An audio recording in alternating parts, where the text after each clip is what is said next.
Chapter 151 Scarlet Huntress. These female warriors were wearing tight-fitting red hunting suits, which made their figures look very graceful and fiery. But at the moment when these female warriors rushed out of the fog with spears and daggers in their hands, the warriors looked at their terrifying faces and were almost stunned. Spit it out. The hunting attire on these female warriors looked a little tattered and was covered with dried blood. The blood had been stuck there for who knows how long, giving off a terrifying stench. From the rips in the women's hunting clothes, it can be seen that the bodies of these women have completely decomposed, and they look like rotting corpses crawling out of the cemetery.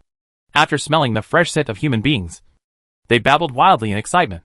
Their rotten facial features were twisted and deformed in this excitement, and their mouths were full of fangs. If you look closely, there are only the whites of their eyes, like the eyes of a witch, and it's full of blood. Their bodies are very strong and agile, and they are not zombies at all. Not only did he not feel any sluggishness, he even left a trail of afterimages behind him while running. Those strong thighs seemed to have endless explosive power, and they even made powerful and rapid bounce, bounce footsteps when running. Obviously, those giant spiders were piled up after they killed them. Amidst the rapid footsteps, each of the Scarlet Huntresses had already used their vigorous posture to leap over the spear phalanx on the human side. Although they were fast, the well-trained soldiers still reacted immediately. Many spears began to pierce the sky, but the Huntress in midair waved her weapon and killed them in a few strokes. The thrusting spears split apart, causing most of the spears that passed through to miss. Occasionally, a few spears penetrated the bodies of the Huntresses, impaling them. But instead of losing their mobility, these female hunters grabbed the spears on their bodies, penetrated themselves completely with the spears, and then caught the spearman in front of them with excited laughter. He hugged her hard. After the Huntress hugged the soldiers, her hands and feet tightly tightened her prey like an octopus, as if she wanted to give these soldiers a passionate kiss. But their open bloody mouths bit hard on the soldiers' necks. The strong chainmail armor on the soldiers' necks creaked amidst the crazy biting. In a blink of an eye, the armor was deformed, and the blood of the soldiers was sprayed out crazily. There were dozens of Huntresses flying in the air, but only a few were pierced by spears. Most of the Huntresses rushed into the human formation after passing through afterimages in midair, crazy hugging and biting nearby humans. Suddenly, this rock-solid formation, which was invincible even against blasphemers, was in chaos, and in the surrounding fog, there were many figures running crazily towards here. The thumping sound of running seemed to hit people's hearts, making the soldiers shiver all over. At this time, George had already led the cavalry to ride their horses. The strong mutated horses directly knocked away some running Huntresses on the road, and then hundreds of rays of punishment shined through the hands of the knights, knocking some of them away. The Huntresses were directly set on fire, and some of the Huntresses who were hit were instantly destroyed. Such a scene directly greatly reduced the pressure on the soldiers. But there were more and more Huntresses around, and they kept attacking here. They appeared and disappeared in the mist, as if there were enemies in all directions. George's vision was farther than anyone else's. When he raised his head and looked into the distance, he saw clearly the true source of the monster. He knew that this was probably something more difficult to deal with than the blasphemer. But if all the Huntress's troops rushed over, this place would become a slaughterhouse. The Huntresses who keep leaping to the infantry phalanx are mixed with the human infantry. If the cavalry also stay here, the situation of the entire team will become as chaotic as the infantry phalanx, and the battle situation at that time will become each one fights. Therefore, the cavalry must not stop. The only way to save the situation is to intercept the large army of monsters in the rear, leaving Garvey and the others to deal with the nearby Huntresses on their own. Garvey, the commander of the infantry, had the same judgment of the situation as George. When he heard the second charge horn of the cavalry, he knew what the cavalry meant. He seized this short time, gave up the few soldiers in the phalanx who were entangled with the Huntresses, and issued a new order, allowing the phalanx to form a new formation relying on baggage vehicles. This move seemed to have had a miraculous effect. Although dozens of soldiers were abandoned, and they had to fight independently, the large force became stable in the blink of an eye after shrinking. This time the human formation is no longer a spear phalanx, but a group of 6 people, 1 swordsman, 2 spearmen, 2 short spear/axemen, and 1 who knows the hymn. Captain. This tactic has not been used for a long time, and many military officers have always believed that this tactic is no longer suitable for future battlefields. But Garvey never slacked off in this training. When the drum beat changed and the flag waved, the soldiers had already subconsciously completed the change to the new formation. These little teams look independent, and the entire team also looks a bit scattered in this formation, but they were connected end to end. and soon more than a dozen huntresses rushed over. But this time, each huntress almost had to face 2 or 3 groups of soldiers. Even if they fell into a small in the center of Wu, there were short spears, axes and long spears all around, attacking at the same time. Often only one of the 5 or 6 spears would pierce the huntress's body, and the other spears would completely stop her after a telescopic movement. Then the short spear and the sword and axe hand would come closer, blessed by the sacred marks. He slashed and stabbed at her vitals. Park swordsmen are often the strongest people. They are responsible for protecting the teammates who kill the enemy so that they do not have to be attacked from the front and back. Although the huntresses are frighteningly powerful, their bodies are as heavy as an ordinary woman. As long as those female hunters are surrounded by the crowd, they can no longer charge. Then Pu Daoshou would often hit them hard with his shield and knock them to the ground. In the blink of an eye, the human team, which was originally vulnerable to the huntresses, became evenly matched with them. Scattered huntresses continued to rush in from the mist, but there were also huntresses in the crowd falling down. But this was the most tragic moment in the battle. The huntresses who had been killed and fell to the ground seemed to have come alive after coming into contact with the blood on the ground, and penetrated into her body. Then the huntress's injuries healed at a speed visible to the naked eye, and the huntress' body would stand up again after twitching for a moment. The rotten skin of these huntresses who were exposed to blood began to become smooth and tender, and the ferocious look on their faces no longer existed. They are like beautiful women, but on their beautiful faces, their eyes still have no pupils, and they look like crazy witches. These resurrected bear-red huntresses began to become more agile, and seemed to become more rational and intelligent. After their resurrection, they no longer pounced on anyone they saw, nor did they fight individually. Instead, they gathered together and organized a formation. After these huntresses awakened, their martial arts skills were very strong, and they became extremely difficult to deal with. A few huntresses were actually able to release some simple magic and curses. There are also some huntresses whose heads or limbs were chopped off. After being resurrected, their bodies were twisted into strange shapes, crawling around on the ground, grabbing people and dragging them to an empty space, or in the huntress team. And those huntresses whose bodies had recovered to their full potential were actually able to fly up on the spot after catching someone. And when they grabbed those people, it was as easy as picking up chickens one by one. This had a great impact on the morale of the team. Those comrades who were caught and torn to pieces made the soldiers feel cold all over, and they all felt that they would be the next one to be caught. Some people saw their companions being suddenly arrested and wanted to help amidst the horrified shouts of their companions. However, under the angry scolding of the team leader or sergeant major, they immediately remembered their responsibilities and forgot everything around them. Concentrate on dealing with the monster in front of you. This kept the formation from chaos. And although the huntresses who caught people succeeded easily because there were no soldiers to stop them, these huntresses found that the human team in front of them became closer and closer, and their opportunities became less and less. For a moment, the stigmata and the light of dawn continued to shine in the team. Screams, crazy laughter, and swallowing sounds also continued to sound. The team began to lose members, but the huntress in the mist kept appearing. But Garvey, who was watching everything in the center of the team, could see that the interception effect of the distant cavalry units was actually slowly emerging. In the fog, it seemed that there were enemies on all sides, but in fact the enemies were already unable to succeed. As long as it lasts a few more minutes, victory is in sight. As for the Scarlet Huntresses, who seemed to be unable to be killed, they seemed to be able to continuously heal themselves and resurrect in the blood. But the scars left by the divine power on their bodies are difficult to heal. Many huntresses fell down at some point. After taking it down, white phantom spurted out of his mouth, and he lay on the ground motionless. However, the soldiers were not so calm. In front of them, dangers were lurking in the surrounding fog.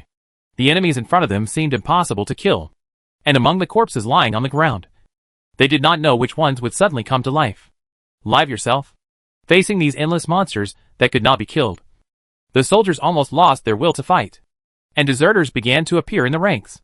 At this moment, Garvey led a group of capable non-commissioned officers to arrive on horseback. This reserve team that he had left behind finally played a role at this most critical moment. The team led by Garvey was composed of sergeants, and the worst ones were Grey Knights. They didn't care whether they were deserters or enemies. They just raised their swords and dropped them while they were yelling at them. Heads rolled down one by one, and the non-commissioned officers sang the code of discipline, summarizing it as follows: deserters die, their fields are cancelled, and their families are not supported. A warrior dies, his family has land and a generous pension. These codes are like ballads. Extremely easy to understand. After hearing this, the soldiers felt as if they had been given a shot of chicken blood. Throwing away all fear no matter what. They would die. And it would be worthwhile to gain a meritorious service. In the midst of this song, the formation quickly stabilized again. Garvey saw that there were fewer and fewer huntresses running in the mist in the distance. And he immediately issued a new order. Immediately afterwards, a loud hymn sounded in the team. The soldiers had not used any punishment or healing mantras during this battle.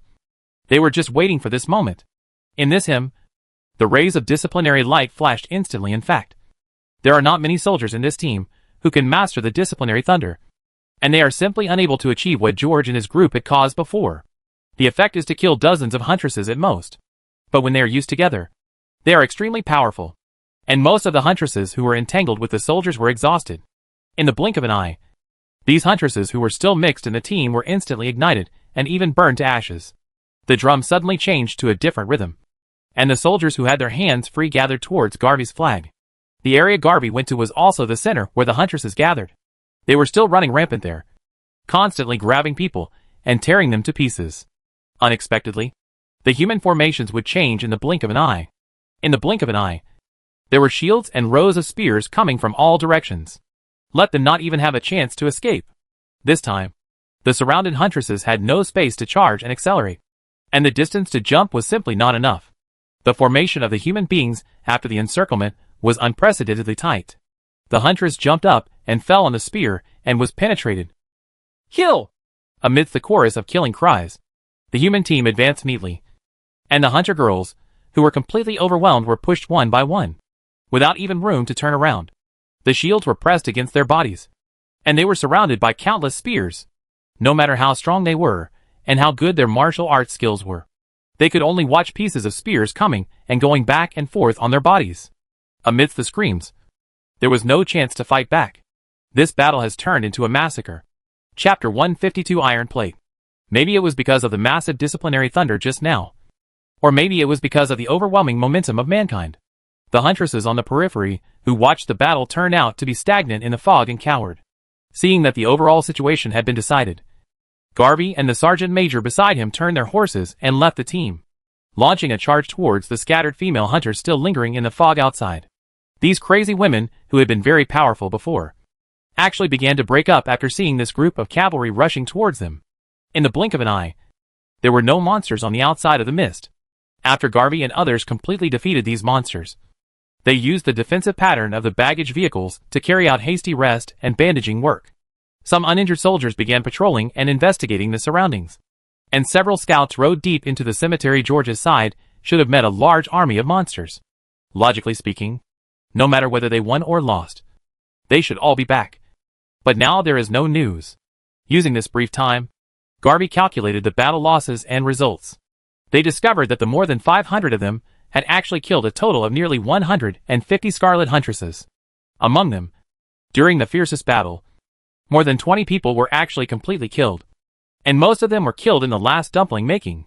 In fact, only about 40 people died on my side. Most of them died during the chaotic period when they first encountered the Huntress, and those people who were abandoned at the beginning accounted for half of them. It can be said that these more than 40 people did not die in vain. Under the decisive decision of Commander Garvey, they were completely annihilated. Thinking back to the battle just now, Garvey was secretly frightened. If George and the others hadn't blocked these monsters in front, if these female hunters hadn't made their own dumplings, then the situation of the battle just now may be completely reversed. What frightened him the most was that there were no seriously injured people in the team. The people who were pulled into the female hunting pile were either torn to pieces, or their armors were twisted together like cans. The blood in the body has also been completely sucked dry, looking like mummies. Fortunately, although there were many injured in the team, most of them were injured by swords and guns. Some people were bitten on the body, but their strong armor meant that their injuries were not serious. Although the wounds left by these huntresses all seemed to be poisonous and cursed, the medicine was sufficient, and there are a large number of priests in the team because of proper command. Each of them basically only used the punishment mantra once, usually during the Lord's campaign. Such a festering wound might not be able to be saved even by amputation. But in this team, such minor injuries are extremely common. Under the treatment of potions, restorative holy water, and priests' mantras, the warriors can already move normally. Garvey, look at this. Bobber suddenly walked over with a gloomy expression. And in front of him was the body of a huntress. Garvey walked over and after carefully inspecting it, his pupils shrank slightly. He discovered that these clothes and the jewelry on the huntress were definitely not tomb items. And he had seen this type of clothing many years ago, when he followed his old Lord Earl on his autumn hunting trip. He had seen these brightly colored hunting clothes on the female guards and maids. Nowadays, these hunting clothes are stained with dirty blood and mud. But their original appearance is still clear in Garvey's memory, and just some time ago, he saw them in the Black Pearl Manor. There were beautiful female aristocrats who wore this kind of hunting attire at banquets and danced coquettishly to please the Countess.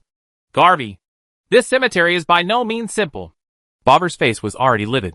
At this time, several scouts came back on horseback. After listening to the information, they heard that the fog in front of them was extremely thick. The scouts walked around for a long time, but they didn't see a single figure. In other words, none of the scouts who saw people came back. Garvey raised his head and suddenly looked at the fog ahead.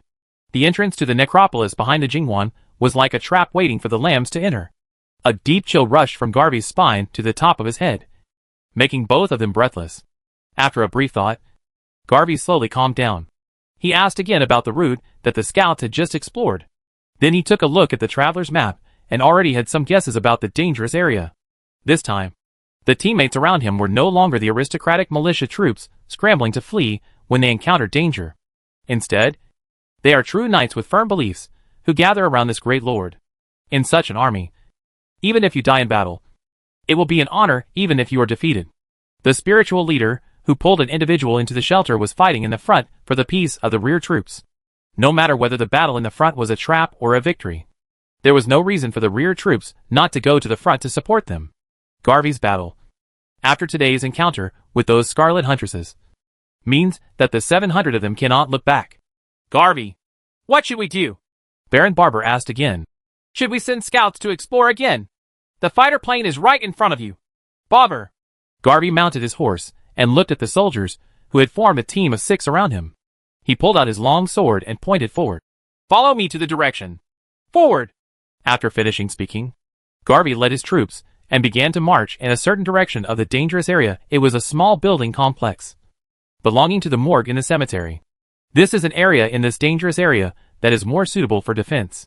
In this heavy fog, no one knew from which direction the enemy would suddenly rush out. Although their group was going to support the front troops, they had to stabilize their feet first. If the Lord and the others were on this route, their troops would be able to put out the fire. If you don't meet the Lord, when your group establishes a foothold in that area, they can also interact with the Lord. Garvey felt that if the Lords and others lost the war, they would definitely retreat to an area suitable for defense. In addition, the sacred object in the Lord's hand can also reveal the location of his group of infantry. Just as the scout said, after entering the cemetery, the fog here suddenly thickened. In the distance of the surrounding fog, there are faint cries and laughter. Looking around, there are countless tombstones. Spider webs hung on the tombstones, and there were depressions on the snow-covered land, the places where people who had reawakened should have fallen asleep.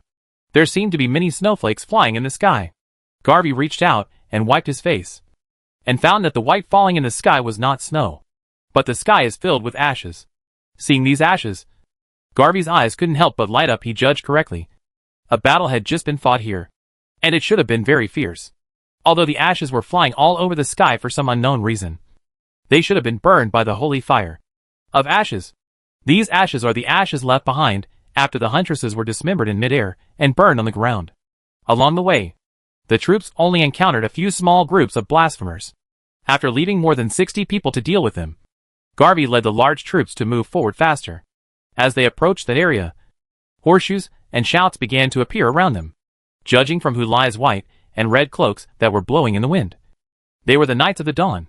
When the fog ahead was suddenly dispersed by pieces of disciplinary thunder, Garvey suddenly saw hundreds of red and white-robed knights chasing hundreds of scarlet huntresses toward the building complex. The huntress fled in panic and extreme fear, dreaming of rushing into the morgue, small tomb and other places to make her final resistance. But these female hunters couldn't outrun these mutated horses at all. And while the knights rode their horses in pursuit, they used short-throwing spears with burning stigmata to throw at the group of monsters in front of them. Under the terrifying power and impact, those short-throwing spears were like cannons and crossbows. There were so many knights there that they threw the crossbows, making the crossbows almost 100% accurate.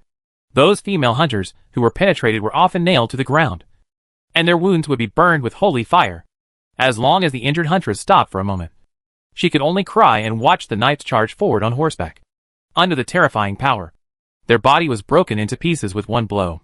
The so-called resurrection no longer exists with this level of strange power and holy fire. This is already a wanton massacre. Seeing that there was a knight chasing after them, many huntresses turned around and rushed over madly. However, when their bodies rushed towards the knight, they felt as if they had been kicked into an iron plate. The knight waved his weapon, and the huntress's thin body flew into the sky. The holy fire was ignited directly from her wound, and the huge power caused her to begin to shatter in midair. Then, the body of the huntress continued to fly out of ashes in the wind. When it landed, it had become a broken charcoal. After being stepped on by the knight's horses, it flew all over the sky. Garvey froze on the spot. He found that his judgment was indeed correct, and the defeated would definitely choose this area to defend. But the situation is completely opposite to what I thought. These so-called terrifying demons are like paper in front of the Dawn Knights. They are not their combined enemies at all. It seems that for these Dawn Knights, killing them is no longer any different from killing blasphemers or zombies. When they were paired with the mutant horse, in the face of that powerful strange power and impact, the skinny monster could only be crushed.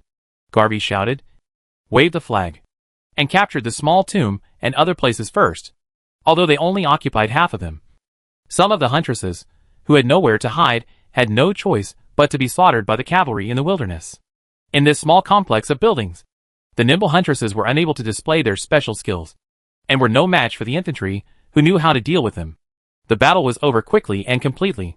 The huntresses no longer chose to defend, but began to flee. Originally, Garvey and Jack, who was leading the cavalry, planned to take the opportunity to pursue them. But at this moment Aji suddenly rode up. He grabbed the two people and said, "Follow me! The magic spider and the monster in the cemetery are fighting over the church. Lord, they are all waiting in the woods over there." On the way, Garvey learned that with George leading 200 fearless knights, the battle was going very smoothly. Although there are many female hunters, the cavalry are just a group of tanks to these thin female hunters who only have short weapons and can't be surrounded by huntresses.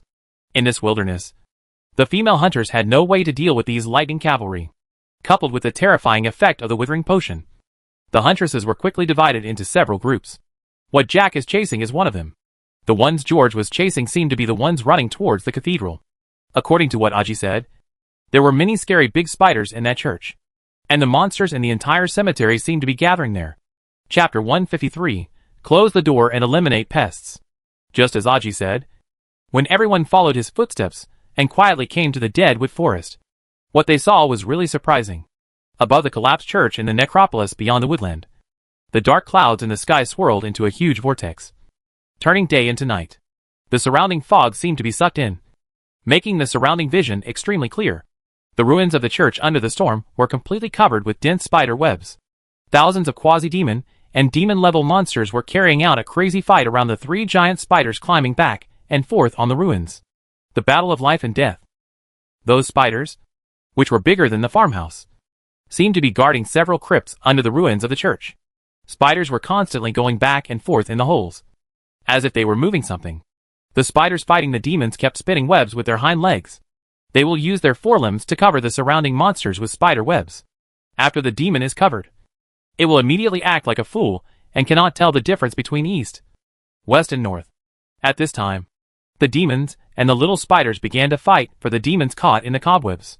One force tried their best to tear the cobwebs apart and save their companions. The other side keeps trapping more people with spider webs. There will be countless spider cubs densely packed on the ground, constantly crawling out of the shriveled corpses and getting into the demons trapped in the spider webs.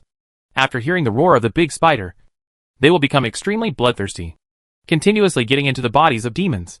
Those demons that are not entangled in the cobwebs seem to have a way to expel them from the body. But those caught in the spider web seem to have lost all senses and can only be slaughtered. Dozens of spiders, large and small, fought vigorously against more than 10 times the number of enemies. If it weren't for the fact that many spiders had to carry things back and forth, it would be difficult for these demons to be their opponents. However, now they are struggling to their death. There are too many demons, and various monsters are constantly gathering here in the mist in the distance. Therefore, it seems that it is only a matter of time before the spider group is completely wiped out. Remember the earthquake we heard on the road? Right. The church was probably where it seemed to have collapsed. Then it collapsed again, and many spiders were buried in it. Anthony's eyes sparkled, and he whispered to the people around him. After saying that, he grabbed another ball of spider web from the tree and threw it into a snow pit in front of him. There are many people around who are doing the same job. What do those spiders want to do? Just for food? It can't be to rob tombs. Right. Aren't these monsters a group? Why are they fighting so fiercely? You don't know. When we first came here, those kind of spiders we still have the upper hand. After the earthquake, the spiders all buried themselves in it. George and Anthony looked at each other. This was a premeditated ambush. This group of spiders undoubtedly fell into a trap. The timing of the two earthquakes was just right. And the things inside were probably closing the door and beating the dogs. But why these spiders come here is a mystery.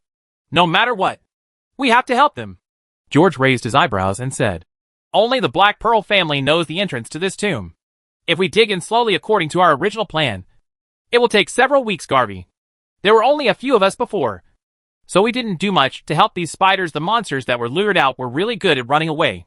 After a while, you can go and guard the place I drew, and Jack and Alexander will drive away the monsters. In the past, you can just delay it a little. Wait a minute. After finishing speaking, Anthony took out a tube of medicine from his sleeve and poured the medicine inside into the snow pit in front of him. The cobwebs in the pit were already piled as high as one person, and after coming into contact with the potion, they became smaller. It seems that their actual number should be many times greater than it appears. These cobwebs seem to be very effective against those monsters. Hold these cobwebs, be careful. I added something to these old cobwebs that have lost their stickiness. It will not take long before they become very sticky, Anthony said. Where George told you. There are several houses and broken walls.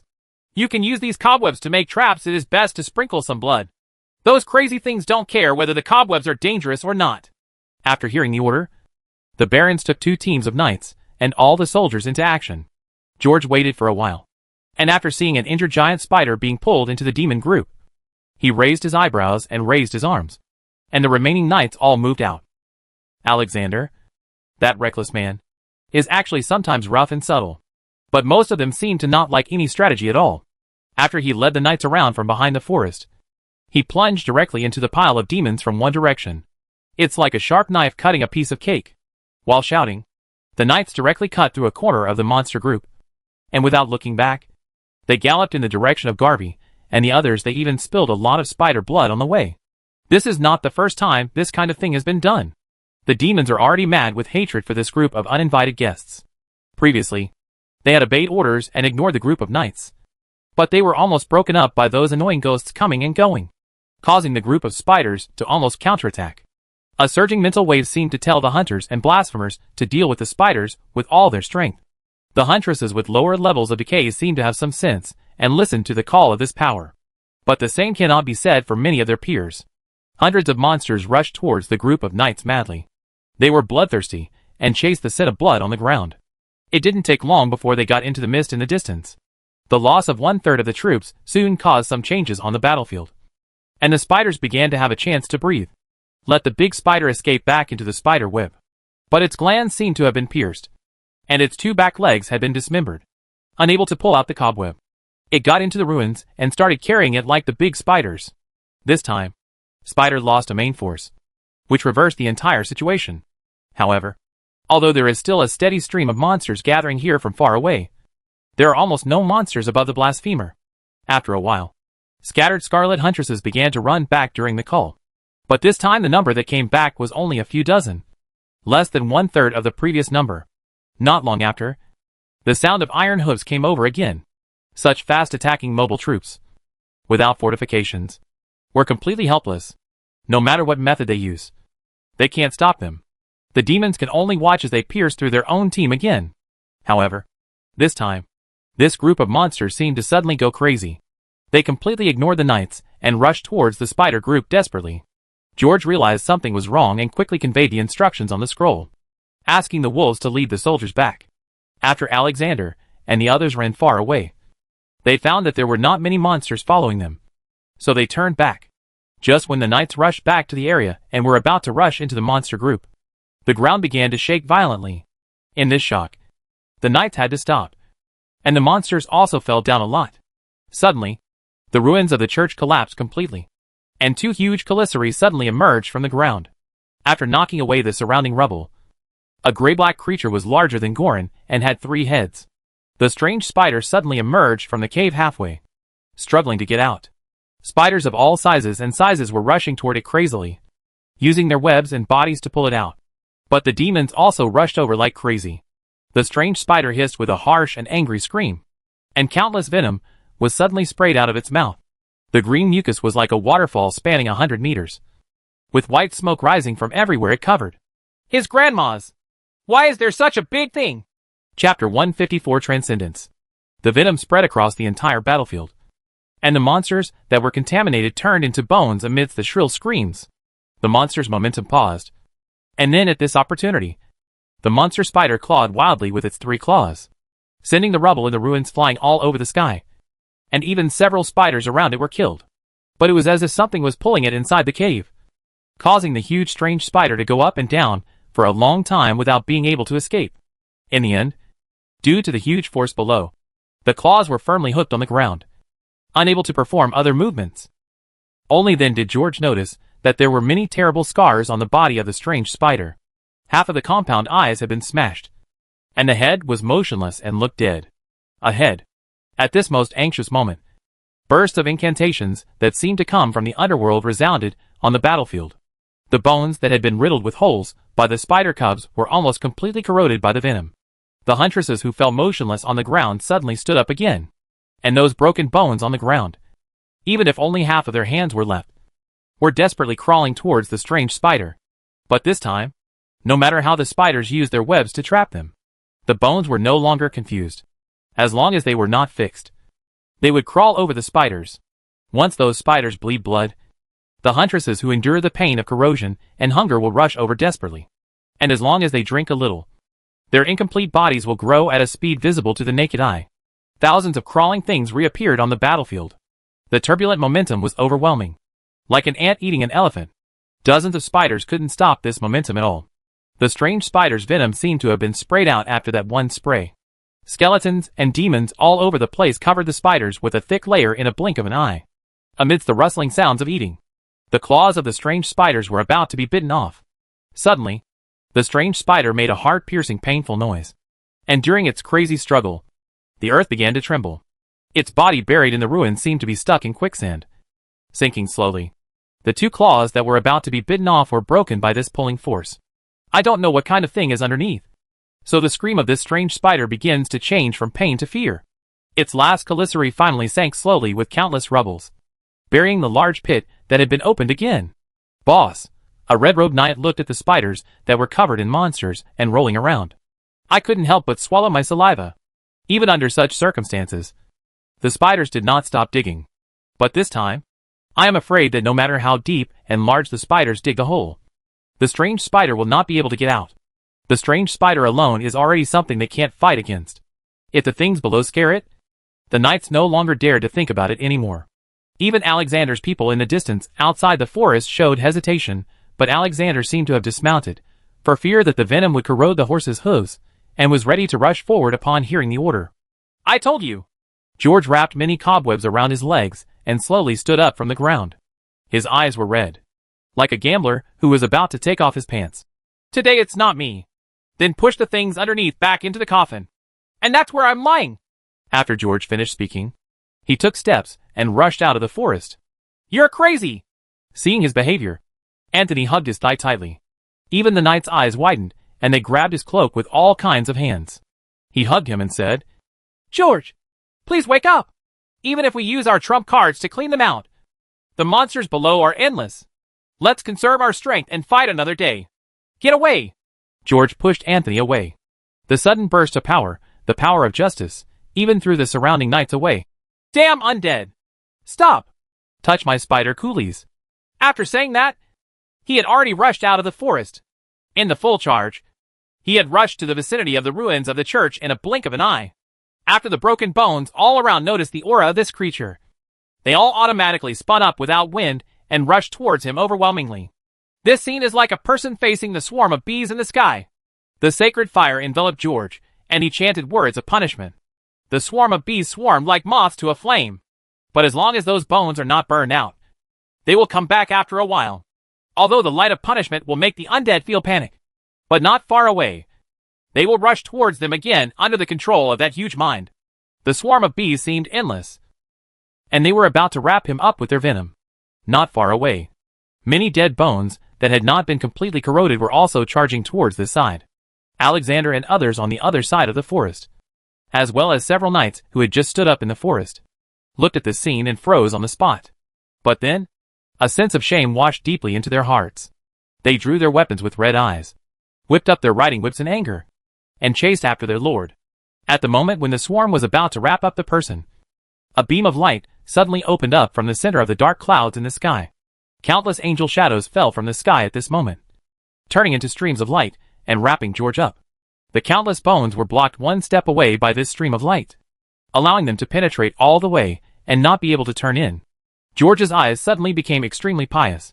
He stopped in the center of the battlefield, looking at the bones flying in the sky. He leaned a square hammer on the ground, knelt down on one knee, looked at the sky and solemnly recited a prayer. Soul salvation. As if feeling this pair of pious eyes, the sun suddenly opened up a large cloud, dispersing the fog swirling in the dark clouds, shining on the dawn night, and began to spread outward. Those rays of light formed spots of light in the ashes of the holy fire, like harps. The flying light and fire kept fidgeting with them. Stars and stars constantly emerged from the souls who could not rest in peace, like fireflies, spinning around George. The white bones flying in the sky seemed to be raining down. The moment those half-body bones touched the light spot, they seemed to suddenly lose all their strength and lay on the spot, completely resting. In the blink of an eye, George had already walked out of a bright road, and the bones on the ground with venom attached to them were burned to ashes by the holy fire in his hand. But the closer they got to the abandoned church, the more complete the demon's body became. They were not affected by the light spot at all, and in the blink of an eye, they had formed a force surrounding him. If you look around, there are hundreds or even thousands. At this moment, groups of knights rushed over from behind George. Their eyes were red, and furious shouts erupted from their chests. They took heavy steps and collided with those demons. It was like heavy bowling balls hitting the building blocks. Under their huge swings, the demons with mutilated bodies continued to fly back. The enemies, which were far more than 10 times the number, unexpectedly flew back in an instant. A huge gap was opened between them, and it continued to spread to all directions. No one could surround this group of knights, who were completely in a rage. Under the leadership of the Lord, they ran rampant among the demons, even if there was a special monster that was much larger than them. After being hit by them, it turned out to be, they will be repelled, knocked over, or even flew backwards in an instant. The crackling sounds of broken bones around the knights were like bursts of heavy rain, and they would completely fall asleep after coming into contact with the light spots. The undead and demons have no solution to this group of Dawn Knights, who are naturally restrained against them. And the knights seemed to be becoming more and more bloodthirsty in the killing. It seemed that every time an enemy was killed, the anger in the hearts of the knights would become more intense, and they started killing with a sense of fanaticism. My strength seems to have suddenly increased a lot. At this time, a bright red light centered on George surrounded all the knights. Pairs of bloodthirsty rays of light shot out from the knights' cheeks, and they began to stare at the scarlet huntresses with relatively complete bodies. The butchers, who are extremely eager for things that can bleed, seemed to be more eager for blood than these demons at this moment. Those monsters who had lost their minds felt the coldness all over their bodies in the cold light that struck them. Multiple enemies? The knights felt that the number was too small. Push them all back into the coffin. Chapter 155 Ancient Gold Coins. When the formation of infantry came from behind, the cavalry began to charge among the monsters, and the situation immediately began to tilt. The broken bones that moved under the Lich's spell looked extremely terrifying, but the priest's salvation and the blue wither were their deadly nemesis. Enemies that seemed to have no chance of winning before were like paper tigers after the actual battle. During the charge of the cavalry, the female hunters even began to lose control of the Lich and began to run away. The battle situation soon became one-sided, and the Lich no longer wasted any magic power after seeing that the situation was over. When the spell in the sky disappeared, the battle soon came to an end. Bump! The heavy hammer smashed the last spider's head. The owner of the weapon leaned on it, stepped on the twitching corpse, and looked at the cave in front of him. The cave penetrated the bluestone of the church floor, the basement of the church, and the small tomb. It followed the wall of the small tomb and penetrated deeply into the ground at an oblique angle. This tunnel has collapsed several times, but the hard-working spiders finally reopened it. However, there is a lot of white smoke coming out of the cave, so it is still unclear what is going on inside. "This grave is really deep." George heard the footsteps behind him, and said without looking back, "No matter how deep you go, you're still afraid of tomb robbers." Anthony walked over, covering his nose at some point. The strange smell here made him sick for a long time. After saying that, the guy took out the wand from his belt and waved it, and the poisonous gas began to be blown away in one direction. "It has to be released again.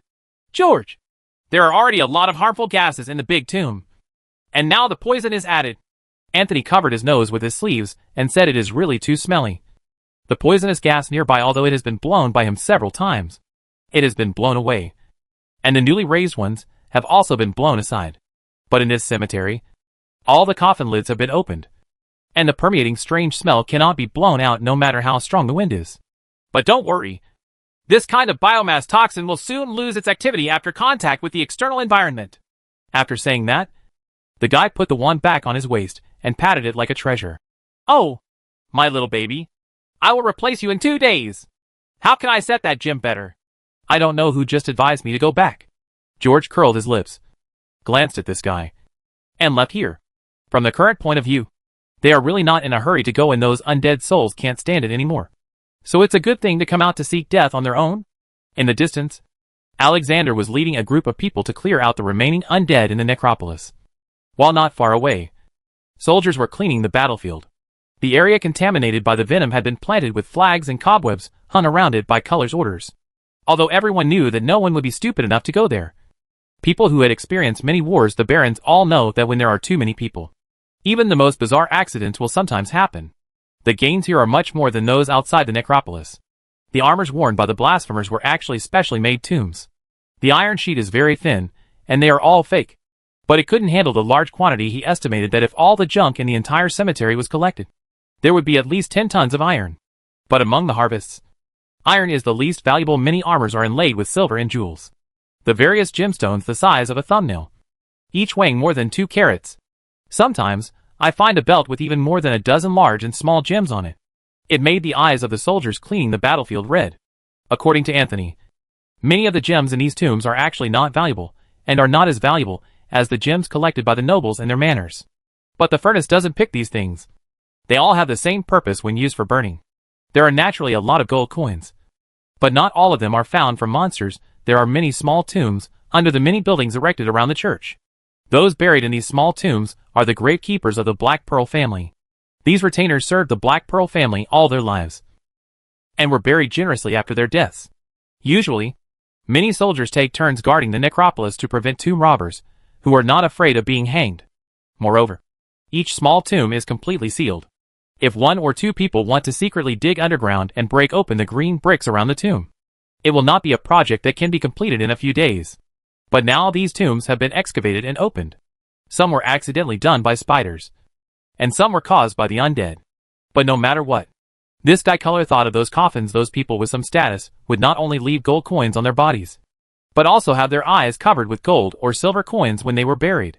But the facts still exceeded Culler's imagination. When he ordered a group of people to go to a certain tomb, there were more than 2 or 3 coins scattered in the coffin board that had been opened. Moreover, they are not golden lions or silver foxes, but earlier ancient gold and silver coins. This nobleman, who liked to collect all kinds of toys, said something like this at the time: "Buried here is the monetary history of the kingdom of Rodink." Indeed, these are real antiques. In peaceful times, anyone who wanted to collect a complete set would be envied to death in the aristocratic circle. So Culler was shaking his helmet excitedly, and running and jumping around excitedly for several times. After that, he frantically led people to search for various treasures in this large cemetery. And he is still busy with this matter. Many knights feel that this guy who is not doing his job is simply unreasonable. They really don't know what is in his mind in this era of disaster. No matter how valuable these collections are, what's the point? No matter which era the currency is placed in, it will not be spent the same way. When George walked over leisurely, Culler was arguing with Jack and others about this matter. "You are the ones who are unreasonable. This thing must be collected." He saw the Lord coming over, held his hand excitedly and said, "Sir, I know it is wrong for me to think about these toys all day long. But there are many people in the world who are more crazy than me. Disasters will not reduce their interest, but will make these things more difficult to collect and become more valuable. They will say that these cherished items may represent our history, or represent the evolution of our civilization. But in my opinion, they are all farts," Bearing Color said with red eyes. "Their greatest value is that they allow us to drain those people's money. I can make them so that no one can tell that they are tomb objects. And I also know what is the most suitable thing to exchange for their value. Their value is definitely not ordinary gold and silver." Looking from a distance, "Those guys who still have the mind to think about these things are all real powerful people. Give them a gift if you like them. If you do it, you can gain their friendship. Looking closer, those hateful profiteers will definitely exchange us for 10 times the amount of silver." George, including the people around him, couldn't help but be slightly stunned after hearing what he said. This guy's brain circuit is really strange. However, it does make sense. George thought more they will definitely deal with the kingdoms in the south in the future, where the disaster situation is much less severe than here. Many dignitaries, who are deaf to the outside world, may even be aware of the false rumors in the North scoff, maintain great confidence that the disaster will pass. But even if those people have realized the seriousness of the matter, I am afraid they will think like Color and think these antiques are more valuable. You can tell just by looking at how this thing looks now. Ahem. So, sir, let me take care of these things for now." George nodded and gave him a thumbs up. He said in his heart, "It's a damn shame that you didn't enter the royal court before. Otherwise you would definitely be a qualified jester." Chapter 156 Special Prisoner, Bloodline. The team was stationed in the dilapidated building area where Garvey had set the trap. It was near the edge of the necropolis.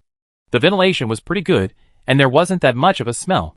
After the Knights purified the area, the pollution situation was reduced a lot, because he didn't know if the monsters in the tomb would suddenly rush out. George never dared to open the Book of Dawn. As night approached, the soldiers made hundreds of torches, which were condensed by George with the power of hope, and ordered those who patrolled around the tomb at night to keep at least one burning torch in each team's hands. And as long as someone is nearby, the scroll will be able to understand the clear movements in that area. In addition, the wolves are also very sensitive to the awakeners, and even if they cannot take care of them at a glance, their howls can still be transmitted to them. However, when night fell, the contents did not come out, but some other things emerged from the ground. I hope the torch played an unexpected role. And those ghosts traveling at night will always appear when you least expect it. They appeared in an unexpected way. A foolish and bold man went out alone at night and met them by chance. Fortunately, the guy was a knight, but he was still pale when he came back. He accidentally got a lot of stuff on his pants and cursed, "Damn." After learning about the situation, the knights laughed at him, then organized themselves and rode their horses around the necropolis. This team composed of Dawn Knights is not comparable to soldiers, and it has a great frightening effect on the ghosts. It got quiet a lot after that. Otherwise, this night would have been a bit too difficult. "It should be a test," George said. "It seems that the wizard is not planning to fight us on the ground. But it's a bit strange." "George!" Anthony looked at the death essence that was brought back, frowned and said, "If it is a test, this number is a bit too much. If I have that gem in my hand, I will definitely put it. These ghosts can be used at the most appropriate time. But maybe they are not as big as the legend says, and cannot control so many things." George nodded, thinking he made sense. The ghosts in the cemetery look like they are wild, not like they are controlled by someone at all. However, George did not dare to relax. After learning about the situation, he mobilized the power of the shelter and made hundreds of more torches of hope. Let the soldiers be careful at night. When counting the harvest after dinner, Garvey delivered several special trophies, 7 or 8 things that were completely wrapped in spider webs, and their original appearance could not be seen. However, the 2 twitches of the humanoid object from time to time made George quickly guess their identities. "Garvey, you are definitely the most courageous person I have ever met except Alexander." Anthony walked back and forth around these prisoners for a long time, exclaiming, "If it were me, I would definitely do it. Use a silver sharp instrument or a wooden stake made from the heart of a white oak tree to insert into their heart, so that they can sleep peacefully. Don't run away in a hurry. Go to the spiderweb forest to look for it. What's the use of keeping this thing? How to deal with it?" George put down the stick that was teasing the fire pit, scratched his chin, and thought about the value of these prisoners. Several red-robed knights suddenly whispered to each other and laughed. George knew what these old gangsters were thinking without even listening. It's definitely not for eating meat. Anthony picked up his wand and said, Of course. You can also give it a try. Anthony asked a red-robed knight with thick arms to hold down the body of a prisoner. The guy raised his eyebrows and held her at his arms from behind with a smirk on his face. Immediately afterwards, the wizard gently poked the exposed part of her body with the cobweb with his wand. And the thing immediately started moving violently. He almost broke free from the knight's arm. The crazy look and the vicious curses coming from his mouth made the knight pale with fear. This thing can actually curse. The voice is pretty good, but the curse is really ugly. Not bad. Not bad. I like this tone. George twitched at the corner of his mouth, feeling that these scum should be allowed to hang out with Martin. They are very useful. Thank you, Baron Garvey. Anthony was beaming at the side. He stretched out his fingers and said one by one. First, they can enrich our monster literature as long as we understand their weaknesses. Even an ordinary hunter can deal with them. And if there are more materials, we may even have the opportunity to understand the various characteristics of this entire category of monsters. Second, they can enrich my material library. There are several special potions that just need the help of these demons. Third, I believe there is a book under the tomb. The methods recorded on it are definitely not just for refining potions. If he can use this knowledge to control these monsters, then I can too. So, these captives may be able to make the future of the shelter better. There are some more special soldiers. Having said this, Anthony looked at the stunned George and stretched out his fourth finger. Maybe I have the slightest chance to develop a cure for blood poison and blood curse. At least I can find out the source. In addition, you can learn something from them tonight. Enough blood and an anti-corruption potion prepared from the liver of a scavenger can temporarily wake them up. Cure? Anthony, can it really be cured? In the eyes of our forbidden scholars, nothing is impossible. If you ask me to save a dead person, my knowledge may not be able to help you do it. But according to my observation of those corpses, many people in fact, he is still alive. Of course, if he is poisoned or cursed too deeply, he may not be much different from the dead. George pursed his lips and shook his head again. After sighing, he said, Let's see what we can get out of their mouths. The Scarlet Huntress had been in a very crazy state, but the spider blood temporarily sobered them up.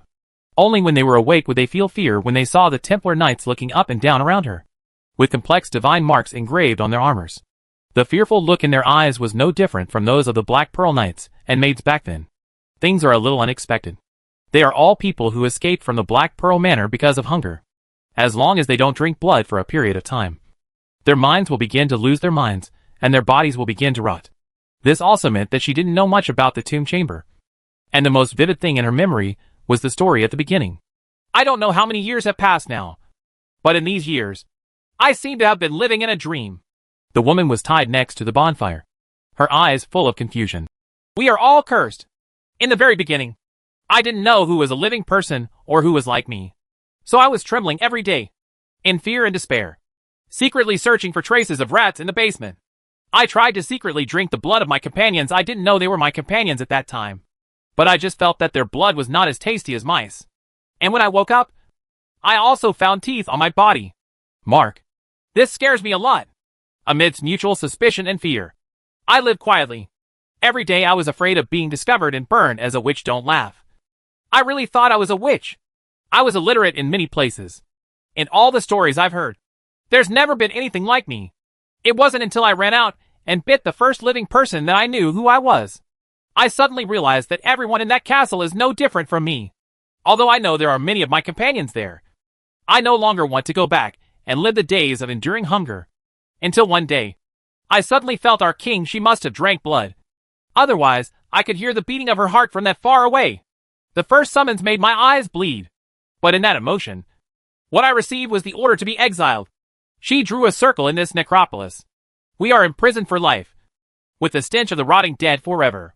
I know this is a punishment, allowing those of us who betrayed by hunger to sink in that hunger forever. No one can defy her will. The edge of the empty cemetery is like erecting an impenetrable wall. No matter how hard we try, we can't take even half a step. We can only watch. Let yourself rot. In these years, I have only been awake occasionally. Only hunger and pain have accompanied me. But I don't hate her. I deserve it. She is my master. I can never complain about her. Until the wizard appears, I can no longer feel her heartbeat or hear her words. The devil in my heart seems to have been completely liberated, and I have a master again. I can get out of this circle, but I don't know what I have done. I just keep running. Running. And occasionally I will embrace the sweet and warm blood. Chapter 157. Going deep into the tomb chamber. George asked her something again. This time about the estate. What? Lord Earl. She is very kind to us, and likes to take us with her wherever she goes. Although she looks very strict, she is actually very gentle and kind. I'm not her personal maid, so how can I know what's on her mind? But in my impression, no matter before or later, I was only deeply afraid of her. No matter how hungry I was, I didn't dare to catch her attention. It's her. I don't even dare to take any chances with other living people. Because I don't even know what I am. I thought I was just sick. Indeed, she is our king. But I really didn't know this at the beginning. Because even before she was cursed, my feelings for her were the same as now, only love and fear. And no matter before or now, or the future, she has always been our master. Jack told many things he had heard in the south of the valley. And the woman responded with anger and curses to those rumors. Indeed, she was asking the wrong person. In the eyes of such admirers who are crazy about their master, even if those things are true, their master has not done anything wrong. Who do you think is more powerful? Your master or the wizard down there? George asked the topic he was most concerned about.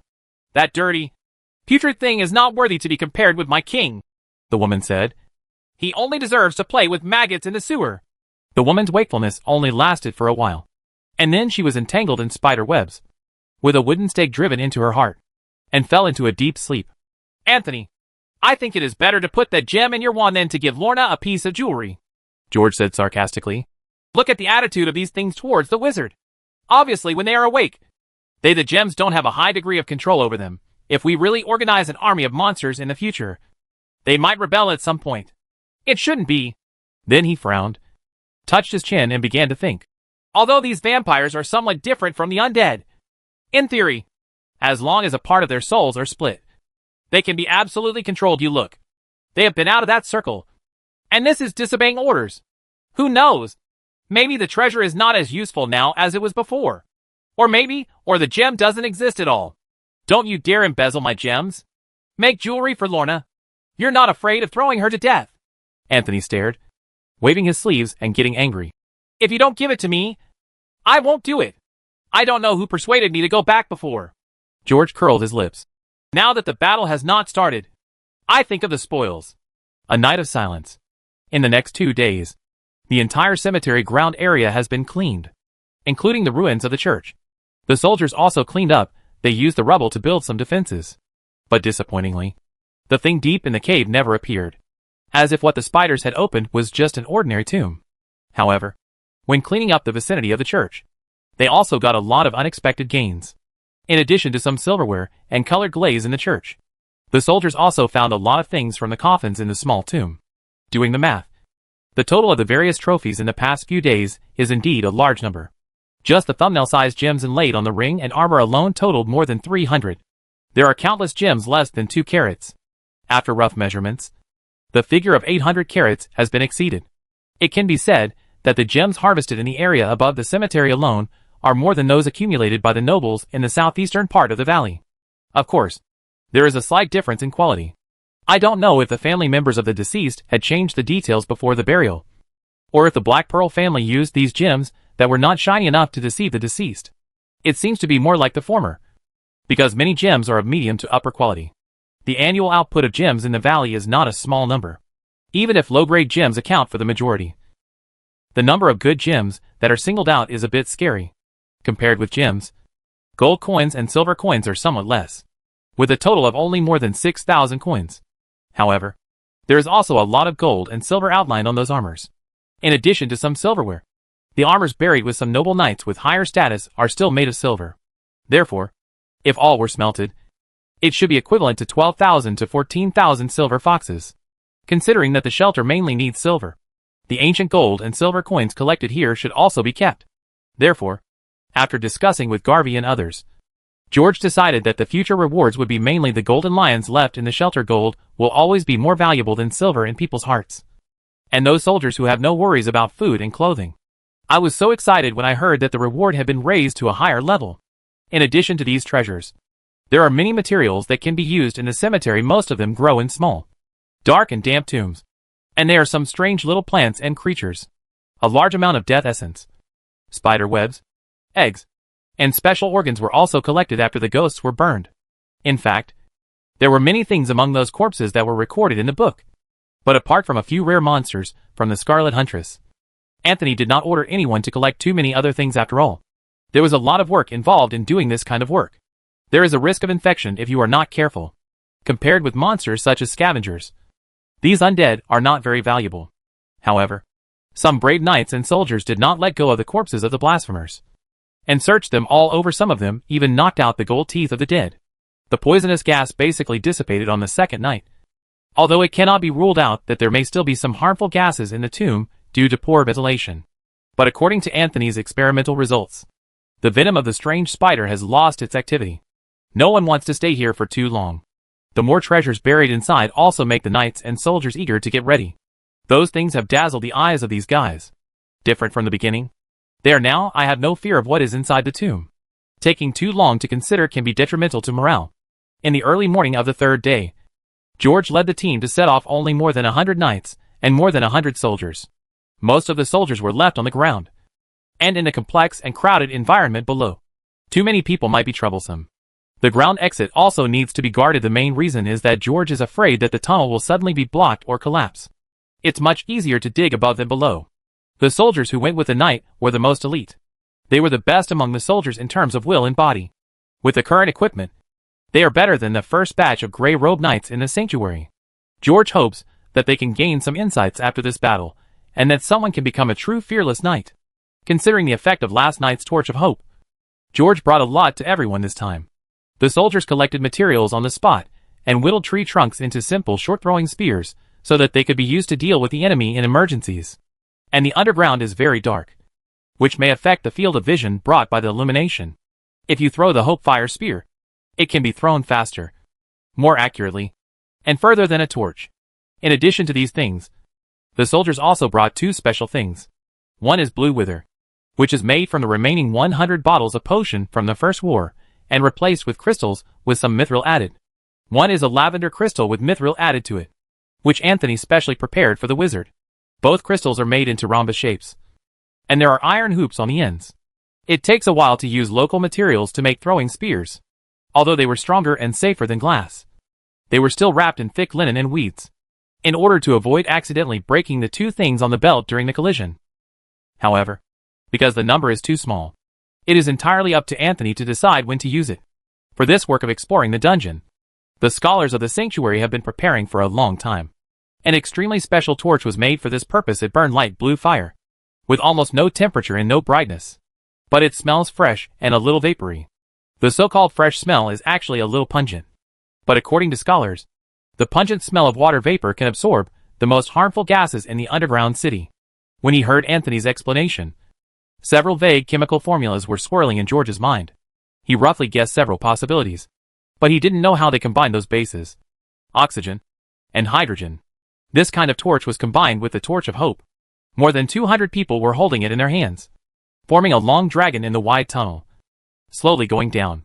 The crushed remains in the tunnel, and the huge scratches made by the strange spiders made people always feel that they had walked into the esophagus of some unknown giant beast. The road ahead is dark.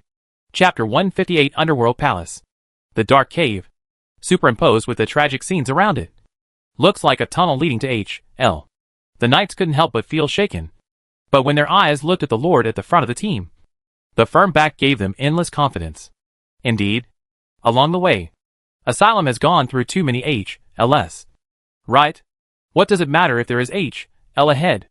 In fact, many people are not afraid, but they are inevitably confused in this claustrophobic environment. But fear can be contagious, and so can determination. This will soon spread among the team, and the leader's determination made the warriors, who had experienced many battles, quickly calm down, and even their breathing gradually became calmer. George, who looked calm on the surface but was very uneasy in his heart, gradually calmed down after feeling that the knights behind him looked relaxed. Her grandma. These soldiers I led have better psychological quality than me. When George thought of this, he couldn't help but straighten his back even more. The tunnel is actually only a few hundred meters long and only a few dozen meters deep. But while exploring, it feels like there is no end to the journey. Gradually, A lot of gravel and soil began to appear on the road. I don't know if it was because the spiders didn't clean them up completely in the collapse, or if they were all dug out by strange spiders. George! I always feel that there is something wrong with the swing of the torch as we go deeper. This tomb may not be the only exit that has been opened. I mean, it is often opened. Not opened, Anthony said on the way. Yeah, George suddenly came back to his senses and nodded, feeling that it was indeed possible. Those undead may often come in and out here. After finishing speaking, George fell into deep thought again. He just saw the hint given to him by the dawn light. You accidentally discovered another source of disaster, hidden in the valley. The dawn light felt a special energy. Maybe your Book of Dawn can be found in here to complete those iron book corners. Am I entering a copy? Different from the previous mystery of the fall. This time the Dawn of Light said very few words, and the only investment mentioned was this iron book corner. After crossing this slightly difficult section of the road, a faint fluorescent light began to flicker on the walls of the tunnel ahead. There have always been many mineral deposits underground in the valley. Further north from the necropolis are the mines in the mountains. Although the veins do not extend here, the stone and soil contain trace amounts of mineral elements. The explorers felt as if they were walking in the starry sky at this moment. It was not until they saw some messy bluestones in front of them, and the stars seemed to be swallowed by the black hole in the center of the gravels, that they realized that they had arrived at the end of the tunnel. Standing on the edge of the cave entrance, George held onto the bluestone and soil beside him and looked down.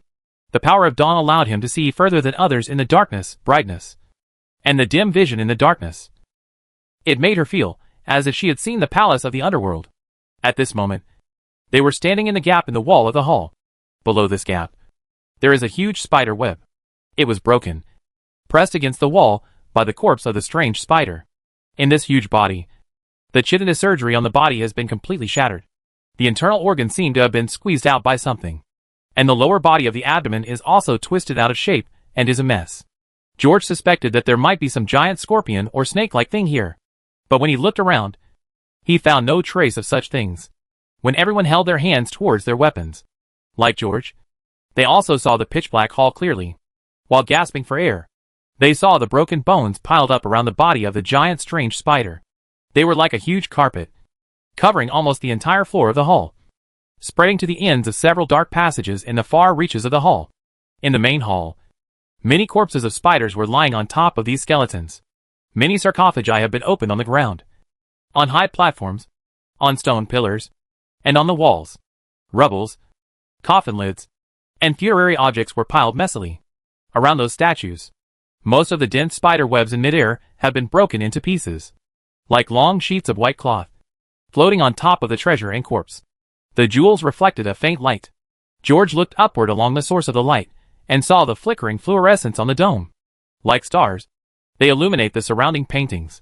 Those completely faded paintings were riddled with venom, and these scars spread down the walls and stone pillars, as if they had been watered by floods. If you look carefully, there are many scratch marks on the wall, which should be the marks left when the spiders climbing on it were washed away by the venom. It is not ruled out that they were dragged down deeply by the undead. However, no matter how many of those sleepless ones there are, they should not tear the spider web so completely during the climb and pull down all the spiders. The largest strange spider, if it hangs on the dome, it can't be done casually, right? This scene is undoubtedly shocking and gives a glimpse of the brutality of the battle at that time. It seems that spiders and undead are trying their best here. It seems that my guess is correct. Different from George's focus, Anthony has been stroking his chin and looking at the paintings. These murals fade too fast. Paintings of this scale will not all oxidize in a few days. It's a pity that we can't get a glimpse of their former glory. The knights have jumped from the hole to the strange spider. They stared at the bones on the ground and threw the torch of hope into the distance. Those torches that landed on the ground were like pieces of antipole magnets, instantly pushing the broken bones on the ground to the surroundings. It seems to be telling people that they are still alive. The two parties who finally met underground started to move at this moment. Countless bones were scattered around without wind and gradually gathered together. The knights also pulled out their weapons one after another and lit up their stigmata while praying. The answer to the previous question has finally been found. The holy fire in George's hand burned, and he watched as the bones in the sky gradually began to spin and dance in the air, gathering in one direction.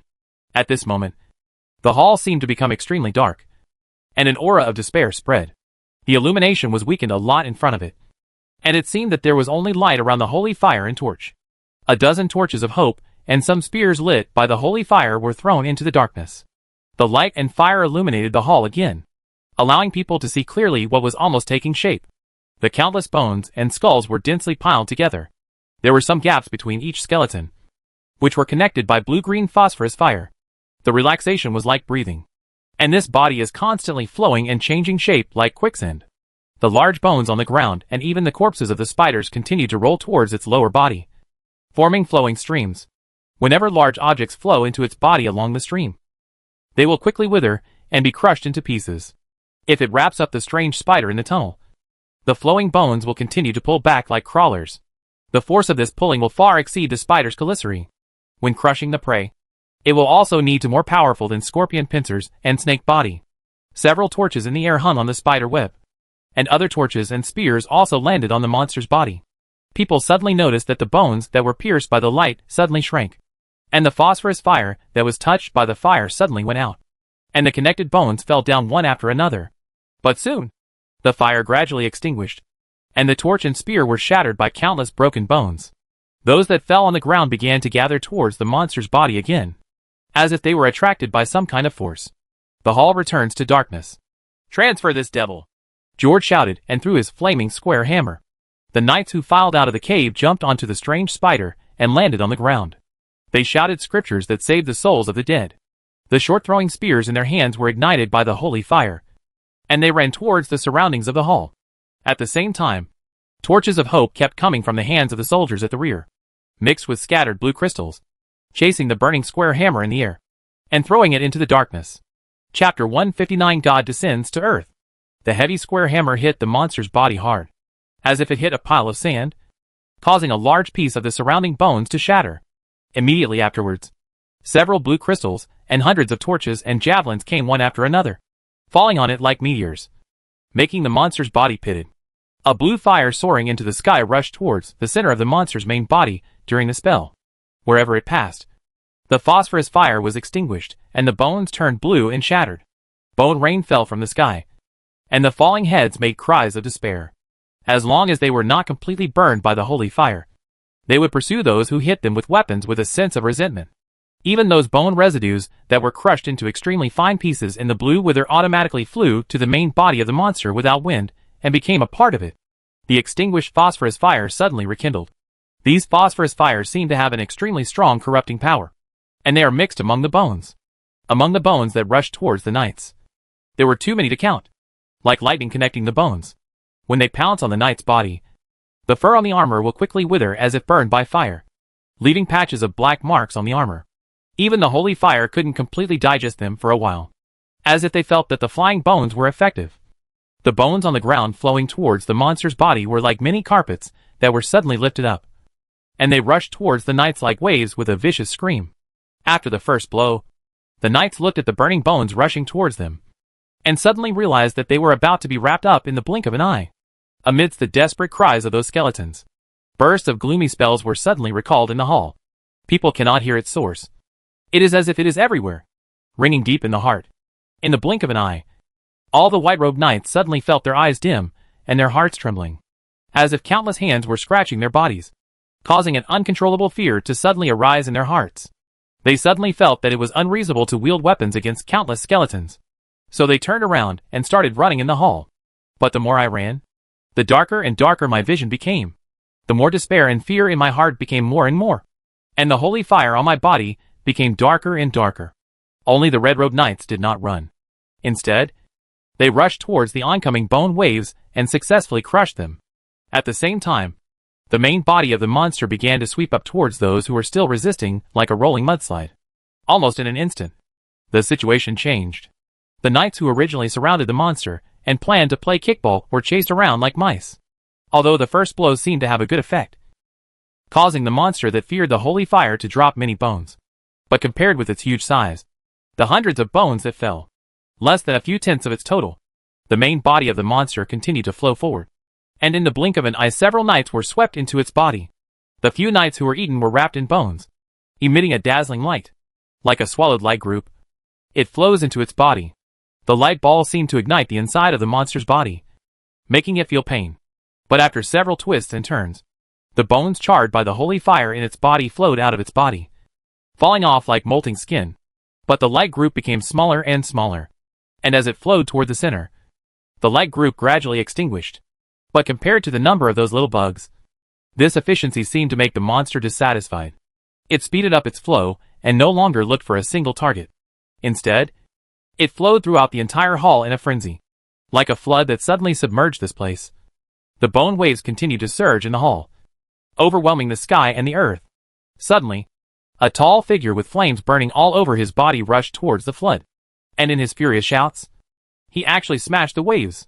Time suddenly stopped at this moment. The fleeing knights looked back along the firelight that suddenly shone in the hall, and saw the flame giant leaping in midair. At this moment, he was like a god descending to earth. Bone rain splashed all over the sky, and a hysterical cry suddenly emitted from the pitch-black hole in the center of the flood. Immediately afterwards, the flood turned into a whirlpool, stood up from the spot, and wrapped around the giant. The giant's vigorous figure was like a big lynx climbing over mountains and ridges, jumping back and forth in the whirlpool, and even being enveloped by the whirlpool several times failed to succeed. But every time he stepped on the bone waves, it was like stepping on quicksand, being constantly relieved. In the end, he failed to jump out of this angry flood. Waves of extremely angry roars suddenly resounded through the entire hall. At this moment, all the knights forgot the fear in their hearts, shattering the voice in their hearts that bound them. Unable to rest in anger, he rushed towards the oncoming wall of bones, go backwards towards the center of the flood. The flaming swords kept flying, and the knights shouted the voice of judgment, while the holy fire was flying and the light was shining. It broke through the walls of bones that were coming from one side to another. In the light of the fire, the collapsing bone waves dropped pieces of bones. They were burned to ashes in the holy fire, and white mist continued to emerge in the light of judgment. They rolled a few times, and they were as completely broken as stones. Moved, the knights kept running rampant among the bones, and the waves of bones that came at them were smashed into pieces by them. There are more and more bones scattered on the ground, and the monster's main body is getting smaller and smaller. But the light group rotating in the monster's body has almost moved him to the center of the vortex. Swish, swish, swish. In the sky, many flaming spears suddenly flew in, accurately stabbing at the position of the light group, which was also mixed with some blue crystals. After each spear comes into contact with the bones, it will push away the surrounding broken heads like an antipole magnet. Hundreds of spears are thrown one after another under the orderly command, and in the blink of an eye they are near the light group. A large gap was opened. The blue withering lightning flame seemed to have eyes, constantly surrounding the light group. Although the burned bones can be reassembled, it consumes a lot of phosphorus fire from the monster, and it also takes time to gather. In a moment, Alexander's upper body was exposed, and his whole body was burning with holy fire. Countless bones were spinning around him like a storm, binding him tightly within them. Under the huge squeezing force, the thick armor on the warrior's body has begun to deform. The metal in the monster's body is constantly making creaking sounds as it struggles with his strong muscles. Chapter 160, The Mysterious Eternal One. The monster seemed to have realized the threat this special knight posed to itself, and was bound to crush him to pieces. No matter how many flaming spears were thrust at it, countless bones would wrap and rush towards it. For a while, there was an argument, but when it began to divert its attention, the pressure on the knights suddenly eased, and they rushed around the whirlpool in a blink of an eye. However, the bones here are very dense. Although they are constantly being ignited and shed in the holy fire, they are completely transcended and silenced. But they were gradually surrounded by skeletons. Hundreds of knights shuttled through the whirlpool of bones, their bodies lit by the holy fire like rays of light. The monster greedily wrapped them in, even though it knew that each ball of light was so hot that it burned your mouth. It still wanted to crush them to pieces and swallow them into its body. But the monster's body was getting smaller and smaller, and in the blink of an eye only half of its original size was left. The bones that were constantly trying to gather on the ground did not fall as fast as they did for a while. At this moment, a holy fire suddenly rose up around Alexander, just like his burning anger, and the bones around him were suddenly pushed aside, as the flame giant separated and struggled. The bones all over the sky suddenly made a strange howling sound amidst the friction. Then, a thing made of broken bone spurs emerged from the whirlpool like a snake head, came out and stabbed the warrior in the whirlpool. The man of steel stepped on the skeleton in the air and stood up. Amid an angry cry that resounded throughout the hall, he opened his arms and pressed firmly against the bite of the snake's fangs. In this violent impact, The bones under the giant's feet continued to collapse, creating a deep groove. In an instant, the strange snake began to move forward. The bones that were constantly shattering and scattered under the giant's feet exploded with many bone spurs. They formed a new vortex around the giant's body. During the scraping, bone spurs continued to pierce the armor, splattering blood. It seems that in this struggle, the strength of that steel body is far from being comparable to the sky full of skeletons. But at this time, the knight had smashed the last obstacle in front of him and came behind the giant. The figures kept rushing into the center of the whirlpool, allowing the broken bones to pierce his armor, and opened his arms to greet him. Kill that weird snake. The spears in midair also changed their direction and shot at the huge head continuously. And at the entrance of the cave, they suddenly remembered a roar. The man leaping in the air held a burning square hammer in his hand, and a dazzling white light suddenly shone in the hole behind him. White light mixed with natural shadows illuminated a large area of the hall. All the skeletons shrouded in light were suddenly pushed to the surroundings and rotated around the light pillar. If you look carefully, you will see the shadow of an angel emerging in the pillar of light. The beam of light followed the figure in midair, using his body as a guide, constantly changing its trajectory, sweeping half of the hall in an instant, and shining in the center of the vortex. They are like the fuel of the holy fire, making all the shrouded holy fire suddenly jump up. The heavy square hammer that followed the light pillar suddenly fell down, smashing the head of the strange snake into pieces. Suddenly, these shattered bones suddenly burst into flames and scattered all over the sky. Those skeletons that suddenly collapsed from the monster's main body, under the resonance of the phosphorus fire connection, made a heart-rending painful noise that resounded throughout the entire hall.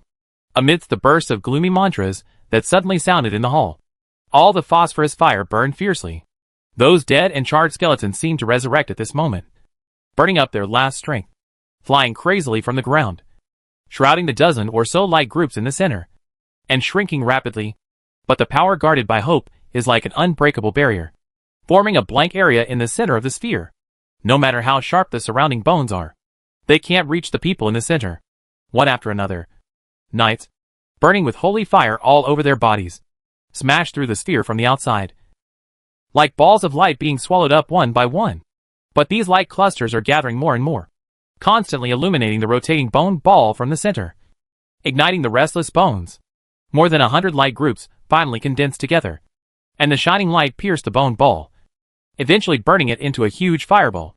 Even the bones in the distance that had not been in contact with the holy fire or light were burning with heat.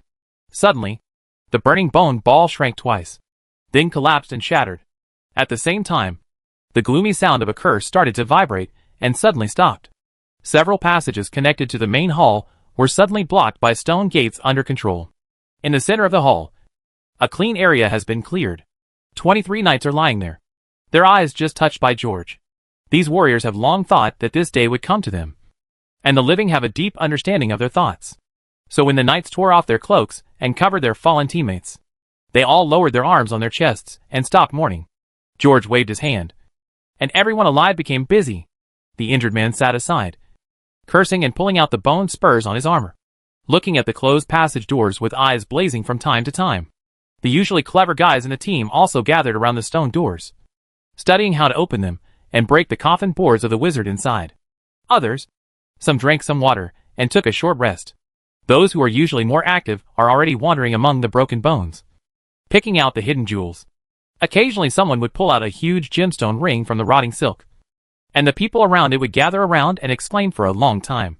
However, although there are many kinds of things among these tomb objects, so far not a single antique has been seen in the list of burial objects compiled by scholars after analyzing the history of Black Pearl's family. This is normal. Anthony shook his head and said, "The most valuable things are all in the tomb chamber inside. As for the gems you are exclaiming about, they are all the leftover junk picked by the wizard. So don't make a fuss." George nodded, feeling that what he said made sense. "Don't be picky. There are too many things here. I can't finish them in a few days. With so many jewelry, you won't be afraid of being burdened in a fight?" But these words did not hinder the interest of those red-robed scum. "George!" After observing this monster and the corpse of the strange spider that had its materials removed, I was a little disappointed with the wizard. Anthony suddenly brought up a topic. "I thought that Blue Wither was developed by him, so I came with a respectful greeting.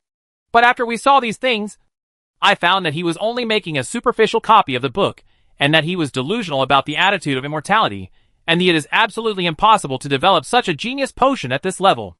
And there should be someone else who wrote this book. Of course there is someone else. Anthony, this book should be very old. George raised his eyebrows and said, You didn't think that the writer could still be alive today? Right. It is definitely not a problem for those who can write this book to live till now. Anthony pursed his lips and said. George's eyes became solemn. Are you saying that the art of immortality really exists? The art of immortality has existed since ancient times. Those extremely special children of magic, cursed and blessed by magic. Time and element are visible and tangible before their eyes. So aging to them, death is different from ours. To a certain extent, these people are more terrifying than demons. Some people even believe that those who are born in the black tide carry the ancient gods with them. The curse came to this world, of course. This view is not mainstream. It is just out of fear of the magic in them, and the fear of the unknown, because they are beyond common sense and cognition. All about the power of magic. Everything collapsed in front of them, making people wonder whether the research on the city for millions of years is all wrong. I hope the person who wrote that book is dead. George sighed and said, Do you have any way to deal with that person? No, George. The only people who can deal with such people are their kind. After saying this, Anthony glanced at George quietly and said, You are really lucky. Chapter 161 Alchemical Rare Objects. George, you're really lucky. What do you mean? Anthony? I'm talking about the trip to Windward City. Anthony's eyes flickered, seeming to have deliberately changed the subject. He said, I don't know why this book was torn open and placed in that table. But thank you for the violence. You are a reckless man who can ruin the world. Thank God for allowing you to find part of it by coincidence. Otherwise, we would be unprepared. The word, reckless man, reminded George of Alexander. However, unless he could travel through time and space and go back to the past, it would be impossible to tear the book open. But anyway, thanks for those gold coins. If it weren't for them, Aji would never have discovered it. He would never have allowed Aji to move such a heavy table to the carriage. But, Anthony, from what you said, it sounds like we are somewhat prepared. The scholar in front of you has a real academic background. Anthony shook his head and said, He has also obtained some documents. But he is stronger than the wild path behind the door. After sizing up the boastful guy in front of him, George nodded slowly. He changed his mind. After a while, several guys who studied Sherman came over and said that the structure of the mechanism was too complicated. After trying it for a while, they still couldn't find a way. However, after hearing these words, the knights who gathered around Alexander to drink water waved their hands and noisily told him not to bother. They had seen the Sherman before. In their opinion, there is no need to bother studying the structure of this matter. Although these stone doors look very heavy, if you really want to open them, it just depends on whether they are too lazy to move.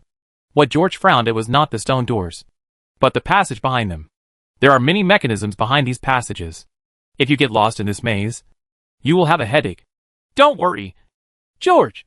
There are many doors, but we don't need to explore them one by one. Anthony seemed to be very confident about this. He looked at a door and said, As for the mechanism, just knock on the door for me. Then it's not difficult to know what's going on inside in advance. After saying this, he also patted a big bag carried by a soldier. In it, he prepared a lot of goodies. During the rest, George checked the injuries on those guys. He found that although some people had been treated by him, their injuries were too serious, and they might not be able to fight again within a few days. In fact, now, after the excitement passed, it was a bit difficult to even stand up. Now it's all about holding on. After counting, there were only 56 knights left who could continue to fight. In the end, these guys who were named by George one by one were put on stretchers by the soldiers and forcibly sent back to the ground, including Alexander. Looking at Alexander being sent away, George sighed. Nothing happened to that big fool. But after this battle, he found that in this underground environment, the restrictions on the Book of Dawn were too great. The same is true at night. Dawn can break through the fog and expose the sun, but it cannot turn the night into day, let alone penetrate the layers of stone and soil and shine down. But fortunately, Hope Fire uses the Lord's Seal to activate the Divine Grace Fire, shrouding a land in divine grace, and purifying the evil spirits and filth there. Explanation: demons will be greatly weakened in the land of divine grace, and humans will be protected by great resistance here. No need for sunlight. Otherwise he would feel a headache. Thinking of this, George couldn't help but look at Anthony, who was talking big words. He felt that in the next battle, Maybe he really hoped that he could bring a little surprise to the team.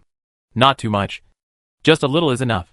By the time the soldiers came back, everyone was almost rested, standing in front of the stone gate eagerly, looking at the few knights who had boasted and half opened the stone gate without using their hands. They took turns swinging George's hammer and vented their anger in front of the stone gate. Anthony patted George and said to him, "If you send that big guy back, the rest of the work will be a bit difficult." "Indeed. But it's not a big problem. We still have a main force here." When he was talking about the wizard, he boasted about me. George touched his chin, and the way he looked at Anthony made him laugh. The corners of Anthony's mouth couldn't help but twitch. The gates finally collapsed due to violent cracks. Anthony took out a strange sand table and the traveler's map he had brought with him from the bag. He buried the map in the sand and sprinkled sand on it. Afterwards, in the sound of his spell, the surrounding wind obeyed his call and kept blowing into the door of the passage. As the wind continued to blow in, the sand falling in the sand tray gradually formed strange geometric patterns, as if being fiddled with by the wind. When these geometric patterns slowly took shape, the wizard took out his magic wand and waved his sleeves, and all the sand in the sand table spun and flew into the air. Dots of sand suddenly shone in midair, like stars flying above everyone's heads. When George looked up and slowly stood beside Anthony, he found that from this position, the geometric figures in the air had obviously not changed in structure compared to the geometric figures just printed on the sand table. But they were after extending it. It becomes many times more complicated. It actually formed the pattern of the main hall, and even the open door and the things behind the passage were floating there vividly. At this time, a few words suddenly appeared in George's mind: two-dimensional-multidimensional. It seems that the level of these noble craftsmen is not very good. I thought the structures inside could last for thousands of years. Anthony gestured with the stick in his hand and pointed in midair and said, "Well, some of them look like it was man-made destruction." A bad premonition suddenly arose in his heart. The dead people in this tomb are all alive. It's normal for something to trigger the mechanism, George said from the side. He thought this was a good thing and reduced a lot of trouble for them. You can see monsters. Quantity. Although he had been pretending to be confident, the power of the Book of Dawn had been used up, and it seemed that it could not let the sunlight pass through the thick stone layer and let the sunlight shine in. At present, apart from the unused purple crystals, there are only more than 60 blue withers left. Although he guessed that the monsters behind him wouldn't have too many troops, he was still a little uneasy. He didn't want to use the seed of hope in this place. In the model in front of me, the monsters displayed are still the same as the traveler map. Only the level of danger can be seen. Although this allowed them to guess the location of the wizard and the main monsters, it was a bit too hazy. I have fully unfolded it, and the information that can be seen so far is this, Anthony replied. The alchemy ecology of our shelter is not complete yet, and we lack a lot of experimental equipment and materials. So this device, there are still many flaws, and currently it cannot be called a real magical object, but can only be regarded as a pendant of the traveler's map. George nodded. Indeed, as Anthony said, this sand table seems to be a supplement to the traveler's map. The traveler's map shows the path traveled, while this sand table is a way to explore the unknown areas ahead in a certain way. The road displayed is also more detailed than the traveler's map. It looks like a model, and even the details of the structure and various obstacles can be clearly observed from multiple angles. George didn't know what the complete sandbox Anthony mentioned would look like, but the current level was completely sufficient. Using it, they only need to knock on a few more doors to fully explore the area and quickly find the most correct path. Instead of sending people to explore the maze like before, you should be able to see the wizard today. Let's go, George! I'm sure this is the gate. The road behind should not be far.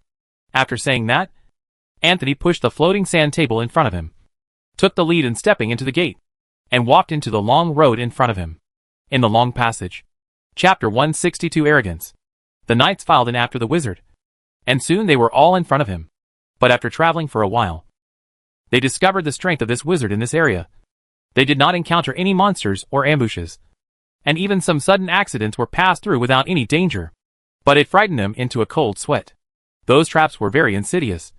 But the traps were only partially triggered. The walls squeezed from both sides just moved, and then retracted amidst a burst of creaking explosions. There was a sound coming from the passage behind them. There was a strange noise for a long time, but nothing happened. But after walking through that area, they guessed that the guy who designed the trap originally wanted to fill the place with some kind of terrible liquid. Even those disgusting bugs that suddenly fell down into flakes were all dead. The ice blue corpse fragments made people wonder if the wizard had a seizure and poured the deadly potion into the strange bugs. Our breeding area. It seems that all these traps are just pranks designed to scare people. Moreover, it is full of bad taste, which makes people sick. Gradually, the group of people walked deeper and deeper, and the final door got closer and closer. The tombs of each leader also appeared in front of them one by one. These tombs are not large, but their specifications are very high.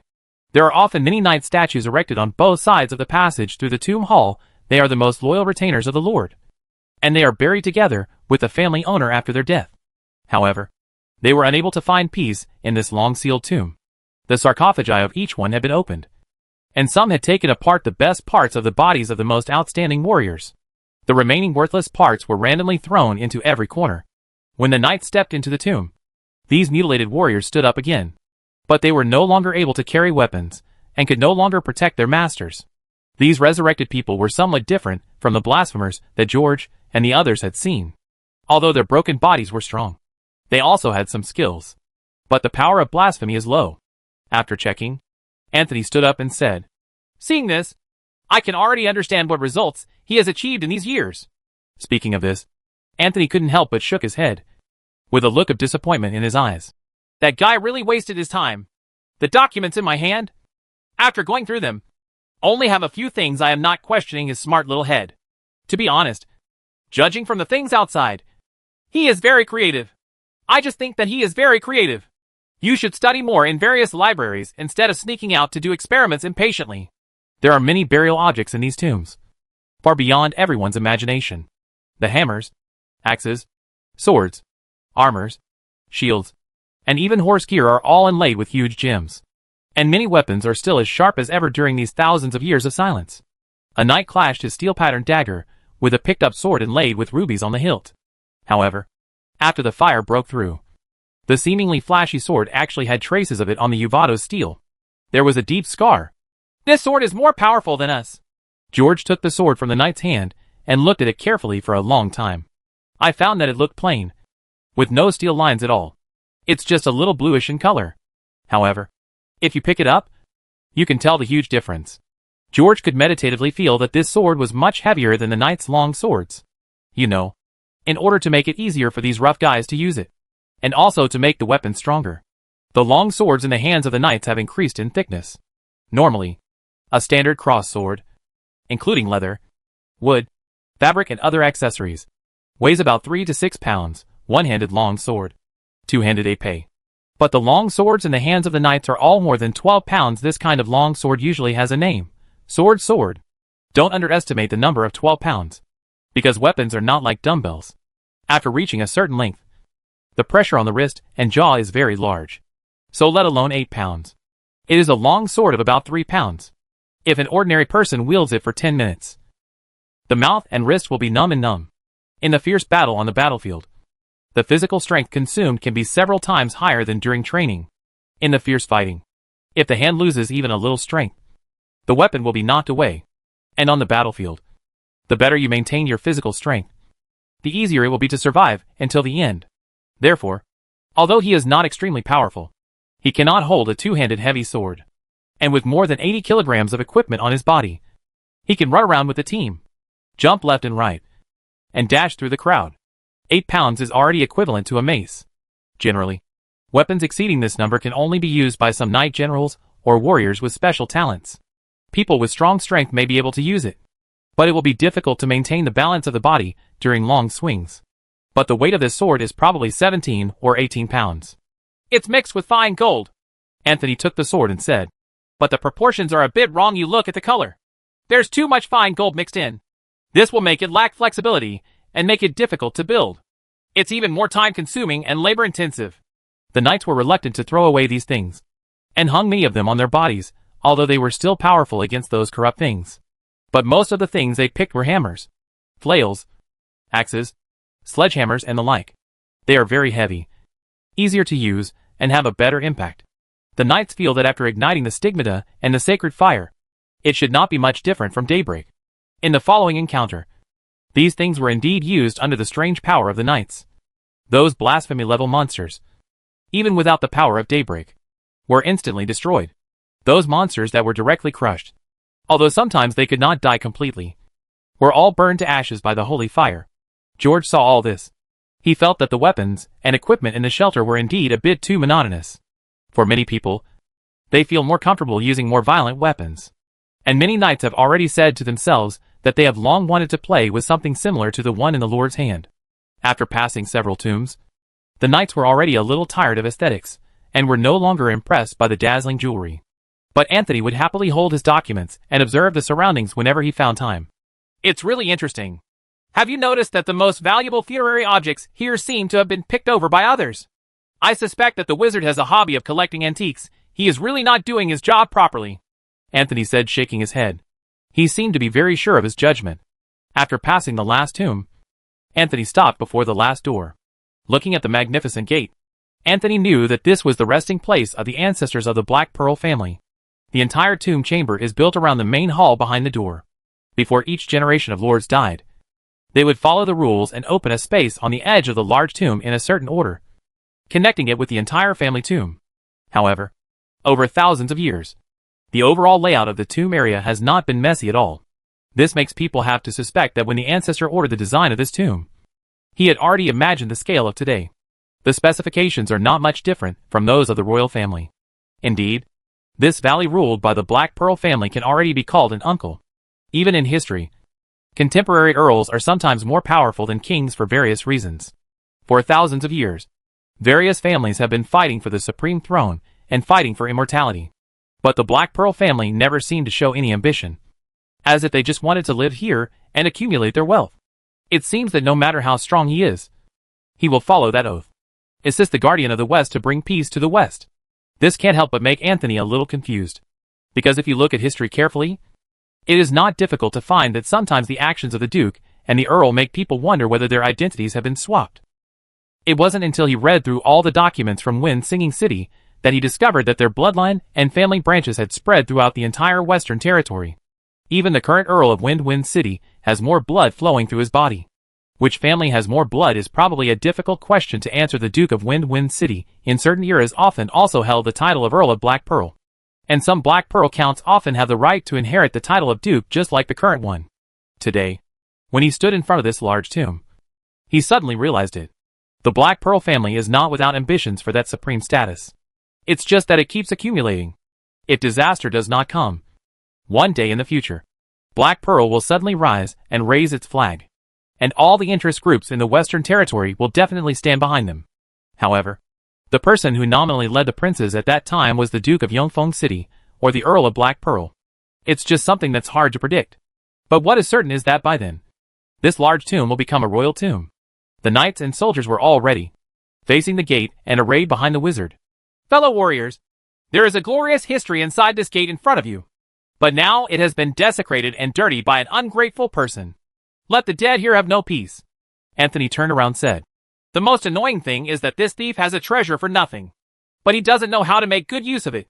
Today, I want him to understand one truth. He is a wild man. After the words fell, the Lord led the warriors to respond to the wizard's call. Archmaester Anthony turned around and bowed slightly towards the door, showing the etiquette among scholars. Suddenly, there was a deeply hidden spiritual fluctuation around the tomb, which started shaking violently. A sudden strong wind surged in the tomb, making Anthony's academic robes rustle. And as he finished his ceremony, the stone door that was tightly locked together opened without breaking. An extremely cold breath rushed towards me from the gradually opening door. Arrogant holy city wizard! You are the thief who stole my precious research! In the hall, Frost and Blizzard were suddenly blown in. Chapter 163 Flower of Despair. The moment the palace door opened, the cold wind blowing from inside turned all the moisture in the air into flying snow, causing white frost to condense on the armors worn by the knights, and on the ground they stood on. Everyone opened their eyes in the cold wind and snow and looked into the hall.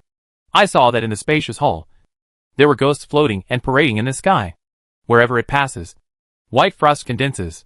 The coldness in the temple seemed to come from them. Under them, there are many large pools and complex water tanks. They are staggered around the two ends of the main hall. It is not known whether these pools were used to prevent water leakage in the tomb when they were first built, or they have some other meaning. But now they are filled with a green liquid, which is constantly bubbling as if boiling. The ghosts seem to be bound to the hall by the huge spiritual power. Forced by the spell, They kept wailing and screaming in groups between the pools and trenches. Whenever they pass by, the boiling green water will temporarily quiet down. "Arrogant Holy City Wizard! You are the thief who stole my precious research!" The voice echoed in the hall. Anthony looked quietly towards the center of the hall, and saw the man he had been friends with for a long time. As he expected, the wizard had already become a corrupt person over the years. His withered body looked no different from an ordinary zombie. Perhaps not completely dead, but he has no lower body. His body is like a bunch of stamens growing out of the hill-like pile of flesh beneath him. And his lower body is completely deformed and looks like it is connected to the pile of flesh. Green sludge. As he cursed crazily, the body swayed back and forth on the pile of meat. The wizard's eyes shone brightly in the dim hall, and faint blue-green firelight emerged from his eyes and dissipated in the air. One trajectory after another was drawn in midair. The bone wand in his hand was also very conspicuous in the firelight. Anthony, who stared at him, could clearly see the two dark gems at the handshake point of the bone staff. A piece as big as a thumb, and as fast as a baby's fist, was carved into the shape of a skull. Above the top, there should be something bigger than an adult's fist embedded in it. But at this time, the top of the wand is empty, as if someone has pulled it out from the connection. Anthony's face turned pale, and there was a buzz in his head, like a lightning strike. He turned and looked behind the wizard. In the dim fog, it should be the laboratory he installed in this hall. You can vaguely see many people busy in front of the tables piled with various experimental equipment. Even these uninvited guests, who suddenly broke in, did not distract them. However, the surrounding area was filled with various materials, instruments and various crystal bottles. These precious things would make any scholar's eyes red. But after Anthony saw it clearly, he almost fainted. There aren't any antiques or anything like that. "Damn grave robber!" George had already led the knights and filed in. Thinking of the solitary wizard, he launched a charge. Some people even angrily threw away the hammers, hand axes, and even flails they were carrying on their backs on the way. The dozens of powerful and heavy weapons that flew past seemed to be trying to kill the wizard with the mountain of rotting flesh underneath him, also smashed together. At this time, I saw the wizard's withered hand struggling to pull out from the mountain of flesh, shaking his body, and slowly waving towards the weapons flying in midair. Immediately afterwards, the holy fires and holy marks on those hammers and flails dissipated instantly, as if they were pulled out by an invisible force. Dots of firelight flew from the weapons into the wizard's hands at a faster speed. The extinguished weapons began to rust even before they flew halfway, and the mountain of meat suddenly changed. Each cyst suddenly protruded from the pile of flesh and blood, breaking through the flesh and blood that blocked them, splattering out rancid bloodstains all over the sky, revealing pieces of fleshy mud with indistinguishable shapes. Standing in front of the wizard, the rusty weapons hit the fleshy bodies. Although they'd lost the sacred fire and holy marks, the impact was still huge and could scatter the fleshy monsters. But it is difficult to penetrate their bodies. After the flesh and blood hit the ground, they would flow back into their bodies amid the monsters' wails. It seems that they have no offensive ability, but their defensive ability is very extraordinary. At the same time, puddles of mud suddenly emerged from the stinky green water. They stood up from the ground, transformed into human forms in the blink of an eye, and faced the charging knights. In the process of running, the mud gradually became more and more human-like and turned into something else. It looked like the soaked corpses that had been pulled out of the swamp by corpse collectors. The body was swollen, rotten, weak, and exuded an extremely strong odor. In the blink of an eye, the knights and monsters had collided together, and countless amounts of rancid ichor burst out from the collision between metal armor and flesh. But the bones inside these monsters were frighteningly strong. Although they were blown away and their bodies suffered terrible dents during the collision, they stood up again in the blink of an eye. The only thing that found George's hammer was smashed into the ground with a sound of broken bones, and turned into a puddle of meat patties. After the pus splashed on the knights' bodies, thick black smoke immediately erupted, and many green long hairs grew out. The armor was corroded into pits, and the pus flowing down the gaps onto the skin made the knights feel painful and itchy. It also made them completely furious. The light from the knights' armor flowed between them, illuminating the surrounding area as if dawn had suddenly arrived. Then the black smoke slowly disappeared. The green hair began to wither, and the skin that had originally developed sores also began to heal. A blood-red light suddenly enveloped the knights, and the knights' red eyes revealed a bloodthirsty light. Their bodies that had staggered during the collision seemed to be filled with infinite power in an instant. In the blink of an eye, they took another big step and rushed towards the monsters, who were gradually standing up not far away. This time, The long sword burning with holy fire struck the monsters with huge force, splitting them into 2 pieces instantly. After those soft monsters were split in half, they were still able to move with the support of their bones. But it was quickly ignited by the holy fire, and flames shot into the sky. The knights kicked the thing in front of them away, and stared fiercely at the next enemy. The light of punishment continued to shine, and the Lord led the knights to rush left and right. But more and more monsters crawled out of the pool, making their forward steps gradually slow, and they were actually blocked by the mountain of flesh. Before, seeing that he failed to make any contribution in this charge, George felt his teeth itching with hatred. He could only glare at the wizard fiercely, and lead the knights to fight and retreat. Watching the group of knights slowly retreating towards the door, they gradually gathered in front of the soldiers and wizards, blocking the group of monsters that kept coming in front of the door. The wizard was laughing so hard that his flowers were trembling on the spot. He began to recite a few spells from time to time, stretched out his hand, covered a direction, and slowly started to play. At this moment, the knight enveloped by his palms suddenly felt weak, and the scars on his body suddenly cracked. He could only use the holy fire to stop the spread of decay, and the words of punishment he sung had to be temporarily transformed into another war song. The knights continued to kill monsters in their frenzy, and the monsters also came crazily. The ground was gradually covered with debris and flames, but the defensive circle became smaller and smaller. The damage caused by the spears extended by the soldiers within the knights' defensive circle to monsters of this level is far less than the results caused by the powerful swings of the knights. Under Anthony's orders, they gradually stopped their movements and moved their steps to make room for the knights. Apart from this, the soldiers had no other actions. George urged anxiously several times, but Anthony said nothing, seeing that some of the weakened comrades were being pulled out of their positions by the monsters. They were submerged into the monster group. He was so angry that he touched the big book on his skirt several times, but finally put it down. "Thank you, Holy City Wizard. You really worked hard for my new materials." Amidst the wizard's wild laughter, a burning square hammer suddenly flew over. It strangely bypassed several monsters blocking it, and headed straight for the wizard. The sound of wild laughter stopped suddenly, and the withered and thin figure suddenly shrank into the pile of flesh. I saw the square hammer chasing his figure, and landed on the pile of meat. But after the loud noise, and the collapse of flesh and blood, the wizard emerged from a position in the mountain of meat. He was shaking all over. His face was pale, and he seemed to be still frightened. "Despicable villain!" A sharp roar resounded throughout the hall. The wizard stretched out his long nails, and grabbed a book from the pile of meat. Then, all the pools began to boil. The broken scrolls danced with the cold wind, and curses resounded throughout the hall. "The decaying time of life and death. The withered remains. The flowers of despair bloom and wither." Chapter 164 Ask God. In the boiling rancid green water, billowing fog continued to erupt. The ghosts wandering above the pool immediately burst into flames upon contact. It turned into a ball of phosphorus fire. Immediately afterwards, these phosphorus fires merged with a thick fog, sweeping towards the door of the hall like a green fire cloud. In the pile of flesh under the wizard, there were still some living spider organs. After contact with the thick fog, they withered and shattered into green dust. However, after those monsters were exposed to the thick fog, they did not react at all.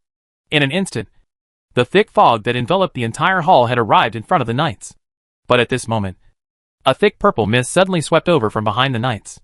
After the thick fog enveloped the knights, white mycelium suddenly grew on their bodies, soon covering their entire skin, and tiny colorful mushrooms grew sporadically. They were itching all over, as if they had a skin disease. The purple fog covered the night, and continued to spread forward, and soon came into contact with the green fog. Then, they actually merged into a thick blue fog, which stayed in front of the knights. The charging monsters continued to enter the thick blue fog, and after their bodies came into contact with the thick blue fog, they actually began to condense pieces of blue crystals. But no matter the green mist or the blue mist, nothing abnormal happened after coming into contact with the knights. It just made their bodies covered with mycelium feel the slightest coolness. A mantra suddenly sounded from Anthony's mouth, and the blue and purple mist seemed to obey his orders, sweeping the green mist deep into the hall. During this period, there was also a spear inlaid with blue crystals, which was thrown into the rolling mist under his command. Before the spear even hit the ground, the blue crystals wrapped around the head of the spear shattered under Anthony's spell, and then flames broke out. At this moment, the blue mist was like ignited swamp gas, burning out strings of blue fire snakes. These blue fire snakes kept spinning in midair, like a brewing storm. Then, under the command of the Holy City Wizard, The storm first swept through the ghosts and burned them into pieces of blue dust. Blue dust continued to fall into the pool. After the green water reacted with the dust, blue flames rose again. Immediately afterwards, there were more and more blue flames, getting bigger and bigger, sweeping across the hall like a firestorm. Flames continued to emerge from the blue mist, seemingly endless. In the blink of an eye, all the undead in the entire hall were swept away. The power of these undead in the hall is far beyond that of common monsters. Blue Wither did not have a great effect on them in an instant. But the scale of the storm, this time, was too terrifying. Not long after, the mist was filled with motionless blue sculptures. And at this time, the storm in the blue mist had not yet finished flashing. The fog dissipated, and you could hear needles dropping in the hall. Several knights couldn't help but scratch their armors, threw out a few small mushrooms, and smashed the statue in front of them with a slap. Pushing and pushing, he approached Roshan, the wizard above, with spots of blue crystals on his body, looked at the knights surrounding him with dull eyes, and kept mumbling to himself. A pair of iron boots stepped on the pile of meat. Amidst the heavy footsteps, the wizard's eyes gradually focused. He followed the heavy square hammer carried by that hand and looked at its owner. "What is this? Ask God." There was a loud bang, and the wizard's chest exploded during the swing of the square hammer. No one wanted to stay in that putrid tomb for too long. But if they stayed for one more minute, a treasure would be picked up in their hands. So the soldiers said they were willing to cover their noses. The same was true for Anthony. But he frantically rummaged through all the experimental benches and couldn't find the gem. In the end, I could only hold the bone staff and cry bitterly, until the soldiers carried the boxes of alchemy equipment out of the ground. He didn't figure out how the tomb robber managed to pull the gem from his wand under the eyes of the idiot. "Damn grave robbers!" "Me too." George followed suit with red eyes. The tomb robber visited all the places in the tomb chamber, in the list of grave objects that the scholars compiled for him based on the literature. Only the bottom few lines were not taken by the thief. Such a huge workload is almost unimaginable. You should know that although their number only accounts for a small amount of all the funerary objects, it is still too much even for a few tomb robbers. After all, the whole team was dispatched, and more than 500 people evacuated the entire tomb chamber, which also took 7 or 8 days. As George said, the bones were put back in the coffins after all. They took the people's money, and it was just done casually. But the dead people can no longer tell who is who. It is inevitable that some people will be placed in the wrong place. Almost all of the hundreds of carts placed by the team in the castle courtyard were full, compared to cleaning out the remaining monsters in the tomb. Picking out the loot has become a headache. In the end, they had to throw some of their rusty armor into the abandoned castle. On the way back, everyone was in high spirits. Many jewels with little alchemical value were rewarded by George to the soldiers. Although in disaster years, these jewelry have no actual material value.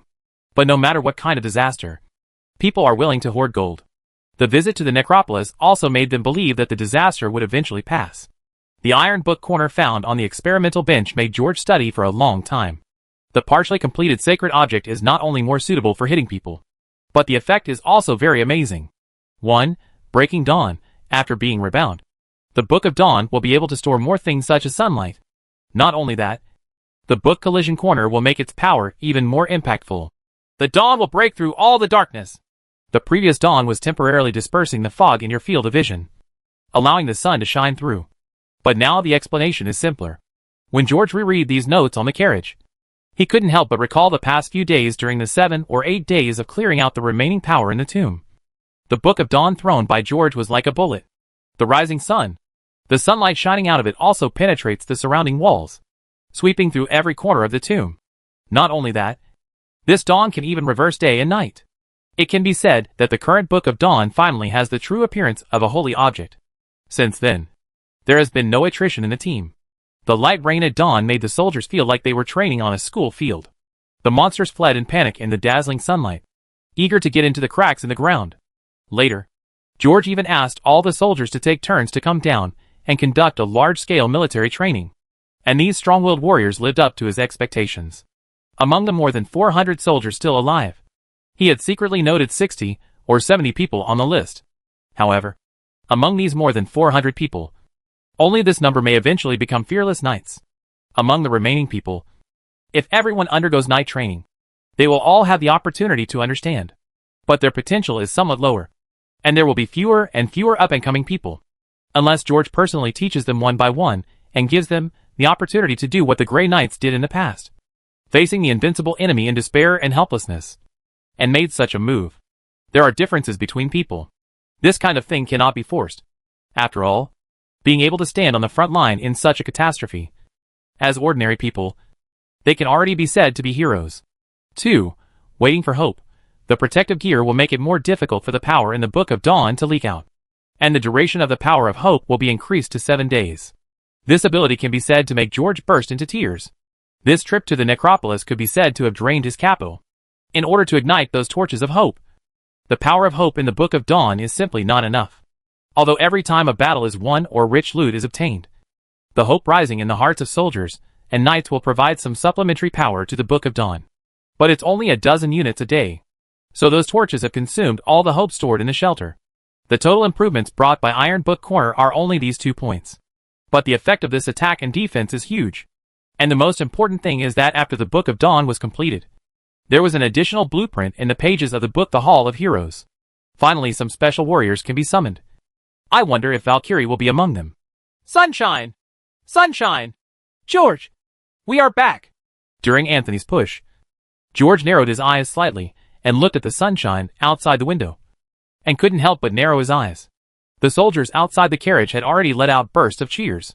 However, inside the carriage, the 7 or 8 things covered by oilcloth and guarded by George and Anthony personally began to cheer after hearing the word sunshine.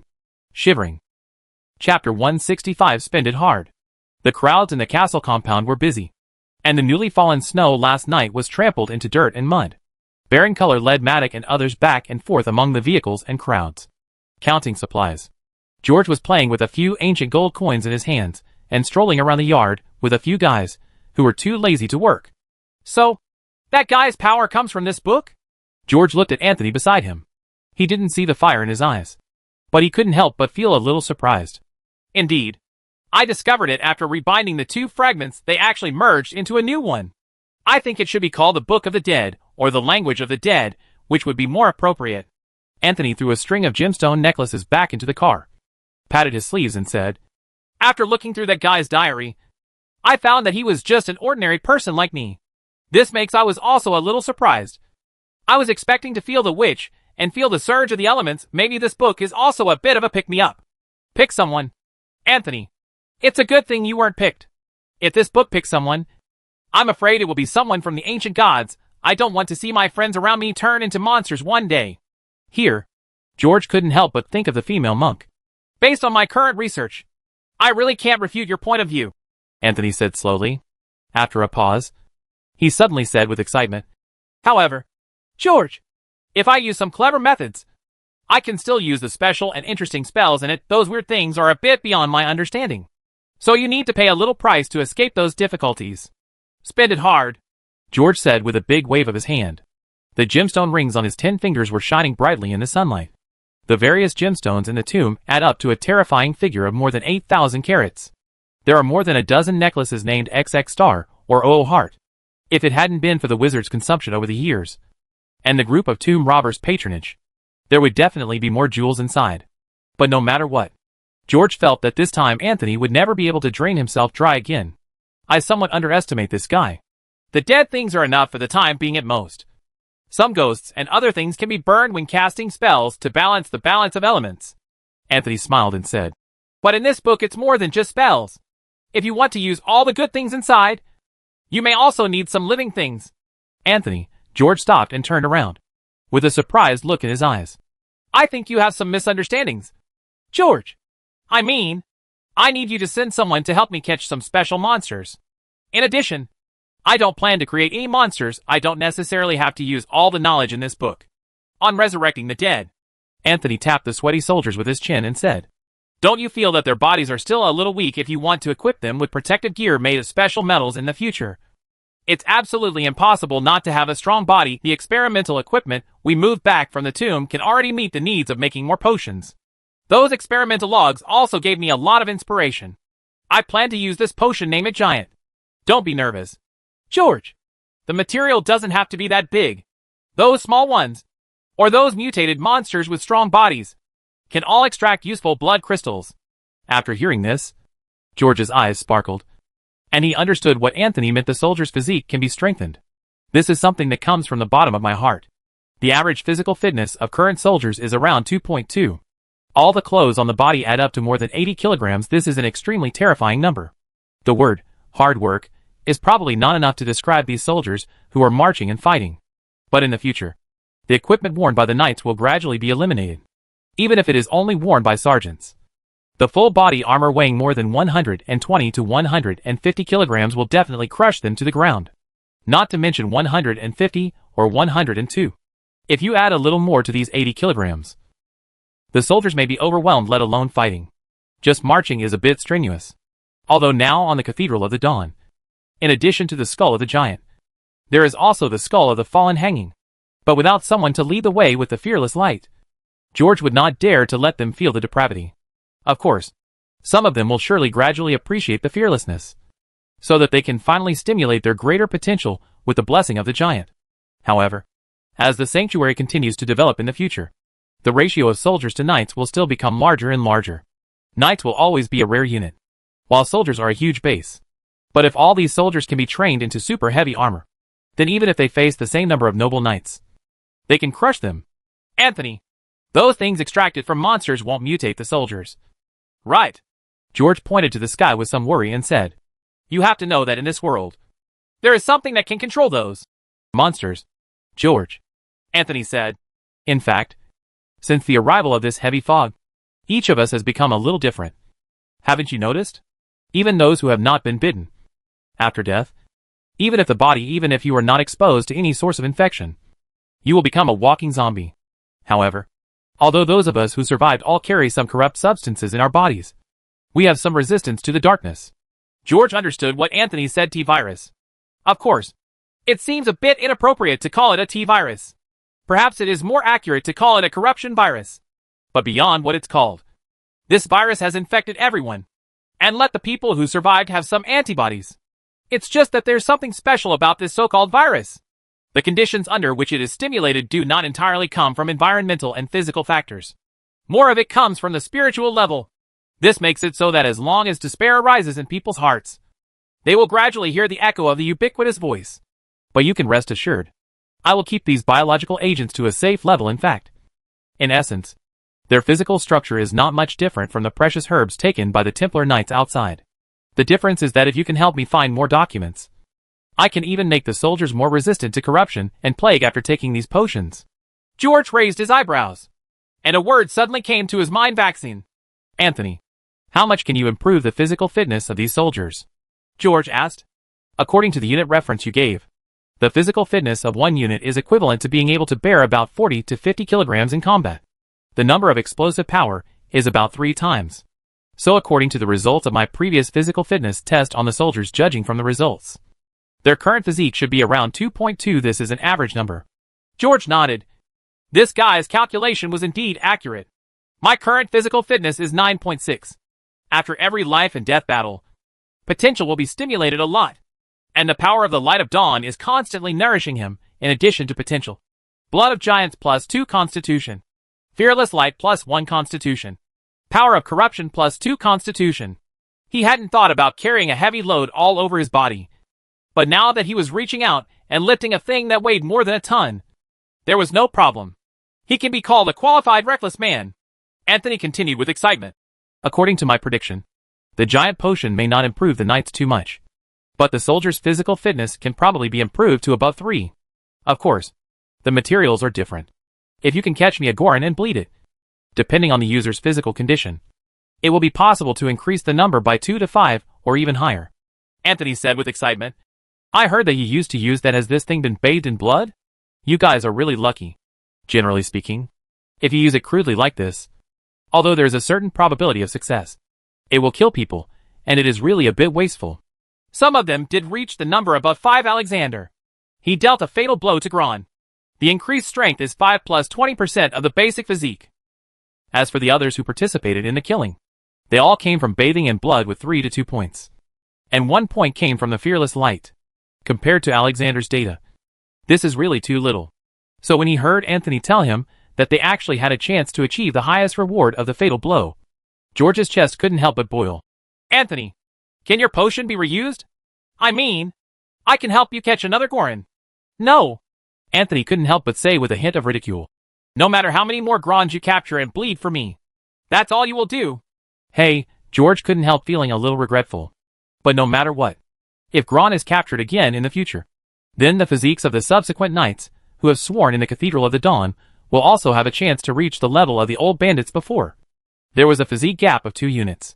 But after George sighed, Anthony suddenly changed the topic and said with excitement, But, George, do you know there are dragons in this world? Chapter 166 Rona. Me degree. There was a soft sound in the darkness. The candle was gently lit, and the faint light extended to the rotating stone stairs, illuminating the surroundings.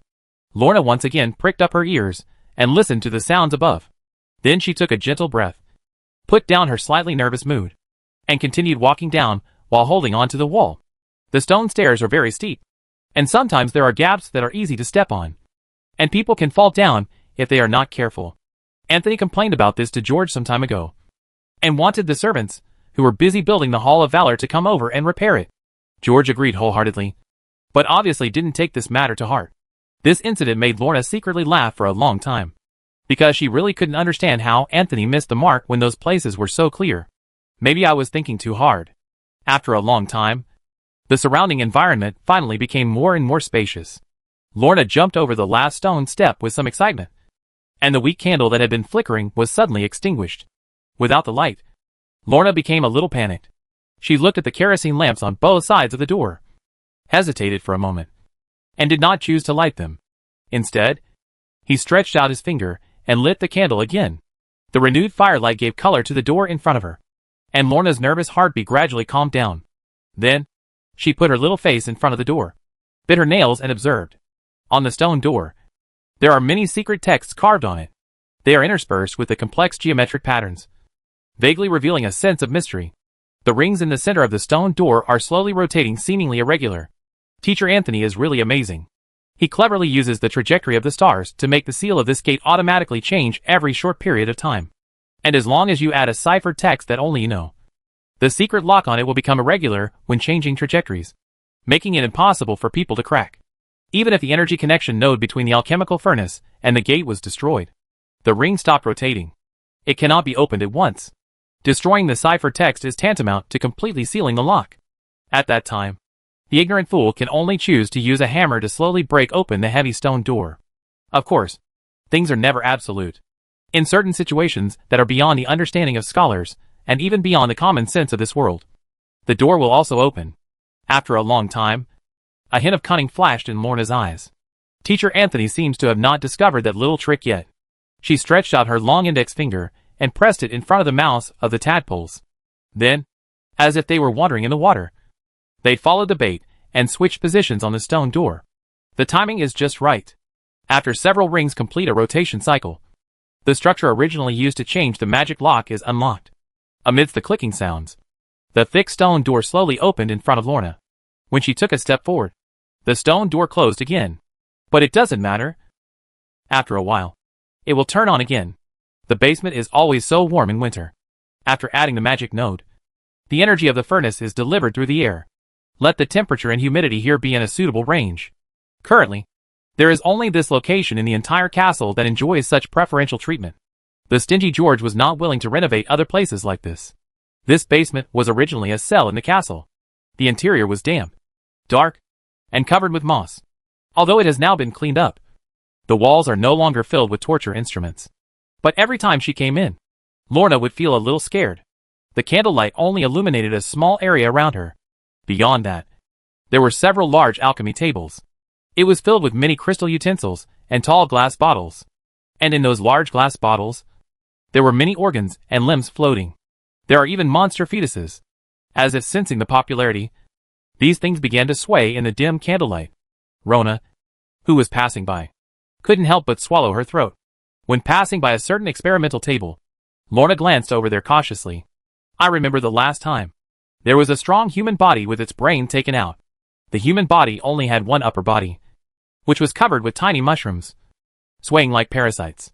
On its body, the thick arm had been cut off and thrown casually on the table. Another small deformity is still attached to the body, When they were walking by, that little hand grabbed the corner of her clothes. When Lorna turned her head, it looked at her with her only eyeball and looked at Lorna and smiled stupidly. Son. This incident gave Lorna nightmares for several days. Its smile was just too familiar. It seemed that the big thing and the bottles of red potion beside it had been taken away. This experimental table seems to be acting as a hospital bed today. On the experimental table, there is a person covered by a white cloth. Judging from the outline, she seems to be a woman. The white cloth was stained with blood, and the scalpels and other things placed around were scattered there in a mess. Obviously, the operation was not completed, so the working scholars covered it with a white cloth. Looks like a hastily ended medical incident. But no matter what, this thing should not move. Lorna stretched out her finger and poked her leg. Sighing in relief, she glanced twice at the face covered by the white cloth, although she didn't lift it to confirm. Lorna had a feeling she was not from the shelter. There were several strange noises coming from the cell not far away. Lorna played over there and saw a few pairs of shining eyes in black and white. They were all captured by Martin some time ago, and now their nerves have either been cut off or injected with medicine. Even if there is no iron door, they can't climb out. After going around here, Lorna stopped in front of Anthony's desk. She placed the candle in her hand on the table. He poked the dead spider on the table with its belly turned over, and played with a few ancient gold coins on the table for a while. These gold coins were all brought back by George from Yongfeng City. But Lorna always felt that they were exactly the same as the ones that George often played with. She mentioned this to the teacher, but Anthony laughed it off. It was indeed the same thing. After all, they were all produced in the same era. But Lorna was very sure about this. Although the ones on the table looked smooth and shiny, the ones in George's hand had many spots. After putting down her thoughts, Lorna flipped through the book next to the gold coin. The book had been rebound and sealed on the table with a metal seal. After being cast under the spell by Anthony, it could not be opened or taken away. But it seems to be able to unlock the book and turn the pages on its own. And he kept shouting his name. The first time Lorna came here was because of those sounds. Indeed, they do not belong to one person, but to a group. They told themselves many interesting things, including a guy named Morphus, who always called him his daughter and wanted to help him do bad things. Lorna didn't believe these liars at all, although the things they talk about are a little more powerful than that great fool's deception. But they are not as good as their teacher. The teacher has explained to himself precautions about the deceptive tricks of the devil a long time ago, including theology. She would just talk to them when she was extremely bored. And look at the interesting look they show when they hear the truth they tell. It's simply arrogant and ignorant. That cunning reptile is deceiving you. This so-called refutation does have a solution. I can't demonstrate it to you, just because its answer is in another dimension. What you said is the same as what the teacher said at the beginning. It turns out you are all liars. Lorna laughed slyly at the roar and opened the book. Then, the voices fell silent. The only thing I can ask myself about now is the jigsaw puzzle. However, what it said was still too exaggerated. So she would still adopt the teacher's strategy of not listening. As long as she doesn't want to listen, she can ignore any voice that comes from deep inside her heart. She has learned this since she was very young. The pages of the book were gradually turned, and those strange fonts shone brightly, slowly flying out of the pages, and combined into paragraphs of text that were completely different from those in the book. She widened her interested eyes and tightened them one by one in her mind. These things are far more interesting than those stories, and far more interesting than those romance novels. And this book has become her favorite book besides. The story Ice and Snow will not tell you. The candle suddenly went out in a gust of wind. The scenery in front of me became monotonous and black and white again. Lorna panicked and tried to put out the candle, but failed to light it several times. Suddenly, there was a sound of running behind her, and Lorna suddenly turned her head. But she didn't see a single figure. Everything was quietly placed in place, except for the corpse on the experimental table, and the blood-stained white cloth was thrown to the ground at an unknown time. Bursts of laughter came from all around, and in the peripheral vision, something was crawling on the wall. Lorna's pale face suddenly looked over there, but wherever her eyes went, there was nothing. Suddenly, a picture flashed in Lorna's mind. She turned her head suddenly and saw a pale, rotten face hanging upside down from the ceiling. It has already rushed over with a ferocious smile. Chapter 167 Weird Things. Several strange things have happened in the shelter recently. Strictly speaking, they all happened in one place. When George heard the first news, he followed Anthony into the laboratory. Here, a lot of knights have gathered around. Some of the guys who didn't join the crowd were stirring around curiously. There were also people holding sword scabbards and teasing the things in the cage. The magic lamp on the roof of the basement has been lit, illuminating the place very brightly. Even the shadows of those people shone on the soles of their feet. "Get out of here!" Anthony roared, pointed at Mizhan and cursed. "Who let them in?" "This guy Mizhan is the only one among the many knights allowed to enter the laboratory. George has been sending this careful, enthusiastic, good-tempered guy to act as Anthony's bodyguard, and is responsible for feeding the monsters who have been raised. At the same time, he is also responsible for the logistics of the laboratory." Mizhan turned pale after being scolded. I couldn't help feeling sad the door was not closed tightly when Anthony left, allowing Martin to find an opportunity to break in. In addition to the Lord, there are several stinky hooligans in the sanctuary who are useless to them. Martin was the one leading the way. He replied quietly. Martin said he wanted to inspect the crime scene. Fart! Get out! Get out of here! You have no right to enter my laboratory. Anthony was so angry that he was going crazy.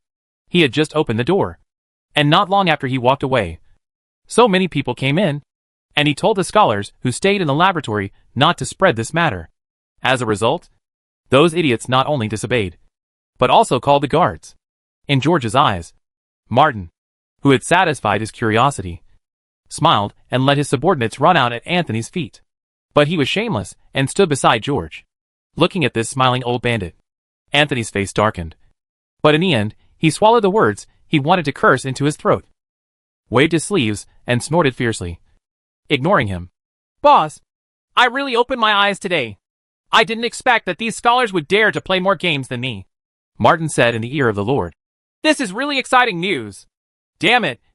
I haven't come in since this place was built. You guys are so brave. Looking at the people who were gradually walking out, George said, Tell them not to spread rumors outside. The crowd gradually dispersed. George played with the gold coins in his hand and followed Anthony around the tables and chairs. When the body appeared in sight, George couldn't help but be stunned. It was a withered female corpse kneeling beside Anthony's desk, covering her face with her hands. Her human form could no longer be distinguished. On the bluestone under her body, there were many scratch marks. Judging from the way she struggled, she seemed to have experienced extreme pain before her death. At this moment, something suddenly burned on the table. Amidst the jingling sound, it suddenly flew into George's hand like a meteor and disappeared. The gold coin that suddenly turned red in his hand was so hot that George said, "Oops," and threw it out. The gold coins traced several trajectories in midair, and one of them landed on the body. Immediately afterwards, there was a crashing sound of rotten wood cracking, and the body turned into green ashes all over the sky. Look at the crystals remaining on the ground. George and Anthony looked at each other, wither. But they had never seen such decay. Such a straightforward method.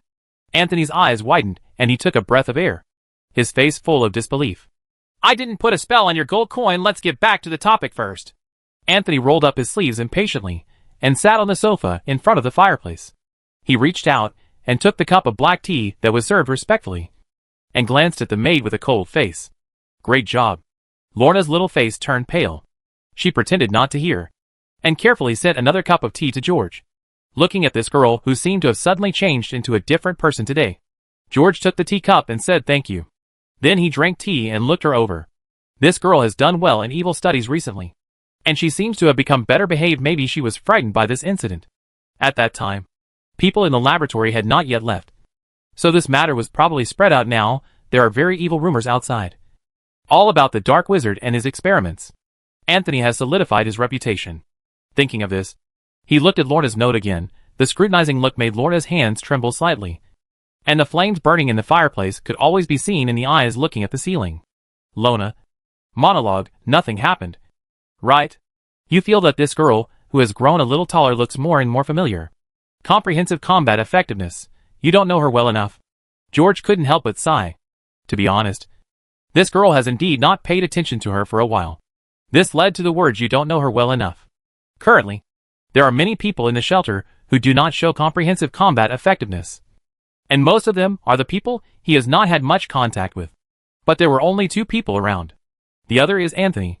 Comprehensive combat effectiveness. Knowledge is power. It is true that it is indeed difficult to evaluate the combat effectiveness of a person like Anthony. He is said to be a scumbag in combat, but he can often do extraordinary things. Say he is S+. You can slap him hard with just one slap. Rona didn't know when she had walked behind Anthony's sofa. His fingers were tightly grasping the corner of Anthony's clothes, looking very scared. This made George frown again, and he remembered what happened in the basement. I've seen the withering flower potion before, Anthony. It doesn't have such an effect. The wizard is dead, Anthony replied distractedly, taking a sip of tea. I remember you brought his body back, Anthony. Speaking of this, George felt a little creepy. He couldn't be like that. Still alive, right? Don't worry, George. I checked my laboratory specifically, and all his slides are well soaked in my glass jars. Anthony put down the teacup and said, Don't think about it anymore, George. I checked my experiment logs for the Crimson Huntress. There may have been a slight error in the process that caused this error. Speaking of this, Anthony was a little depressed. He secretly went to the basement before and used magic dust to play back what happened before, so he did make some mistakes in the experiment. In fact, it is nothing if the experimental subjects suddenly come to life.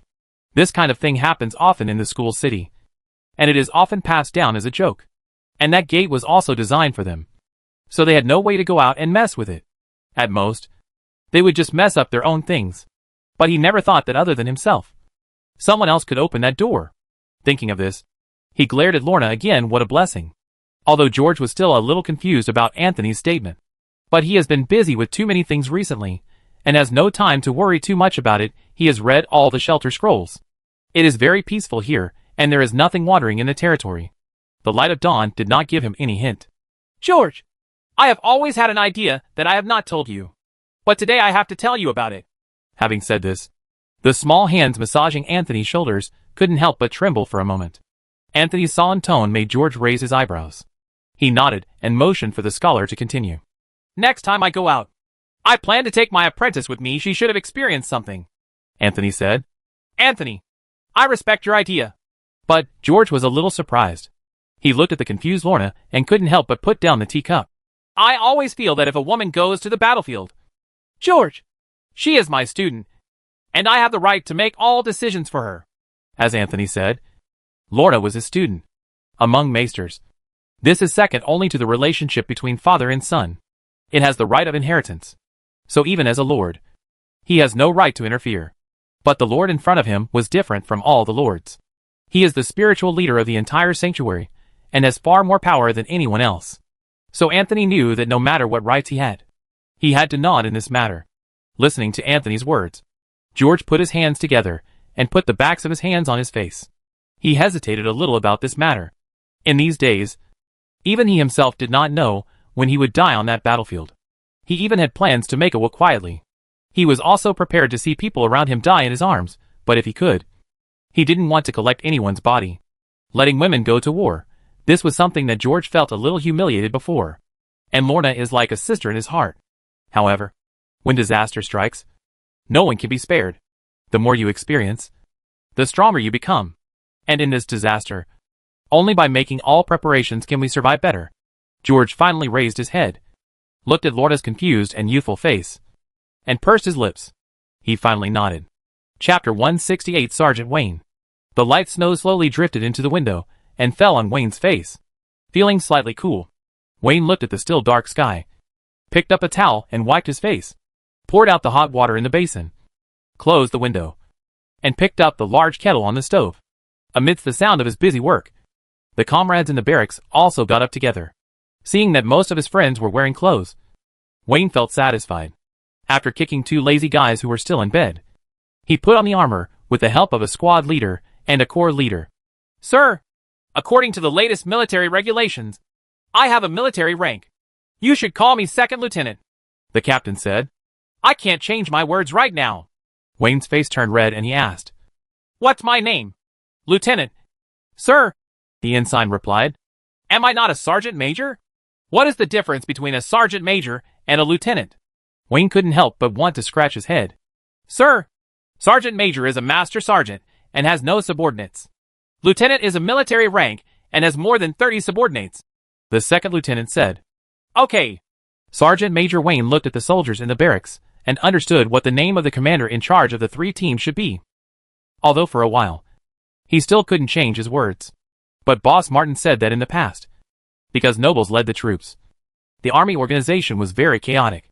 During the war, If the master dies, no one who is not a knight's retinue will know who to listen to. After all, the title sergeant major is still too general. Now the knights have separate missions. Soldiers need to be led by commanders to perform their tasks. Naturally, there should also be officers and military ranks. So, this is a good thing. In the words of Boss Martin, "You've been promoted again." Thinking of this, Wayne couldn't help but feel full of energy. In the beginning, I was just a kuhaha, even though I had served as a soldier under Lord Bobber before. But how can a soldier get a chance to get promoted? Out of 1,000 people, not one may survive to the end and be canonized as a knight. But now, everyone has opportunities, and different military ranks, and different salaries who paid them before. The only reason to join the army is to pay less for food. But at this moment, I can see the broad road in front of me. On top of faith, there is also progress. Even if you don't have the title of knight, you still have the opportunity to stand side by side with them. After death, he will be buried in the Hall of Heroes under the church and become one of the heroes who are respected and worshipped by future generations. Of course, maybe one day I will be able to wear a red robe, or rest in peace in the palace wearing that red robe. This is the highest honor of every soldier. He still vividly remembers the scene where he took the oath at dawn a few days ago. There are currently 59 red robe knights, and Wayne always feels that the 60th one might be him. Whenever he thinks of this, Wayne feels like his whole body is full of energy. The soldiers were all equipped with their equipment, and Wayne took the dawn sword handed over by the ensign and hung it on his waist. After leaving the castle barracks, there is the military deputy hall, where many soldiers are already lined up. After exchanging greetings with several sergeants, Wayne ordered his subordinates to go to the kitchen to collect dry food and the corresponding mountain patrol equipment. As usual, it was their turn to patrol Nanshan today. Therefore, breakfast and dinner could only be taken care of outside. And then started chatting with several sergeants who were idle. Looking at these companions with their wolves and newcomers, Wayne thought of the new tasks that had been issued recently. It seemed that everyone except himself had some new tasks. He was one of them with the more than 200 new soldiers. Bringing up new people is a hard and worrying thing. Although the boys were very brave after their initial training. But on the battlefield, some stupid things will always be done. However, it is easy to lead veterans. They are also very reliable. However, there are always some matters in the South that are left to be handled by oneself. However, there is a chain of contempt in the army. In a team like my own, everyone wants to get in. Since the mountain patrol takes many days, there is a lot of preparation work. So there is no rush. So while some teams had already left in a hurry, the soldiers in their own team had not yet returned. Gradually, half of the people in the deputy hall have been reduced, and most of them are new faces. So Wayne lost interest in chatting and stood alone at the door, holding his shoulders, watching the falling snow. Although the weather was very cold, there were already several knights who got up early and started sparring shirtless. Since the Lord came back, many knights have been sent to the south by him. There are not many knights in the territory, and they are all on semi-vacation. But they can't seem to stay still. Even more so after getting those new weapons. Those fine gold weapons with divine runes outlined in them were even better than the swords he had been handed out some time ago. Wayne couldn't help but feel hot in his heart. Everyone's equipment has been increased. The equipment on the soldiers also became heavier. But since taking a bath with those potions, Wayne felt that his strength was getting stronger and stronger. Although weapons other than spears, such as the Dawn Saber, represent status. But he still preferred the big oak hammer. He had tried Boss Volp's big hammer. Although it weighed more than 40 pounds, it was not difficult to lift it. It is said that Volpe originally wanted a heavier one. But it seemed that I gave up in the end, because it was not convenient to carry.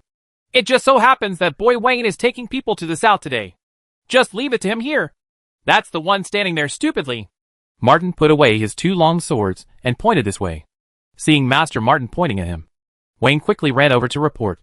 Wayne still admires Boss Martin. After the new bill came out, the Lord originally talked to him about appointing him as a consul. But he resigned. Boss, you keep leaving me in the territory. My bones are dying. Rusty, let Ms. Han do it. I'm going to hang around behind your ass. This incident made Wayne depressed for a long time. After all, if the boss was promoted, he would have more face in front of everyone. But Martin called him a fool. After bowing, I saw that from a second-floor window of a certain room in the castle, a famous scholar was taking a breath and looking towards the school grounds. The old man has something to tell you. This is a good thing. It can be regarded as half a vacation. Go quickly, although the old guy Aldous is annoying. He is Anthony's second apprentice. As you call him, be respectful. Martin scratched his sweaty chest, patted his shoulder, and let him go. Of course you have to be respectful. Those who live on the second floor are all dark wizards. There are only a few people in the entire territory who dare to call them old man. After standing downstairs and talking, Wayne received a new task. It was about the injured patient who was sent overnight last night. The injured person was a wealthy man from Gunnan. He was considered the leader of a group of merchants. He often organized people to go to the coal mines to catch gold. Wayne had seen him several times while patrolling the trade route. I heard that his injuries were scary, but he was lucky enough to survive a werewolf attack. After hearing what the scholar said, Wayne's eyes condensed slightly. Mr. Aldous, please don't worry. I will definitely come back to you with the heads of those werewolves. There is actually no shortage of people in the laboratory. Mr. Aldous stroked his beard and looked up and down at the lean and capable lieutenant in front of him. He said in a roundabout way, "Of course. Don't be brave. Just try to catch them alive." After speaking, he took out a whistle and threw it into Wayne's hand from the second floor. Those things may not be easy to find in the mountains. I specially asked Master Alexander to borrow 2 helpers for you. Don't forget, let them clean themselves outside and then come back. Taking the thrown whistle, Wayne recognized it. Many people had walked the 2 dogs. After hesitantly blowing the sound, 2 huge figures suddenly jumped out from the 3rd floor window. Looking at these 2 huge things covered in pitch black with blue stripes, and the 2 pairs of crimson vertical eyes glaring over at them, Wayne couldn't help but tremble in his heart. What are they called? Adam. Eve. Fortunately, I finally remembered. Fortunately, even though they haven't seen each other for a while, they still smell their own scent. Seeing them licking the palms of his hands, Wayne's nervous mind slowly relaxed. These 2 guys are a lot bigger than the last time we met. I remember that when these 2 guys first entered the territory, they were only about 3 months old, and I even fed them with prey for Miss Rona. In the blink of an eye, they are now almost 8 months old. But now they are bigger than those adult Northland male wolves, and they look only slightly shorter than little William. All the wolves in the team like to follow them, but only Airshot dares to get close to them. As these 2 guys grew bigger and bigger, those soldiers who had watched them hunt gradually did not dare to drag a whole deer through the mountains and forests, and would drag it as fast as they could while running. The way it was torn into pieces was really scary, much stronger than a horse. Whenever Wayne sees these 2 giant wolves, he will think of werewolves. According to the old knights around the Lord, they do seem to be somewhat related. But what are those words called? Hybrid? Mutation and atavism? A bag was suddenly thrown into Wayne's arms. Wayne came back to his senses and opened it, and found that it contained a bunch of thick hair, which should belong to a certain werewolf. Several small bottles of medicine wrapped in cotton, each about the size of a finger. He had seen these things before, and could solve them. Wolfsbane, a limited purchase coupon. This thing is nothing unusual, although it is rare. Soldiers rarely use these things. But those 7 golden lions shone so brightly that Wayne's eyes widened. Wayne knew that these golden lions were supposed to be extra money for his brothers. They were really generous. It's worth spending a few days outside in the snow. On average, each person on this trip can get 7 silver foxes. Of course, if he knew that what Anthony took out before was 10 pieces, he doesn't know what he would say. Purchase some things when you go out. The snow forest at night is not easy. It seems to be a market today. Mr. Aldous' voice came from above. In addition, the meat in the past 2 days has not been eaten yet. The hunters from Gunnan sent them. I don't know if you are good at hunting. If I were you, I wouldn't let the 2 of them starve. Let's see what's on sale in the market. What are they 2 eating now? Wayne raised his head and looked at the second floor window. Don't feed people. Mr. Aldous said this and closed the window with a clang. Chapter 169 Johannes Bazaar. Mr. Aldous' suggestion is very good. The market in Johannes is very lively. Previously, due to heavy daily tasks, Wayne and others rarely had the opportunity to hang out here. I was very excited to come out today. He ordered a few veterans to take whistles and take the 2 big guys and a few wolves in the team out for a walk. Wayne led the remaining people out of the south gate of the castle. As soon as they went out, the sergeant saw the bustling crowd in the town. There will be square snowdrifts at regular intervals at both ends of the street. The residents who got up early have already set up their sheds and prepared market stalls. The 2 teams came out earlier, and the guards were patrolling and maintaining order under the leadership of the sergeant. Snowflakes are often melted by the heat exhaled by the crowd before they fall to the ground. It's already March, and it's actually spring. But Mr. Anthony said that there will be a heavy snowfall at the end of April. Considering the situation in the valley, this is a bit strange. Previous winters only had a few snowfalls. The freezing time is just over a month. What did the scholars say? This year may be the last spring. From now on, there may be no 4 seasons. A large number of refugees arrived in the past few days, and the town's current permanent population is already larger than that of Bianha town earlier. 1,800 houses have occupied the last vacant space in the southern town. I heard that there were also many refugees in the south, and they were all taken into their territories by the lords. Many of the aboriginal people in Gunnan were also selected into the shelter and settled here. This allowed the entire sanctuary to have more than 3,000 residents. Regardless of the soldiers stationed in the castle, the number of legionnaires, garrison troops and knights was almost 1,000. The castle is now unable to accommodate these people, and more than 300 soldiers from the garrison are stationed in the camp east of the castle. Those who can live in the castle and the school grounds are the most elite warriors. After passing through the lively crowd, Wayne and others went to the tavern first and exchanged a golden lion for a bronze eagle, bronze star and copper plate. For these soldiers who came to exchange change, the leader and the tavern owner, Mother, were very happy. You know, no matter in the past or now, the most circulated coins are copper coins, but the most valuable thing is always gold. However, after seeing that they took out 7 more golden lions, they planned to replace them with silver foxes. But she pouted again. It means that part of it can be saved for the boys. They are all regulars anyway, so they will never remember the numbers wrong. Wayne, the chief soldier, didn't have that much thought and felt that it would be easy to lose it anyway. After asking his subordinates for their opinions, he generously kept part of it in the tavern. After hearing the soldiers' decision, the Orioles beamed with joy, and one of them gave them a passionate kiss. However, it would be ridiculous to say that Miss Dana, the leader of the Orioles, lacks a silver fox.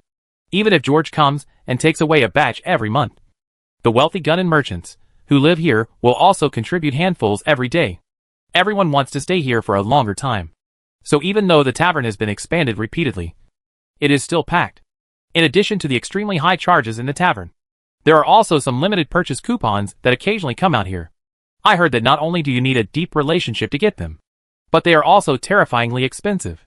But everyone wants it, because only with the limited purchase tickets in hand can the things purchased here be taken out of the shelter.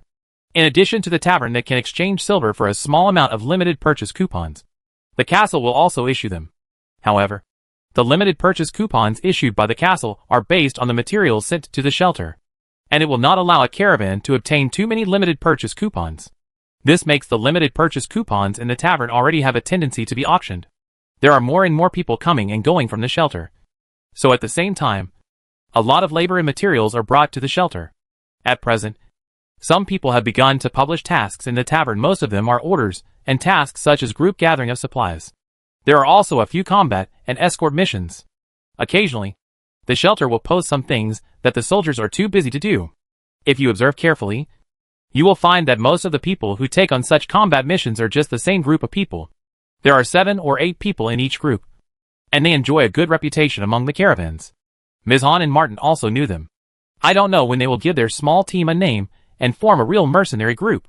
George was happy to see this, because this can make it safer for caravans to travel here. And among these people, there are also Martin's people. In addition, merchants have gradually become accustomed to trading their supplies with each other here. The shelter does not impose restrictions on this kind of material exchange between out-of-town merchants. Moreover, people will be specially assigned to carry out justice, so that merchants do not have to be suspicious of each other and are willing to do it here in Maddox's plan. A trading center will be established in the future sanctuary. Let all merchants and goods in the entire valley travel back and forth here. Although these goods may not all enter the hands of the shelter, they will allow Johannes to circulate more and more goods and types, and become more and more complete. Whether it's a shelter acquiring them, or in certain times of crisis, tearing off one's own face and leaving them all here without hesitation. They can solve huge problems at critical times. Every day, the group of people selected by Maddox and Martin would record the goods and various news coming and going. The entire situation in the valley is becoming clearer and clearer. At the same time, there will be trouble. After all, there will always be businessmen who want to take advantage of the loopholes, and strangers from the east of the valley with crooked ideas. At present, George is most concerned about the former. While the civil servants of the shelter were adjusting various measures, they were also scheming with those treacherous businessmen. Now it is difficult to hit the market with large amounts of foreign gold coins. The civil servants of the shelter are working hard to circulate the goods from the merchants to more civilians. Although no one is hoarding goods in large quantities yet, Maddock feels that this matter should be strategized in advance. Regarding this matter, all the lords in the south were very cooperative, although they all attach great importance to it. In their view, it is just a trivial matter. The power of the sanctuary has become more and more powerful, and the status of these lords, who are attached to the sanctuary, is getting stronger and stronger in their own territories. Therefore, things that were previously troublesome for wealthy households can now be made obedient to them with just one order. After getting the change, Wayne planned to buy some meat and wine here. However, Miss Dana and the Orioles pushed her out. When they went out, they quietly told them to go to the market. The things there were much cheaper than in the tavern. Indeed, as the Orioles said, not only were the goods here cheaper than in the tavern, but the dazzling variety also dazzled the soldiers.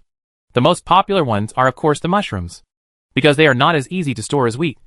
The mushrooms in the castle also yield a lot every month. Therefore, Lord Archon Yoniyama will only collect some from the residents every month, and the rest will be used by the residents themselves. This leaves residents with spare mushrooms to sell. After more than a month, this is the second batch of new mushrooms. Since people began to come to the territory to exchange goods, the residents began to expand their basements. The mushrooms placed on the wooden shelves were taken care of more and more rationally under the guidance of scholars. The output has also increased significantly compared to the initial batch.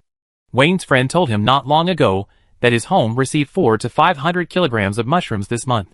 These mushrooms alone are enough to feed his 2 younger brothers every month. I heard that a few days ago, scholars have cultivated a new batch of bacteria called Pitycoccus aureus. Not only is the yield higher, the taste is also better. However, this mushroom always reminded Wayne of a certain fungus growing in the tomb chamber. Most of what the residents of the shelter brought out were homegrown things. In addition to mushrooms, residents with various skills also brought out many other goods. They collected flax and wood from gunning merchants, even silk, cotton, leather, animal sinew.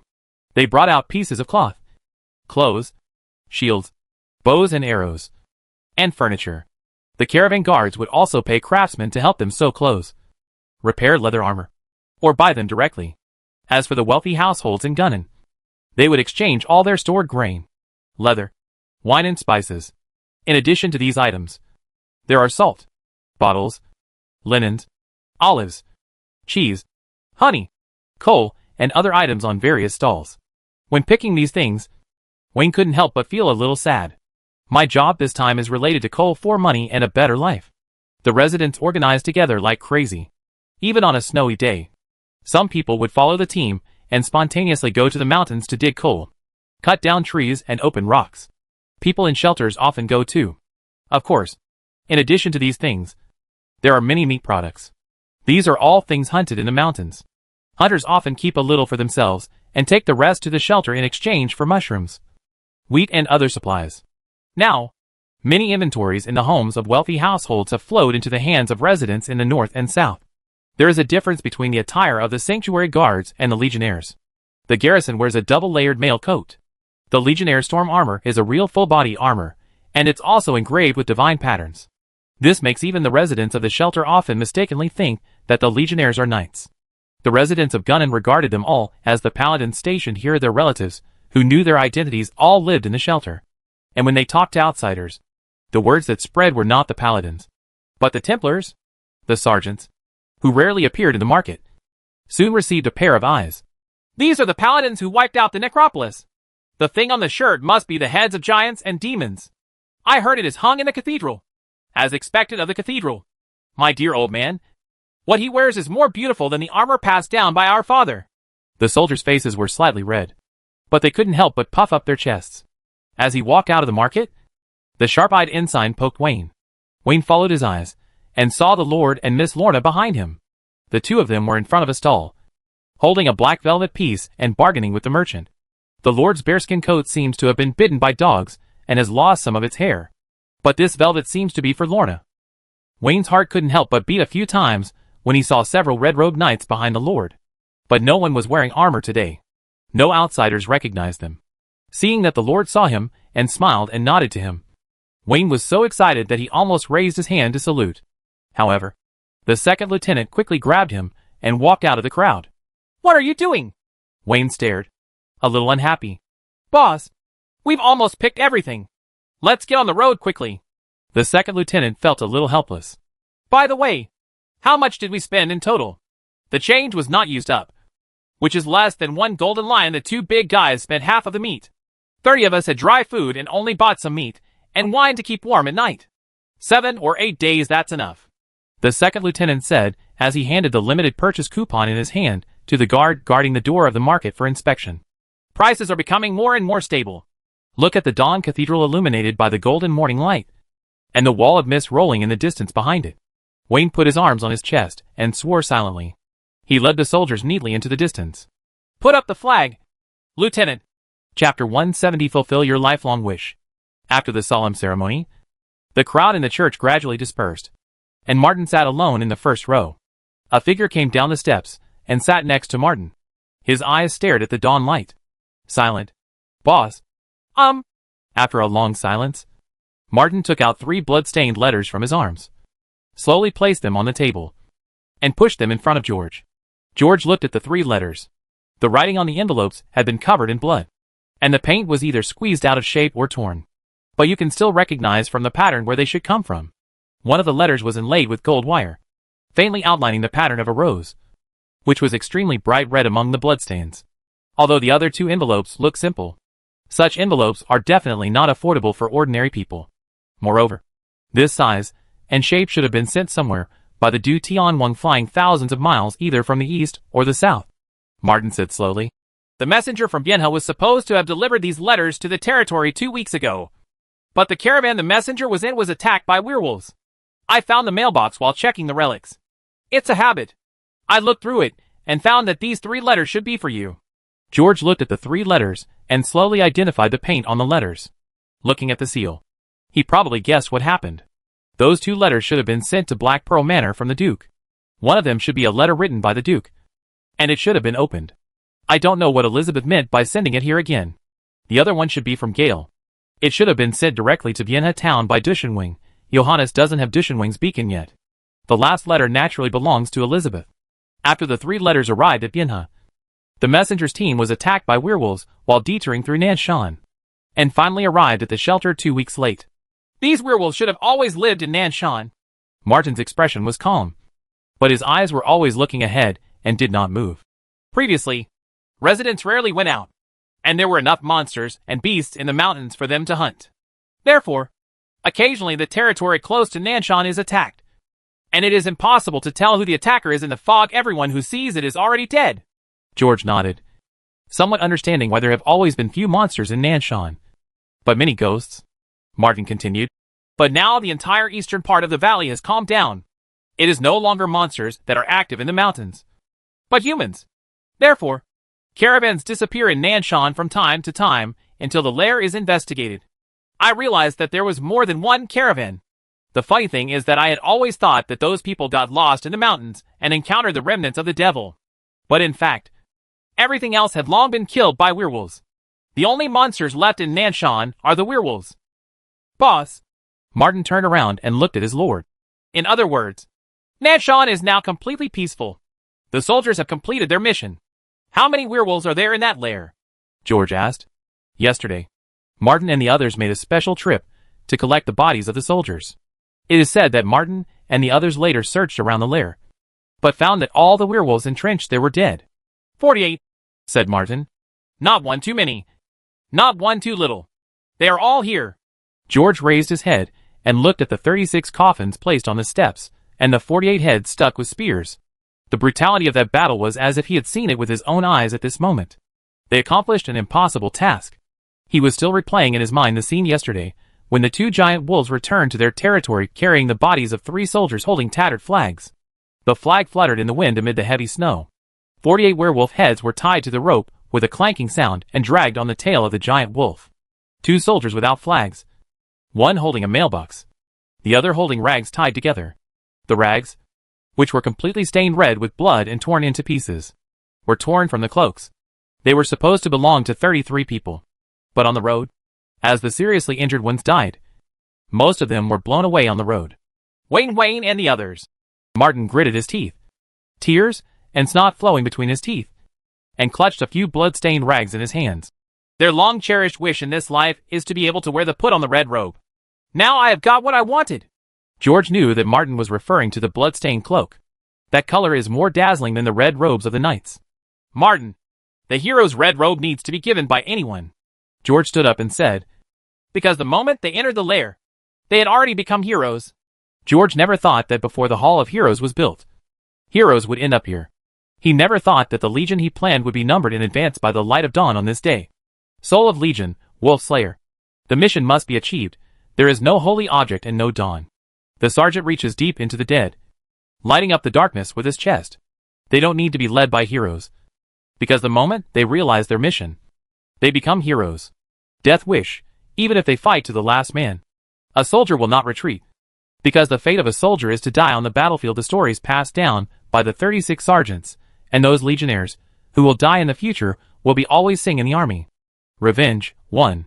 Whenever a comrade dies in the battle, the combat effectiveness of the legion soldiers increases. For every 1% reduction in members, the combat effectiveness increases by 1%, up to a maximum of 30%. 2.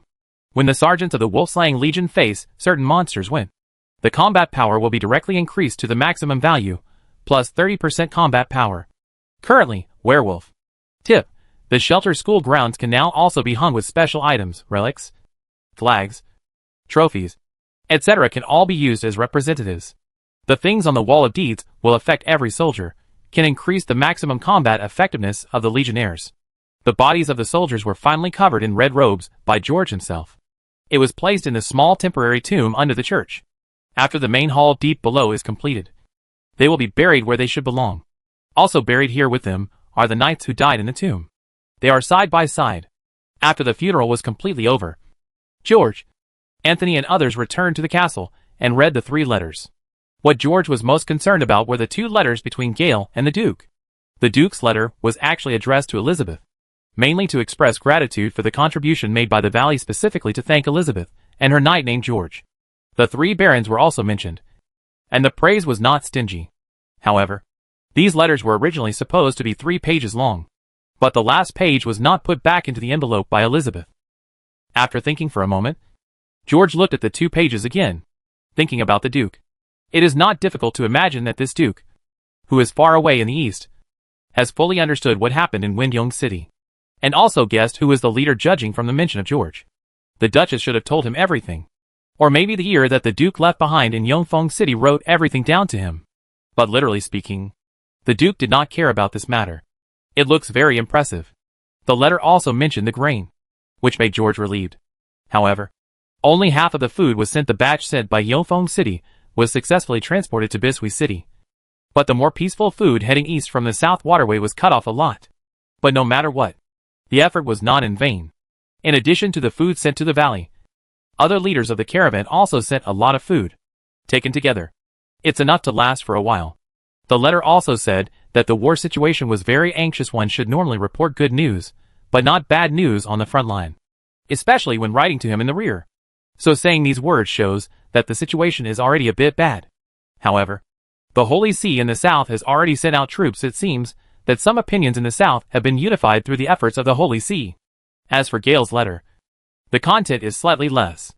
It seems that this guy has safely retreated to his hometown after arriving in Bishui City. And on the way back, we walked around a lot in the Southland.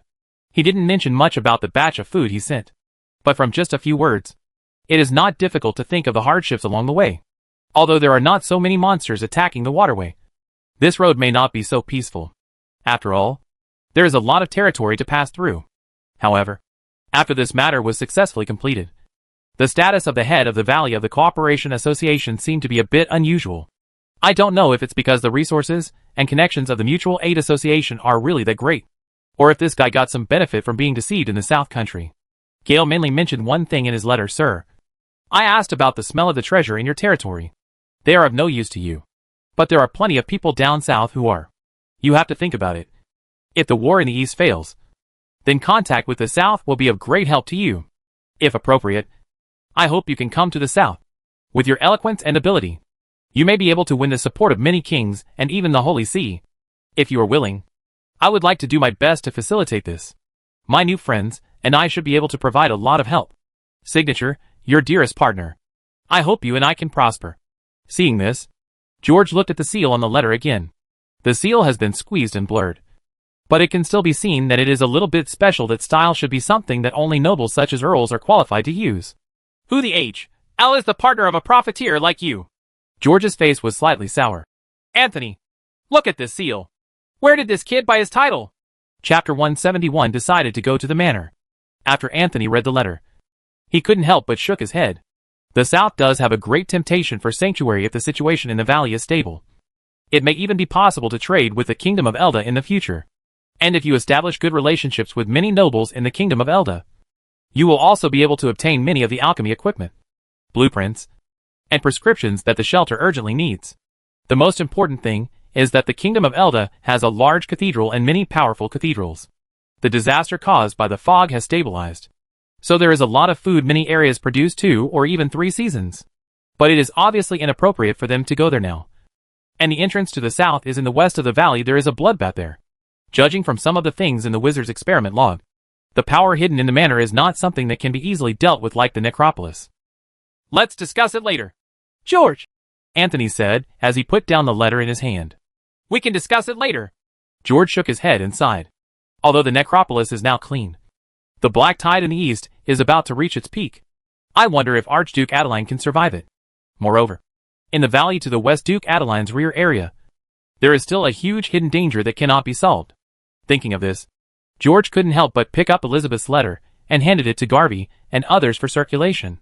George has already read this letter. It was written by Elizabeth herself, and the content is very simple. In summary, thank you to the Knights Templar for eliminating the scourge of the valley and allowing the dead of the Black Pearl family to rest in peace. The news that the cemetery had been cleared had long spread, and she said she was not surprised to learn the news. And it seems that the content of this letter is the same as Elizabeth's consistent attitude, firmly maintaining peace in the valley. But something weird is that at the end of this letter, there are a lot of smears, as if it was supposed to be some explanation for the content of the next page. But then, because the content on the next page was suddenly torn up by her, so the last paragraph of the page was also obliterated. But according to the Count's status, how could he send a scrapped manuscript to himself? The place where it was applied had a hysterical smell. Even scratched the paper. Anthony, what do you think about this? George said with a frown as he looked at the letter that was circulated by everyone. Anthony has been sorting out the wizard's relics, and found many other things in the large number of experimental logs and documents, including some written records. Although many of them seem like crazy words, Anthony also compiled a lot of information. For example, Elizabeth is the ancestor of vampires, not only a king, but after the blood moon, she is the god of blood descendants. That woman is a contradictory lunatic. Anthony's eyes narrowed slightly. The Lich is her slave. He gave Elizabeth the order to study 2 plans. One is how to treat the poison of the vampire. According to the 2 people, it can be seen from some of the letters that she seemed to hope to give the valley a real future. But in another plan, Anthony looked at George with great fear in his eyes. She ordered the Lich to build an army of blasphemers for her in the necropolis, and develop a new type of plague. A plague that can be transmitted through air and water. Once this plague takes shape, the infected will become blood slaves. Everyone in the valley will become her slaves and blood-making machines. The crowd around him couldn't help but gasp. These 2 plans are extremely contradictory, Anthony said with a complex expression. And she often issues extremely contradictory orders, which makes the Lich often confused. For example, recently, she and the Lich were designing to deal with a demon spider in the northern mountains. The demon lord of this demon spider seems to be a subordinate of Elizabeth, and is absolutely surrendered to her. This time, the Lich killed the most important heir of the demon lord. I don't know what the consequences will be. George's expression gradually became weird. Judging from the situation in the cemetery, it was not difficult for him to analyze that the terrifying bone demon was specially designed for the 6-winged demon spider.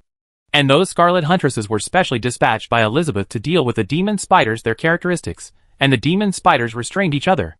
I have a feeling, George, Anthony said, the Countess seems to be sober these days, but it gives me a feeling of returning to the past.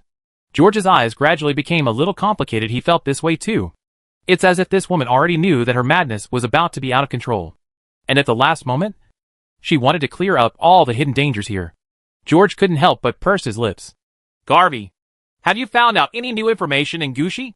George put down the letter and asked slowly. I mean the military situation in the manor. And there are rumors about us. When everyone heard this, They knew that the big boss seemed to have decided to pay attention. He probably didn't intend to delay it any longer. I don't know if I plan to actually fight, or if I want to negotiate. It seems a bit too hasty. There is very little information about the manor. Most of it is in the hands of the upper-class nobles. And you know, they probably all have deep connections with the vampire. Garvey shook his head and said, however, there are quite a few people outside now. Regarding the rumors about our place, the nobles firmly believe that there are not only 1,000 great Templar knights here, but also tens of thousands of religious soldiers, as well as an entire group of bishops and priests. This rumor is a bit exaggerated. Many people claim to have seen it with their own eyes. Martin laughed. Anthony thought for a moment, and then said, George, we found so many suspicious things in the tomb. Then the bishop who led the Knights Templar army should send a letter to ask questions. It is very reasonable. Maybe we can win some land and population to allow our sanctuary to develop better. Except for the Lord. Everyone couldn't help but nodded. Since the necropolis was cleared, the sanctuary has gained momentum. The news spread in the western part of the valley, and the news spread throughout the valley like crazy. Under the intention of Garvey and others, the merchant sent to the west of the valley took many things to another level. This made the Baron no longer the most distinguished person when he went to the meeting of lords in the west. Those viscounts. If we continue to do something with this momentum, we really have a good chance. Many people have not yet reacted. Everyone, George, who had been meditating, slowly straightened up. After hearing his pronunciation, everyone became quiet. We need time to develop, and the enemy may be waiting for time.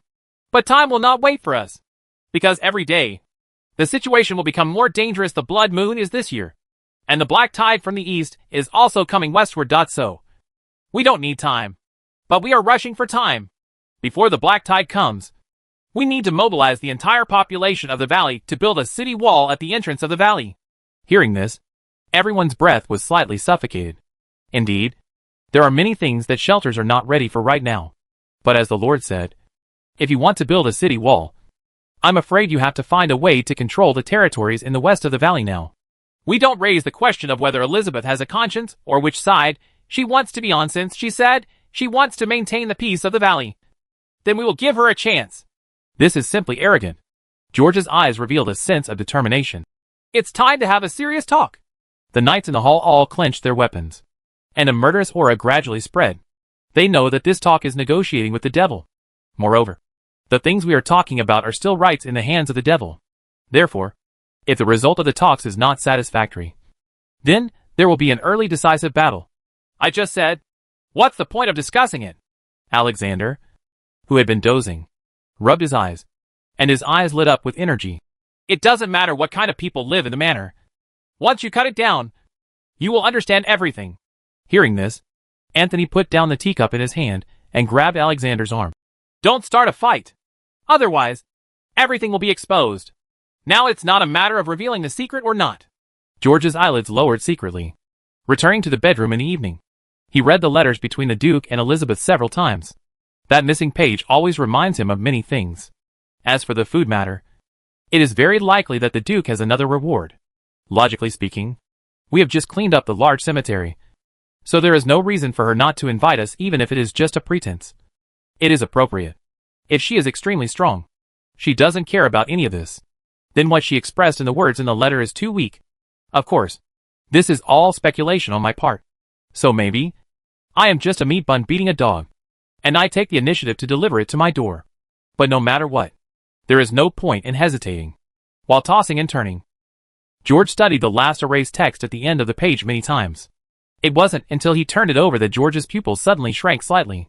The words have been obliterated, but the force with which they were written left marks on the back of the parchment. Many of the words cannot be deciphered even if they rely on traces. But the most deeply scratched sentence can be seen clearly by the light of dawn. End this quickly. I can't hold on anymore. George's heart twitched slightly. Chapter 1720171 Ginham Mercenary Group. After dismounting, many knights began to clean up the dilapidated manor and prepared to camp here tonight. This journey is indeed a bit tiring. Except for the knights and the 500 soldiers on duty today, George and others have temporarily taken off their armor and relaxed a little. Although considering their physiques, these armors are not heavy, but it is very cumbersome. And according to the scrolls and traveler maps, there are no threats nearby. After arranging some things, Baron Garvey was recruited by his boss. In the mist of dusk, I took a walk in this dilapidated manor. I don't know what the boss means. During the journey to Black Pearl Manor, among the many lords, I was the only one who was called over. Thinking of the meeting in Bienha a few days ago, Baron Garvey's mind was confused, and he couldn't figure out many things. He didn't know whether he was lucky or unlucky. This journey is not peaceful. George exhaled a breath of white air and tightened his bearskin coat, which was already a little hairless. I didn't encounter any monsters on the road, but there were a lot of dead people. After Adam and Eve saw it, they almost gnawed the bones. Upon hearing the boss's question, Garvey quickly raised his dejected head and put on his usual smile. Indeed, this winter, the lords in the west are not living well, Baron Garvey said. It is said that giants have appeared in the mountains in the southwest, and there are also giants near the Rose Winery to the west of Black Pearl Manor. A few heads. For this matter, the Earl summoned all the nobles someone wanted to buy some weapons from me a few days ago. Maybe it was because of this matter. Many of the rusty weapons and armor brought back from the cemetery were distributed by George to several lords. After being recrafted, it became a new weapon and armor. The population south of the sanctuary now exceeds 20,000, and the number of soldiers has returned to 3,000, compared to before. The weapons and equipment of these soldiers are much better than before. In addition to being responsible for territory defense, many of them would patrol the territories and roads every day to eliminate the remnants of the south and the newly wandering monsters. The many knights who came to the south from the shelter were leading the soldiers in various territories. But in fact, there are not many combat missions, because the monsters in the eastern part of the valley have been basically eliminated. The main thing is to train the soldiers and let the new recruits eliminate their fear of the fog. So far, the effect seems to be very good, because George had heard before that many teams actually started to look for monsters in the west. Moreover, these people often change their clothes and serve as mercenaries in caravans traveling between the east and west. Regarding this matter, each lord turned a blind eye. The troops in their hands were actually controlled by the knights of the Great Lord. Although they usually obey their orders, there are some things that they are no longer suitable to say more about. At this time, the relationship between the lord and the knights in white robes and red robes was also a bit complicated, so there was no need to cut off their wealth. On the contrary, it is necessary to have a good relationship. Furthermore, in the view of Garvey and other lords, after these people go out, they will kill monsters and maintain order anyway. There is no delay in getting down to business. Moreover, every food consumption is borne by the caravans, and they even bring back a lot of things, remuneration and loot, every time they come back. This not only reduced the consumption of the territory, but also filled up a lot of supplies. This is what the lords like to see. But after George knew these things, his thoughts were somewhat different from his. So this time, I went to Black Pearl Manor and passed by Bienha. He brought all the lords here in a hurry, although this matter seems to have both advantages and disadvantages. But in fact, this is a violation of military discipline. However, the power in the hands of the various lords cannot be compared with the military discipline of the Sanctuary Legion, essentially a mob army pulled up by the nobles. Unless they are all taken back to the shelter and reorganized into the Legion. Otherwise, no matter how strict military discipline is, it will quickly fall apart. After all, they are only part-time soldiers. After spring, Sioux soldiers will start working in the fields. Therefore, I cannot treat these 3,000 troops according to the standards of a shelter. At the same time, to be honest, George was also very happy to see such things as taking on private jobs in contact with the West. The influence of the shelter and the tentacles managed by Martin would gradually spread. So George slowly came up with an idea to establish a mercenary group. And this mercenary group will help him slowly control the western part of the valley into his own hands. In this way, even if the negotiation with Elizabeth breaks down, after he escapes from the manor in despair, he will have a second plan to help him make progress slowly. After discussing with various lords a few nights ago, this matter has been decided. The new management framework of the Bienha mercenary group and many territories have also been re-established. This mercenary group, which was actually in the hands of George, was jointly supported by various lords. It can be said that everyone contributes and everyone can profit. Baron Culler, who was good at all kinds of communication, was pushed to the front of the mercenary group and acted as the leader of the mercenary group that contacted external forces. Baron Garvey was the leader behind the scenes. He and the 4 Knight Lords, who were responsible for the defense and logistics of each territory, were responsible for the dispatch of resources. The regiment was led by Baron Barber, who was good at commanding operations. with Jack as his deputy, and the backbone was selected from the White Robe Knights. After that, many lords may not have reacted yet, but Baron Garvey saw a lot of things. The so-called 7 territories no longer exist. Baron Garvey has become the consul of Gunnon after the reintegration. As for the 4 Knight Lords, as well as those whom George threw over, they have become the deputies and officials of the consul of Gunnon. Baron Garvey did not need to think too much to guess that after this framework was implemented for a period of time, formal official positions would be appointed. At that time, the Great Lord had some troubles and slightly adjusted the official positions of some people, and the power in their hands was gone. From then on, they stayed in their own territory, with titles hanging on their heads, and slowly retired. To be honest, Baron Garvey is a bit worried about this matter. But from the moment those knights came north from the shelter and joined Gunnon's defense, military power was gradually no longer the sole discretion of the lords. The moment the mercenary group was established, the soldiers were completely taken out of their hands, leaving only a small number of guards to maintain order. But what worries Baron Garvey most is not the mercenary group. After all, although the military power has been reduced, if the Great Lord succeeds in doing well in the future, he may be able to become a prime minister. The title may still be promoted. So if the military power is reduced, what does it matter? What troubled him was that Lord George seemed to be interested in supporting Baron Barber. In the Battle of the Necropolis, Baron performed extremely well. Although he did not enter the necropolis at the beginning, he was on the front line in any battle and regarded himself as a man beside George. Red Knight. On his return, George indeed draped him in red robes at the Cathedral of the Dawn, and also gave him a piece of public land.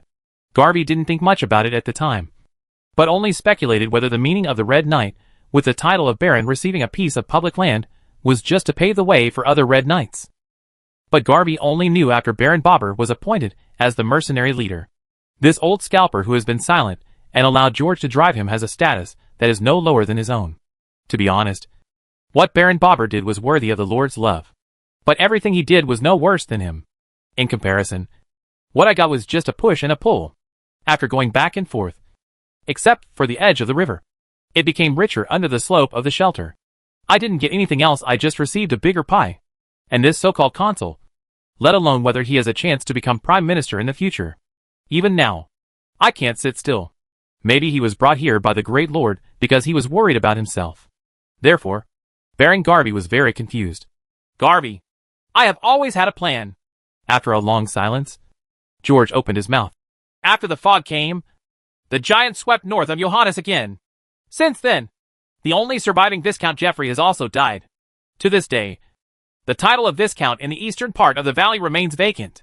Chapter 173 Horse Bandits? You know, as a bishop, I am not suitable to be anyone's vassal. But the valley is in chaos now, and we need a noble who can sit at a high enough position. This person must be nominally Elizabeth's confidant, to gather the big and small lords in Gushi for her. This will allow us to more smoothly pick out those noble scum and deal with them cleanly. After that, we can mobilize the people in the territory and build the city wall. George has been thinking about this matter for a long time. If he wants to mobilize the people who are deeply poisoned by feudal ideas in the fastest and most efficient way, it can only be done in the name of a noble. Otherwise, wait for them to change their minds and become enlightened like the people in the shelter. The day lilies are cold. Garvey also suddenly understood what George meant after the death of those scum of the nobles in the west of the valley. Their territories and people will belong to Elizabeth's confidant. Speaking of this, George looked at the dumbfounded Baron Garvey. This trip to talk to Lord Elizabeth may have various results, but if both of us compromise, it is possible that such a viscount will be born in the valley. When I look at all the nobles and knights, you are the most suitable. So, if I can get this title from her, are you willing to accept this title? You might betray your oath to Elizabeth. The words willing, and willing almost blurted out directly from Garvey's mouth. But at the critical moment, he still pulled back from the brink, knelt down on one knee with red eyes, and said more appropriate words. Sir, I obey your orders in everything. No matter what you ask me to bear. No matter what you ask me to betray. As long as you in one sentence. I am willing to give everything I have. Very good. George nodded, walked forward slowly, and stopped talking. Baron Garvey patted his knee and followed quickly. This time, he was no longer dejected or confused. In fact, George was still a little worried about the noble lords in the south. Because he knew that the most loyal ones were the knights around him, this was not because he was not fooling enough. Nor was it because the lords had too many thoughts. But he has always acted on the essential interests of the nobles. His journey along the way has been too short. Many things cannot be settled in this short period of time. But he was too short a time. So he can only offend these people while using them. And reducing power is also inevitable. Because these nobles who grew up under interests cannot bear the weight of disaster in this doomsday. Just like the god of sanctuary, the feudal system was completely shattered by this doomsday disaster. And it is gradually declining. The only way to unite everyone is to use the shelter model. Let everyone stand up on their own, liberate their own minds, and become heroes. And in this way, the lords will have nowhere to go when people can manage themselves. What do they need those lords to do? At first, George thought about delegating the Red Robe Knights to the territory, or even making them knights. But if this is the case, I am afraid that these heroes, who have already focused all their attention on fighting the doomsday, will slowly become those nobles. The vision in the eyes will gradually move away from everyone, and put it on their own small territory. George believes that these knights who have now understood the true meaning of the light of dawn, no matter how robed they seem, have noble character. But he also believes that no matter how noble a person is, they will be corrupted. But heroes should be praised. They should also gain reputations other than honors. Do those people who wear red robes and sacrifice their lives still have to see nobles bow their heads? As for the big monks and big knights of the Holy See, he was given a reminder: give up the land, and keep the title and title. Dedicate your life to your faith. The enfeoffment system is no longer applicable. But the title of nobility cannot be cut off yet, at least it cannot be changed so quickly. Otherwise, we will not only be the minions of the ancient gods, but also the entire world, who will be our enemy. Indeed, everything requires a process. There can be nobles, but they can no longer be lords, who are as high as the sky and the emperor is far away. No matter what mistakes they make, they have to let their descendants manage the land. Gu Nan's territory was his attempt. He wanted to replace those in high positions with civil servants, who could be replaced at any time. And most of the lords will become nobles in the city. Those who stay on the territory must also be bound by law. They can only be allowed to manage their own property, not the power of life and death. This is the only step he can think of and do at the moment: centralization of power. And it was very difficult because there were so few people available. He looked around and found that almost all the talent suitable for management had titles and titles. There are very few civilians like Jim who can read. Time is still too short. And those who are enlightened still need a long time to grow, compared with those well-educated nobles. They all have some inherent shortcomings. For example, Jack, he is the most talented among the many knights. And he works very hard and knows the most words. But the capacity in many places is still insufficient. It's like leading troops to fight. It's okay if there are fewer people. When there are too many people, marching, baggage, formation, and many other things, some of them give him a headache. Currently, the only people who can command 3,000 soldiers and handle the baggage logistics and other matters well are Bobber and Garvey. This was one of the reasons why he placed Jack next to Bobber. As for the three barons, George was also transforming them little by little, judging from many things. Although these three lords had their own thoughts, they were nobles whose minds could be transformed. Therefore, while taking action on the aristocratic system that the three of them relied on, George was constantly giving them other things. Garvey was power, Barbara was honor, and color was vanity, to make up for the feelings in their hearts. Of course, if they can be taught to be honest in the future and gradually think more clearly, you can continue to give them more rights. Let them take on things for themselves, and become an example for those who later join the nobility to follow. If you can't think clearly, then just use it as a black glove like other nobles. It is too hasty to mobilize the population to build the city wall. And many people will definitely die. People who understand the truth and forget their lives will come one after another. People who don't have time to understand the truth, like the people of the shelter, can only use the whips in the hands of the feudal lords to drive them away. George gradually stopped and found that he had gradually arrived at the gate of the manor. In front of him was endless fog, and the manor behind him, where the knights were busy, was already at the edge of his field of vision. Baron Garvey behind him had lost track of him at some point. In the cold wind, George exhaled a breath of white breath. He looked towards the invisible Black Pearl Manor deep in the mist in the distance. In the days since the necropolis was peaceful, he had thought about a lot of things, and also thought very far. But whether it can be implemented in the end depends on where it is. The sound of horse hooves suddenly came gradually from the rolling fog. After the sound of hoofbeats came closer, George's eyes penetrated the fog and saw several unfamiliar flags erected in the distance, as well as several groups of knights and hundreds of walkers. Among the walkers, There were many people with their hands bound, connected in a string by ropes. Judging from the colorful and exaggerated decorations on the nights surrounding the refugees and the swish-looking equipment of the soldiers, this armed force definitely did not come from a shelter. Suddenly, there were wolf howls in the mist, causing a commotion in the team and speeding up the pace at the same time. Under the shouts of the noble knights, whips were waved and screams continued. The soldiers pushed the tied refugees up to the gate of the manor. In front of the nobleman riding a tall horse, a young man wearing a brown fur coat, who looked like a merchant or a hunter, with a dull face, like a fool, was blocking the door of the manor. The nobles stopped their horses, and the procession also stopped. He raised his head proudly, and glanced up and down at the merchant blocking the door. Then, a knight next to him glared, swung his whip, and hit him in the face. A mangy dog without eyes! In the blink of an eye, the whip had hit the young man's face hard, causing his head to tilt slightly. However, it may be that the whip has become somewhat worn out from years of use. It seemed like it had been whipped on a stone all night, and it broke with a crackling sound. The people on the horse looked at the whip head flying in the air, and were slightly stunned. George scratched his slightly red face. Then he put his fingers under his tongue and blew a weird whistle. Horse bandit? Hearing the whistle, the noble's eyes widened. Chapter 174. So clever. The manor house was well maintained under the arrangements of Baron Garvey. A brazier was erected in every room, and people lived in it. But the knights still liked to sleep in the hall on the first floor. After all, it is more spacious, and the fire pit is very warm. Chat and drink before going to bed, just like when we used to live in the Shelter Tavern. However, after another group of travelers squeezed into the big house, the spacious hall seemed a little crowded and lively. The shirtless Martin exhaled, handed the whip to Volpe, wiped the sweat from his body, picked up the wine bag and sat on the long bench, leaning against the arms of Viscount Gast. The shoulders rested. The angry curses in the hall gradually started to sound again among the whips. The Viscount's eyes twitched fiercely as he looked at the knights who were kneeling on the ground motionless, exhaling and no longer breathing.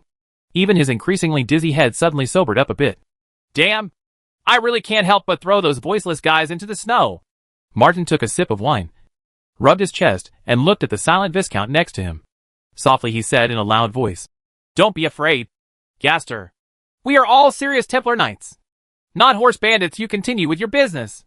I was a little busy just now, and didn't hear you clearly. You said you originally planned to visit who? We are going to Tulip Manor. Sir Martin's situation has become worse and worse after those giants came down the mountain. The Earl has been having a headache these days. We, the retainers, need to discuss how to share the worries for the head of the family. Anthony sat diagonally opposite him and asked a few questions from time to time. At his prompting, Lorna, who was sitting on the small bench on the other side, held a pen in her hand and wrote down all the key points. This was already the second time he was being questioned. But during this time, Anthony fed him something to drink. When the Lord and Garvey walked down the stairs, Gaster's story was almost halfway through. When Martin saw the Lord coming, he quickly stood up and moved a chair for him, and said, Boss, this oil-headed nobleman is a big shot. He knows a lot. And this guy is also a personal trafficker. Indeed, sir. Before the Mist Age, Viscount Gast was doing some population business, because he had some connections with the Southern Kingdom. He even had many overseas ships. He has always had many very good resources in his hands. We sent him to most of the population, and Gushi will flow into his hands. Garvey nodded and said, standing next to George's chair, After the disaster struck, he, who was originally of a high status, because of his wide network of contacts, was able to Gushi's status has become higher. He often visits the manors and castles of various nobles, and often meets with the Earl. He is the most trusted among the 4 Viscounts who are still alive. After saying this, he laughed. Today is really a coincidence. Sir, if Sir Carol were here, I don't know what his expression would be like. George nodded. It was indeed a coincidence. The Viscount Gaster in front of him, who is about 40 years old and slightly older than Carol, is one of the 4 Knight Lords and the nephew of Sir Carol. Although they are blood relatives, the two people do not have much contact with each other. Most of the time, it was Carol who was far away in the east of the valley, living under the guise of his nephew. This also allows Sir Carol, who does not have much ability, to survive to this day. Those giants are numerous, somewhat intelligent, but very cruel. Lord Gaster, who was sitting on the bench, touched his dizzy head and continued to talk. Is there wisdom? Let me make sure again. Do those giants live in groups? Anthony said. How tall are they? At this time, Gaster's head was getting more and more dizzy. After hearing the question, he blinked his dazed eyes and replied, Yes, sir. I have seen a dead one. About 4 in number. Personally high. Are there any other features? Anthony asked. Very fat and strong. With blue-white skin and tattoos. He can use weapons and wear clothes. He also has horns on his head. This Count Gaster's words caused the surrounding knights to start a lively discussion. Among the giants they had seen and the legends they heard, there was no such thing. Do they like shiny things? Anthony said with a raised eyebrow. I like it. My lord. We found gold coins in the dead giant's pocket. There was a buzz in the hall, and the knights who were listening couldn't help but become even more lively. Even Volpe put down the whip in his hand and took a sip of wine with great interest. Take it down, Lorna, Anthony said. These thick fat things are the frost ogres His Excellency Viscount Gaster. Please continue talking. The noble Earl of Black Pearl told us that the giant tribe had been driven into the mountains by her knights. But after a while, those hungry and terrifying monsters came around from the other side. The Countess sent knights deep into the mountains and forests, intending to completely annihilate the tribe. But the situation became even worse. The giants were afraid of the Black Pearl Knights, but not afraid of us. They could always suddenly come down from somewhere in the mountains and forests, raid our territory and plunder our property. No matter how strong the city wall is, it will be vulnerable to them. No matter how brave the knight is, no matter how strong the armor is, they can't withstand them for a while. That stupid woman is not fit to be a leader at all. She is too indecisive. After saying this, Gaster suddenly woke up. Cold sweat broke out all over his body. He looked at the knights in red robes in front of him, with an extremely frightened look in his eyes. No, miss, you have forgiven me for my unintentional words. You? Please. But after Anthony fed him another tube, the guy started to feel dizzy again. Martin leaned next to George and said, I feel that this boy is not as afraid of the devil leader as those Rose Knights in red robes. The Knight of the Rose? What does it have to do with the Rose Manor? George had never heard of such a knight beside the Countess of Black Pearl before. I heard that there are 7 of them. They wear blood-red armor and robes. Their identities are mysterious. No one has seen their faces. But there are rumors that they should have been some lords. George touched his chin. For some reason, he suddenly recalled the Hunter father from Hunter and the dead Baron in the castle. After the potion took effect, George opened his mouth. I want to ask, Lord Gaster. George narrowed his eyes slightly and said, How long has it been since Elizabeth sent knights to the mountains? It's been a while since I came back to the Ice and Snow Festival. I went out again after the new year. Then how long does it take to come back each time? Those giants have recently started to move down the mountain again. And the tribe must have been dispersed again. The knights should be back soon. At most 5 or 6 days. How many of them went? I went at least half of it this time. George's eyes became a little strange. After a moment of silence, he asked Anthony, Can you identify the identities of those blood descendants and even track their locations? I can help you divine for a while. Anthony replied. George's face darkened. You're kidding, George. It's actually not difficult to track a person. Hair, nails, etc. will do. As for tracking a group of people, if they are blood descendants, it's actually even easier. Just give Elizabeth some blood. George. Other people's blood will work too. But Elizabeth is the source of the Valley blood. Her blood is the noblest among the Valley blood. And the nobler the blood used, the better the effect of the thing will be. George said with some confusion. Can Elizabeth also track the location of those blood descendants? It depends on the situation. If she often sucks living people, even if she is not a blood descendant, she can sense it from a long distance. Otherwise, even a direct blood descendant can only feel the general direction. Well, Anthony, can the alchemical wonder you mentioned be mass-produced? Anthony said, If it is mass production, the effect will be reduced. You can point to the position of the nearest vampire. Okay. Enough. I plan to use it for my mercenaries and bounty hunters. So try not to spend too much money while maintaining the usable range. I thought you were going to make something big. Anthony, who was originally a little excited, became a little disappointed. After thinking about it, he said, What you want can only be regarded as toys, blood pigeons, pocket watches and compasses. And a small amount of mithril is enough. Relatively speaking, the most expensive of these materials is the pocket watch. Well, There seems to be some in the homes of some nobles and wealthy families. Which is enough. George nodded and said, "You can continue to ask him." Anthony continued to ask, "After those ogres come down from the mountain, will the knights help you kill those ogres? Those damn greedy things." Gaster cursed, as if he was scolding the knights. They deliberately pretended to be invisible, and would return to the manor in their opinion. The more people running out of the castle, the better. The more I like it. Anthony asked strangely, "Didn't anyone inform the Countess? She has a way to let the knights get the news and help you protect the territory. The places that are affected by disasters are random.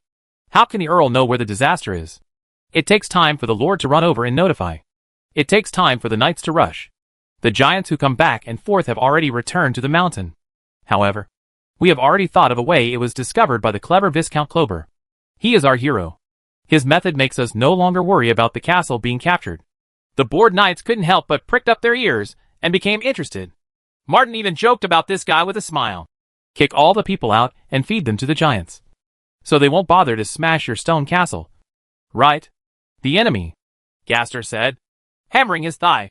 "As long as you drive out all the trash when they attack and feed the giants, they won't waste any more effort."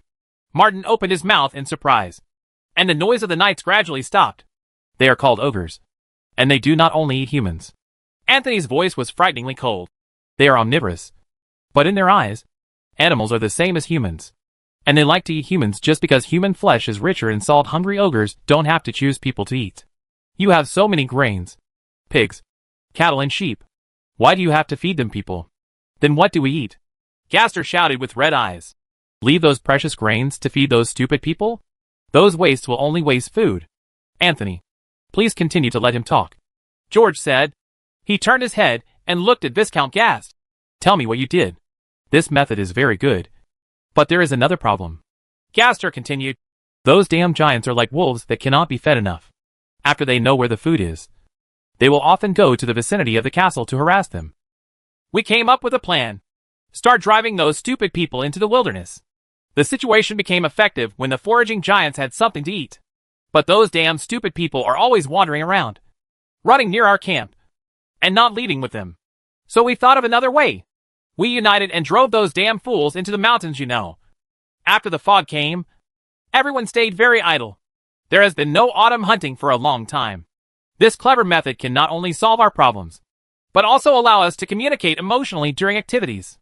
We can show our bravery in front of ladies. It is simply wonderful. And those who died can also cut off their flesh and feed it to the stupid people. Giants don't pick up frozen bones on the ground.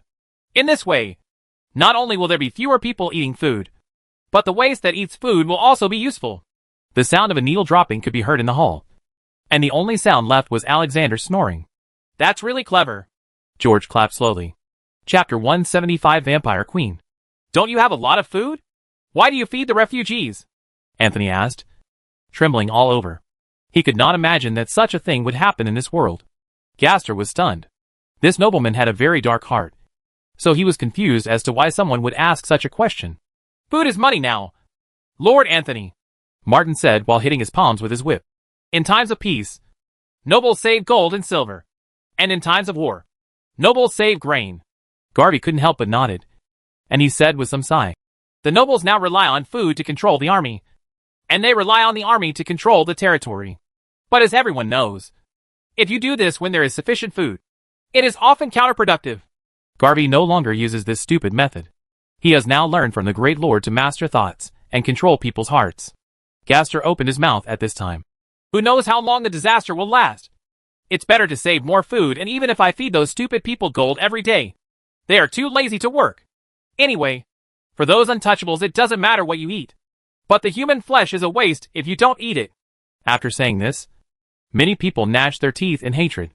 Only George and Garvey did not say a word. They already knew the virtues of these guys. George continued to ask, "Deporting refugees to the mountains and forests. I heard that there are also Black Pearl Knights in your hunting team." "Right. What is their attitude?" "What kind of attitude?" Gaster chuckled. "The untouchables eat meat, and these bastards drink blood. Just half as many people as one person. And they are more energetic in hunting than us." George's brows moved slightly. "Don't you care, Lord Earl? That woman is crazy. She is a normal person during the day and a devil at night." Gaster suddenly trembled all over. "Of course. You have to go behind her and Miss Tanya's back to do this kind of thing. George and Anthony couldn't help but glance at each other, and they began to inquire carefully. After several conversations, everyone was able to confirm that Elizabeth was the ancestor of the Valley vampires. She seems to still have some humanity, and in normal times, she tries her best to prevent the emergence of new vampires. She imprisoned many blood descendants, who could not control themselves in the Black Pearl Manor, and every once in a while, she would call all the nobles together to see if any new blood descendants were born. For those vampires who escaped, Tanya went out to take care of them and kill them. No one dares to resist these two women because their strength is extremely terrifying. At the beginning of the fog, an extremely terrifying alien demon appeared in the northern mountains, and its leader was a great demon lord, a charming woman who was half human and half spider. The magic in your hands is extremely terrifying, and you can kill thousands of zombies with just a wave of your hand. However, she was beaten into submission by Elizabeth. In the entire manor, besides Elizabeth, the most terrifying person is the great knight named Tanya. She is not from the Vale, but is Elizabeth's cousin and comes from the kingdom of Elda. I visited this place in the fog. After the fog rose, I did not return to the Elda kingdom in the south, probably because I was also infected with blood poison. Tanya was the first person Elizabeth embraced, but her strength itself was extremely powerful, and she was also extremely good at martial arts. So the strength doesn't need to be much worse than Elizabeth's. They were originally the two patron saints of the valley, but now they have become more and more crazy. Gaster trembled all over, seeming to be lost in memories. The Earl said that there was a countdown above her head. Her behavior was often contradictory, and many nobles who worked around her died. Some people clearly followed her orders to take blood, but after she regained consciousness, she often forgot these things and killed that person. Die. No one dares to resist her. She has absolute power, and all the vampires also obey her as long as they become vampires. They are like slaves. They cannot control their bodies in any of her words, and obey her orders like dolls. Tanya was slightly better off, a bit more humane, but compared to Elizabeth, who seemed sober and easy to get along with, this female knight captain with a bad temper was actually feared by everyone. Now Elizabeth goes crazy more and more often. At first, it was just once in a while, but now it's almost day and night. When she was crazy, like the devil, she even invented a cruel torture instrument for squeezing blood to satisfy her uncontrollable blood demand. And every time after drinking blood, its strength will become extremely terrifying. After quitting blood for a period of time, you will become extremely weak again. When he is not crazy, he seems to be a good lord who is devoted to the people and tries his best to correct his mistakes. However, what is certain is that the recruitment of virgins was indeed Elizabeth's order.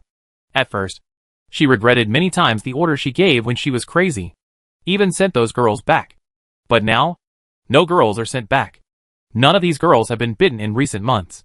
It seemed that Elizabeth was exerting great restraint, but Gaster knew that it would be better to take blood slowly, because the more she doesn't drink blood, the more irrational she becomes when she's crazy. And when she goes crazy next time, these girls may not even have a chance to survive. Will be squeezed into plasma and torn into pieces. These two stupid women will become crazy as long as they don't drink blood for a period of time. But they don't realize it. Later, we thought of a good way. Gas snickered. Tanya is addicted to alcohol. Elizabeth also drank with her occasionally. We secretly put the blood into the wine to keep them sane. Later, Elizabeth also liked drinking very much. Gaster suddenly became sad again. But recently that Elizabeth actually stopped drinking. Idiot Anthony shook his head. You dug your own grave. George also nodded. Through Anthony's recent research on the Bear Red Huntress, he also had some understanding of blood poison. From Gaster's words, he could guess that Elizabeth and the others seemed to have been trying to get rid of the blood poison. Just like detoxification. If you survive the initial period of time, although there will still be terrible damage left in the body, the situation will become much better. And if she successfully quits bleeding, she will become crazy less and less often.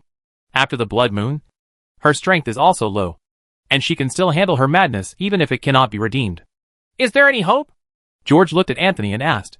Anthony shook his head and said, the first turning point was when she invented the torture device. The second one was when she fell in love with drinking. I think God can't save her unless she burns all the blood in her body. According to what Gaster said, it has been 10 years since Elizabeth became a vampire. She must have been injured after her fight with the big demon lord. In other words, in order to defeat her, he had to drink blood. After that, the madness was overwhelming. that led her to invent that torture device. And the wine, with Elizabeth's sensitivity to blood. How could she not notice that there was blood in it? Elizabeth could no longer control herself. Perhaps at the beginning, the two of them drank red wine, because they were trying to find a substitute for the blood addiction. When the blood addiction attacks, they lose their sense. Even though he knew there was blood in it, he drank it. But now, there is an inescapable need for blood. Elizabeth probably knew that she didn't have much time.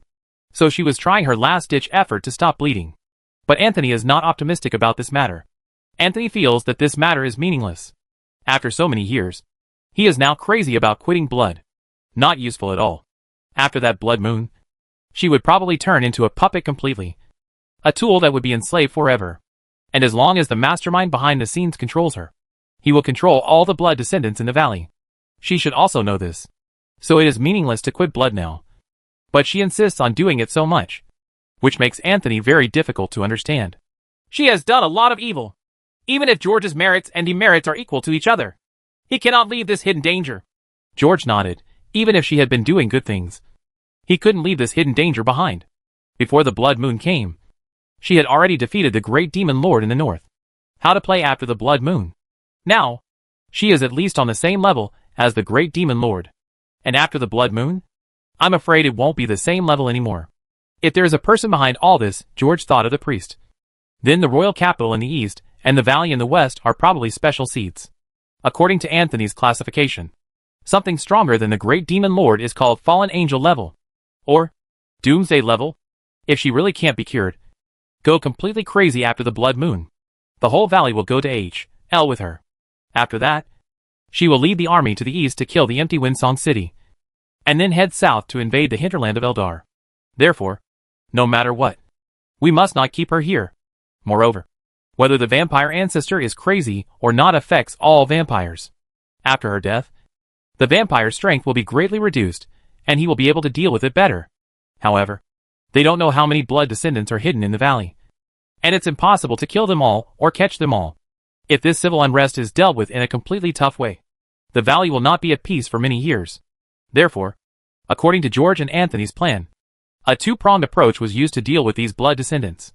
On the one hand, they set up a healing station and coaxed some vampires to come over. Although Anthony's antidote cannot turn vampires into humans, it can make them no longer crazy after the blood moon, and can greatly reduce their need for blood. These are blood descendants who either took the initiative or were caught and screened out. They all have great consciences. Maybe many people usually live at the bottom and feed on rats. And according to what the Scarlet Huntress said, many people don't even know what they have become, and they think they are human beings. Therefore, there is room for salvation. And these blood descendants with extremely high talent for magic will be a special force to deal with demons, and can also be used in espionage wars. George is confident that he can train these vampires to be obedient even if they are a real demon. He can make that demon use the holy light. On the other hand, it is the Witchers who organize their large numbers, unite the nobles, and deal with the remaining blood descendants. Most of these blood descendants, who did not take the initiative to come to the shelter, were unclean, and it would not be a pity to kill them. Of course, there may be many good ones among them, but George has no energy to distinguish them. In addition to a large number of demon hunters, he will also form a judgment group to unite the nobles to carry out a large-scale cleanup. By the way, we will also deal with those disobedient nobles, and leave them with only honorary titles to complete their centralization. Gaster, have you ever drank blood? George knew that this guy was not a blood descendant. But among the nobles, words often follow the example of others, based on his understanding of these nobles. These dogs, no matter how bizarre they are, can do it because of fashion. Hush! Don't talk nonsense! If the Earl discovers it, he will be arrested and imprisoned in the castle. And if the Rose Knight hears it, he will be burned to death on the spot. He. But, said this, Gaster's eyes showed an extreme fear. But then, he suddenly started laughing again, like a drunk fool. George, this guy is not a blood descendant. I checked, and according to what he said before, most of the higher status nobles, who can often walk outside and meet the Countess, are not. Anthony has not yet, knowing George's dark psychology, said a few words to Gaster. After hearing this, the knights nodded slightly, feeling that this weakling would never be able to hook up with those Scarlet Huntresses. I know, George said with a smile. He leaned on the sofa, crossed his legs, and looked at Count Gaster gently, as if chatting. I heard that bathing in blood can make people immortal. Lord Viscount Gaster, aren't you curious? Or, have you tasted what the blood of that beautiful virgin tastes like? George raised his eyebrows and said with great interest, I don't think you think that the more forbidden something is, the more exciting it is. It has long been popular in the aristocratic circle. The pen in Lorna's hand suddenly broke, and the knight's eyes widened. Their lord's understanding of the evils of human nature will always exceed their imagination. Gaster's eyes suddenly lit up. He looked around, then leaned over a little and said quietly, Those ladies like it very much. And I also tasted it secretly. You country bumpkin may not understand. This is not called fashion, but fashion paired with sweet wine. Listening to the cries of those women while having sex with them. But it is very exciting. And if one day, I can drink the blood of that woman, even if I am imprisoned by her forever, or even burned to death, I will do it. Gaster seemed to often fantasize about Elizabeth. Miss Tanya is also okay. That bitch is always. He looked coldly arrogant. Speaking of this, the eyes of the Viscount, who was extremely trusted by Elizabeth, revealed a deep desire in violence. It can be seen that his thoughts are darker. It's just that, even under the influence of Veritaserum, he didn't dare to say it. The temperature in the hall was getting colder and colder, and the only sound left was the angry gasps of the knights. The aristocratic behavior in Gaster's words once again refreshed their cognitive bottom line today. But George continued to ask, But we just treat it as a hobby. Sir Viscount, do you think some people look weird? It's very strange. Gaster nodded slowly. Those lunatics scare me a bit. I always feel like they are addicted. If it weren't for the sake of making a living, I really don't want to do it anymore. Involved? Tell me, Lord Viscount, how do they play? Let us country folk gain some knowledge. You have never seen such a scene. Lord Viscount chuckled and sat up. He suddenly started talking about sex, and there was a hint of showing off in his words. Many people like to break the arms and calves of those boys and girls and treat them as blood slave. Some people also made various torture instruments. There was an iron coffin filled with iron nails. They put those who were disrespectful to Ms. Elizabeth into it and hung them up. Squeeze out the last drop of blood. At this point, Gaster shrank his arms and started to tremble. They were licking like crazy down there, making love in that dark room. They even wanted to bite me. And that crazy woman, Elizabeth, was sitting there on the throne, watching everything with a smile. She said, If I can escape from the manor today, I can live. Gaster cried crazily. This blood collector who had always been regarded as a confidant by Elizabeth and who could not be killed. On that day it seemed like a game of cat and mouse was going on. Then how did you survive? Thank God. That woman Tanya rushed in with the Rose Knights. Thank the 7 gods. There are many people who listen to her, Tanya. She beat the crazy woman, Elizabeth, awake. Gaster holding her hair and crying bitterly. She seemed to be on the verge of collapse. Fire. Fire filled the sky. Anthony suddenly snapped his fingers, and Viscount Gas fainted on the ground. Gaster mentioned Tanya again, and this name made George feel a little frightened. This woman has the ability to rebel against Elizabeth. In that blood carnival, everyone was in madness, and there were so many blood descendants, including the ancestors. But there are many people who can listen to her, and she also beats Elizabeth awake. Elizabeth was injured while fighting the demon lord, and her strength was greatly reduced during the crazy blood withdrawal. But even so, that Tanya is scary enough. But fortunately, she had already led the strongest group of knights in Black Pearl Manor to the mountains to eliminate the ogres. Now is the weakest moment for the Black Pearl Manor, and Elizabeth seemed to be trying her best not to let the Archbishop pass. From the first time the two met, this woman was also very vain towards the Knights Templar, which undoubtedly showed that she was getting weaker. He must not miss this opportunity. If I can't kill you, I will have to work hard for you in the future. George knew that if he didn't succeed this time, or if he found that the woman couldn't pay more, he could only change jobs. After a moment, he suddenly raised his head. Alexander Martin, wake up the big guy for me, looking at the sleepy big guy. From today on, you will be the personal bodyguard of Viscount Gast. On the way, if St. dies, I will hang you up. If he dies, you will have nothing to eat in the future. The big man rubbed his hazy eyes and pouted. I don't understand what happened to me, but I suddenly fell into bad luck. However, he still stood up, stepped over the knight sitting on the ground, and hugged the Viscount beside the fireplace in his arms. Wolpe, take a few people with you and immediately return to Vienna to inform Baron Barber. Tell him that within 3 days, I will see my 3,000 mercenaries bring a few more horses. After receiving the order, Bob took a few people to get some dry food and hurried out. Then, George looked at Martin next to him and said, Martin, you must have a good relationship with Viscount Gast in the past 2 days.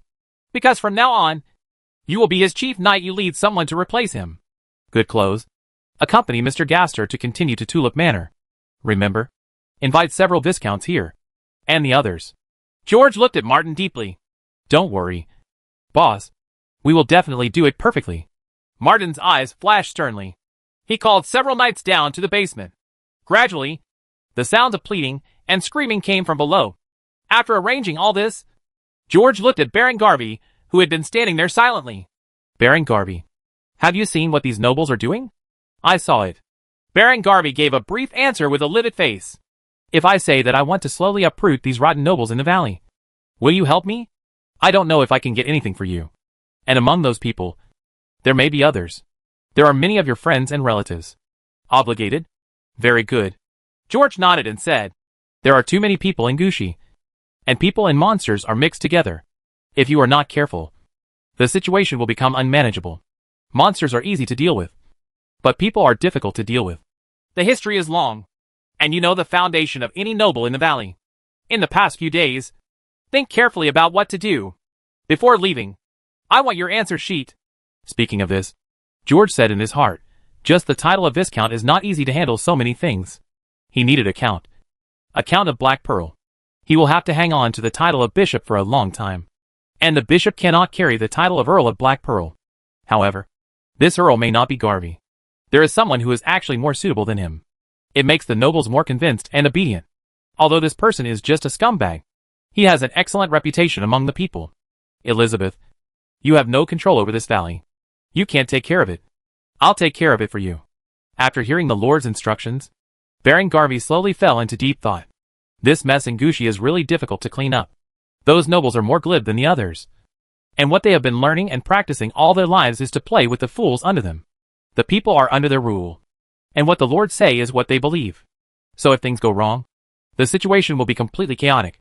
At that time, they will not only have to deal with blood descendants. And when the war breaks out, the valley will fall into a terrible internal strife. At that time, not only will the labor required to build a large city wall be reduced, but the time will also be shortened. He already has some ideas. But it still depends on whether his boss can handle the most difficult thing. Get some sleep. When you have regained your energy, we will have a serious talk with the Earl about how to manage these people under her. George looked at the fireplace and was slightly absent-minded. He knew that this so-called talk could only have one ending. Chapter 176, Vow to be the Nail Household. The soldiers have all fallen asleep. But George walked into the living room from the room on the second floor in the middle of the night. He sat on the sofa leaning against the fire, looking at the snowy scene outside the window, feeling a little sleepless. Lorna, who was sitting on the sofa opposite and reading a book, raised her head to look at George, who was lost in thought, and then walked back to the room quietly. The fire in the fireplace gradually became more and more intense, and the somewhat cold living room gradually began to become warmer. It can be said that I made the right decision to go to Black Pearl Manor. It also made him learn more things. He could see that Elizabeth tried her best to protect the valley at the beginning. This is true even now. She is fully capable of turning the whole valley into blood. And it was possible to do this many years ago.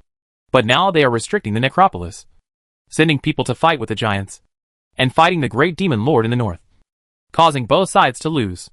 That great demon lord in the north might be the supervisor and lieutenant assigned to her by the mastermind behind the scenes. Elizabeth is in charge of everything, and the big demon lord is in charge of logistics, the northern line. Therefore, she is determined to jump back. However, she does not have this ability. From Elizabeth's confidant, George could see that this woman was indeed not suitable to be a leader. This is true whether it is on the vampire side or on the human side. She simply can't deal with these experienced nobles. Even blood descendants, who completely surrender to themselves, cannot make them absolutely obey their orders.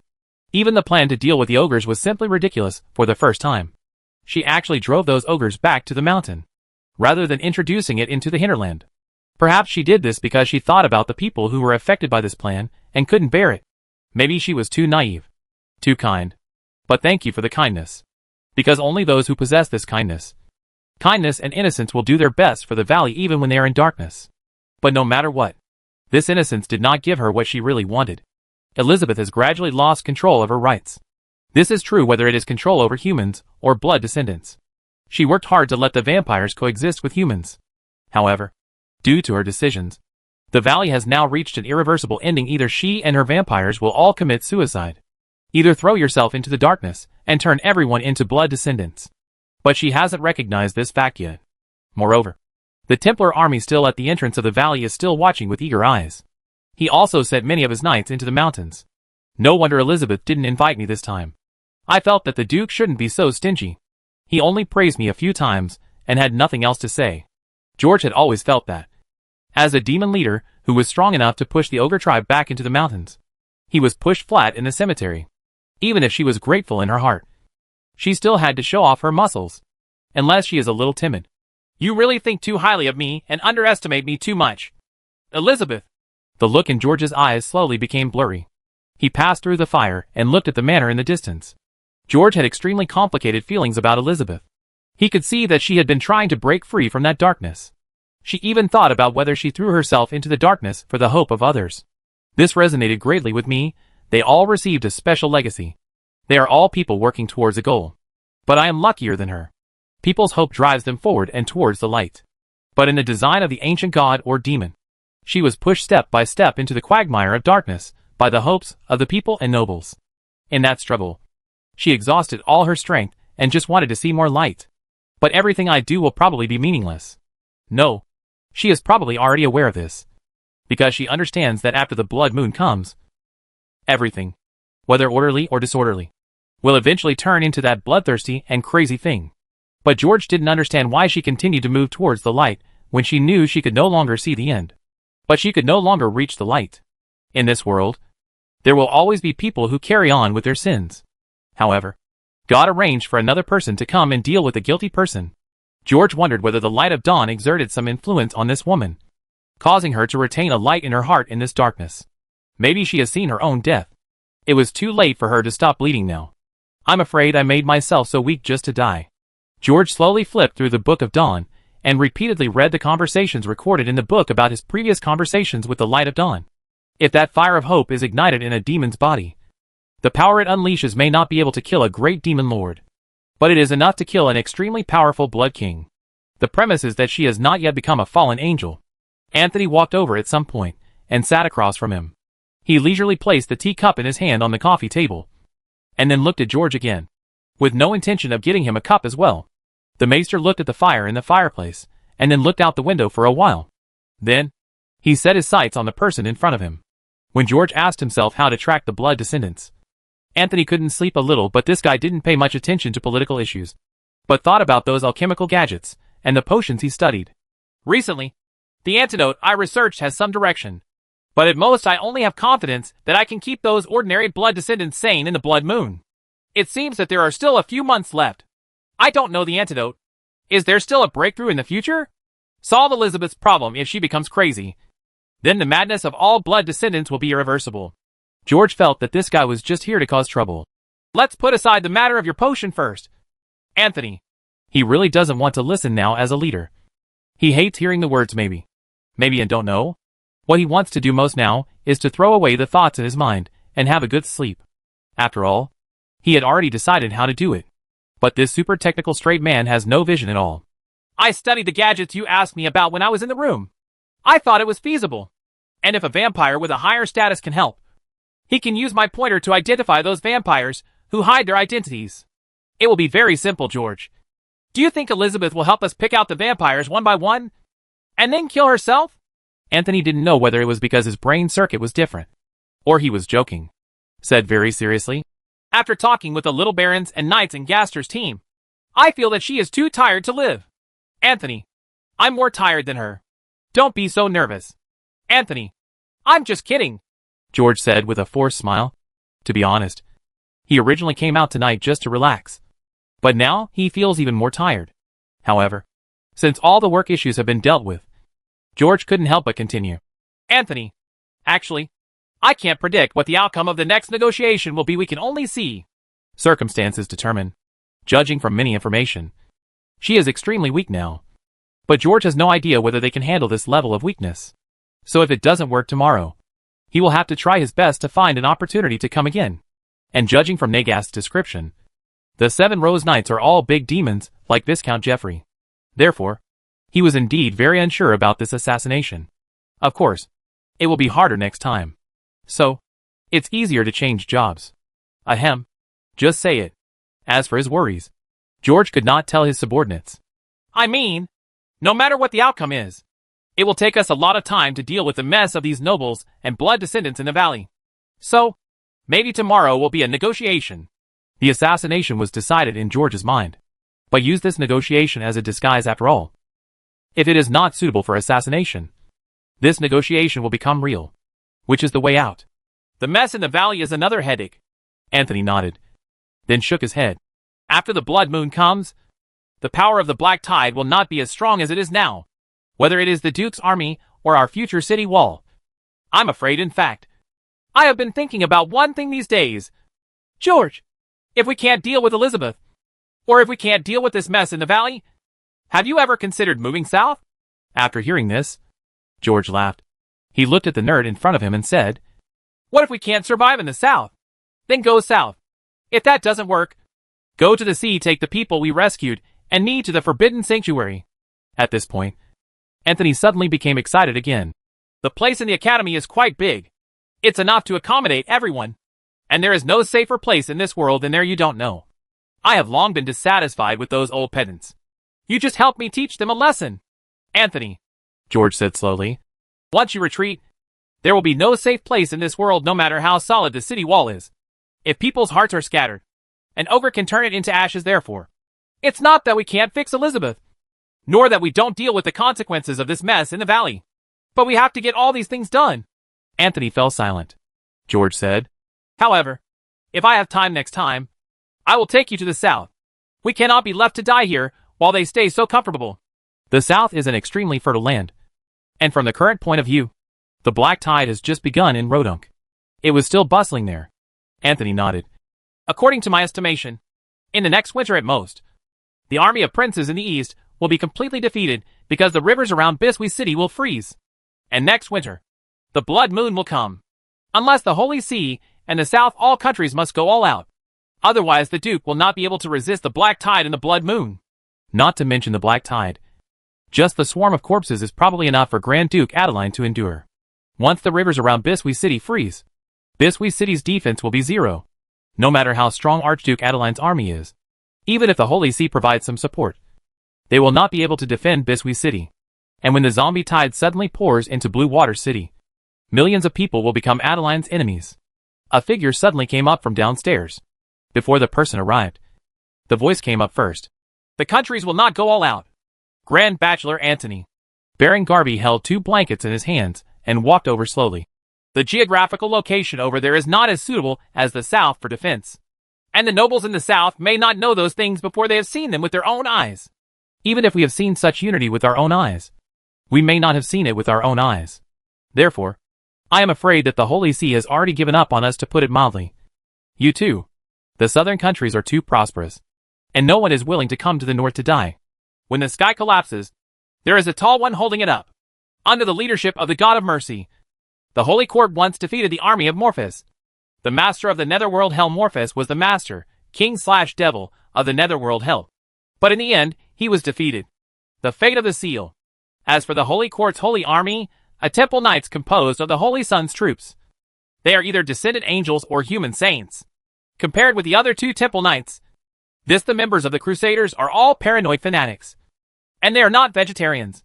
At his most glorious moment, he even defeated a resurrected ancient god, the former defeated general of the 7 gods. This is not the first time this world has experienced disaster. But this time, it's the real doomsday. That ancient god can't even find his name in heaven. The 7 gods are dead, and they don't even know who killed him. But if the Holy Court goes all out, even if the 7 gods are dead, it also has the ability to strangle this black tide in the cradle as long as the world is not completely enveloped by the power of despair. The unnamed god will not see this place. However, judging from the current situation, it seems that there is an internal problem in the Holy Court. And in the first hint given by the light of dawn, there is probably a master hidden in the Holy Court. The body it occupies is the first person to worship the unnamed god. George took the blanket handed over by Garvey and said, I never thought that the troops coordinated by the Holy See would be of great help to the war situation in the East. Garvey, I also didn't expect them to come to die. Speaking of this, George's eyes gradually lit up. But they will unite, because the black tide will eventually move south. And I, the last nail in the north that no one can pull out, will be firmly stuck in here. Having said this, George picked up the blanket, took the teacup from Anthony's hand, and walked towards the room without looking back. Looking at the retreating figure, both Garvey and Anthony began to meditate silently. Why? No matter what the Lord faces, he always has such confidence. I'm afraid they will never understand this. But it will be because of this confidence that the fighting spirit will be rekindled. Indeed, you only need to do your best to do things and it will be okay.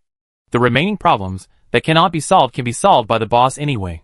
After George returned to the room and closed the door, he sat on the bed and sighed deeply.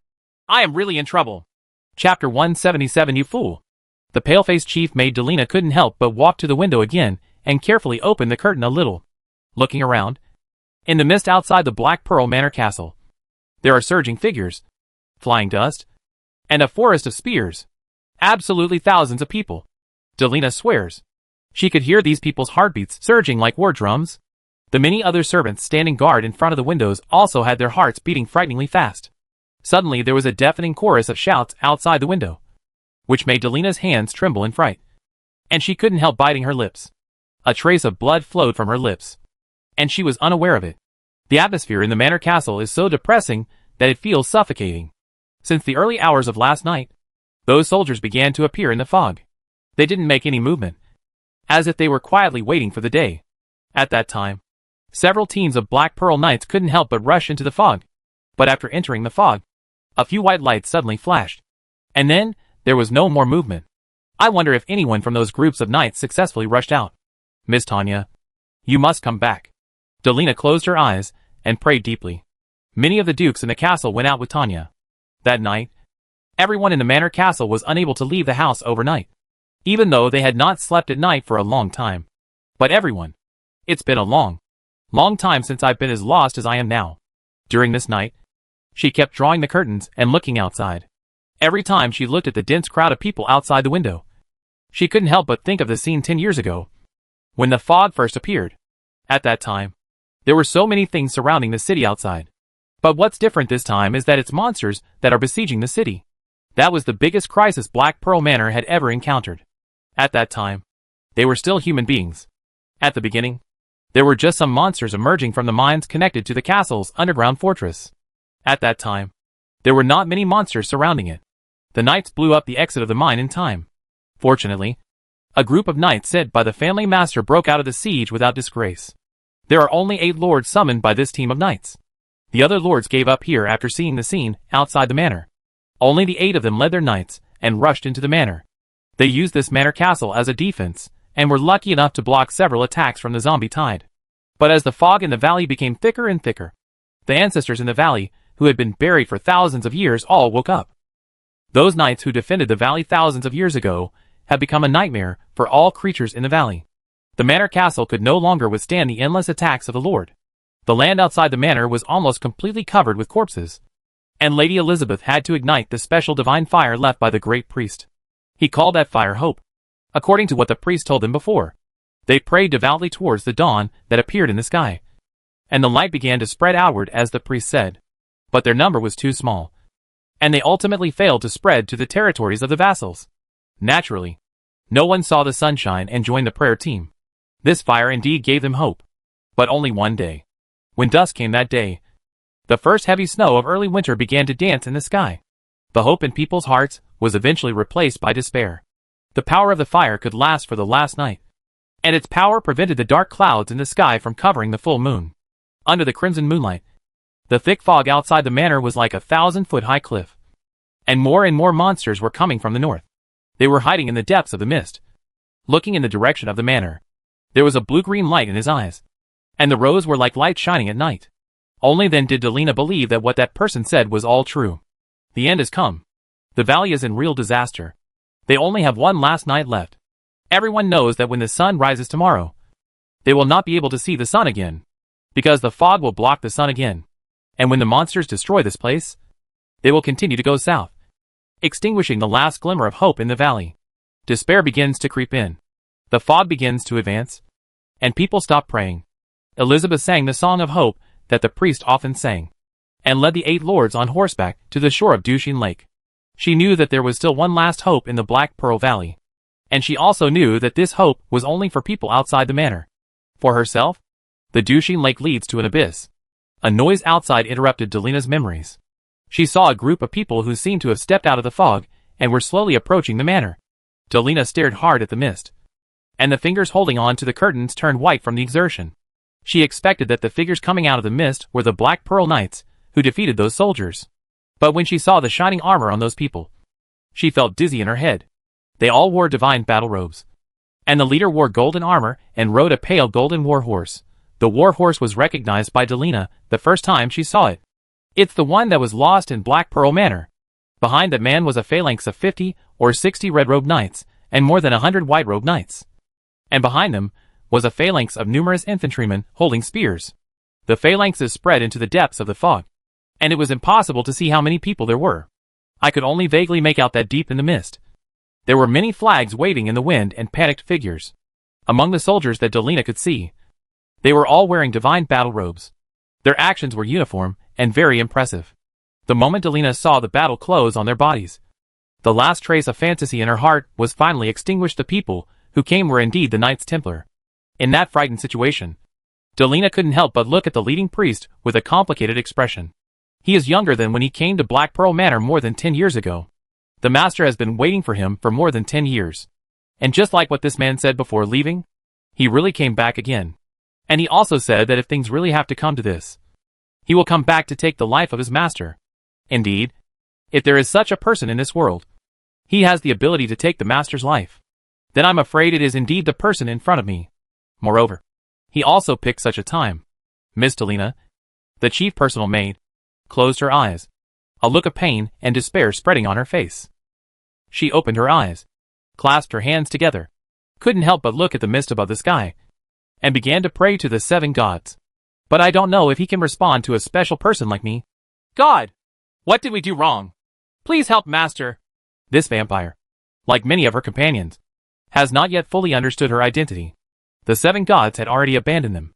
The door gradually opened inwards, and George slowly walked in with his men with a solemn expression. Unlike last time, the main hall and cloister were empty. It wasn't until I passed through several halls and came to the reception hall that I had to pass by that I saw the bustling servants and some sporadic Black Pearl Knights crowded in the hall. The living room itself is not too big, but these people almost filled it. Even the front door was crowded with people. They were all people who came here in a hurry because the owner really didn't take it seriously. The sound of the door opening made many people turn their heads suddenly. When the servants saw the red-robed knights at the door clearly, they couldn't help but take a few steps back in the panic. An open space instantly appeared in front of the door. The maids looked at the armors and divine robes with extremely frightened expressions. But the eyes of the few Black Pearl Knights were full of anger and hatred. The moment the Black Pearl Knights drew their swords from their waists, the servants in the hall seemed to have mustered up the courage to pick up the swords in their hands. But the way these servants hold swords is very funny. Some maids even hold kitchen utensils and shovels. A lazy sound came from the corridor on the 2nd floor of the reception room. The servants and knights hesitated and spread to both sides to make some space for the visitors. As the crowd continued to disperse, the red carpet connecting the high platform in the middle of the hall was gradually revealed. On the high platform, there were 7 tall and burly knights standing. These 7 knights have never been seen before, although the armor on these knights was modified once to fit their enlarged figures. But after seeing the exquisite armor on their bodies, Garvey still recognized them. He couldn't help but approach his big boss George with a slightly serious look on his face, and whispered in a low voice, "Sir, these people are indeed the missing lords in the fog. They went to the Black Pearl Manor with Viscount Geoffrey, but only Viscount Geoffrey came back later." Garvey has not dared to tell the true situation yet, but used the so-called banquet to cover it up. Those of them who did not go have betrayed their oath. No matter which noble or vassal there is in Black Pearl, they all swear an oath to the Earl of Black Pearl, similar to the feudal period after William I in England, rather than the complete feudal rule of France. Throughout the Black Pearl, the plague was spreading at that time. Those territories where the population was not concentrated were okay, but in the areas where the population was concentrated, the city was full of zombies. So, Those who were able to go there were all true love. Yeah, George nodded slightly.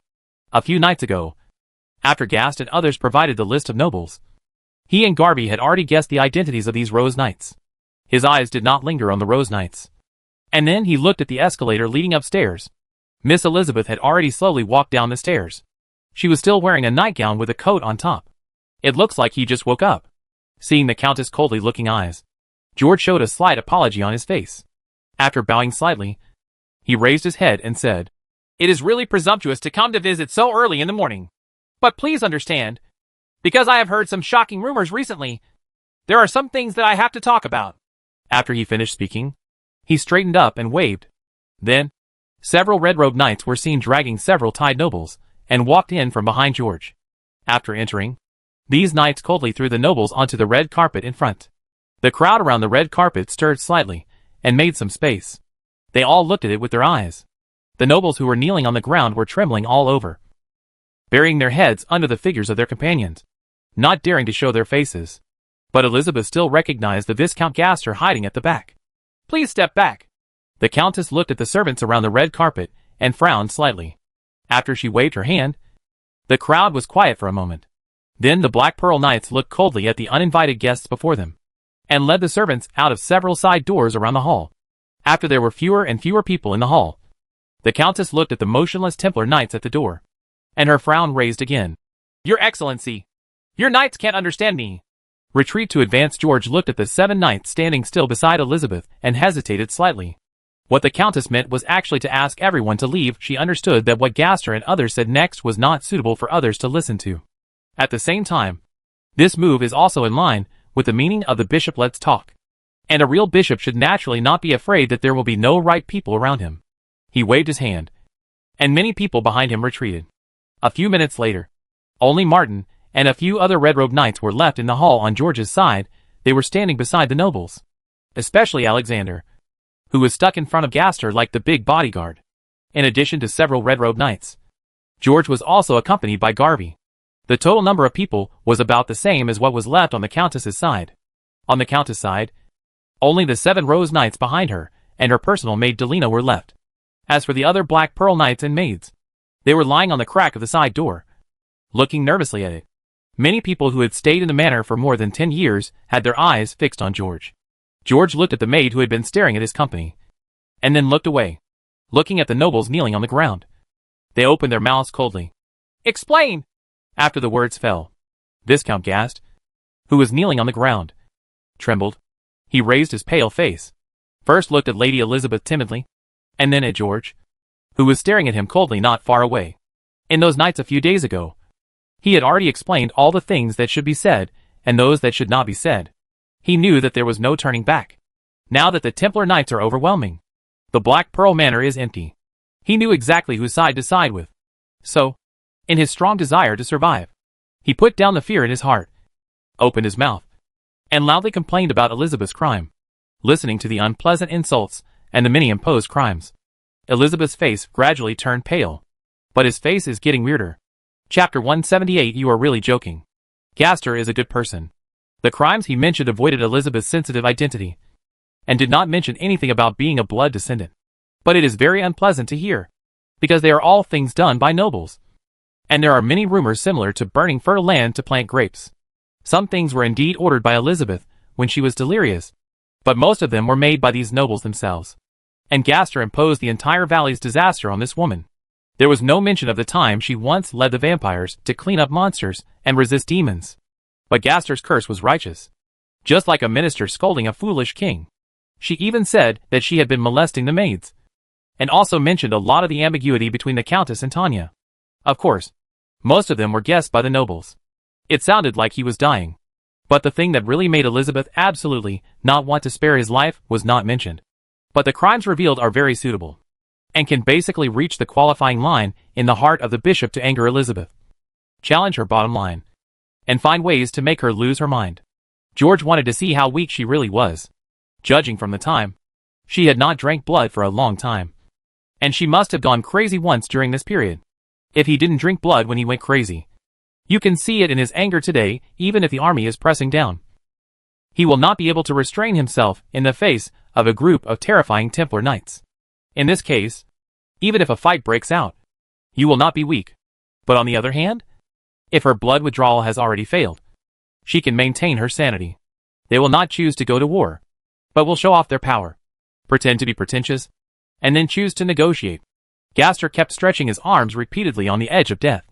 At first, George frowned secretly and felt a little dissatisfied, because these words are different from what I taught him before. But as he listened, George nodded secretly. George felt that apart from Gaster's incredible luck, he himself was also responsible for Gaster's survival to this day. Gaster was very good at reading people's hearts, and his grasp was just right. If today was really a negotiation, although the Countess would be extremely resentful of him, under the Archbishop's proposal, he would be spared his life. He had not violated the bottom line and had value. In fact, although many words were poured out by Gaster, they were also complaints that had been hidden in his heart for a long time. And as a loyal vassal, he is still with the Countess and serves as the administrative minister of the valley. You should also be a remonstrator who doesn't care about your life. In Gaster's view, the valley has reached its current state, and this woman who uses her terrifying power to act as a protector has an unshirkable responsibility. Even if Elizabeth were a bit bad and completely enslaved mankind, she wouldn't be like this now. The remaining 100,000 people in the west of the valley are nestled in the camp, as if they are waiting to die. If the Countess had completely devoted herself to the darkness early on, she would have imprisoned these 100,000 untouchables like livestock, and let the nobles rule as the noble blood descendants. This valley was already in a state of prosperity. Who is afraid of ogres, werewolves and zombies? As for the blood trouble, that is the most serious problem in Gushi. It is naturally nothing. It would still be like what it is now. Always afraid that one night I will become a blood descendant, and then be pulled out by Netanya and burned to death. But now, even the citizens hate Elizabeth very much and think that other nobles are good people. But on the one hand, these citizens do not understand the real inside story. And on the other hand, they lack knowledge and independent thinking. Just if they had followed the wishes of the nobles, the citizens of the Black Pearl Valley would have turned into cattle. And according to the policy that the nobles hoped for, even if Elizabeth was not a blood descendant, even if there was no blood disease in the valley, they would still be like those animals. Fart! Delina roared angrily.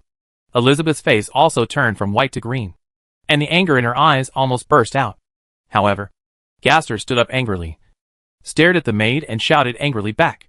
At this moment, he was full of righteousness, like a tainted witness who turned from darkness to light. After scolding the servant who had always bewitched the king, Gaster looked at Elizabeth and said, "Did you hear it? That's what those people are saying about you. Up and down the Black Pearl Valley. They have already spoken to you. You dare not speak out about your stupid policies. You can ask any of the people in the territory who is not eager to eat your flesh and drink your blood." Speaking of this, Gaster suddenly stopped and broke into a cold sweat. He suddenly felt that he had gone too far in scolding. Sure enough, the bandit named Martin nodded slightly and showed a satisfied smile. If one side is satisfied, the other side will definitely not be satisfied. After Gaster's voice stopped suddenly, the hall became extremely quiet. Even the heavy breathing of the nobles kneeling on the ground could be heard clearly. As for Gaster, he was already covered in cold sweat. His head was lowered and he was shivering, and he didn't even dare to breathe. After silence fell in the hall, Elizabeth slowly walked down the steps. The red-robed knights looked at her pale face and couldn't help but hold the weapons in their hands warily, staring at her. Many people felt that after Gaster's words, this woman was probably extremely angry and ready to fall out completely. But what she said left everyone stunned. They're both right. There was a sense of loss and weakness in this voice, as if Elizabeth had suddenly aged many years. Several nobles suddenly raised their heads, including the knights. Their mouths were wide open and their faces were full of astonishment. I have an unshirkable responsibility for everything that happened in the valley. Elizabeth looked at George's face with a very complicated expression. As the Lord of the Valley, I am not qualified to blame these things on the retainers. I said, I made too many wrong decisions. Elizabeth couldn't help but think about what if she had ordered people to dig out and burn all the bones in the cemetery early, and then adopted military control and carried out tough cleaning and isolation when the plague first broke out. Today's valley is completely different. And why should I take this path? And the large city wall that Alexander said should be in the valley has also been built at the mouth of the valley. Now, she tried her best to save everything, but it was already too late. The only thing we can do is to try our best to give the valley a future. Baron Garvey narrowed his eyes slightly. He looked at the still motionless Rose Knights on the high platform. wondering what this woman was thinking obviously. The most wrong thing she did was not letting go of the restraints on the blood descendants, enslaving all humans in the valley. And her most correct decision now is to kill all these visitors. Thinking of this, Gas couldn't help but use his peripheral vision to observe the expressions of the great lord around him. So far, the Baron felt that he couldn't guess what kind of decision the boss would make. Indeed, the strength of those Rose Knights is probably extremely terrifying. So whether the Lord intends to get a profit and leave, or to fight to the death, it really confused him. George was also a little confused, especially the sentence, "I said I made too many wrong decisions." It makes people feel that she seems to regret that she has been struggling in this darkness instead of falling into the quagmire of darkness earlier. "You are serious, Lord Earl." George finally opened his mouth after being surprised for a while. "If I really believed these nobles' lies, there would be no need to bring them here. However, your answer is indeed true. It surprised me." George suddenly changed the topic. "But no matter what, it's time for the nobles of the valley to govern well. Many of your retainers are useless. It can even be described as vile and despicable. In my opinion, they are probably using their own. The mistakes are all made by the head of the family. I'm afraid you haven't heard the even more unpleasant words. They even privately put the evil slander on your head." The gazes of Gaster and others were extremely exciting, as if they were going crazy. He was gagged and pushed to the ground by Martin and others. "I brought them here with the intention of confronting you. But unexpectedly, it turned into a farce. I'm not afraid of your laughter. This makes me a little embarrassed, because what they said to me a few days ago made me. It's a bit unbelievable. And your attitude today is also beyond my expectation. This makes me wonder how to deal with it next. Maybe you can give me some advice?" Speaking of this, George took a deep look at Elizabeth. As George said these words, Elizabeth had already passed through the red-robed knights around the nobles, and walked to George alone, almost face to face with him. During this process, the red-robed knights all stared at this woman, and cold sweat broke out on their heads when they saw this woman passing over them and walking towards the boss. They almost couldn't help but almost drew their swords. But the Lord had said before that no one was allowed to draw the sword no matter what happened before the Lord had lit the fire. So at this time, seeing Elizabeth walking in front of George, the knights were already very nervous. But because they didn't get instructions from the Lord, they didn't dare to take any action. The Countess said, "It's really interesting.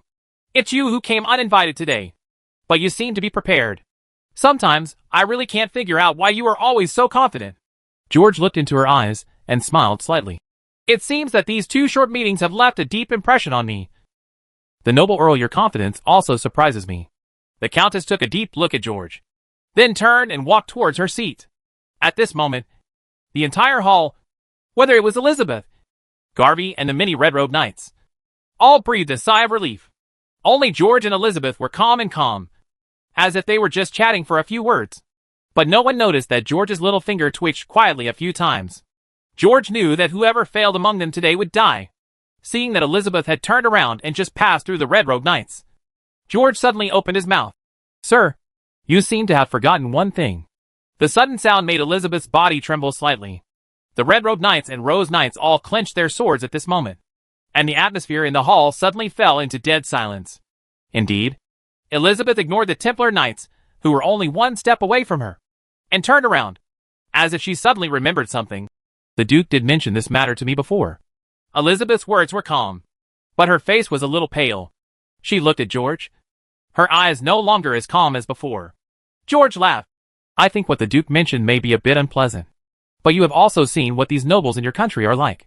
With all due respect, Your Majesty, we do need some by your side. A reliable noble has come to manage the valley." George's words had a meaning: take over the valley. To put it bluntly, it means seizing power. But Elizabeth nodded, made a concession, and in her heart, she also thought that maybe it could indeed be the case. If she really thought about this valley, she would indeed be unfit to manage these nobles. But George didn't think so. In his mind, he thought Elizabeth's suggestion of a duke was just a delaying tactic. When Natanya and others come back, these women can go back and take back everything they put down today at any time, and in turn kill themselves directly. And Elizabeth only needs to send a few letters to the Windsong City and ask her own sister, the Duchess. And then through the Duchess, she can get the words out of the mouth of the Cardinal Vic White. Is there anyone like George in the Holy See? Do you know if there is any Knights Templar? So at the moment Elizabeth gave in, George had already made his decision. He had already held his hand on the sword. But Elizabeth's next words made him freeze in place. "Alexander, will you be my knight?" Delina felt dizzy for a while. She had heard what her mistress said once before, and she was still in love with this person. She stared at that Alexander, waiting for his next words. Everyone's eyes widened. They confirmed again and again that what the Countess was focusing on in her eyes at this time was not the tall giant one step away in front of her, but George William Austen a few meters behind the giant. Although the name is wrong, at this time, no one will worry about it.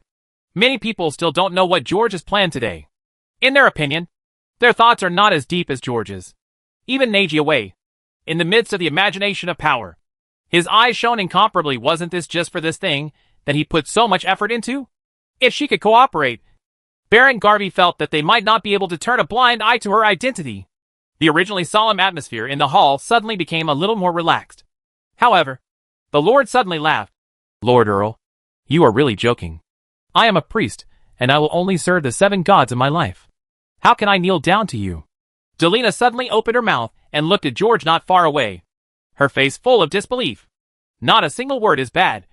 Even the expression and smile are just like those more than 10 years ago. In Delina's mind, time seemed to go back more than 10 years ago. Chapter 179 I swear to you.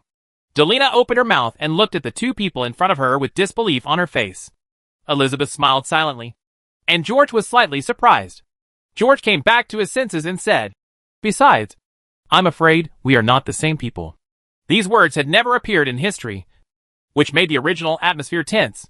But Elizabeth looked at the bishop for a while, nodded, and finally said, So, do you have a better proposal? This is another concession. Everyone knew that they should just let it go, and the Lord seemed to have finally made up his mind. George closed his eyes and nodded silently. Then, he patted Baron Garvey beside him and asked him to walk in front of Elizabeth. He adjusted the priest's robe and stood beside Elizabeth. Poor Baron Garvey didn't come back to his senses for a long time. When he reacted, the new head of the family had already looked at him deeply. Garvey excitedly took off the sword from his waist, raised his hands, and knelt down in front of the Countess, ready to take the oath. Wait a minute. Your noble Earl. I'm afraid not a Viscount can handle the current valley. So, please consider it again.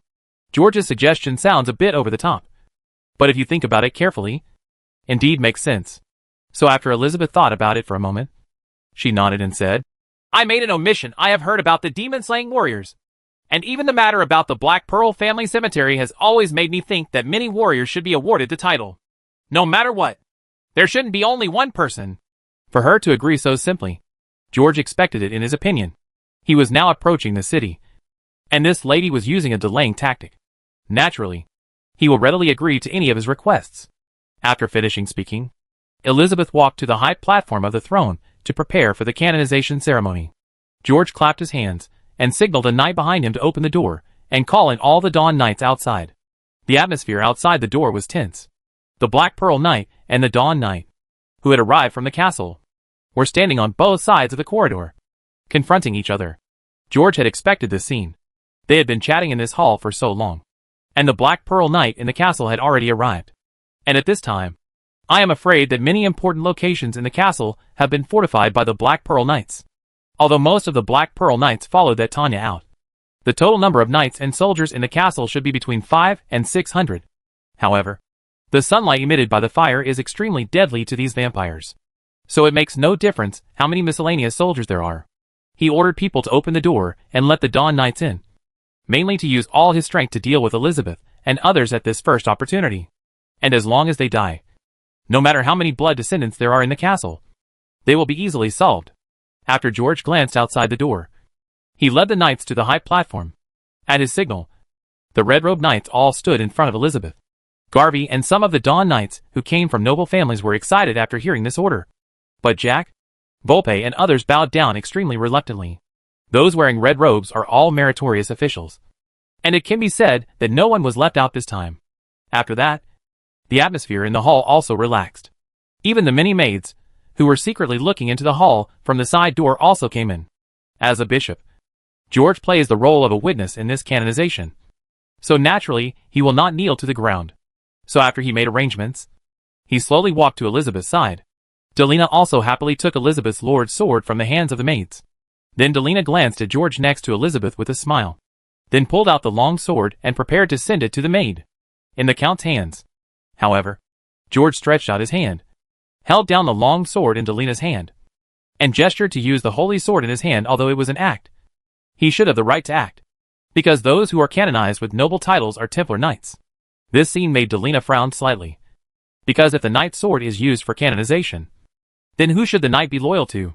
Delina. Elizabeth shook her head and calmed the maid. Everyone present is a Templar knight. They are not loyal to the secular lords, but to the 7 gods. So I just give a name, your majesty. The bishop has considered this very carefully, and it is my honor to be able to represent the Holy See and canonize all of you knights. Everyone present was stunned, and George nodded. My lord, your generosity has flattered the warriors. To be honest, I did not expect you to be so reasonable today. However, my lord, there is something that you may not have considered, George said. He reached out and touched the long sword at his waist. I won't buy the lawsuit. There is a most important person who will be canonized today, and I need another thing from you. These words surprised everyone present. They followed George's gaze, and found that the person the bishop pointed to was the Viscount Gaster, who was kneeling and shivering in the distance. This was something that no one had expected. Looking at the Viscount, who was supposed to die, they couldn't help but froze on the spot, unable to figure it out for a moment. The holy sword was slowly withdrawn from George's hand, and the holy fire burning on it suddenly illuminated the somewhat dim hall. Among the swords that suddenly lit up, the dazzling sword light made everyone present couldn't help but narrow their eyes slightly. Elizabeth put her hand to her forehead and looked at George with surprise. She didn't know why he was so attracted to the Scumgaster, and she didn't know what else he needed. What else do I need to give? Suddenly, she saw the sunlight bursting out from the long sword, igniting the fire, and her eyes suddenly widened. Your seal. The cold words followed the blazing Lord's sword and the fire in the sword, and pierced into Elizabeth's heart. The sunlight in the hall suddenly burst out in Elizabeth's body as the sword penetrated. The entire hall suddenly seemed like daylight. Delina watched blankly as the long sword gradually penetrated into the master's chest, and the hot blood splattered on her face. Even the pain the sun left on her body was forgotten by her. The knights who were kneeling on the ground suddenly woke up at this moment, drew their swords, and rushed towards the Rose Knight on the opposite side. And Alexander, who was supposed to be responsible for dealing with Elizabeth with George, was stunned in place after pulling out his sword. Crowds surged into the hall, and roars and fighting sounds could be heard. George looked at the dazzling sunlight bursting out of Elizabeth's body, and felt that the imprisoned soul in Elizabeth's body was being desperately pulled upward by the light of dawn, and the power of several of her teammates in the sky. However, another force kept pulling her towards H.L. In this upward and downward pull, both Heaven and H.L. tried their best, and Elizabeth's extremely weak soul was almost broken. This caused both Heaven and Hell to switch to another strategy, and begin to wrap their power around Elizabeth's soul. However, the power of H.L. has the upper hand, and the light of hope that represents the dawn is constantly being gradually dispersed and swallowed up by the power of despair that represents darkness. Shocked, confused, and stunned, finally, at the moment when the expression on Elizabeth's pale face was fixed, she finally understood everything. Or am I too naive? Indeed, she had been preparing for this day, but everything happened too suddenly. I just want to take a look at the big city wall. Suddenly, a carefree smile appeared on her face, and she ignited her soul, letting the light of hope suddenly light up from her heart. At the moment when she was burning up, she looked at the great priest in front of her who she had been waiting for many years, and saw the large city wall built at the entrance of the valley in front of her. She suddenly became sure that everything she had done was not meaningless. I left 100,000 people for you. George watched Elizabeth suddenly start to burn in front of his eyes, and watched as she stretched out her hand and touched his face. But before the hand touched her face, Elizabeth's fingertips had turned into dust. The power of hope that was finally released from Elizabeth's chest was so dazzling that he could never imagine the reason why she chose to kill herself at the last moment of her life, instead of choosing to use the power of darkness to die with himself. It's all so unexpected. He stood there in a daze, looking at the ashes gradually disappearing in his arms. Why am I crying? George touched his face, not knowing why he'd burst into tears. Maybe it's because, in this turbulent flow of time and space, there is a memory that he can never find. The situation was extremely anxious, and those Black Pearl Knights seemed to have forgotten all the fear in their hearts and were furious. Even the maids threw away the kitchen utensils in their hands, lost their minds in grief and anger, rushed into the sunlight from the dark corner of the side hall, and turned into ashes. Only those powerful blood knights could sustain themselves in the sunshine for a while. but their bodies were constantly burning and could not sustain them for long. These Blood Knights rushed towards the Templar Knights in the hall with their own hatred without hesitation. But at the moment when the swords intertwined, the bodies in the Blood Knights' armors were like burning. It broke like a dead branch. The Red-Robed Knights looked at these demons who launched a suicidal charge and saw grief in their eyes. This grief was like a basin of cold water, washing away the blood in the hearts of the Dawn Knights, making them unable to raise their will to fight. And even the holy fire on their bodies gradually extinguished. Only Volpe, with a small number of men, seemed unhesitating. They had already rushed towards the crowd. The anger in their chests and the fire in their bodies are unprecedentedly intense. In their eyes, the world is black and white, and the monsters in front of them, no matter what they are fighting for, no matter how human-like they are, all deserve to die. In the melee, Delina, who was smaller and cowardly, seemed not to see the fighting around her. She just covered her face and cried inconsolably amidst Elizabeth's burning blood. The sadness in her heart had overwhelmed everything. She knew that her master had made such a decision long ago, and only in this way could she be truly free, and all blood descendants could have true freedom. She also knew that the great priest had said that when things reached the point of no return, he would come back to take the master's life. But everything that happened recently gave her a kind of hope, making her look forward to the impossible miracle. But this hope is just a lie. A bubble. When the hope that had been ignited in despair suddenly dissipated in her heart. The despair that returned could not be suppressed and spread in her heart. This was the fact. The blood that belonged to Elizabeth on the ground was ignited by Elizabeth's soul and burned together when it was covered by the curse of despair. They had nowhere to hide in the sunshine emitted by the fire of hope. In the end, some of the blood that could not be burned in time felt the despair in Delina's heart and penetrated into her body as if being guided. In vivo. As the blood entered her body, the extremely terrifying dark power contained in the blood began to spread within her body. Her willpower could not compare with her master's, and there was no faith in her heart to support her and allow her to struggle out of this despairing darkness. So, very soon, in her endless despair, she heard a series of low whispers. She heard that person's call. That man is called Aloysius. He is his own master. Suddenly, her whole body trembled, and an uncontrollable pain suddenly enveloped her whole body. When the pain reaches a critical point, despair collapses to the limit. She opened her whole body and felt herself being liberated.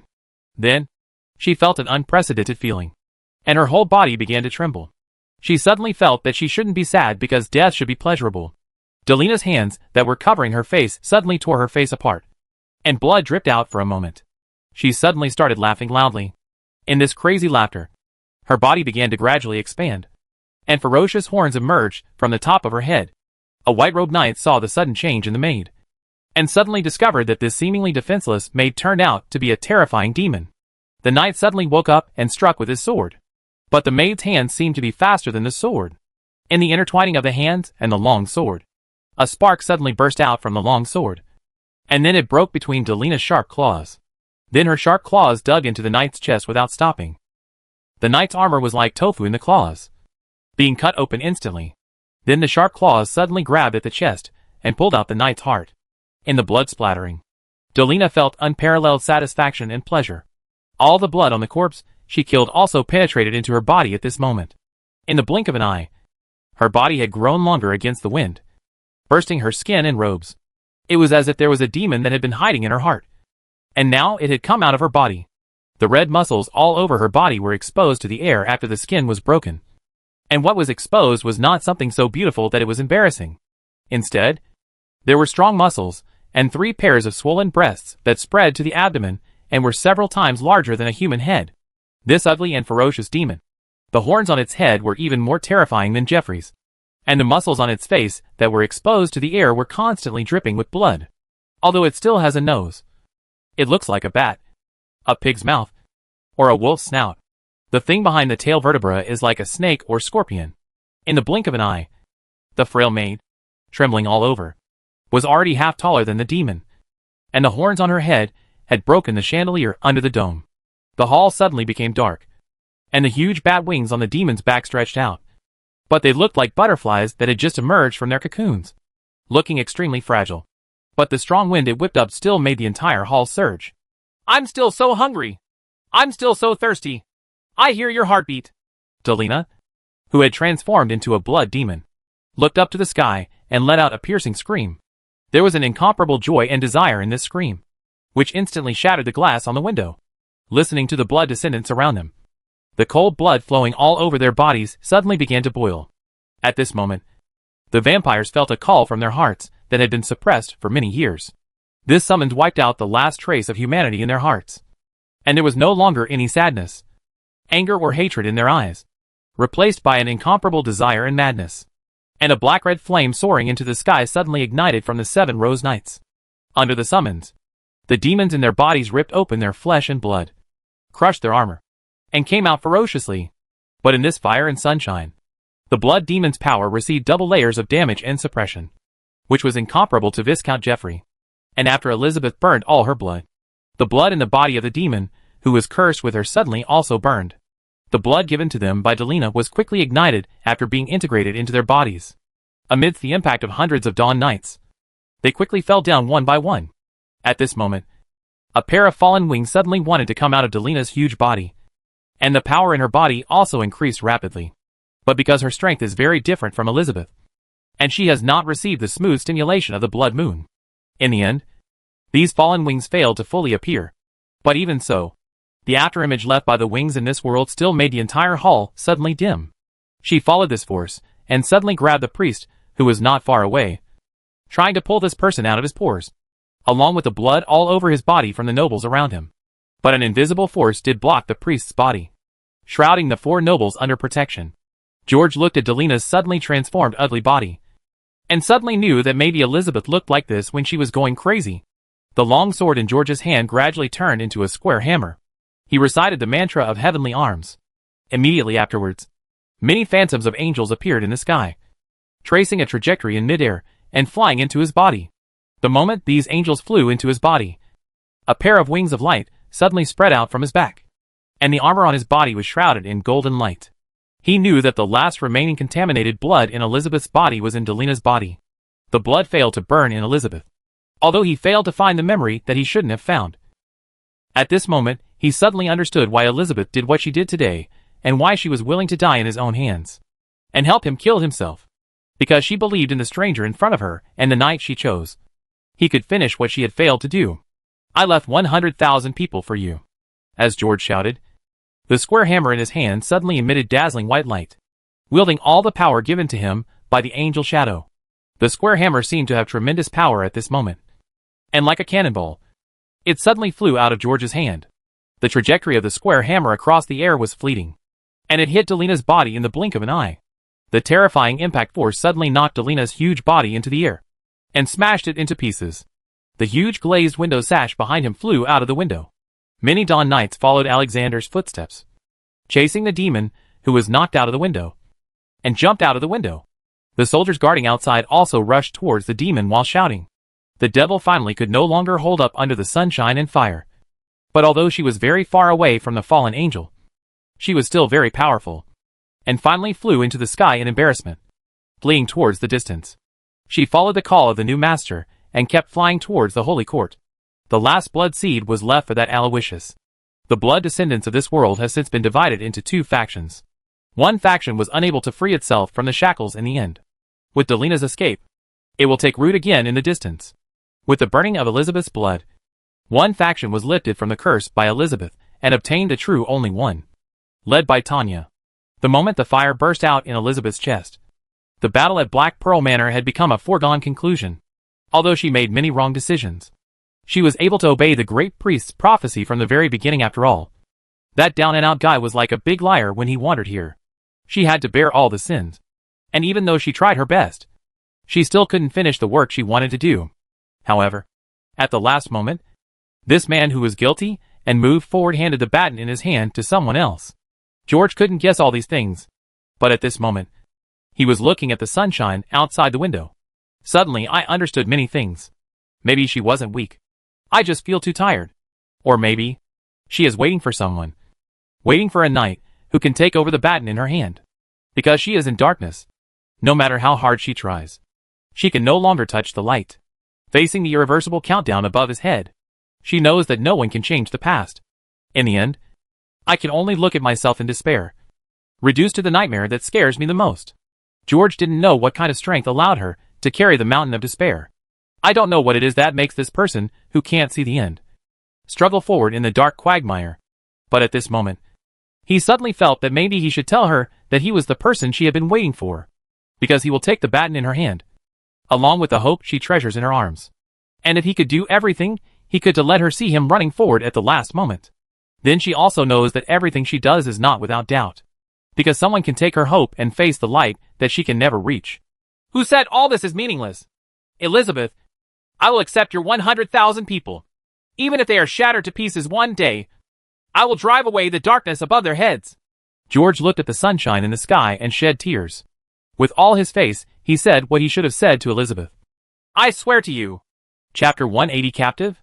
The soldiers outside the manor were originally prepared to prevent any blood descendants from escaping, in order to drive them to extinction. Overall, the strategic goal was indeed achieved, only Delena could not be stopped by the soldiers, and finally flew away against the sun, screaming in pain.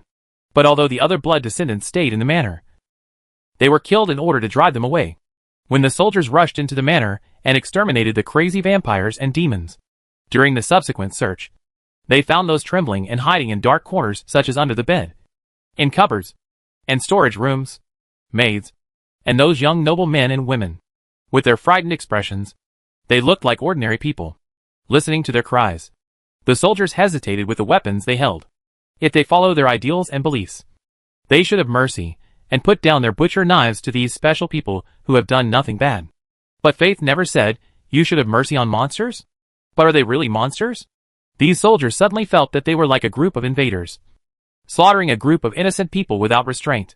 However, hesitation often comes from standing in the middle.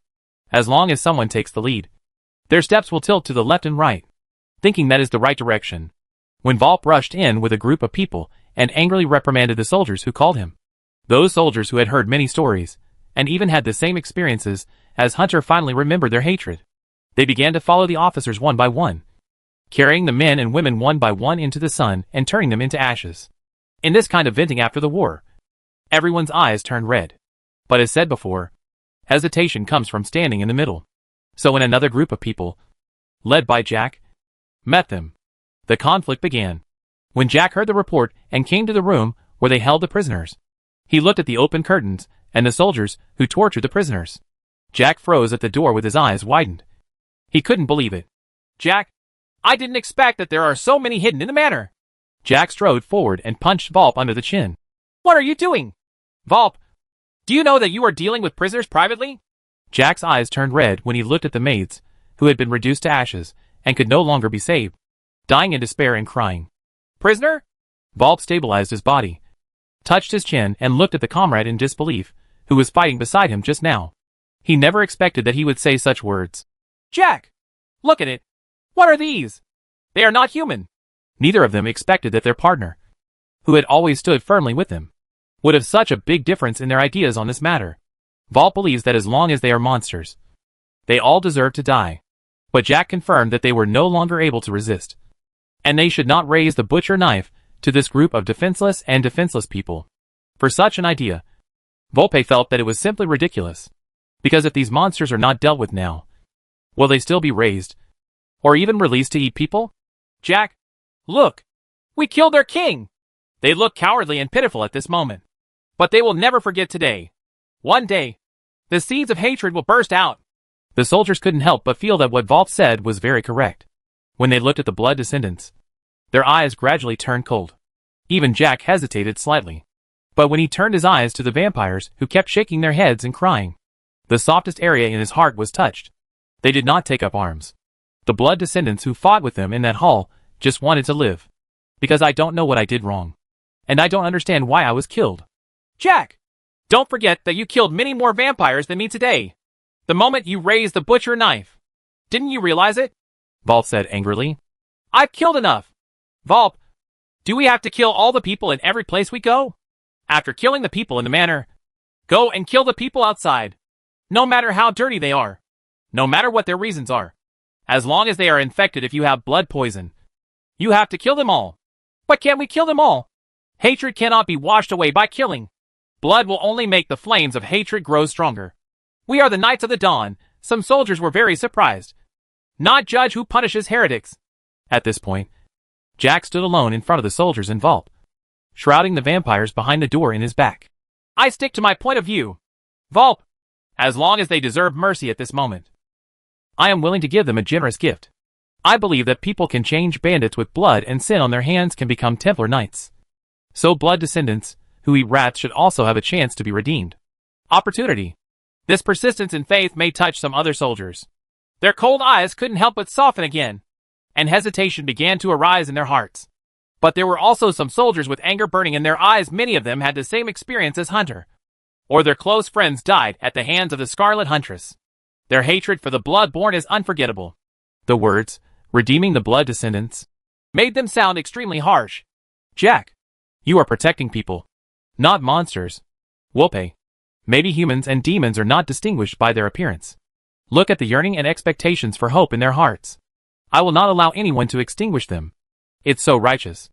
Volpe was so angry that he was shaking all over. Did we all do something wrong today? There is no right or wrong in this matter. And we are not raising the knife because who is right or wrong.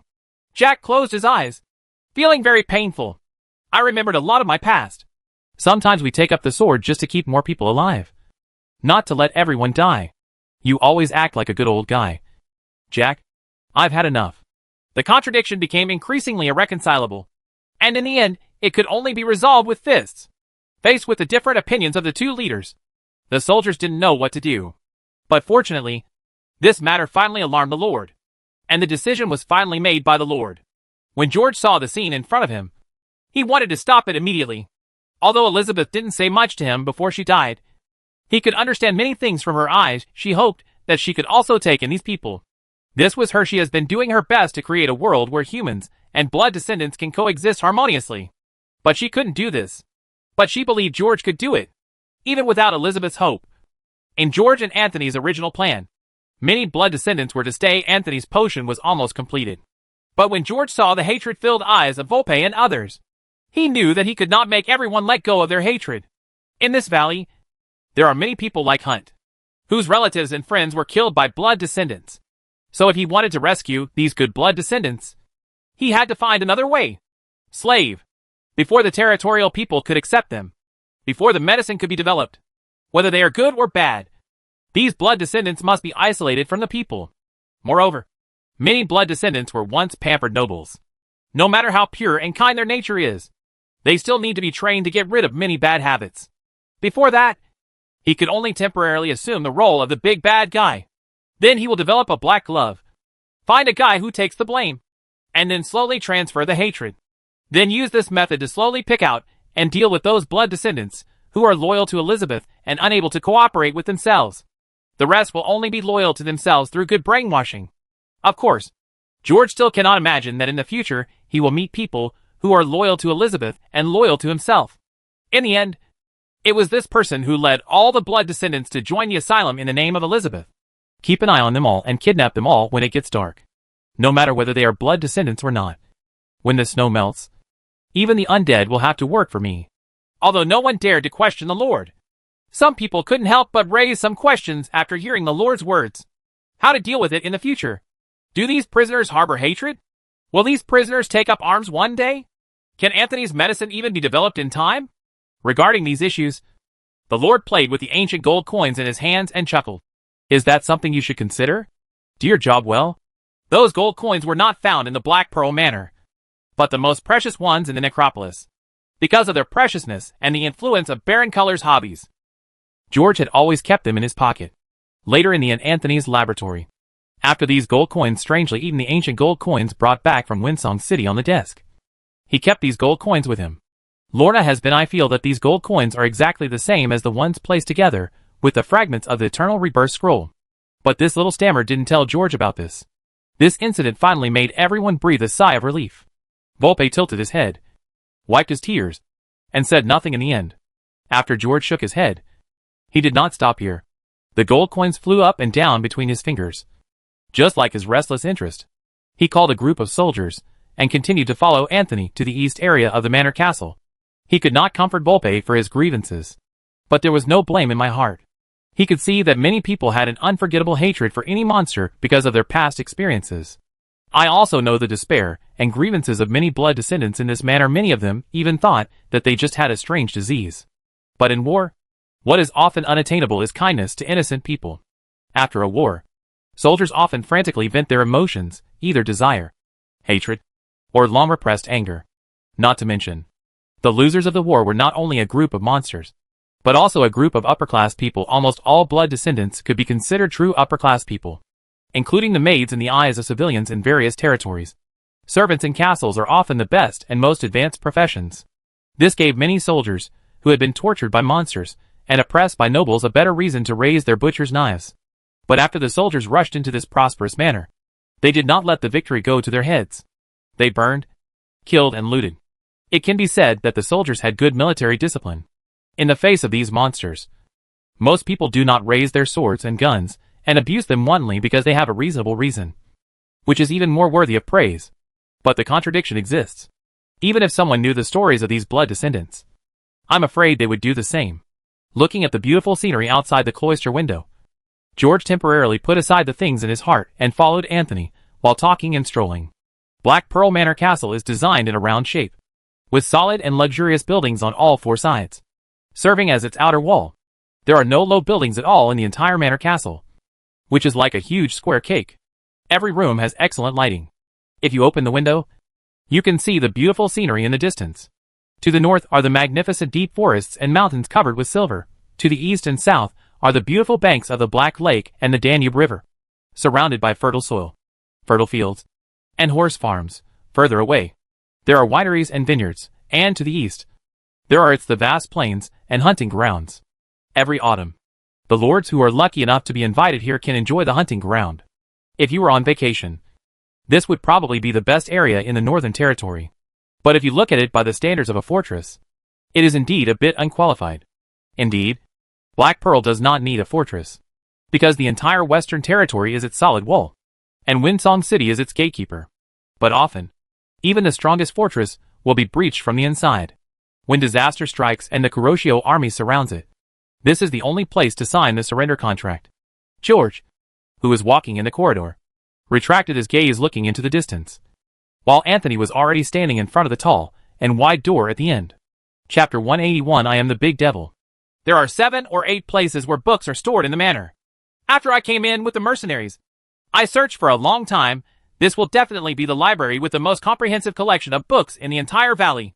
Here, I even found the complete sacred book of Sanctuary. All the mantras may be recorded in it. Anthony stood at the door, waved to George, and then walked in through the crack in the door. Looking at Anthony's actions and the somewhat dark crack in the door, George suddenly understood that besides the soldiers, there were other people inside. He told the guard beside him to open the door softly, and then walked towards the door. When he was at the door, he could hear footsteps and voices inside. After entering, the vision in front of him became slightly dim, and many areas were even black and white in his eyes. This large library originally had excellent lighting. When the servants took care of the curtains, they often had to erect a long ladder. However, the thick curtains have been closed at this time. After all, the people hiding here don't like things like sunlight very much. Garvey and Lorna were talking to several strangers dressed as scholars. Many apprentices and servants were sitting quietly on their seats, watching the soldiers coming and going. Occasionally, the soldier would look at him coldly, and a vampire would lower his head in fear. It seems that Anthony and others who came here earlier should have comforted these blood descendants. But not all people who have the same thoughts and attitudes as Anthony and others. George turned his gaze and looked at the unfamiliar scholars, and found that most of these guys with excitement in their eyes were not blood descendants. However, the excitement among anthropologists may be attributed to academic discussions. Blood scholars are brain circuits, the same as nerds like Anthony. These people have been studying blood poison for a long time. They have also compiled many important documents on plague and corruption. Anthony's eyes were filled with light as he stroked the book on the table. Books and documents are like stroking one's own children. Based on their research, I am confident that I can develop a potion that can free many people from the enslavement of demons as long as their souls are not sacrificed to demons. There is a way around it. Having said this, the scholars and servants in the room became nervous. They pinched the corners of their clothes tightly, and like the bachelor, they all looked at the Lord wearing divine pattern armor. Now, it depends on whether you are willing to take in some people who don't eat food. In fact, Anthony discussed this issue with George on the way here. Sanctuaries also have black skies. And as long as they live with the approval of the people, monsters like the Scarlet Huntress can also enter the sanctuary with a special identity. But there are many other issues as well, such as identity. These blood descendants once lived a luxurious life of glory and wealth. Whether they are noble men or women or maids, they are all members of the upper class in the entire valley. After entering the shelter, it is impossible for them to live a life of feasting every day and drinking wine instead of water. If you serve them like Elizabeth, it will definitely cause great dissatisfaction among the indigenous people.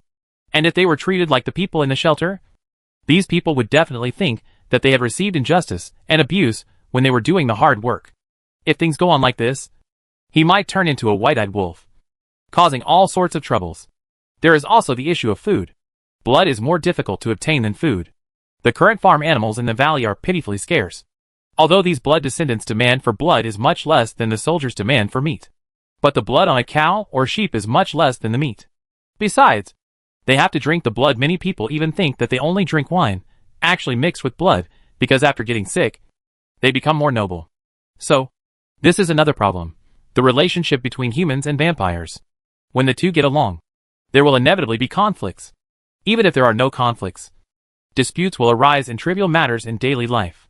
The blood descendants will be extremely sensitive because of Elizabeth's death and their own identities. Therefore, there will be many problems in taking them in. But there is something bigger than these problems. That's the hidden danger. Among humans, how many people still misunderstand, hate, or even hate these blood descendants? Among these blood descendants whose queens were slaughtered by humans, how many of them have hatred deeply buried in their hearts? Will someone get bitten one day? One day. Will that leader kill the blood descendants? Even if we don't mention these issues of hatred and animosity, no matter how stable the society is, if there are too many people, there will probably be murder cases. What's more, there will be many conflicts between these two races in different food chains. And once a conflict breaks out, people will bear a grudge against the Lord who brought the blood descendants into the sanctuary. At the same time, blood poison will continue to be contagious in conflicts. Panic, riots and wars followed one after another. And these blood descendants, who looked at themselves, and the soldiers, who quietly pricked their ears. One party is looking forward to the hope and protection it gives. But its eyes are so complicated because it is the aggressor. The other party has a very complicated attitude towards these blood descendants, and hopes to know what the Lord thinks, whether he takes them in or not. After all, the Lord is a human being. He should consider it more or less on the side of humans. Right? Facing these two people who expected him to provide protection and favor, George couldn't help but secretly sigh again. It's no wonder that Elizabeth couldn't handle the matter thoroughly. It is indeed very difficult. The shelter has taken in many people, including greedy villagers, serfs overwhelmed by survival, desperate mining slaves, and captives looking forward to the end. But this time it's obviously going to be harder. Let's take a step and see. George knew that no matter how pitiful, desperate, and helpless these blood descendants were now I have to stand on the side of humanity. And before the first group of loyal blood descendants, who were brainwashed and supported him extremely, appeared, he had to act as an extreme person in order for humans to give these blood descendants a chance to live. These blood descendants, if used properly, will be a special force to fight against the devil. Thinking of this, George withdrew his eyes from the trembling and frightened blood descendants and looked at Anthony. Take in? Anthony, pay attention to your words. The tone of the cold Lord's mouth was as cold as ice. Also, who told you to let them sit here so freely? The Lord seemed to be firmly on the side of humanity, but his sudden change of expression made everyone in the hall freeze in place. But when the soldiers behind George took out their ropes and walked towards the blood descendants coldly, everyone understood what to do. From today on, I am your new master. The blood descendants in the hall have begun to cry. Everyone knows the difference between this new master and the old master. He would not turn the disease he could cure into a monster back then. My name is George William Austin. Everything you see today is my doing. It was I who brought the Knights Templar here against all odds. It was I who stretched out my wings of light and summoned the sun. Yes, he was the culprit who killed his queen and shrouded the peaceful manor in flames of war, and brought that terrible sunshine here. Indeed, it was all because of this culprit that all the vampires forgot about the others and remembered this name. You are my prisoners, and you have no right to make any demands from me. You have no right to have any extravagant expectations for me. You have to recognize your identity. Forget all the blood descendants you once had? Monsters? No, No! No! The Lord's words continued to echo in the hall. And there were more and more cries in the hall. You are my property. My personal property. I am your new master. But don't think that I will take care of you like she does. Because I don't need your admiration or your love. The cries of the crowd became louder. And they couldn't help but think of the past. If you want to survive under my rule, it will be easier than living next to the old master because you only need to do one thing well. And as long as you do this thing well, you can live forever. Go down. Those who did not take up arms and die today are the people who want to live. So after these words were spoken, the crying in the hall could not help but decrease slightly. And the blood descendants also stared at the Lord. Waiting for his last words, they only expected this little request. That's the fear of me. You are my rat exterminators who don't need to waste food. You are the corpse collectors in the darkest, dirty and corrupt areas of my territory. You are the wall builders who brave the snowstorm to dig stone and wood. You are the city wall builders who brave the snowstorm to dig out stone and wood. The slaves who work for me. They are the property that creates wealth for me. With a sound of wow, the people who had been quiet just now all started crying. But as he said, they couldn't have any other thoughts about this Lord. He is the archangel of the God of protection. He descended from the sky, stretched out his wings of light, and summoned the sun. His name is George William Austin. He represents sunshine and dawn. Represents the fear of the vampires. They are his property. Anthony, study your potion carefully. I don't want to abandon my property after the blood moon comes. Soldiers, take care of my property. If any of you accidentally cause losses to me, then you must be mentally prepared to replace them. After the Lord finished speaking, he opened the door and left, and Baron Garvey followed him. Anthony and all the soldiers stayed where they were. At this moment, looking at the departing figure, it was almost impossible to recognize this man. What the Lord said today made many people sound so relieved. But it's a bit too much. Are all vampires really bad? Many of them, although because of their own desires, enjoy the slaughter of hunting and the blood of humans. But there are also many people who have sacrificed their hearts to protect this land. Is it really right to lump everything into one category indiscriminately? At this moment, they suddenly remembered their faith. They looked at whether the slaves who would live such a life in the future and create a better future for the valley also needed a little generosity. Actually, we also have to do these jobs, a soldier said hesitantly. The vampire's eyes widened. They didn't expect that this Lord would be so greedy that even the Templar Knights would do such dirty work. But the Lord seems so greedy that he won't let them die so easily. The soldier added, and maybe one day, the Grand Master can create his medicine, which can heal you and get rid of your real suffering. Hearing this, the crowd stopped crying completely and looked at the Grand Bachelor with hope in their eyes. This is impossible. The bachelor stared, waved his sleeves, and corrected. Theoretically, I can at most let them not be afraid of the sun and curb the infection of blood poison. Of course, I will advise George, because this will be enough to live a normal life in the shelter. Amidst the tears, a little spark of hope quietly ignited in the hearts of the blood descendants. Chapter 182. Who else could I do? Sir, you are so kind, Baron Garvey said sadly on the way to the basement. But hatred can never be easily forgotten. As a qualified leader and a qualified subordinate, Baron Garvey has clearly seen what George is thinking. No matter how these blood descendants are brought in, they will probably cause great conflicts. Because no matter what kind of treatment is given to the vampires will feel that they deserve more because it is too easy to obtain. And compared with their past lives, no matter what the shelter gives them, I am afraid it will be very different from what they once had. Great contrast. From the perspective of the soldiers and the citizens, no matter how the vampires were treated, they would feel that what these monsters got was a little too good. They might feel pity for them. But they rejected these man-eating monsters as their neighbors. If things go on like this, the contradiction between the two sides will become more and more serious, causing them to hate each other and their lord. However, the identity of slave and property, which was beyond the imagination of both parties, made the situation slightly different. The blood descendants who are looking forward to noble status will be able to recognize their true needs in their despair living. As long as they are alive, they will be satisfied.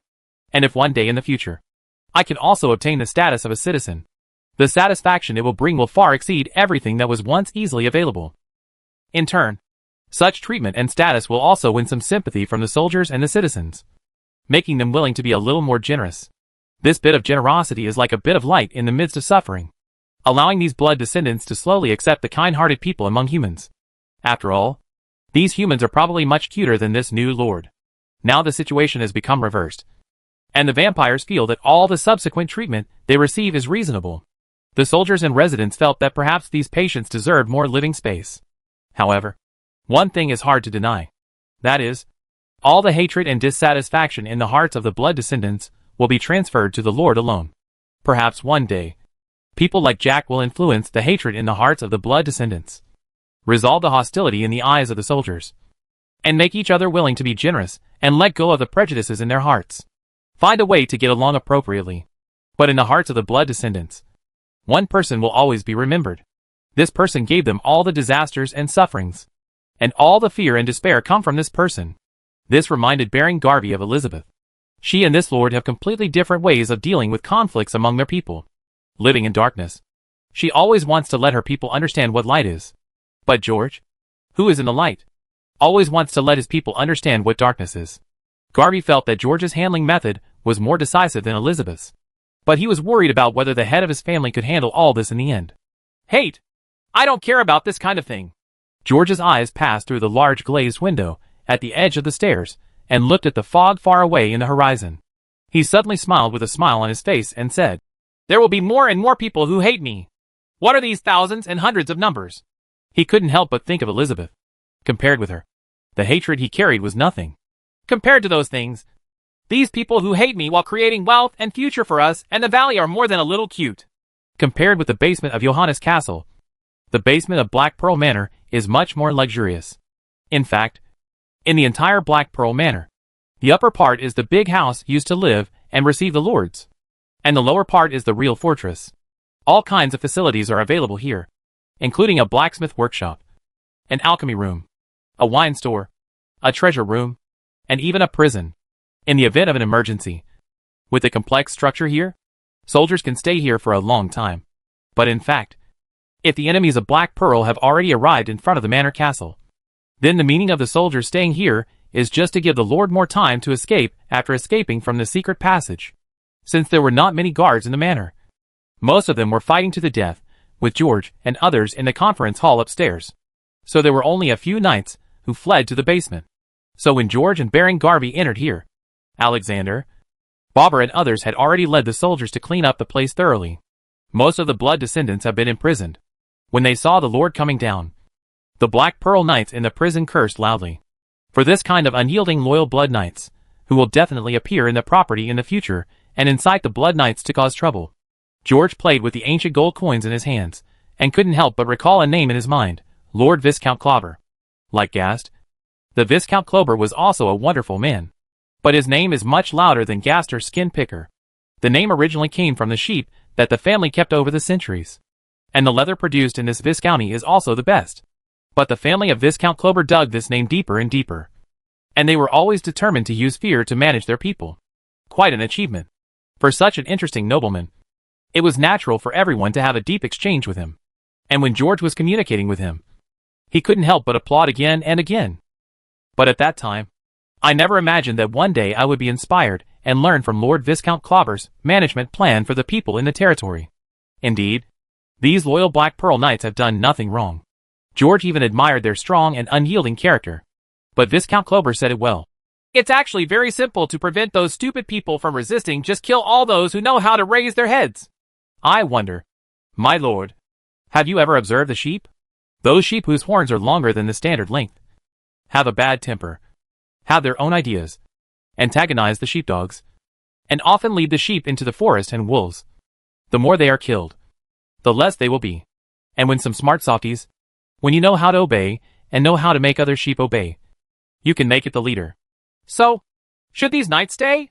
George feels that if you open a history book at random, these unswerving supporters of the old forces, no matter how noble their actions, must become victims of politics. Otherwise, we don't know which direction this flock of blood descendants will take in the future. He spread the fear, he said without hesitation.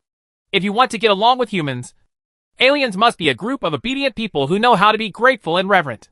If in this process, an executioner is needed, who else could I be?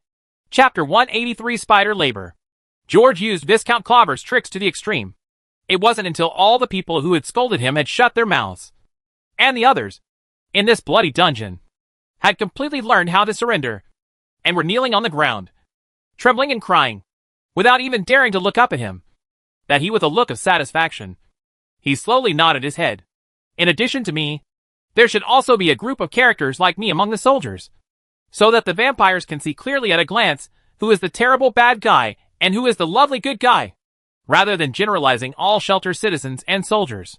I'm afraid the Judgment Night must have it. George felt that since hatred could not be suppressed, it was better to separate it from the crowd. Let the blood descendants only hate a small group of people, and at the same time, let humans see from the behavior of that small group of people what they will look like when their beliefs are distorted. Perhaps, under his own leadership, humans and blood will stand together and set off a revolution in the future sanctuary. Let the Supreme Lord make a compromise for this. Of course, this game must be played well. Otherwise it will be over if you don't do it well. Confrontation exists in any group. As long as the leader can check and balance, the team can still move forward unswervingly. I really need some people who can do things. After dealing with this matter, George and everyone checked the area connecting the basement to the mine.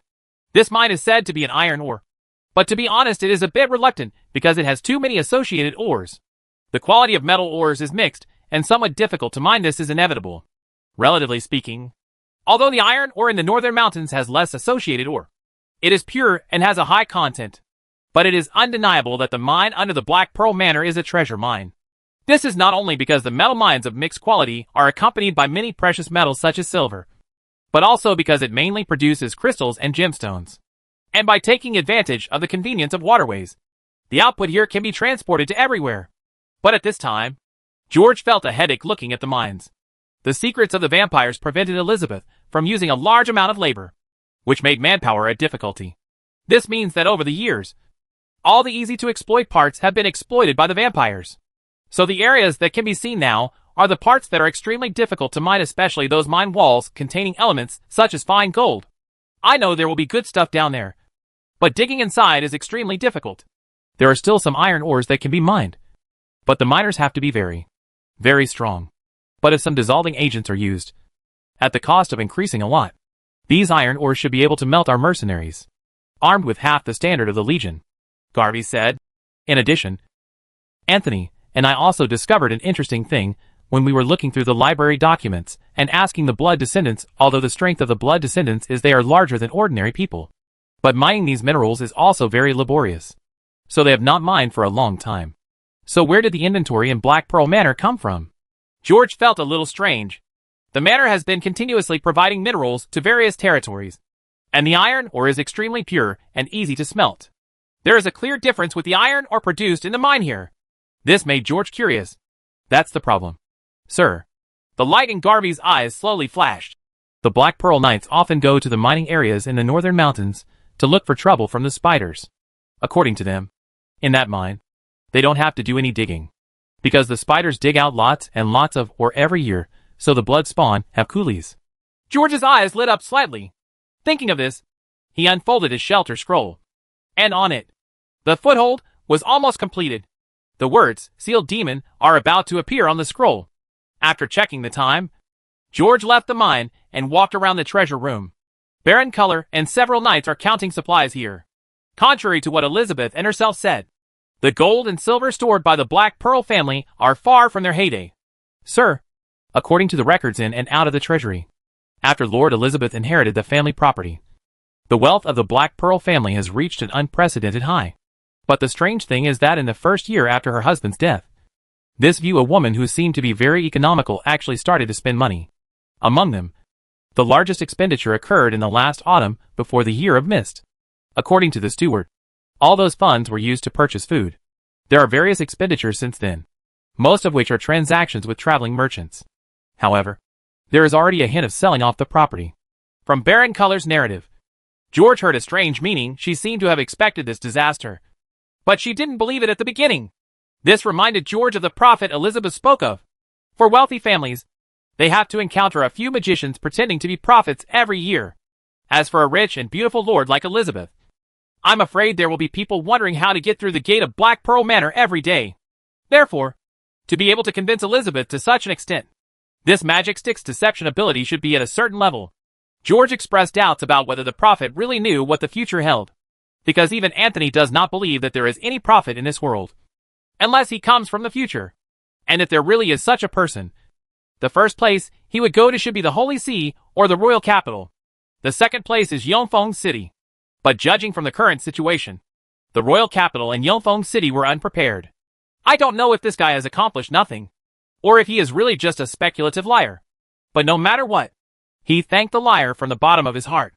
Although he failed to convince Elizabeth of the existence of the doomsday, he was somewhat prepared.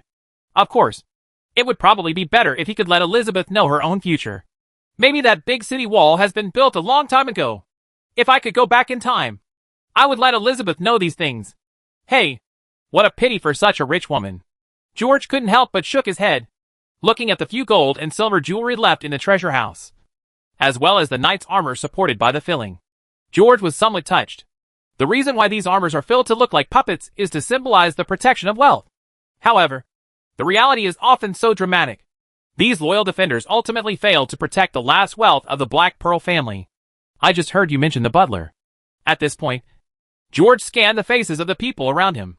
There are many unfamiliar faces, but I don't know which one is the one. Who is he? In addition to his suspicions about the virgins, he was also extremely curious about the wealth flowing out of the treasure house. Elizabeth, since the nobles of the valley can take all this wealth out of your hands, then I naturally have a way to take it all back. With interest. Chapter 184, the end of establishing a foothold. The beginning of taking root. Sir Martin let him out. Bearing color said this, with a playful smile in the corner of his eyes. After we compared the bills, we found that there were a lot of things that were not right. Sir Martin felt that this steward, I'm afraid that his relationship with the nobles in the valley is better than that of his master, especially Viscount Gast. George's eyes dimmed slightly, knowing that he might have been right. Call Martin. After a knight took the order and went out, George walked into the treasure house and observed the rare armors. These knight puppets are all treasures of the Black Pearl family. Some of them may look a bit exaggerated because they are inlaid with too much gold, silver and precious stones. But it is undeniable that every piece of armor is genuine and good, compared with the thin-skinned gadgets collected by other minor nobles. These armors are very thick and are real armor that can be worn on the battlefield. George discovered that there were many armors, which may have been awarded by the king or even the Holy See. But no matter who rewards them, they are not as good as the ones that the Black Pearl family invested heavily in and asked the Master of Armor from the Southern Kingdom to build. The best among them is the one belonging to Elizabeth's father. This is not because his father is more powerful than his predecessors, but because he is a master of this era, and the armor forged is more in line with the war concepts of the era. Perhaps in order to miss her father, Elizabeth did not bury this armor with her. Or perhaps her father did not want to part with it. After all, judging from the color, gray, this armor on a horse should be mixed with fine gold and other precious metal elements. It adopts the most cutting-edge design concept, which is very different from the barrel helmets and Gothic style that many nobles love. A rounded helmet is more aesthetically pleasing than a barrel helmet, and is also more conducive to deflecting incoming weapons. But it is stronger than the soft Milan helmet. After putting on the thick and simple V-shaped visor, he looked like a cold robot. The raised part on the front of the gray-black breastplate was shaped into the shape of a golden goshawk or like a cross sword with the upper part enlarged. If you look closely, you will see that the goshawk is composed of many tiny roses, outlining its abstract whole. It is not difficult to guess that this is to commemorate Elizabeth's mother who died young, because the emblem of her mother's family is the goshawk. The rose represents the Black Pearl family. On the metal surfaces on both sides of the breastplate extending toward the ribs, a layer of leather was added. The leather was the skin of an unknown creature, but when touched, it feels as delicate as scales, and its defensive capabilities should be no better than this armor. The leather extends from below the shoulders to above the knees, and is divided into two parts at the waist span. It replaces the shirt and also covers the battle skirt. It looks like an open and exquisite coat hanging on the battle armor, which not only ensures its defensive power, but also greatly increases its beauty. On the scales, there are also rose vines and curling leaves showing off. The shoulder armor penetrates the scales and hangs together with the breastplate. It looks very strong and reliable. There is also an erected iron collar at the junction between the shoulder armor and the neck. If the arm is slightly raised, it can protect the neck like a small shield. Other arms and other parts that require movement are connected by integral steel sheets. While ensuring protection, they are also more flexible than common knight armors, especially the iron boots, which are very ergonomic. A layer of metal knee pads is also added to the elbows and knees. Because of its scaly skin, its war skirt is very short, which is not only easier for movement, but also looks better. Touching this exquisite armor, George felt that every part of it was not perfect. It should be added with divine patterns. Does it have a name? After hearing the Lord's question, Baron Color flipped through the book and replied, The forger named this design George Veer. George nodded. This name is so homophonic to his own George William. Thank you for the gift, Elizabeth. Although it is a bit shameless to say so, George tied his red cloak behind it. It is just for me. Then, he patted the equally excellent armor on the horse and said, Take this back too, and give it a good makeover. When Martin came over, George was standing in front of the armor in silence. Tell me about the butler. From the mouth of this old torture stick, George learned. Over the years, this butler has indeed had many secret and shady dealings with nobles and businessmen. But the butler was somewhat loyal. All the women that Gaster, the human trafficker, secretly obtained from the butler, were all turned into blood slaves by the Viscount and collected. They continuously provided blood for the blood descendants and nobles in Black Pearl Manor. The housekeeper and the nobles continued to create blood slaves and blood descendants, and the manor kept imprisoning them at the same time. Elizabeth could not have guessed why more and more of these blood descendants were being imprisoned. But the essence of this problem still lies in Elizabeth herself. Her and the manor's need for blood made her subordinates find ways to open back doors for blood no matter how strict she was. So as long as these people at the top of the pyramid have a need for blood, the blood descendants in the valley will never be cut off. When leaving the basement, George asked Martin sideways about his thoughts on the Judgment Night. Unexpectedly, after guessing the boss's thoughts, this old fritter expressed tactfully that he was not willing to jump into the fire pit. Boss, I think I'm more suitable to stay by Gaster's side. He needs someone to help him anyway. Right. George couldn't help but nodded. Indeed, among the 4 Viscounts, Gaster was the most ideal puppet in his mind. However, no matter how obedient this guy is, if he doesn't arrange someone beside the Earl, he won't be able to feel at ease. However, he said, it may not be Gaster. Martin, if you follow him, you may not have a good future. Boss, I know, but I just want to learn more from him, Martin said slickly. Besides, there may be someone more suitable than me to be the leader of the Judgment Knights in the future. George closed his eyes. Indeed so. Regardless of Martin's little thoughts, Volpe is indeed the most suitable candidate. But precisely because of this, George did not want to consider him as his first choice. Because, from Volpe, George saw the shadow of the saint. In fact, this is a difficult problem. Because if someone else leads the Judgment Night in the future, then maybe I can whitewash this black glove in the future. But similarly, people who can be whitewashed are never suitable to take on this matter. So, I am actually choosing a discarded child. But since I want to single out those paranoid knights early, and it also requires some people to do the dark things, so there should be no hesitation. On the road to entrepreneurship, it is impossible for everyone to walk from the beginning to the end. I know I might be a bit irresponsible in making a decision based on just a few glances. But sometimes, at the fork in the road, the company needs some people to take different paths, so that more people can see which path is the most correct. Like Elizabeth, he had to let some of his subordinates go. But the difference is that she was forced to lose control of them, while she took the initiative and held them in her hands in another way. Of course, one day they may lose control too. But until then, the revolution in Sanctuary will begin. To be honest, this is playing with fire. But even if you don't play with fire, the fire will burn itself out one day. So it's better to ignite certain flammable items in advance. And if you want to play bigger. Thinking of this, George's eyes condensed slightly, and he asked Martin to call the others and went to the conference hall. At this time, the place has been cleaned up, and only a few soldiers are left here to sweep away the dust. After sitting on the main seat, George took out his scroll. After some observation, he found that the countdown on it had finished, but the entire display was blurry, leaving him scratching his head for a long time without understanding what was going on, until the prompts of the Light of Dawn suddenly appeared on the scroll line by line. In the prompts, he wrapped the scroll with holy fire, and summoned the Book of Dawn on it. With the appearance of the Book of Dawn, the scrolls in the holy fire gradually disappeared, and the whole book has become a completely different picture. This scene is like the Book of Dawn being completed again. The scroll of Sanctuary may itself be part of the Book of Dawn.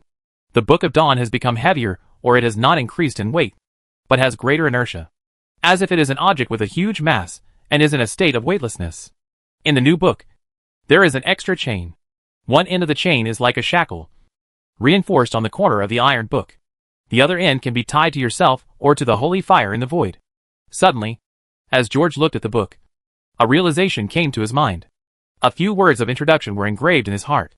Then, he suddenly raised his hand and threw the book outward. Then, it suddenly hit a stone pillar, making a heavy muffled sound. A spiderweb-like dent was left on it. As George sang the introduction, the chains on the book suddenly disappeared, and when they reappeared, they were already wrapped around the stone pillars. The chains that were not originally thick have now changed into something else, but have become thicker, and they are constantly coming out of the holy fire, as if they are alive, tightly entwining the stone pillars. The Book of Dawn is like a big lock on a chain. The divine patterns on the book and the chain are constantly flashing, making the stone pillars creak.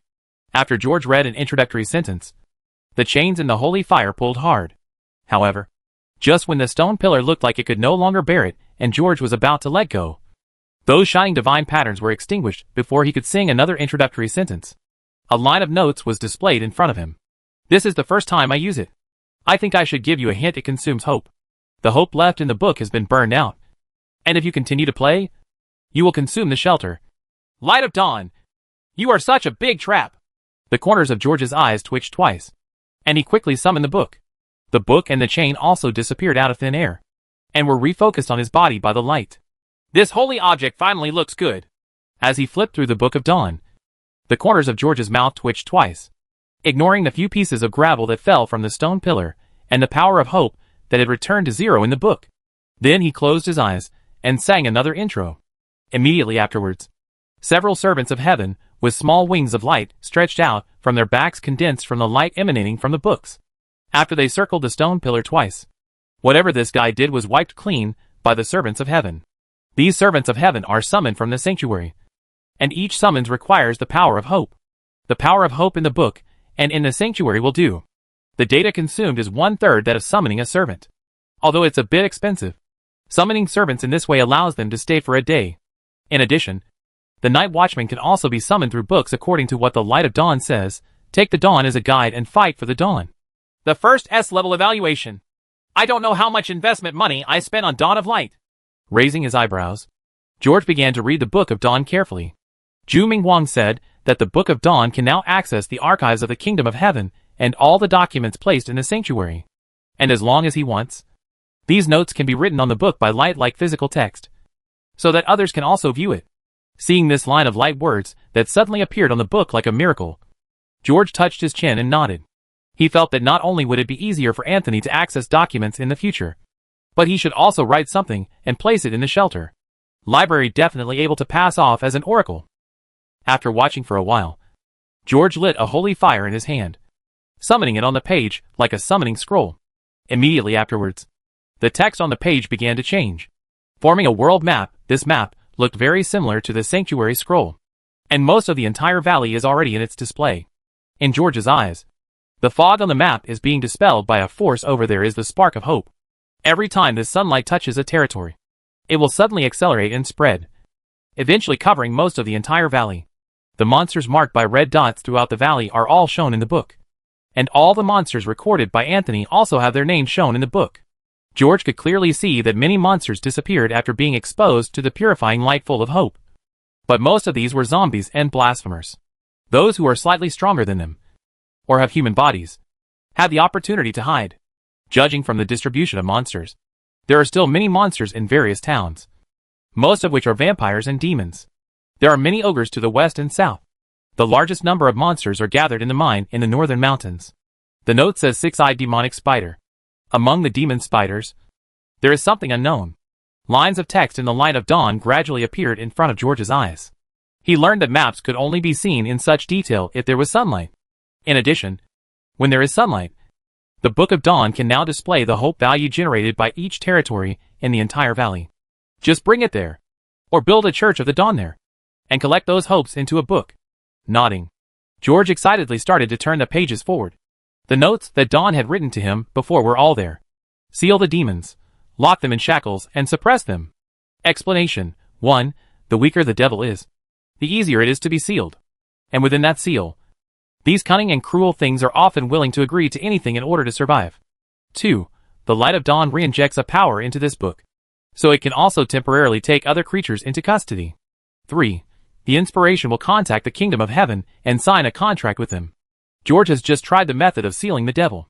According to the data in the Heavenly Kingdom archives, he calculated a similar number of seals for the demons he had encountered. This type of demon incarnated by Jeffrey or Rose Knight consumes approximately 1,200 hope power. The demon that flew out of the manor and was completely corrupted by Delina probably cost between 7,000 and 10,000. The number of the demon spider is around 300. As a combat-type super coolie farmer, it is definitely worth the money, although in many skills they cannot compare with the servants of the Kingdom of Heaven. But some spiders are born master builders, and their IQs are not low. If another 150 units of hope are consumed, let them undergo some training in the Kingdom of Heaven. The things created can definitely conform to human architecture.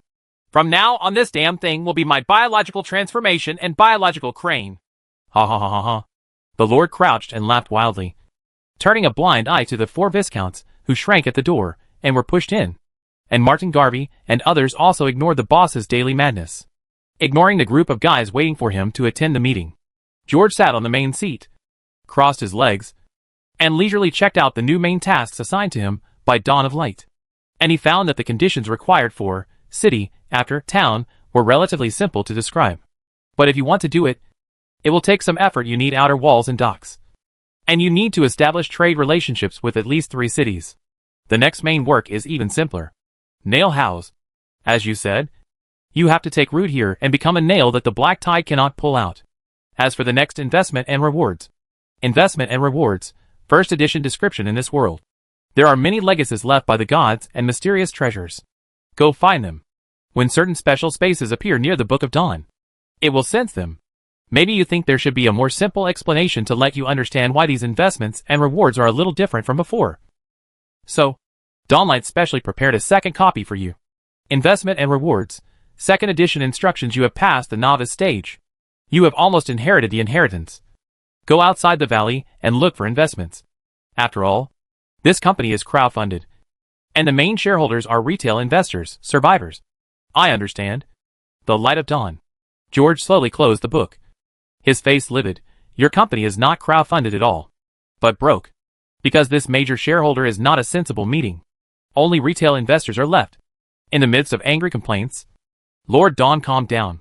He slowly took out Elizabeth's seal from his arms. He stared at the ring in his hand. Since I want to be a robber, I will do it to the end. He raised his head, looked at the nobles coldly, and said, the theme of today's meeting? I have asked for this seal from your family master. The Black Pearl family has no heirs, and its bloodline is far away in the east. As a retainer, it is natural that you should carry the family master's expectations and shoulder your due responsibilities. The invader said these words in a high-sounding and extremely shameless way. Not only that, he also flouted the rules of the nobles and the royal power of Rodent. But no one present dared to raise objections, and when he glanced at Gaster and the other 3 Viscounts, they all stiffened. Then, who would like to wear the crown of the valley? As soon as the words fell, the 4 Viscounts' legs weakened, and they knelt on the ground. They were trembling all over and looked at the ring in the man's hand, whether in fear or anticipation. Indeed, this seal symbolizes the supreme power of the valley. But it does not belong to whom the ring is worn. But as long as they know how to please one person, they can have rights under that person. You can also save your own life. Chapter 185 Jinmei Town. It has been more than a month since the battle at Black Pearl Manor. After the last heavy snowfall, there are already signs of enlightenment. The afterglow of the setting sun shines the last piece of fog into a golden color. And the Golden Maimon Town, reflected in the golden color, is about to turn into night.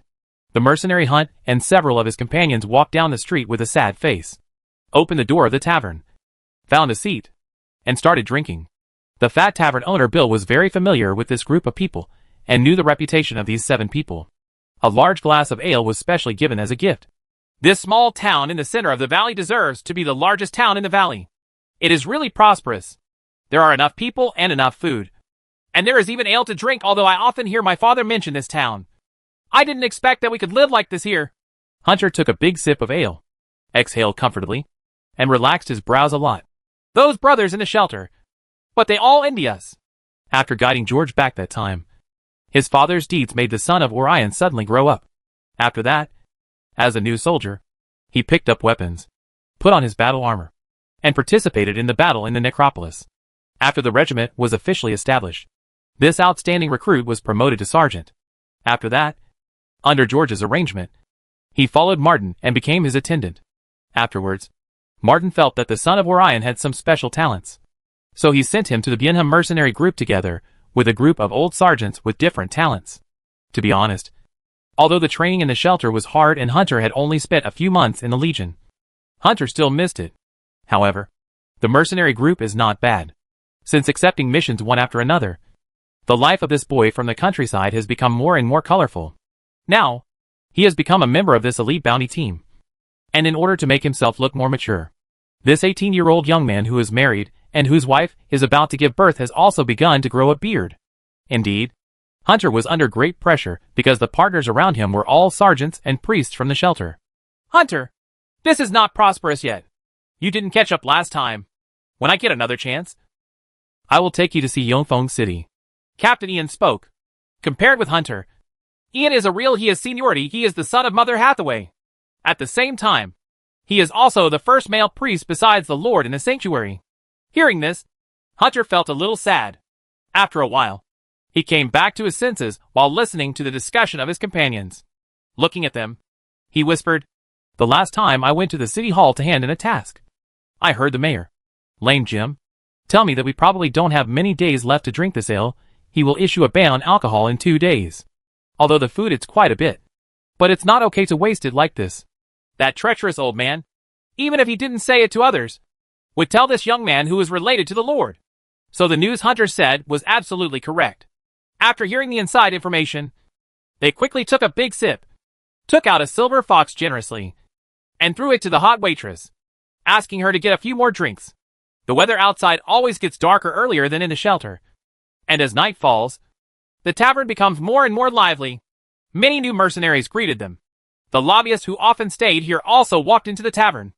After the lobbyist glanced here, he pretended not to recognize him and walked to the fire pit in the center of the tavern, making Hunter and Ian laugh secretly for a long time.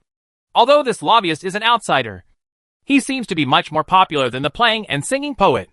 As soon as he came, everyone clapped, and even the poet, who was being sung, played a special tune for him. Listening to the story he gradually told, the mercenaries couldn't help but smile. At the same time, there is also a bit of wry smile and sadness. The light rising into the sky, and the real daylight shining through the fog, finally brought the curtain down on the Battle of Black Pearl Manor. After that, the sunlight expanded bigger and bigger within a day, and every time it enveloped a town. After being seen by people, it began to spread rapidly outwards. Until then, more than half of the entire valley was covered. The monsters were hiding in the darkness, shivering. But although the battle in the manor has ended, there are too many stories left behind. What did I say yesterday? The lobbyist asked everyone, sitting at the middle table, raising his eyebrows. The demon and the giant have joined forces to attack the Black Pearl Manor. Say it quickly. I couldn't sleep all night last night. The tavern became noisier again. Even many poor people who had no money to spend and who had not squeezed in were standing outside the window in a large circle in this cold weather. Yes. The lobbyist's eyebrows rose, and the playing immediately changed to a tense tune. Those evil creatures have hated Lord Elizabeth for a long time. Because it was her who prevented the evil spirits from the north from going south, the demons have been hungry for such a long time. And they finally found an opportunity when the manor's power was empty. So this time, they all came out in full force. This is not the first time that lobbyists have whitewashed the Earl.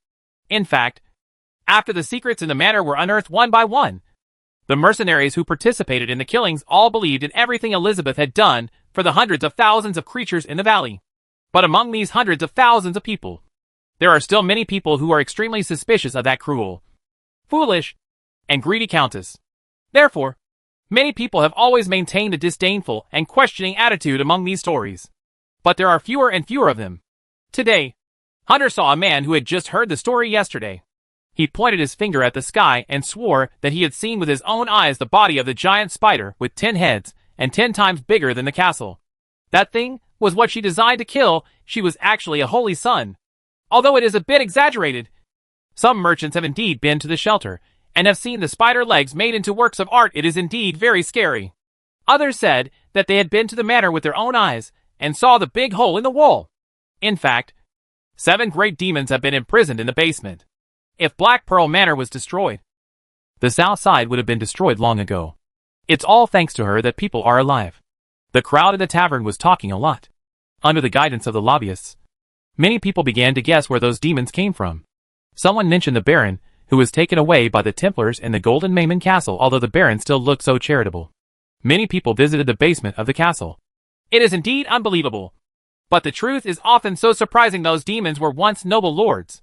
And the reason why the Bloody Baron looks like a human is just because he wears a human skin. The saliva flew out of the lobbyist's mouth. And the violin also played a strange tune. These demons are walking in the world. They are hidden among ordinary people, making it difficult for people to distinguish. Many nobles have already. He was corrupted and drank human blood. He intended to secretly destroy the valley, turn everyone into monsters, and then attack Winsong City. The lobbyist told many things about those demons.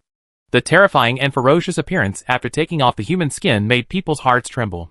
When it came to the flames from H.L., a few mercenaries held the cups tightly in their hands, thinking of the things they had seen. And when the lobbyist mentioned a certain Bloody Baron, Hunter almost broke the wooden cup in his hand. He thought of his father. Then if they are so powerful, why do they hide among the crowd? Yes, if many nobles have been corrupted, that would be really scary. Wouldn't that mean they cannibalize people? Even if no one dares to resist without tearing off human skin. Why do you say they are too hungry to eat people casually? The lobbyist raised a finger at the man and said, because of fear. They are afraid of the Earl of Black Pearl, who is protecting you. So they can only hide themselves. Hiding in the basement of the castle. Hiding in the darkness. Waiting for the opportunity. Someone else raised a question. If the Earl is so powerful, why was the manor finally able to be breached? The lobbyist raised a second finger. Because of faith. In the eyes of the crowd, he stood on the table and waved his hand. Because of faith. Her power comes from you. The more the people believe in her, the stronger her power will be, and the more able she will be to resist that evil. Darkness. Otherwise, it will become smaller. That's why those demons kept slandering her. They forced what they did on her. In the end, she was so weak that the demons took the opportunity. Many people rushed to say that they had never said anything bad about her. It was all rumors spread by the devil. What those demons say is false at first glance. Only a fool can believe it. The crowd was in chaos, and everyone was trying their best to express themselves. Only the mercenaries didn't say a word. After the lobbyist took a sip of ale and moistened his throat, the crowd gradually became quiet. He continued. Lord Gaster hurriedly informed the bishop. But when the Knights Templar arrived, the manor had been completely attacked. Elizabeth dedicated her life and summoned a miracle. Unfortunately, many people in the valley still without awakening. The power mobilized is only enough for the sunshine to appear for one day. You mean, maybe this fog can be driven out forever by the sunshine one day? The tavern became lively again, and the tunes began to become more exciting. Inevitable. Is she really dead? A girl who came with her father to listen to the story wiped her tears with a handkerchief. Of course not. The lobbyist said one word after another. She just returned to heaven, looking at the people in heaven who carry the hope in her heart and continue to live well. Chapter 186 is really what everyone expected. Before leaving, she entrusted her most important task to her most loyal and reliable knight. The tune gradually became melancholy, and the lobbyist closed his eyes for a long time. The listeners were extremely anxious, but they did not dare to make any sound. Finally, he opened his eyes and said the name. Lord Viscount Gast, with the witness of the bishop, the 3 viscounts, the river lords, and many Templar knights. Lord Gast is the new Earl of our valley. He will lead us all out of this unprecedented disaster. The crowd breathed a sigh of relief after hearing the name. They couldn't help but applaud. It's really what everyone expected. Viscount Gast has always had a very good reputation among the public. Not only does he have great prestige and status, he is also a good lord in everyone's heart. From this point of view, this scumbag in Garvey's heart can be said to be an extremely good nobleman. And even George had to admit this. The wonderful thing is that he has made himself a perfect character in the hearts of these people at the bottom. And he can please all the nobles. As for the shady deeds he did, they were always inside the circle. This makes each class look at it from a different angle. And each angle is a different person.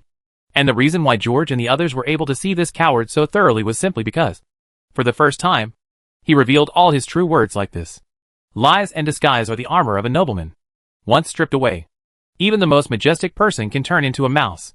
But the irony is that sometimes heroes who don't care about reputation, life and death, and sacrifice themselves for everyone are often regarded as demons because of some stains on themselves, or even completely demonized under the influence of thoughtful people. But the rat, who is greedy for life and afraid of death and knows how to disguise, can always maintain his good reputation. Thinking of this, Ian couldn't help but let out a complicated sigh. At the same time, I am also looking forward to the speech of the lobbyist today indeed. She has a stain. But this stain should not remain in history. No matter what happened in that manner.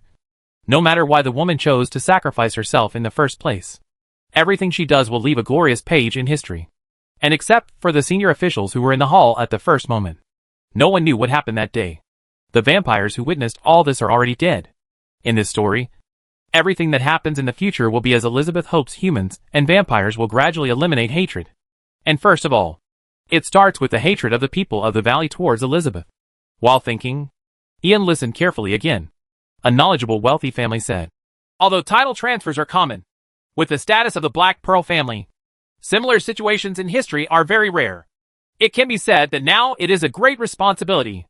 Under the questioning of the audience, the lobbyist listed all the titles that had been canonized one by one, including the titles received by many Templar knights, such as Viscount Bienha and Baron Alexander, etc. Even many dead heroes have their due titles. Since the beginning of the trade route, many legends and stories about these characters have spread to the west. After George began to consolidate the valley, the story became popular. However, in the lobbyist story, some people were canonized by Earl Elizabeth when he left, and some were Earl Gast. Another person who understood spoke. The earldom of Lord Gast, Earl of the Valley, and Viscount Donau, although strictly speaking can only be regarded as an agent if a legally true heir comes to the valley, for example Duchess or Duke. Then the matter of title and land still needs to be negotiated. But he is now conferring a title on behalf of the entire valley, and the person who is canonized can stand up. The days are really getting better and better. It is said that many nobles in the valley have come forward under the call of the Bishop and Earl Gaster. I heard that they are cooperating with the Templar Knights to wipe out the remnants of those demons. No wonder the Baron was arrested. It turns out they have surrendered to the devil. To be honest, I still couldn't believe it at the time. What a kind man Baron Jinmei is. But after visiting the basement, it's really creepy. I already knew he was a devil. Didn't you see that the castle takes in a group of servants every month? But no one comes out? Don't be an afterthought. Jack called this, there are too many names. But not all of them are heroes. Didn't you come to the tavern to cry because you were not selected? I was going in to collect evidence. For Count Gaster, the reward offered by the Lord and the Mayor will be used to contribute to the valley. There were boos. Hearing this, Hunter and others couldn't help laughing. The bloody Baron hidden here, not a blood descendant. But this name will probably be sung in history, including his basement. After being taken away by Viscount Garvey and the Red Robe Knights some days ago, the new arrival, the mayor of the town, Lame Jim, and a group of civil servants came over during the escort mission they participated in. Mr. Jim, the mayor, after arriving here, the first thing he did was to raid the Baron's hometown, along with a group of rich families who helped him. At this point, the bloody Baron's family had been completely uprooted, and apart from part of the wealth he had accumulated was sent to the asylum. Most of it was rushed into the finance hall. It was simply an astronomical figure. However, although the bloody Baron is not a blood descendant, there are many blood descendants in this golden town. In order to hunt down the remaining blood descendants who were still hiding, the Department of Finance spent a lot of money, and the bounty hunters who flocked here naturally showed off their skills. These bounty hunters come from all directions and towns. Bienha mercenaries only accounted for a small part of them, but it made half the contribution. To be honest, this surprised the old sergeants. They originally thought that they would have to clean up the mess in Jinmei town. Unexpectedly, after the stimulation of money and the liberation of freedom, private masters emerged one after another, and they couldn't help but feel a pressure. The 2 or 3 groups that are most famous at present are the 2 or 3 groups, apart from Hunter and the others, and a group of Bienha mercenaries from Gunnan. The last group is the locals from Gushi. With everyone's efforts and angry competition, this small town that was once lifeless, filled with panic, and spread all kinds of weird and terrifying legends, gradually became prosperous and lively again. The mercenaries, like the townspeople, had faces that were full of excitement. Everyone was happy. Speaking of which, It was precisely because most of Hunter's group were old sergeants that among the many mercenaries, Lame Jim came to them when he had trouble. They are basically hard bones to crack. However, it doesn't matter if these bones are hard. No matter how hard they are, they can't be stronger than the long swords and iron hammers in their hands. But the point is, some cases are just too depressing. As they continued to explore, the 7 people gradually discovered that there was actually a mysterious lone man above the heads of their 3 self-esteemed small teams. This made everyone hold their breath, and at the same time, they were also very depressed. I heard that the Templars gave up all their land rights and only retained their honorary titles. What's the use of the land now? There's no one to plant it anyway.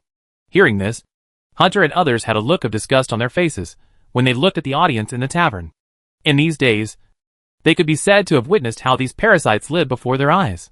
Compared with the real country people, these city people are really cunning, lazy, and stupid.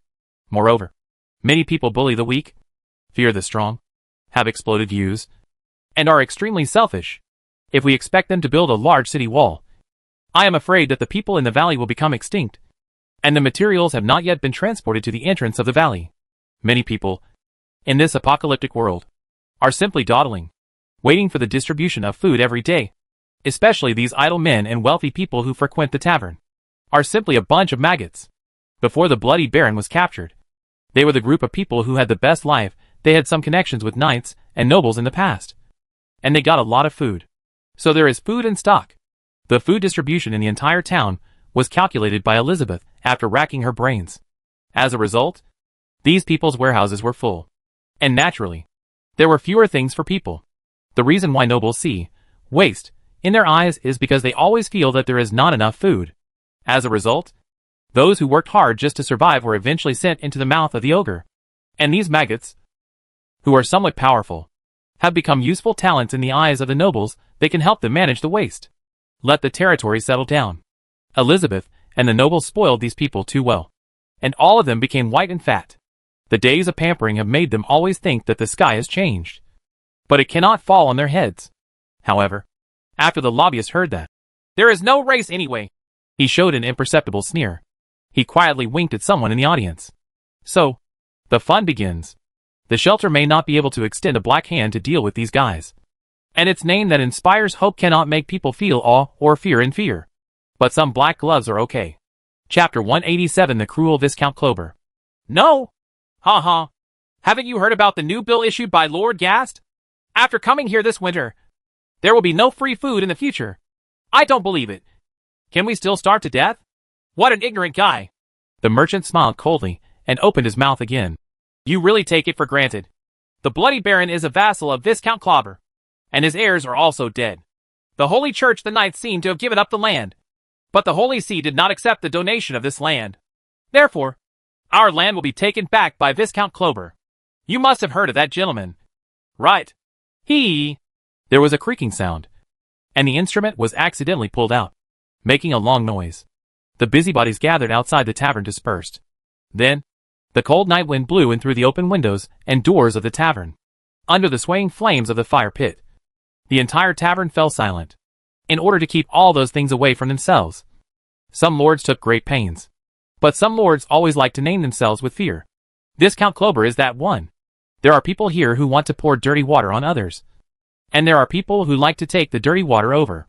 This makes this skin picker, who has never done any good things, become even more famous than that devil. And when a person is never merciful and has only a bad reputation, it will be difficult for people to hate him. Only fear. To be honest, the people sincerely hope that Lord Gast can hang this skin picker on the stake.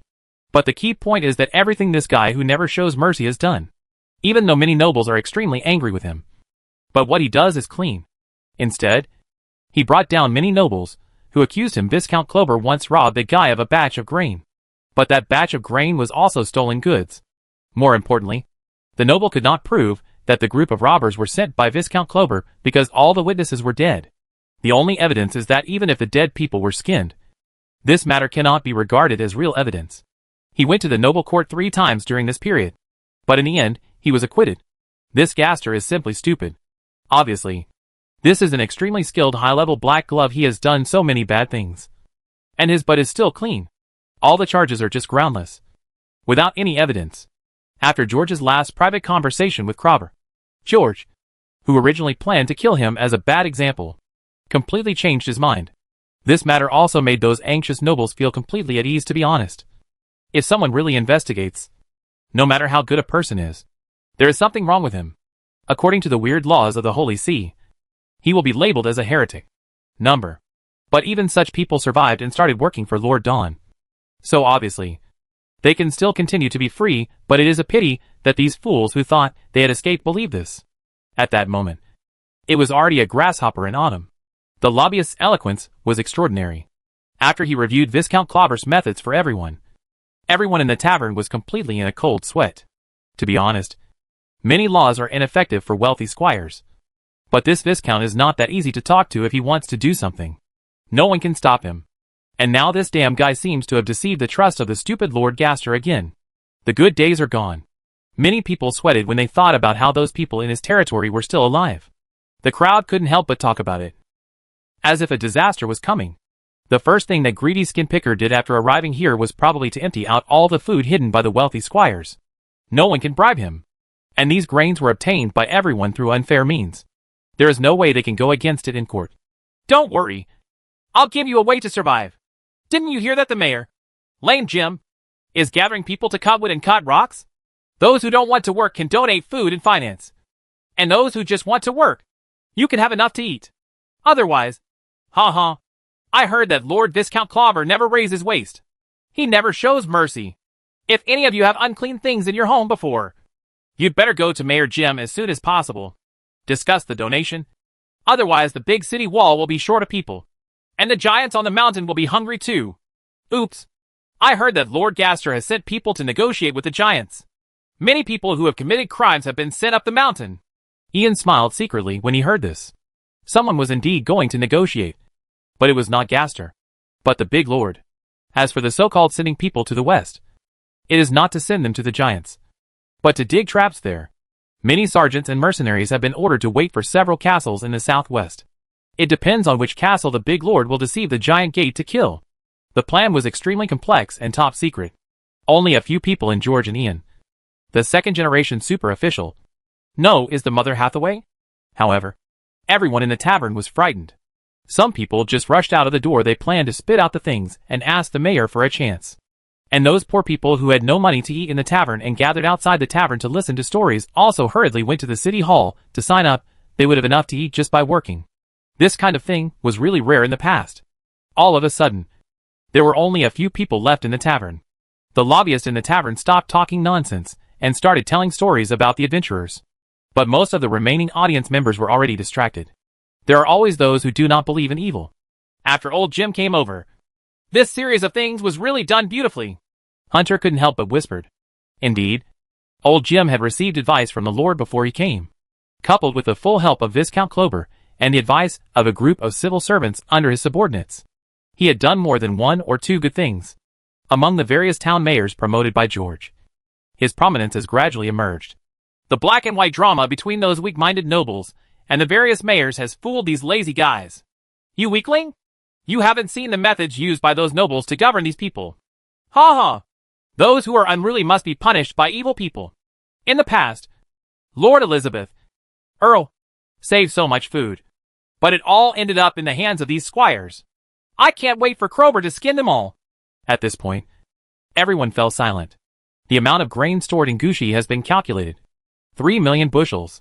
Based on the calculation of 8 bushels per year, which is about 200 kilograms. Even if these 100,000 people do nothing, they can still feed them for 4 to 5 years. And it is said that most of them came from the Earl territory. She started saving food 10 years ago. It is said that he followed the prophecy of a certain prophet. But many people are still starving to death. Obviously, if there is no such food, I am afraid that more people will die.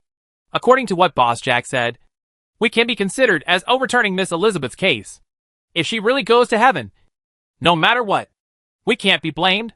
Indeed, I can always think of the blood descendants in the matter these days, Hunter said after taking a sip of ale. Originally, he hated these blood descendants with deep hatred. But these days, he could always think of those women who were sent to the mountains by their father. Those poor innocent girls have all become blood descendants. At the moment when the entire manor was suddenly cursed, Many people were still ignorant. Until now. Except for those who have truly awakened and those who escaped from Elizabeth's control. Many people have not only done no bad things, but have also continued to fighting the evil spirits in the north. You don't feel pity for those blood descendants, do you? Imagine the bounties we put on the table. I wish I could kill all those demons.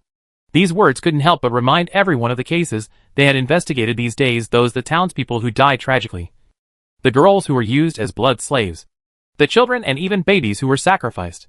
Make people hate so much that they are filled with rage. However, there are still people to blame. In the cases we have investigated, many of the crazy criminals are not blood descendants. Indeed, some blood descendants are more human-like than these people. The mercenaries were silent, remembering what they saw after the fog was dispersed during the day, and the mercenary group followed the Legion into the manor to search for the remaining forces. And what Jack said after that? Ian sighed and took a sip of ale. His brows suddenly jumped, and he looked at the back of someone who was about to walk out of the tavern with a bag in his hand. An extremely strange feeling suddenly appeared in his heart, because he found that if he hadn't happened to look towards the door, he wouldn't have noticed this person at all. I have been observing everyone in the tavern, looking for the suspicious target, but in my impression, it seems that I have never seen this person before. It was as if this little man wearing a leather jacket and hood appeared out of thin air. Chapter 188 Grey Death. Ian hurriedly looked at the pocket watch on the table and found that the hands had not moved. Recently, everyone has had some problems with their pocket watches. It seems that the vampire has found some way to hide his identity. This makes tracking down the vampires much more difficult. However, the one in my hand was an experimental model obtained by bribing scholars at a large price. It's not like the old pocket watches that sometimes work and don't work. So it can be confirmed that that person is indeed not a blood descendant. Thinking of this, Ian couldn't help but look at the door of the tavern. But the door never moved, and the figure behind him had disappeared. For some reason, the figure of the little man just now made him feel very familiar. What's wrong, Ian? Hunter looked at his partner and asked strangely. Nothing. I was thinking about this case. At present, more and more information is available to everyone. As the case progresses, this bizarre serial murder case becomes more and more terrifying. At first, they thought this was just what some cruel blood people said. But as the mysterious veil of the unsolved case gradually lifted, they discovered that the suspects were not some blood people, or a certain group of people, but a terrible cult. The situation is gradually becoming clearer now. But damn, it's really terrible. After saying this, Hunter sighed. It's really sad. It could be said that the clues were broken and the search was at a deadlock. They are not so sad. The reason why they are so sad is that the case is almost solved in their hands.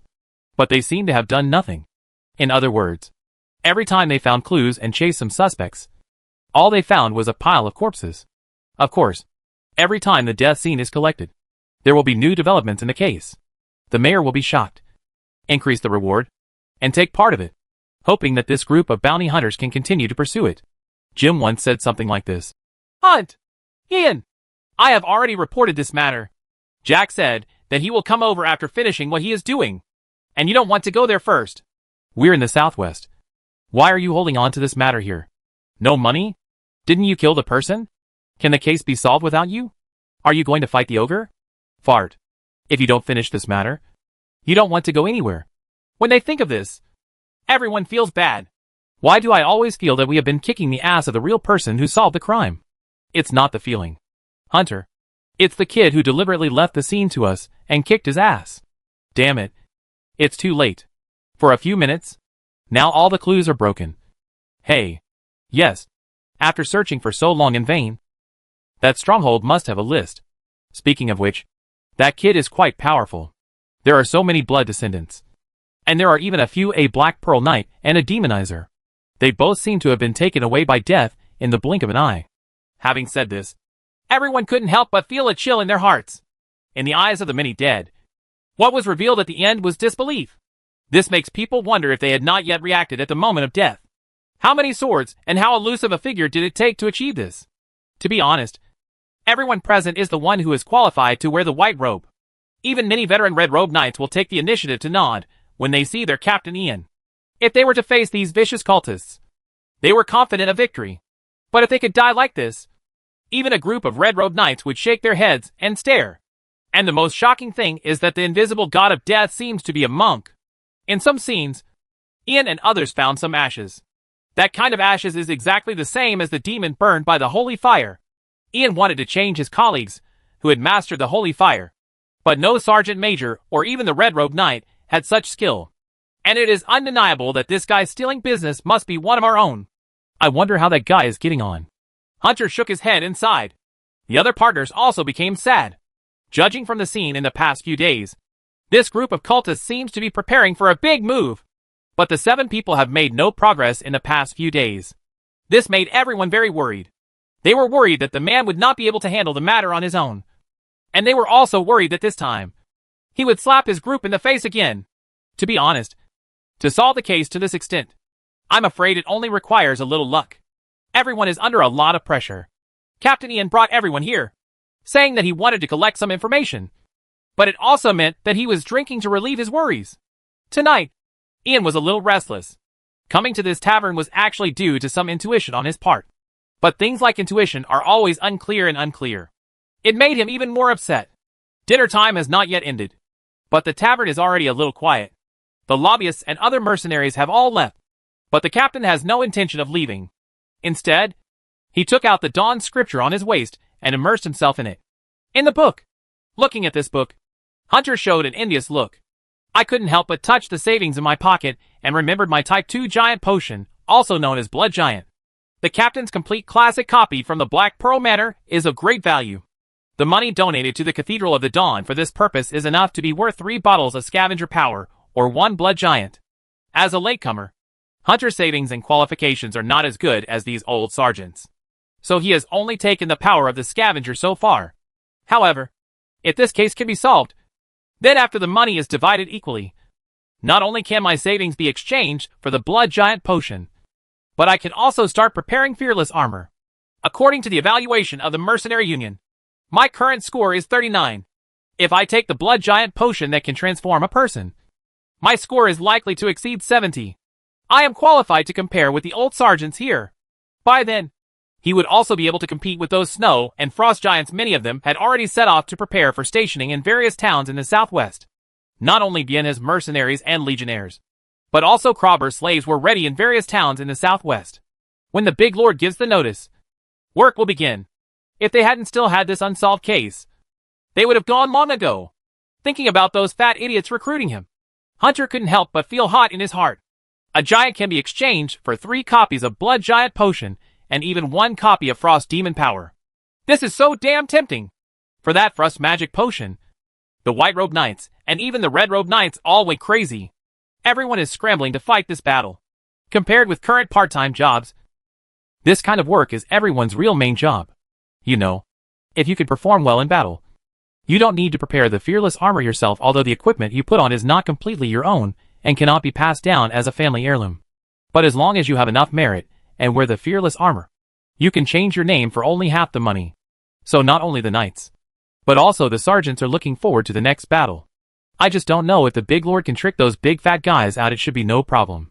However, although Hunter has confidence in the big lord, he may not be able to catch up with his own group. But it is also my duty to stay here. After all, this case seems to be definitely not a trivial matter. If it can be done, the fearless armor and the power of the Frost Demon should not be a problem. No matter what, I can only wish my comrades and our group everything goes well. Thinking of this, Hunter sighed again. The power of the scavenger requires a physical constitution of 2.2 or more units, which can be raised to a maximum of 3. Blood Giant, extracted from a bull giant injected with blood poison. It requires a physical constitution of more than 2.8 before it can be taken. Otherwise it will be dangerous. After taking it, it will greatly increase the physical potential, both agility and strength. And the physical constitution can reach up to 4 points. Frost Demon Power. This potion comes from the bloodline of the Snow Frost Ogre, and can only be used by those whose bodies have sufficient strength. Only those who can take it can improve their physical constitution by 2 points, and have strong healing ability from then on. The users often have understood the light of fearlessness, and taken the first 2 potions. Therefore, their physical constitution is often above 7 points. The Red-Robed Knights are all demon slayers with a firm mind. Their firm will gives them extraordinary potential, and their fallen blood also gives them greater strength, healing ability, and fire resistance. After the completion of the 3 potions under the situation, Their physical constitution often exceeds 10 points. When they are in a state of unstoppable anger, their strength can be almost twice that of the white-robed knights. And with the power of justice, they can overturn the huge snow and frost food with one punch. Human devil. It was late at night, and a strange man appeared from the back door of the tavern. She was a pitifully thin woman. She looked about 17 or 18 years old. Her clothes were a little thin, and her skin was a little pale, maybe because of the cold. She was carrying a bag on her back and a 7 or 8-year-old boy beside her, who was holding a baby in his arms. Compared with her, although the clothes on the two children were also very shabby, they were much thicker. The owner and waiters of the tavern seemed to be very familiar with her. When they saw this frail girl coming in, they arranged a separate corner for her, so that the remaining guests in the tavern would not be disgusted by her strange smell. After the food was served, the boy looked at the nutritious food and ate it happily. At the same time, he did not forget to feed the bowl of hot goat milk to the little sister in his arms. Chapter 189 The Mysterious Order. After the woman saw that her brother and sister had eaten, a gentle smile appeared on her tired face. She touched her brother's head and did not touch the food on the table. Instead, he took out the things from the bag and slowly organized them. They were pieces of rat skin, each one intact. Rat slayer. The word popped into Ian's mind. This is not a rare occupation. Under the arrangements of the town hall, many poor people are doing such work. In addition, there are also snow clearing, various chores, etc. during labor. Not only are meals provided every day, but those who regularly do these jobs are also given a sum of copper coins every week. Among these jobs, rat exterminators are the most miserable. This is not only because of the difficulty of catching rats, but also because of the possibility of contracting the plague. But this job has the highest income, because every rat skin can be exchanged for money. This allows many rat exterminators to take care of an entire family, and even occasionally indulge in a glass of ale or less sour wine. The glass of wine had already been served. The girl looked at the glass of wine that was suddenly served with a strange look in her eyes, because she didn't order it. However, she still showed a grateful smile to her boss, and took a small sip. Originally, this small sip was just out of respect. But when the red wine full of nostalgic taste flowed into her mouth, the woman couldn't help closing her eyes, and drank it all.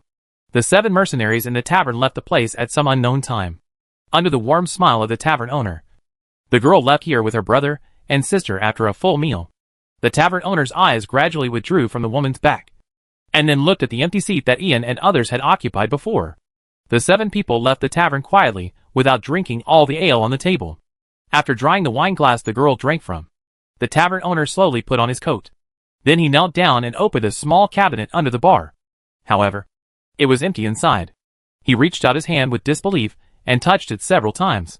After confirming again and again, he finally stood up in despair. Then he took out the key and walked into the cellar of the tavern.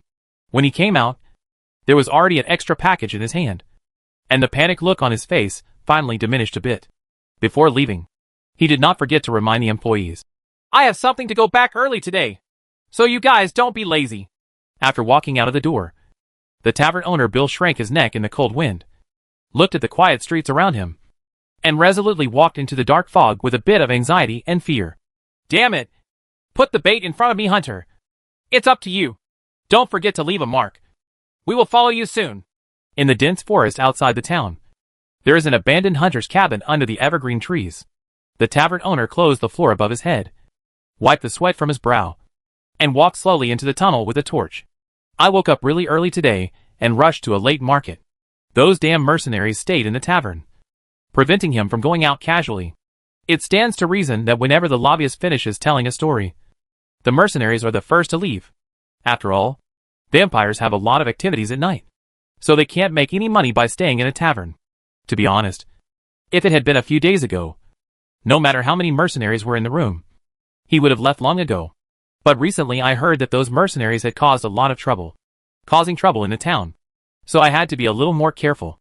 In my thoughts, the tunnel has become wider and wider, and many forks have appeared in front of me one by one. The more impatient Bill became, the more mistakes he made.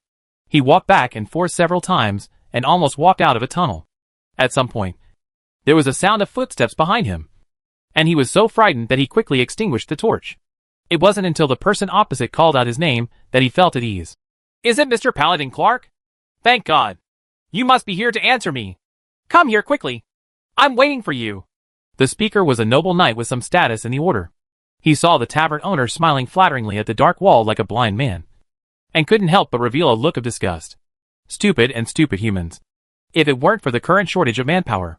And this fat pig has some exquisite skills. And the nephew is also of some use. He has long sucked up the fat pig's blood in one gulp. How is your nephew doing lately? Have you arranged the latest batch of medicines? The investigation has been a bit strict recently. Sir, you don't know how shrewd that old cripple is. So he only arranged part of it. Bill rolled his eyes and said, he told me that a sum of funds may be needed to open up connections. Clark couldn't help but show a look of incomparable disgust again on his face. A guy in charge of distributing food has a bad connection that needs to be worked through. Just throw something into the pot while inspecting and it's done. So this stupid pig is simply making fun of his own IQ.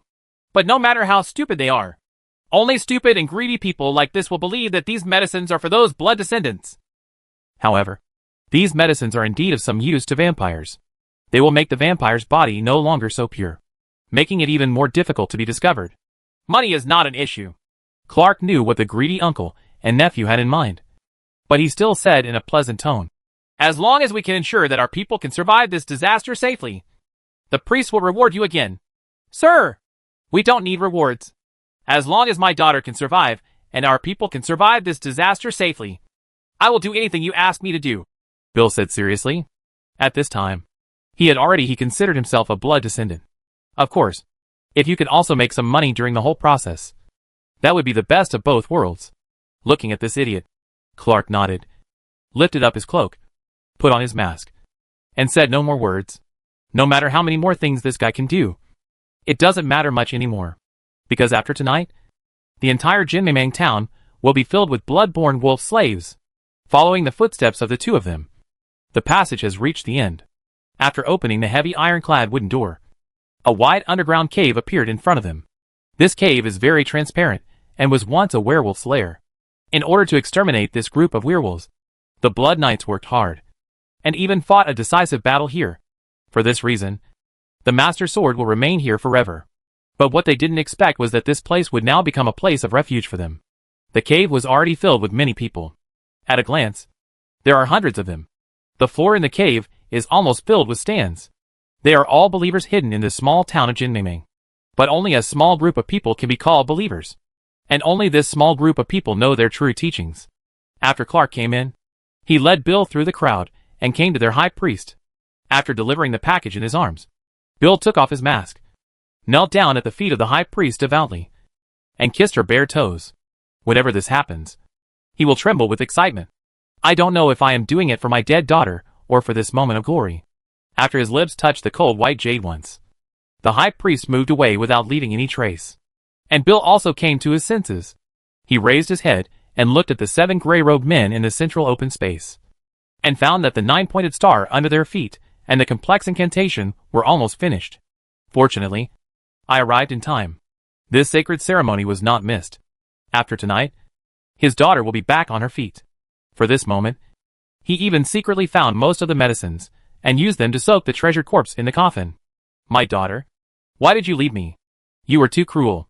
Not only did you leave, but you also brought my granddaughter into the underworld. But it doesn't matter. Dad will let you stand up again.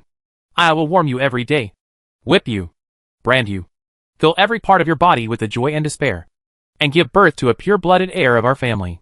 Among the crowd, believers stepped forward one by one and handed over the packages in their hands. The high priest opened the packages one by one, revealing wooden boxes. From these wooden boxes, she took out beating hearts and handed them over to the 7 saints. Each of these hearts belongs to a pure girl. Only with the most exquisite craftsmanship can they preserve all the blood essence in their bodies during the painful torture. The 7 saints have placed their hearts in the 9-pointed stars one by one. And each knight also walked into the depths of the cave and pulled out 8 huge cages. In those cages, there are terrifying beasts imprisoned, but they seem to have been injected with anesthetics. They occasionally open their diamond-shaped scarlet eyes, looking a little listless. After pulling out of the cage, the knights bypassed the busy saint, came to the center of the 9-pointed star, and lifted up the gray cloth on the ground. Immediately afterwards, a huge sarcophagus buried in the soil was revealed. On the heavy lid of the sarcophagus, there is a sword. It inserts itself into the sarcophagus, drives it through, and nails it into the ground. I don't know which warrior did this. The huge force cracked the lid of the entire sarcophagus, and the demon inside was completely sealed by this sword. If George were here, he would be surprised to find that this sword looks like a perfect match for his new armor. Clark looked at the exposed sarcophagus and sighed in his heart. This sarcophagus was built by the compatriots of the manor themselves, using a single piece of black heart stone. And only this black heart stone can make the devil that cannot be killed sleep here forever. At first, in order to press that demon into it, they killed hundreds of people. The powerful Blood Queen. This time she no longer has to worry about the demon killing and living again. Living and dying again. Use the long sword in her hand to penetrate the coffin lid. Insert it into the devil's heart. And nail the coffin to death. It is too dead to die. Its soul has been turned into fragments and been sucked into the black heartstone. Perhaps only a true miracle can bring it back to life. Maybe my beloved adults should have listened to my own advice from the beginning. Use your own blood to completely turn it into your own slave. Order all werewolves in the entire valley. And if she had such an army of wolf demons in her hands, she would not have to lead the knights of the manor deep into the southwest mountains. That despicable villain wouldn't take advantage of the situation and kill her. Clark is lost in memories. Elizabeth. Clark! I cannot completely control these werewolves. When the wolf plague and blood poison spread together, humans in the entire valley will become blood descendants and werewolves. Clark. Sir! Human bodies are too fragile. They are no longer suitable to survive in this fog. Only by giving them a nobler bloodline can they gain the last chance to survive in this doomsday. Elizabeth. Live? No. We just create more slaves for Aloysius. Clark.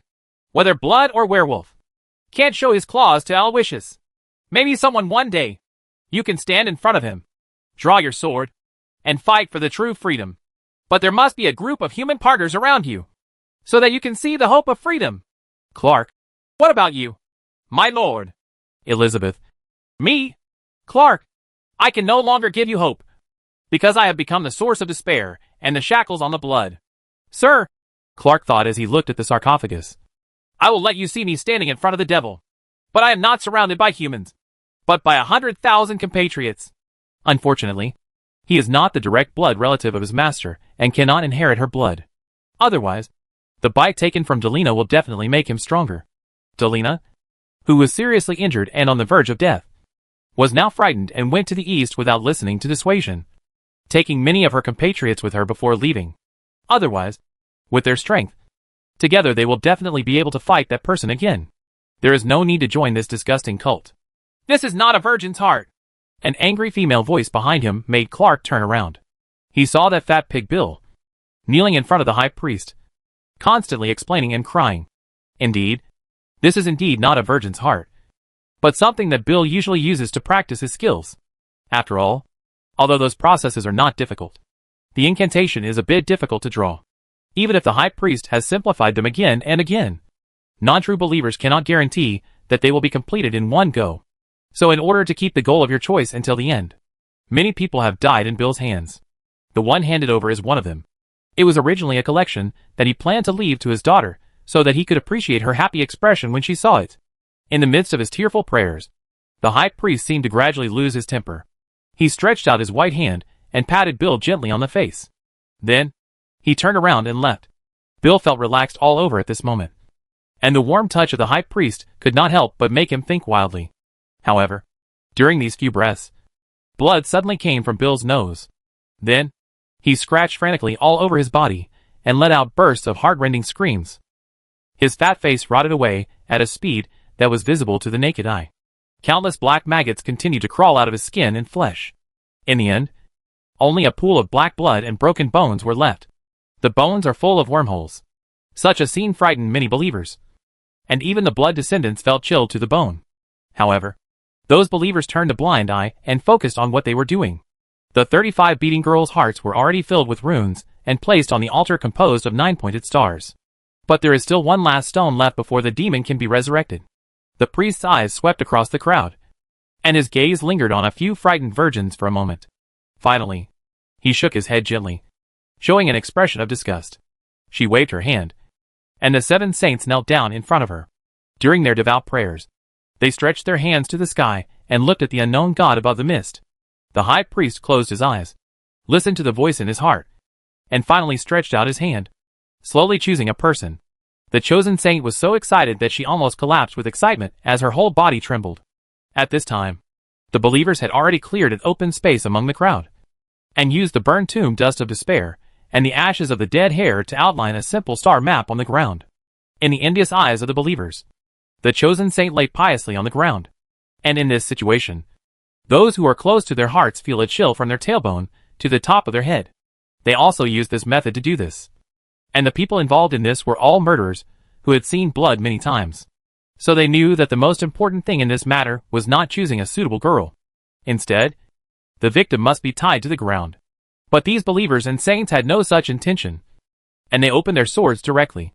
First there was the bloody scalp and face, and then there was the hollow wooden screw inserted between the fingers and toes.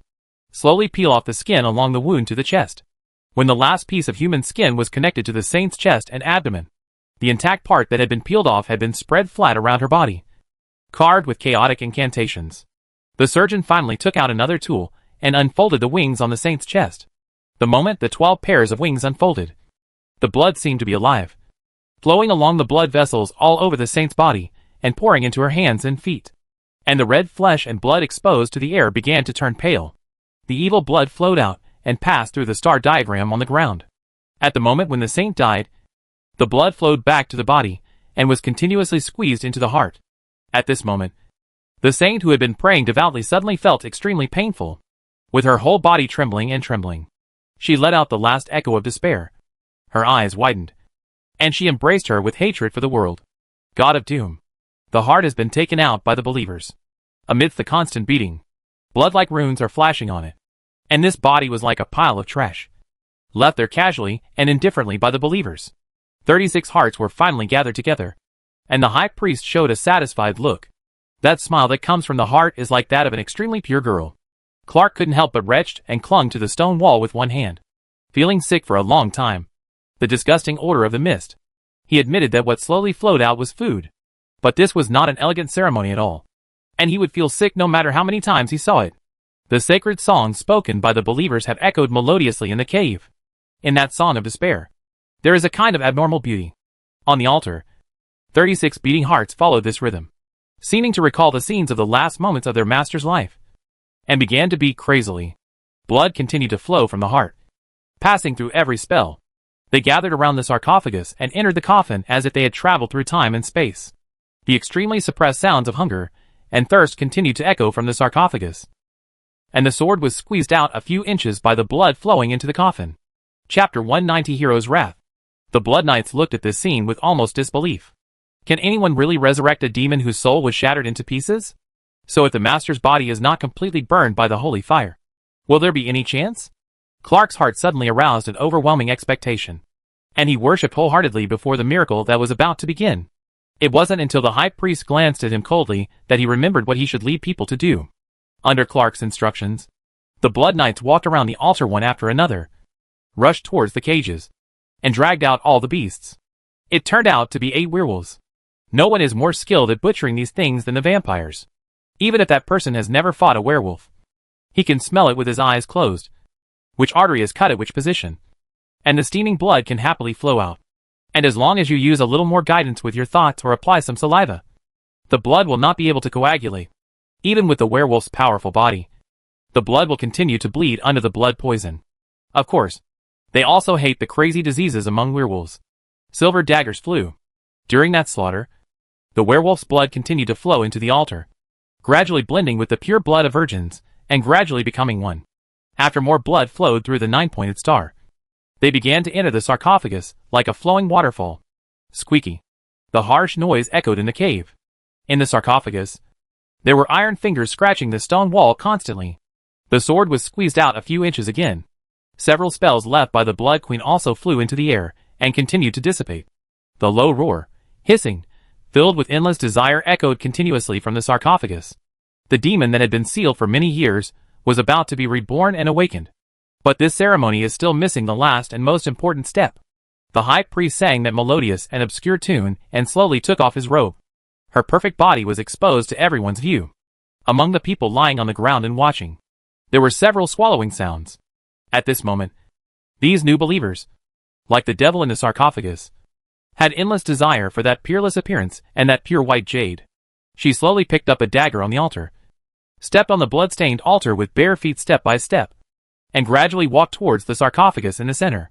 At this moment, it is undoubtedly sacred in the eyes of believers and believers. But the blood descendants felt that the scene in front of them had an indescribable weird feeling.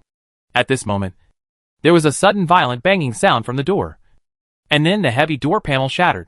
When the believers turned around in shock, the 7 mercenaries had already rushed into the crowd in the hall together, with the pieces of wood flying in the air. These 7 people who suddenly broke in were like a group of unreasonable butchers.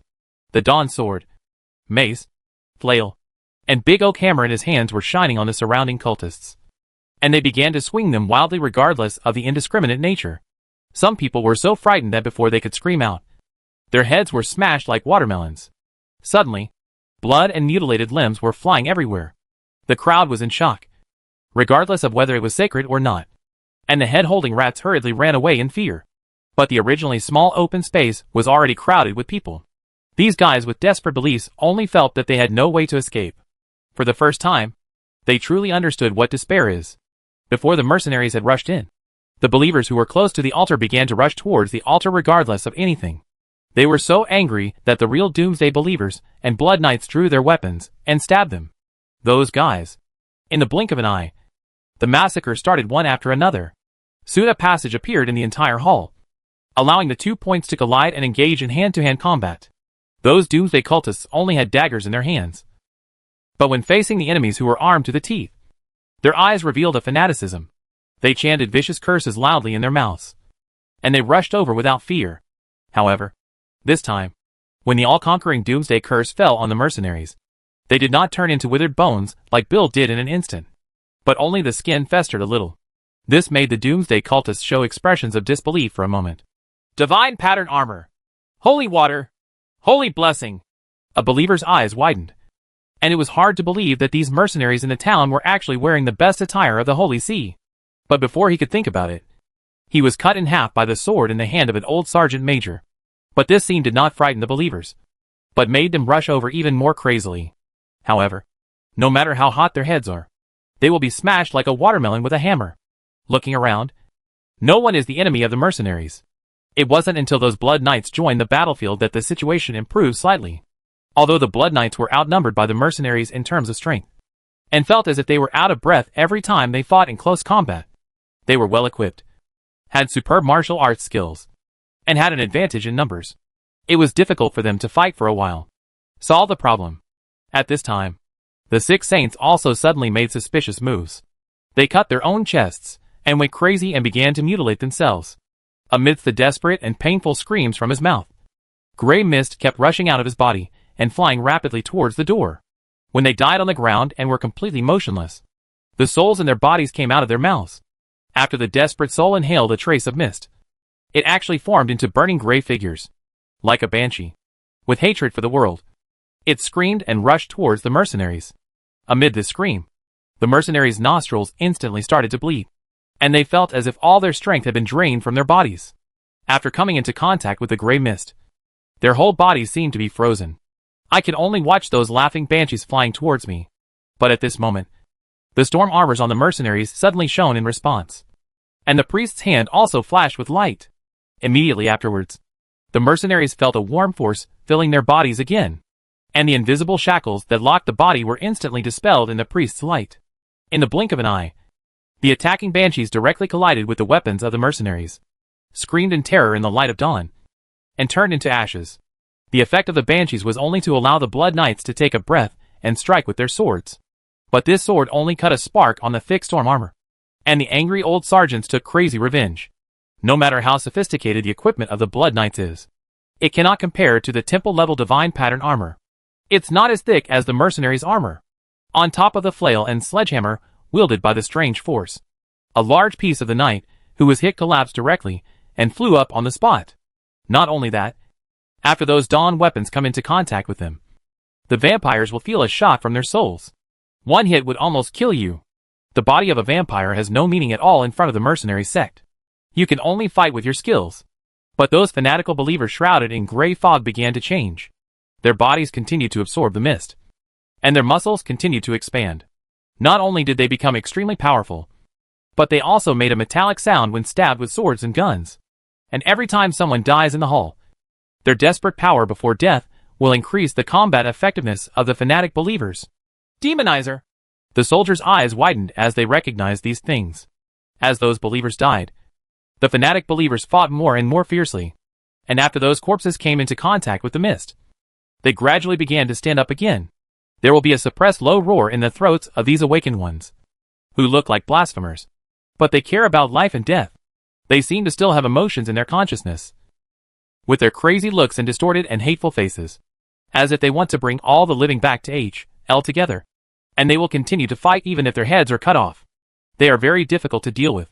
Before long, the mercenaries faced 10 times more enemies. In this originally small cave, I was almost pushed and squeezed back to the door. The hall has been very chaotic, but the saint on the altar seems not to be affected in any way.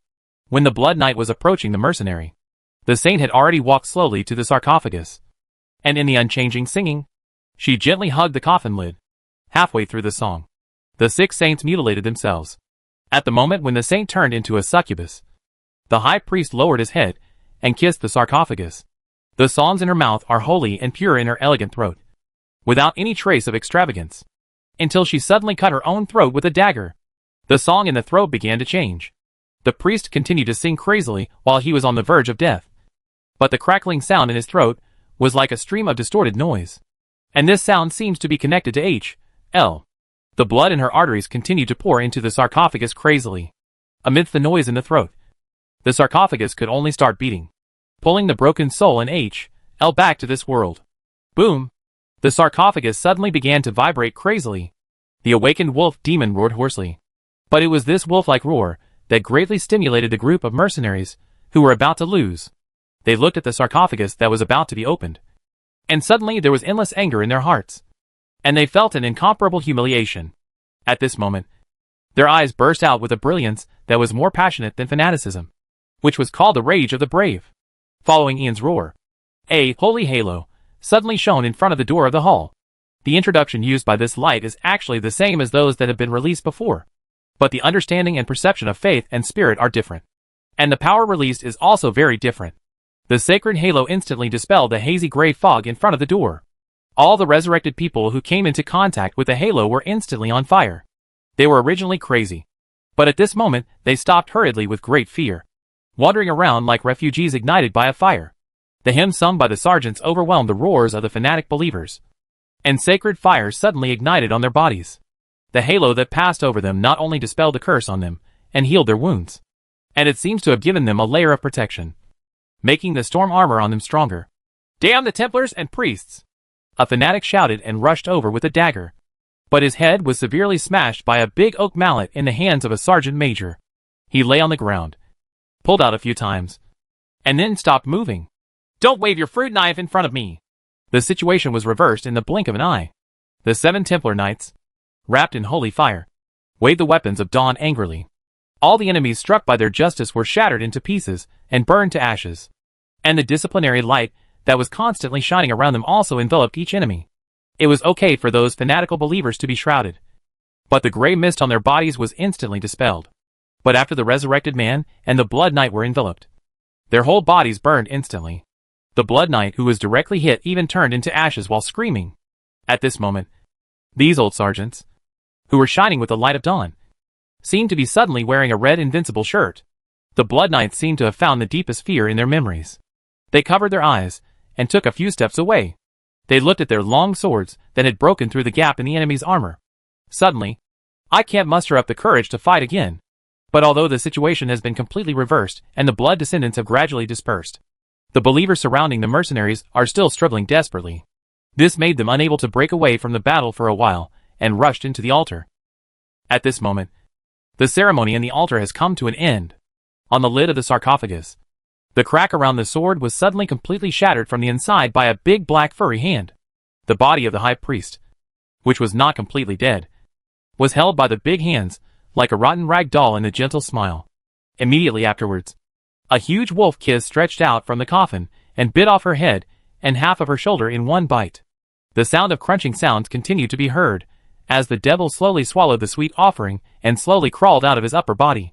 This strange-looking demon was covered with thick black hair, and there were faint blue magic lines surrounding the hair, which were like mysterious runes that were constantly flashing. On its shoulders and back, there was a pair of broken vulture wings that looked like broken wings, covered with black feathers. At the moment it stood up, it wanted to spread its painful wings, but the sword with a section left on its chest suddenly flashed with many shining blood runes at this moment, and it actually appeared in midair. The silhouette of a woman formed. She raised her eyebrows and grabbed the sword angrily, and suddenly thrust it into its chest again, trying to nail it back into the coffin. The demon threw away the remains of the priest with a scream, covered the blade with both hands, and started to fight with the sword in pain. The devil was also extremely afraid of the phantom holding a long sword. Amid the vicious curses, he did not even dare to look at her with his eyes. The lingering stinker! The wolf demon's hands were continuously cut apart by the sword blessed by the holy blood of blood, and the black blood flowing out of his hands seemed to be guided, flowing into the shadow along the sword, making the shadow's power grow stronger. A bit. The demon was trembling in extreme pain, and the way he kept struggling was like a demon about to be pierced through the heart by a hero's sword. However, as the blood flowed into the coffin, its weak body continued to recover, and even after the sword was halfway inserted, it could no longer move forward. The woman's shadow seemed to realize that the decisive moment had come. She suddenly opened her red lips and took a breath. Immediately afterwards, the blood all over the demon's body flew towards her from the wound in the heart like a rushing river. The demon looked up to the sky and screamed in pain. His head kept throwing up, feeling a sense of despair and weakness coming from the depths of his soul, and he was about to be nailed back into the coffin. But at this moment, the blood that spread towards the shadow failed to fill the shadow, and instead made the body of the shadow become dim. In an instant, the shadow was covered in blood, and the blood integrated into its body stirred into a whirlpool, shattering all the runes on the shadow. At this moment, a gray figure suddenly fell from the dome like a ghost. 2 flying cold lights flashed in the air for a moment, and the dagger burning with a holy fire was inserted into the devil's eyes. Before the demon could react in pain, he felt the sword on his chest being turned around and kicked hard into his heart. This sudden force caused the demon to suddenly sit down in the sarcophagus. At this time, a broken sword was pulled out from behind the gray shadow, with the cold light of dawn, piercing through the demon's mouth and penetrating it. Head. At this moment, the devil's mouth spurted out holy fire that reached the sky, and he fell into the coffin while wailing. The sarcophagus kept shaking during its last struggle, making loud banging noises. But after a black gem was thrown into the sarcophagus, the shaking of the sarcophagus suddenly stopped. Suddenly, a heartbreaking scream came from the sarcophagus, and white mist rushed from the coffin to the dome, and was dragged back by an invisible force, blending into the black gems like a whirlwind. Middle. It's finally completed. The little man shook his fingers, and the gem, broken sword, and dagger returned to his hands. Looking at the contaminated broken sword and dagger, the little man clicked his tongue for a long time, seeming a little distressed. These weapons have been used for several months, and they are considered to have reached the end of their lives. At this moment, a cold light suddenly flashed in his eyes, and he suddenly threw the broken sword in his hand behind him. Then, a scream rang out from the shadows a few steps behind him, and then he saw a person with a broken sword stuck in his chest. The big bat of the sword fell out of the shadow, grabbed a red gem the size of a chicken heart on the ground without stopping, and flew out of the cave in a blink of an eye. Forget it. It doesn't look like a valuable thing anyway. The corner of the little man's mouth twitched heartbrokenly. Obviously, he didn't mean what he said. The gem was made of shadows and blood, and it fell to the ground the moment he came down. At that time, he saw the Blood Knight transform into a bat and enter the shadows, and knew that he was heading for the treasure. But he could only choose between the devil and the treasure, so he had to let it go.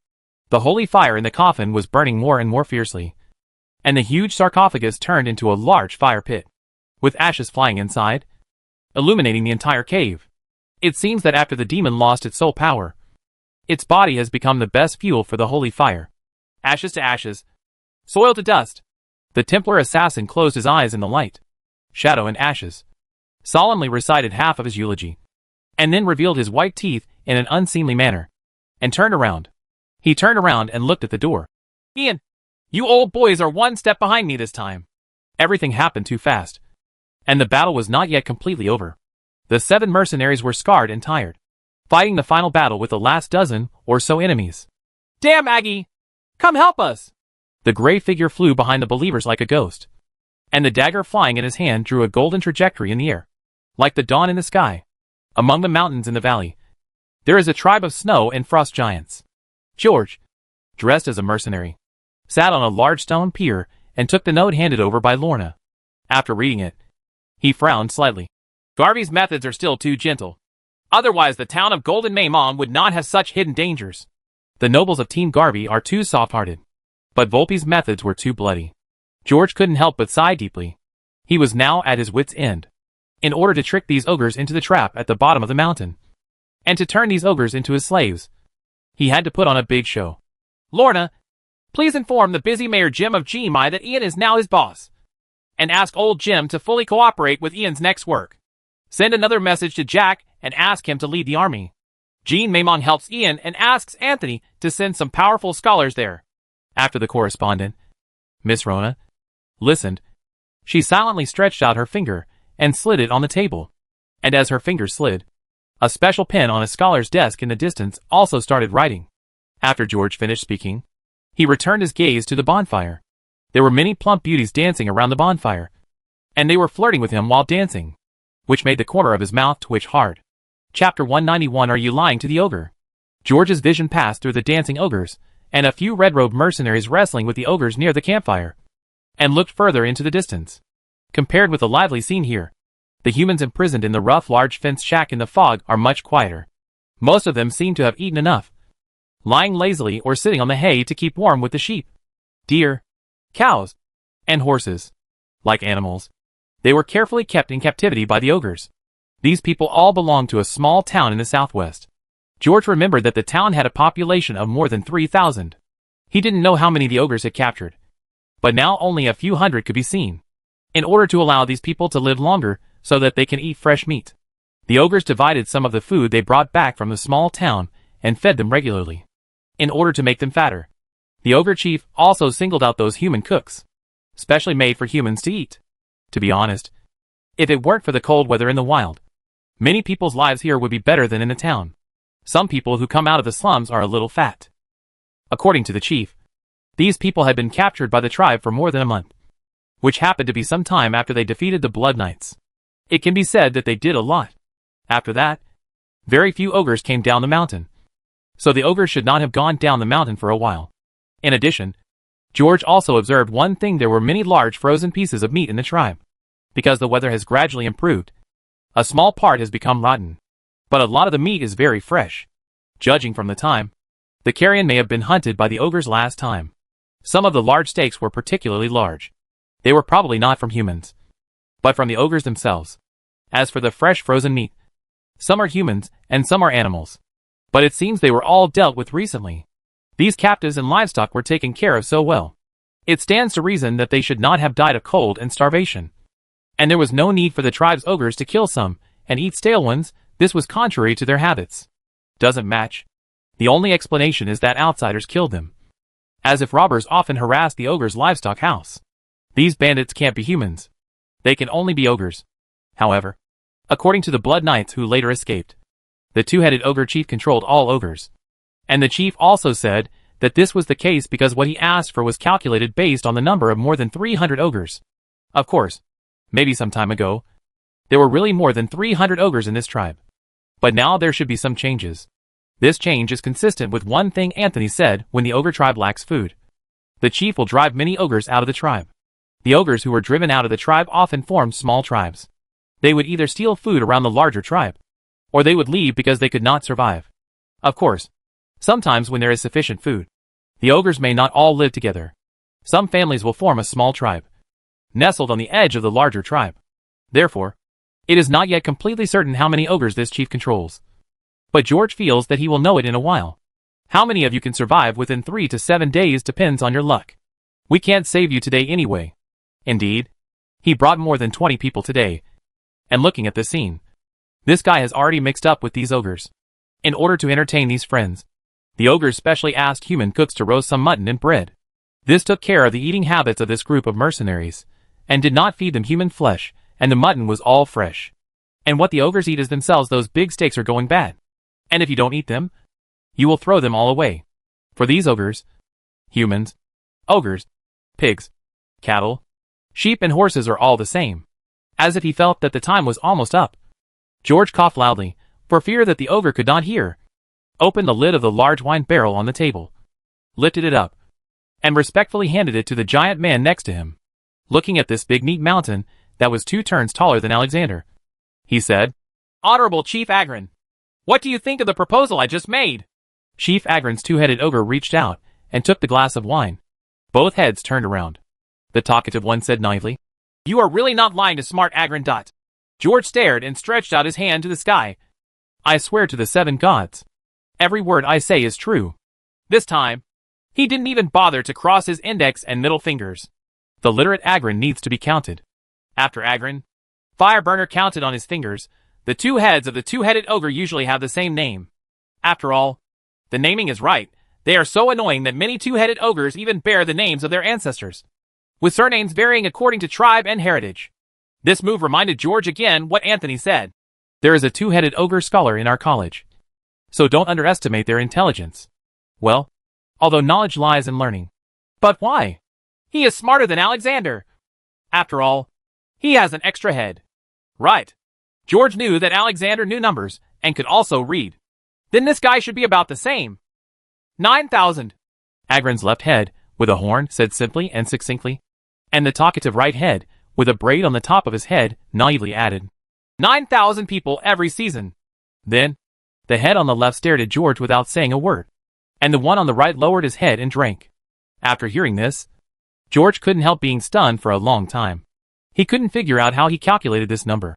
"Sir, you seem to have made a mistake in your calculation. It's 10. 10! At this point, he couldn't help but stretch out his arms. He held out his 10 fingers. "That's right. 10! The head on the left seemed very sure. The talkative one on the right licked the wine on his lips and corrected. "But it's not 10 humans per season. But every month. Every month. The ogres have 10 humans. So that's 3,000 a month. 9,000 a season. 9,000. Each ogre takes 30 humans per month, which is 300 ogres." George touched his chin. He had always been a little skeptical about the number Agron insisted on. The number he saw on the scroll today was more than 100. But as Anthony said, how many ogres this tribe currently raises depends on how many Agron is willing to raise. "Sir, humans like you will become extinct," George said with his eyes widened.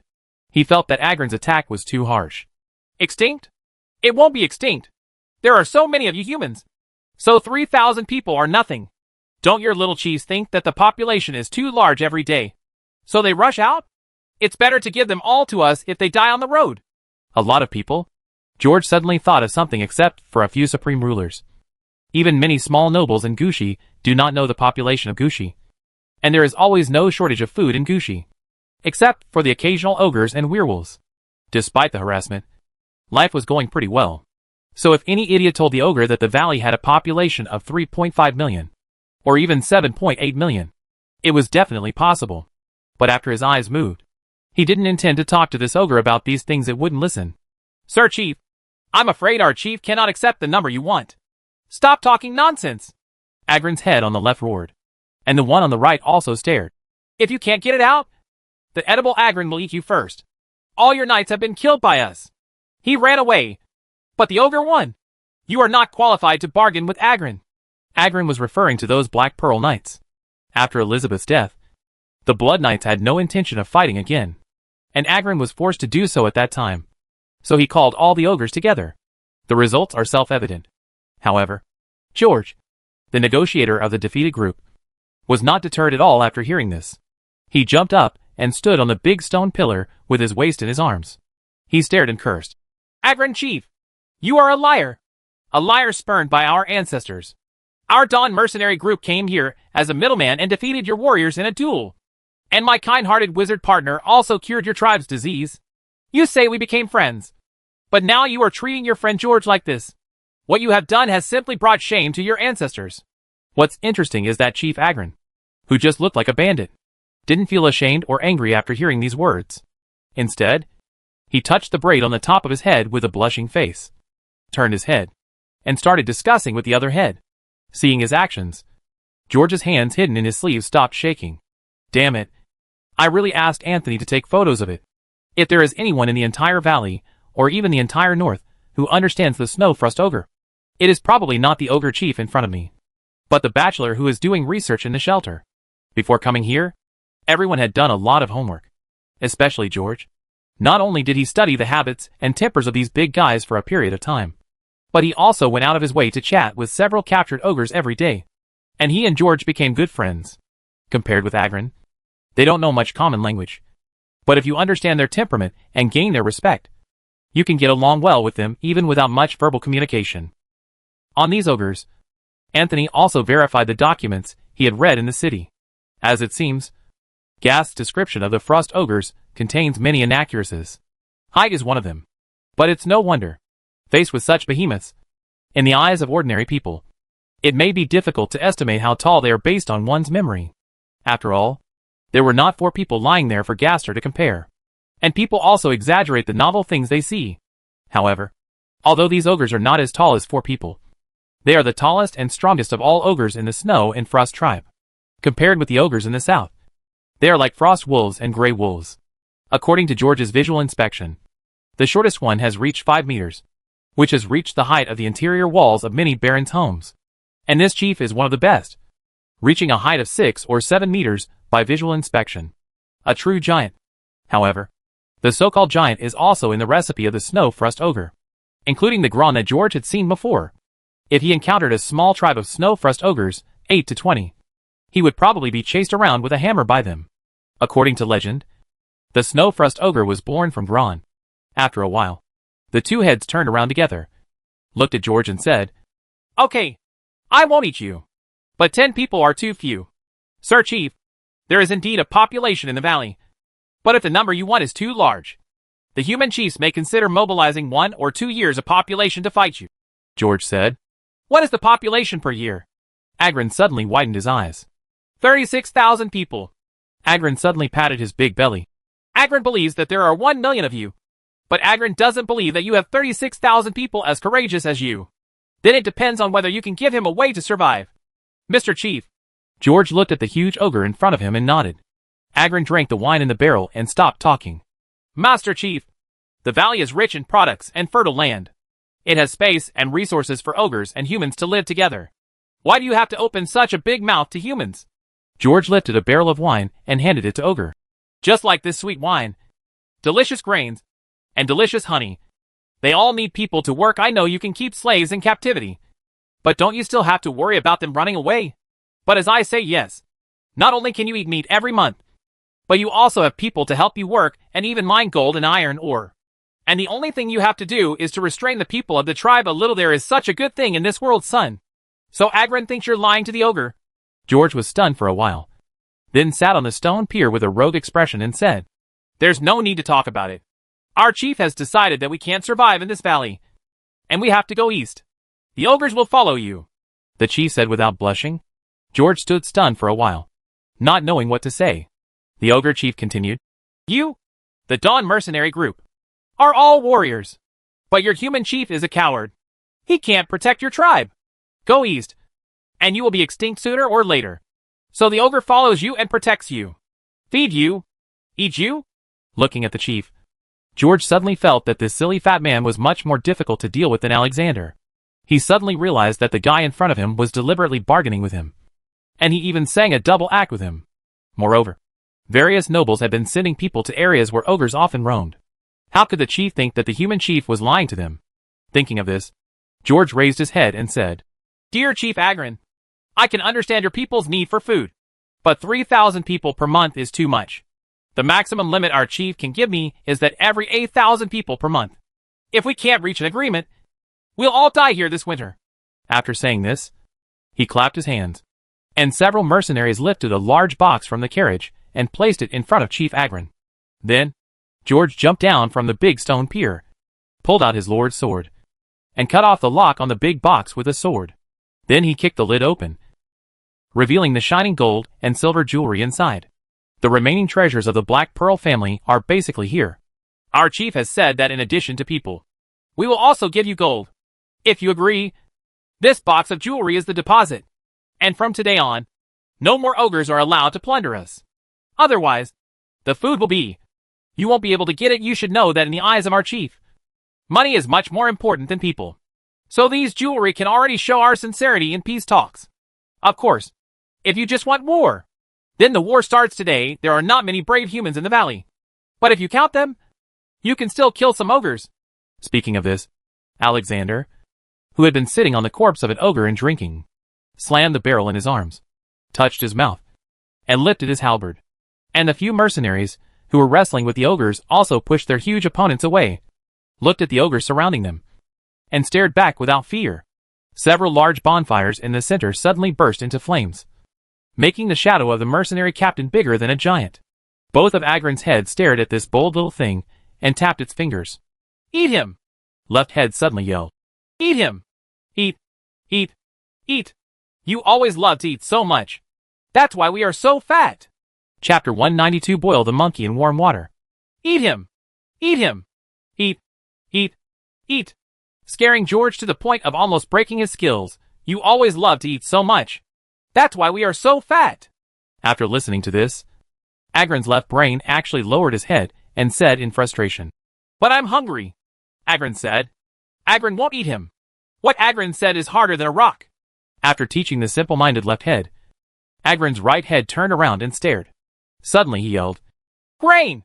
Those who have less must use the same weight of grain instead. In addition, the ogre also wants 200 people's weight of salt. The smart Agron finally decided not to push these sleeping humans into panic. What did the recipe say? Boil the monkey in warm water. After listening, George took a deep breath. He finally nodded and agreed to the number. In fact, he didn't care how many people Agron wanted. What he cared about was the ogre's need for meat, and the salt he never mentioned. George couldn't help but make calculations in his mind. Judging from the ogre captives they raised, the Shueshwang ogres could eat more than 200 kilograms of food in one meal. But if you eat every day, more than 20 kilograms will be enough. Alexander's food intake is 8 to 10 kilograms a meal, 24 to 30 kilograms a day, and the ogre's is about 50 kilograms a day. According to the weight ratio, Alexander can eat. Human demons can also eat them. 50 tons of meat and 100 tons of grain are barely enough to support more than 300 ogres.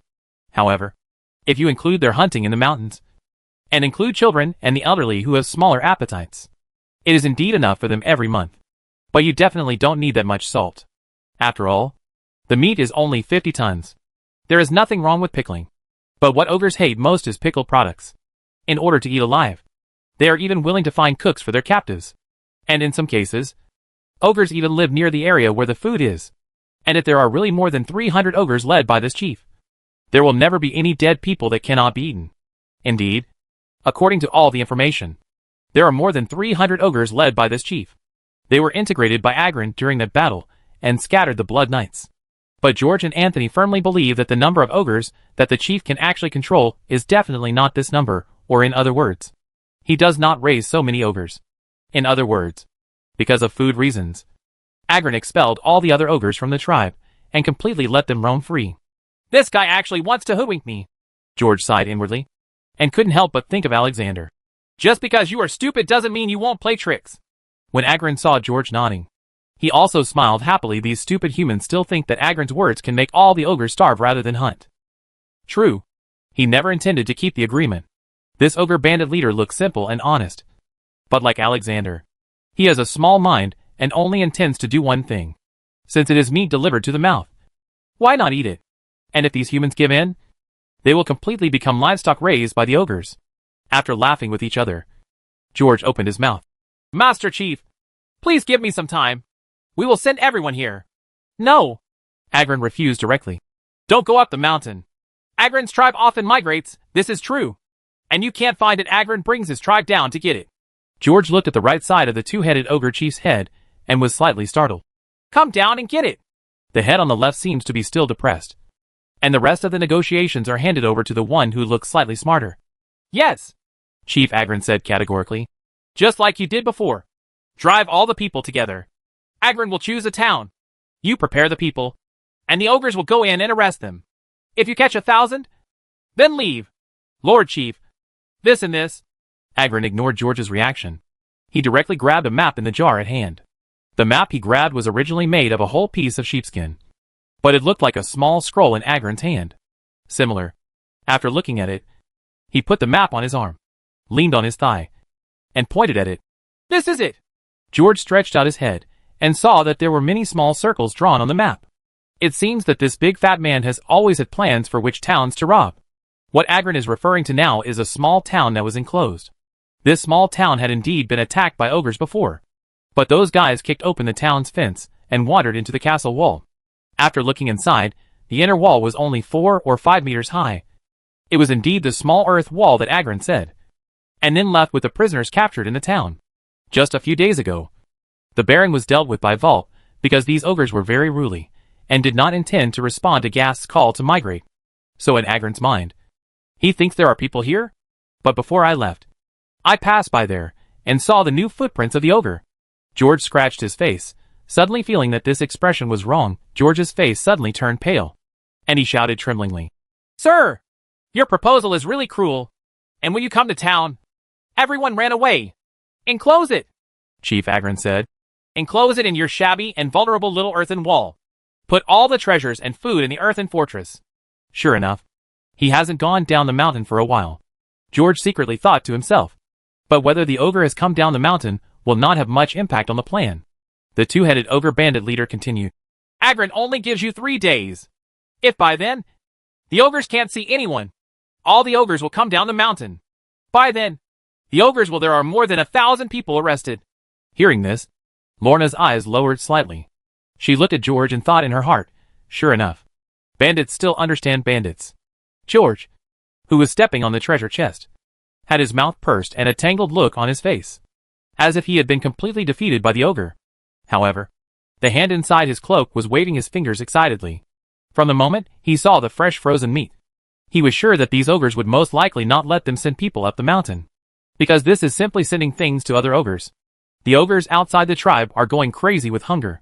In the past, I often came to the tribe to steal things, but now it has evolved into robbing. Sending people up the mountain is such a grand gesture. Just let one ogre smell it, and several ogres passed by. That human race was all damned lost halfway through. Send it to the mountain? Send a fart. Besides, waiting for people on the mountain is not as exciting as going down the mountain to catch someone. In 3 days, a mercenary will spend more than half of his time on the road. Even if human migration is extremely efficient, there will definitely be a lot of supplies in the town that are too late to take away. The whole damn thing belongs to clever Agron.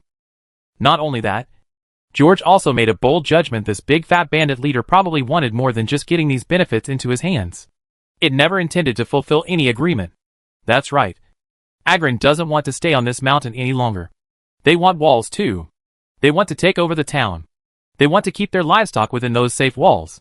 This idea is simply insane. Indeed, the ogres have seen those armies composed of humans not once or twice. It's just here to deliver food. In the eyes of the ogres, the moment those blood knights collapsed, it meant that human beings were completely reduced to sheep that were allowed to be slaughtered. So today, after mankind has regressed again and again, Agron made this extremely arrogant decision to keep all mankind in captivity. As for the migration that humans talk about, only a ghost can believe it. The chief of mankind is reluctant to part with his land and wealth. Humans eat people, and ogres also eat people. Human beings are just as good as humans. Of course, don't overdo it. Otherwise all the food will be gone. But it doesn't matter. Humanity will regress again. When they next negotiate, it will demand land and more human slaves. Keep all these slaves in captivity and farm for yourself. Agron is extremely confident about this crazy decision. So does George. Chapter 193. Welcome. A scavenger had no time to run, and was finally kicked up into the sky like a ball, flying into the invisible mist on the horizon. Agron Fireburner retracted his big feet and sprayed out 4 clouds of mist from his nostrils somewhat unhappily. In the team behind it, the ogres tied the slaves in their hands and led the entire tribe. Walking in the mist, smart Agron was careless. There was not a single person in the farms that I saw on the road. Not only was there no one, but all the daily necessities were packed away. Just now, when it was patrolling the team, it discovered a few thieves who had sneaked in. After beating those idiots hard, Agron learned that this group of ogres who had been wandering down the mountain. It has been several days since I met any human beings. This makes it grow 2 mouse. These little human brats must be prepared. The population must have started migrating some time ago. I just said I ate him. And you still called me fat? Shut up! You fool! You just know how to eat, the right head said. If you eat him, who will help us trap the slaves? But everyone ran away. These people have run away a long time ago. Humans are afraid of the powerful ogres.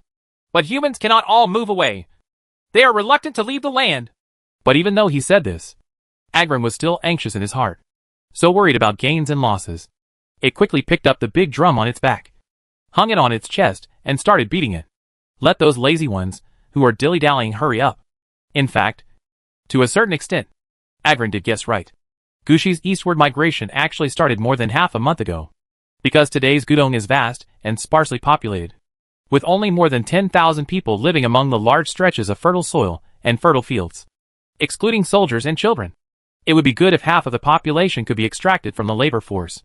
In comparison, in the southwest of the valley, there are not so many places suitable for growing food because of its mountainous location. Most of them are vineyards and other farms and wineries. So it is a waste to have the population piled there, coupled with the need to guard against ogres and the imminent construction of a large city wall. Of course, the population from far west of the valley must be drawn over to dig mountains and quarry stone nearby for work. Therefore, George began to prepare for the eastward move with Earl Gast and several viscounts very early. Thanks to these ogres, they made the farming towns in the southwest fearful and made the eastward migration much smoother. Therefore, after hearing the Gast and the other 4 family heads ordered the migration, many nobles expressed their support. Of course, there are many opponents. After all, this is equivalent to throwing away your own territorial property. As Agron said, these are the lands they have managed for centuries and are reluctant to give up. The nobles all knew that the first thing they had to face after arriving in the east was the land issue. Secondly, the disaster in the east has caused many farms to be abandoned. When I got there, I simply started to reclaim the land. Some people even objected to the Viscounty of Rouse because it was only suitable for growing food and not suitable for making wine. In the midst of this disaster, this attitude is ridiculous.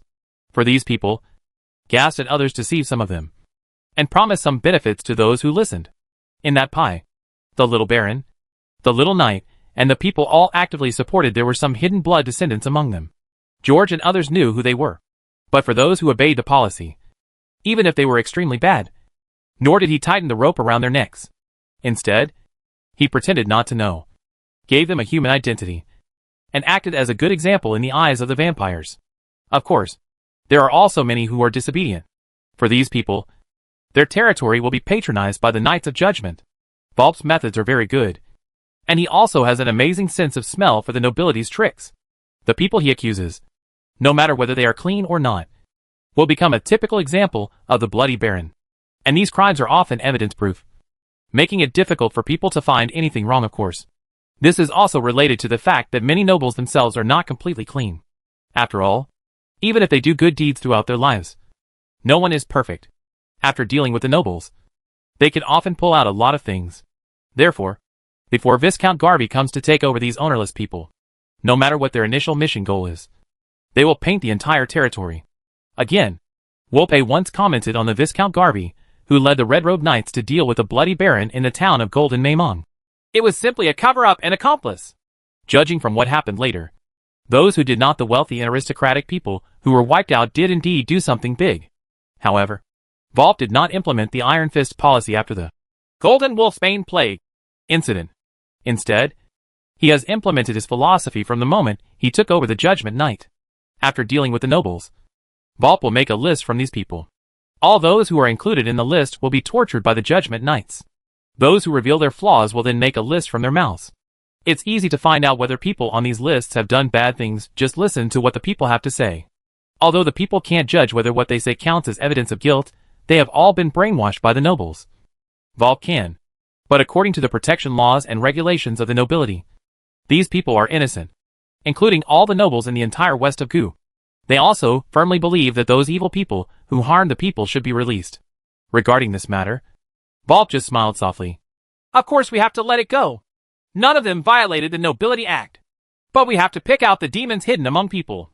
Don't we? This is indeed true. Because if those things were done by human nobles, they would definitely not be guilty in the hearts of the nobles. But if a monster did it, the situation would be completely opposite. But how do you tell if someone on the list is a vampire or a werewolf? Volpe thought it was very simple. He will pull those people into the shelter first, and let them explode in the sun for a day, glass greenhouse. Those who are dead are all monsters. And those who are alive, Volpe will treat them to a big meal. However, the food in this feast is not food, but raw flesh and blood. Anyone who could survive the day in that glass sun conservatory was almost dehydrated. Even though he knew that the blood would not quench his thirst, it was difficult to control his needs. Of course, there are also those who refuse to eat and drink. These people will be pulled out directly and punished or baptized with holy fire. During the meal, the knights would hold the pointer and walk around to observe. If anyone drinks blood and the pointer moves slightly, he or she wins the prize and is selected for baptism. The remaining people will continue to be observed. Those who vomit may be deeply hidden blood descendants. If you can eat, drink, and digest well, excreting on the same day, then congratulations, you are a werewolf. Of course, becoming a werewolf is better than becoming a vampire. After all, it is more comfortable to cut an artery with a silver dagger and bleed it than to burn it with a holy fire. Anyone who survives in the end can leave. But no one will survive. Yes, Volpe knew that most of these people were actually human beings. But he had no intention of letting the people on the list live. He even raised a large number of bards for this purpose, using the money of the nobles, and made exaggerated stories about those people's deeds, but people just liked to hear them. Spreading them throughout the valley, and telling their story, the reputation was completely ruined. And other nobles, and even the people who had some resentment and sympathy in their hearts, would completely distance themselves from them. In the end, everyone had nothing to say. However, in this month, he did catch a lot of doomsday cultists. And most of the exaggerated stories he made up came from them. Therefore, George could not judge what was right or wrong about Volpe's behavior this month. But the name of the leader of the Judgment Knights, Judge Volpe, has gradually begun to be linked to the word fear. Both blood-born werewolves and the people are very afraid of him. Has become a new star chasing Viscount Clover. And the first person on the list in Volpe's hand has always been Viscount Clover, whom he hates the most but can't move. But no matter what, after the ruling knight leader sorted things out for Viscount Garvey, the people who were connected to the river by Garvey and worked on the big city wall have not had any trouble since then. Of course, there will still be a small amount of vampires and werewolves among them. But the doomsday cultists are basically clean. But in the mercenary city of Vienna, no matter who you are, you will behave yourself and live well. The great lords in the west of the valley have never been so united. Perhaps among the 4 viscounts before. Except Gaster. They were all blood puppets in name only. The reason why he is alive is entirely because of Elizabeth. But the situation now is completely different. Although those blood nobles, who can challenge them, also have some interests in the southwest of the valley. But in this matter, they all adopted a wait-and-see attitude after all. What happened at Black Pearl Manor had a profound impact on them. With this power, Gaster's work became much easier facing these pretentious blood nobles. Gaster picked one who got along well with him, and was obedient, setting a good example. He picked out someone who had pooped on top of his head in the past, and set an example. When the good Baron brought the bad Baron out of the castle with the ruling knights, all the blood descendants regarded Gaster as their father, even regarded as a savior. After all, only Viscount Gaster can steal people from the Judgment Knights, with George's permission. The actions of the new Earl, and the 4 viscounts made this group of blood nobles think that as long as they please the Earl, who still often fools around with them, he will help them carry out these things in front of the bishop. What's going on? Therefore, the Earl who has climbed a new tree now can be said to have both sides. The ambiguous attitude shown by the Lord Bishop also made some blood nobles think that they could climb the tall tree like the Earl. When Agron brought the ogres down the mountain, the nobles had basically settled in the east of the valley. At this time, they had discovered that the Pi belonged to the Mongolian people. They had indeed given a new land, but it was called public, rather than adding an enclave to yourself. There are also a group of mayors and civil servants under his command, who look at him with stern eyes all day long and give orders on his behalf. Those who understood the meaning, recognized it, obeyed, and became nobles in the city. For those who didn't understand, the big brush of the Judgment Night started again. Most of what happened in Gudong was unknown to Gushi. Occasionally, a few pieces of news come out, but they are ignored in the general trend of love. Finally, just before lunch, more than 100 ogres came to the town with many slaves. In this fog, even if he couldn't see the road clearly, the ogre should know that the central road leads directly to the castle. But their habits make them keen to search for the treasures. What's interesting is that many of the things that were hidden in the soil that the residents had no time to take away were actually found by them. When George, the mercenary leader, walked alone from the castle with his hands behind his back, he saw such a scene in front of him. What surprised him was that although many human slaves were tied around by the ogres, some were free. They are just like serving their own masters, trying to please these fat men. They get into places that ogres cannot enter to search for items, and even help ogres take care of the cattle, sheep and livestock, as well as their fellow humans. The ogres took one look at these mercenaries, who came over on horseback, and ignored them. Let them shuttle around you. After hearing George's question about the chief, the ogre even scratched his head and said he didn't know. This made George's eyes twitch. Apparently, some ogres have gotten lost in this fog. In the end, George rummaged through the Book of Dawn and determined the location of Agron. He gradually saw the huge figure sitting in the ruins of the house, stuffing something into his mouth. "Chief Agron, I've finally waited for you." George's footsteps stopped in front of Agron. He raised his head and looked at the huge fat blue man in front of him and said. Agron patted its belly and looked at George with bulging eyes. "Did you really lie to Agron?" Chapter 194. I'm afraid it's not you who has the final say. "Master Chief, if I lied to you, would I still dare to get in front of you?" George's eyes widened, looking very surprised and frightened. He said, "And if I lied to you, wouldn't humans be cannibals? The devil takes cruel revenge?" Agron's left head looked a little angry. Then why didn't the ogre see humans on the road? Before George could speak, Agron's right head yelled angrily at his left head. "Of course I can't see it. Are you waiting for you to catch it and eat it?" Turns to face George. "You don't mean to lie to me. Gron, give me 1,000 people, and then everyone will be gone next month. Right? If there can be peace, why do we leave the valley?" George spread his hands and felt very strange. The land in the valley is so rich and the population is so large, even many small nobles do not know the exact population. 1,000 people, what is it? At this point, George sighed. "Master Chief, in fact, since you plundered that town last month, all the people here ran away after hearing the news. So the eastward movement I am talking about is not that's nonsense. If our war continues, not only will you not have people to eat, but our chief will have no one to work for him." After hearing this, Agron couldn't help but feel a little angry. It suddenly felt that these human beings' proposals were indeed very good. Last time, they did do something big. But judging from the current situation, it is better not to do it anyway. Those humans will drive their compatriots near the mountains. In comparison, although this is not as fast as rushing into the town, the food is endless. It asked anxiously. "Have you rounded up all the human slaves Agron wants?" "Of course. We're all waiting for you," George said with an exaggerated courtesy. "And to celebrate our peace, and to thank you for your hospitality to me before, we have specially prepared a sumptuous banquet. Roast lamb, roast beef, roast pig and roast deer, and your favorite liquor." After hearing this, Agron was stunned for a moment. After a while, he stared at the little thing in front of him and said, "You are a good person. If Agron doesn't eat you anymore, I will keep you by my side. It seems that we really thought of it together." "Lord Chief." George patted Agron's big arm and nodded deeply. Then, he turned around and waved to Agri. "Come with me." Agron quickly stepped onto the drum, stood up, and followed him. It felt that George was walking too slowly, so it stretched out its hand to catch him. But this little thing seemed to have eyes on its back. It jumped and stood on its arm nimbly. And then it became familiar again, sitting on its shoulders. Agron patted his belly, wondering why this little thing was as flexible as a squirrel. "Aren't you afraid of me, little one?" asked Agron. "Didn't you say you won't eat me? Besides, I've said it several times." George felt a little helpless. "My name is George. My name is Agron." "I know." Agron's hand changed from patting his belly to patting the drum. After hearing the sound of the drum, the ogres stopped what they were doing and slowly gathered around following the sound. These guys had been hungry for a long time, so they came here very quickly. After counting the number of people, Agron's two heads came up with two numbers, and they argued about it for a long time.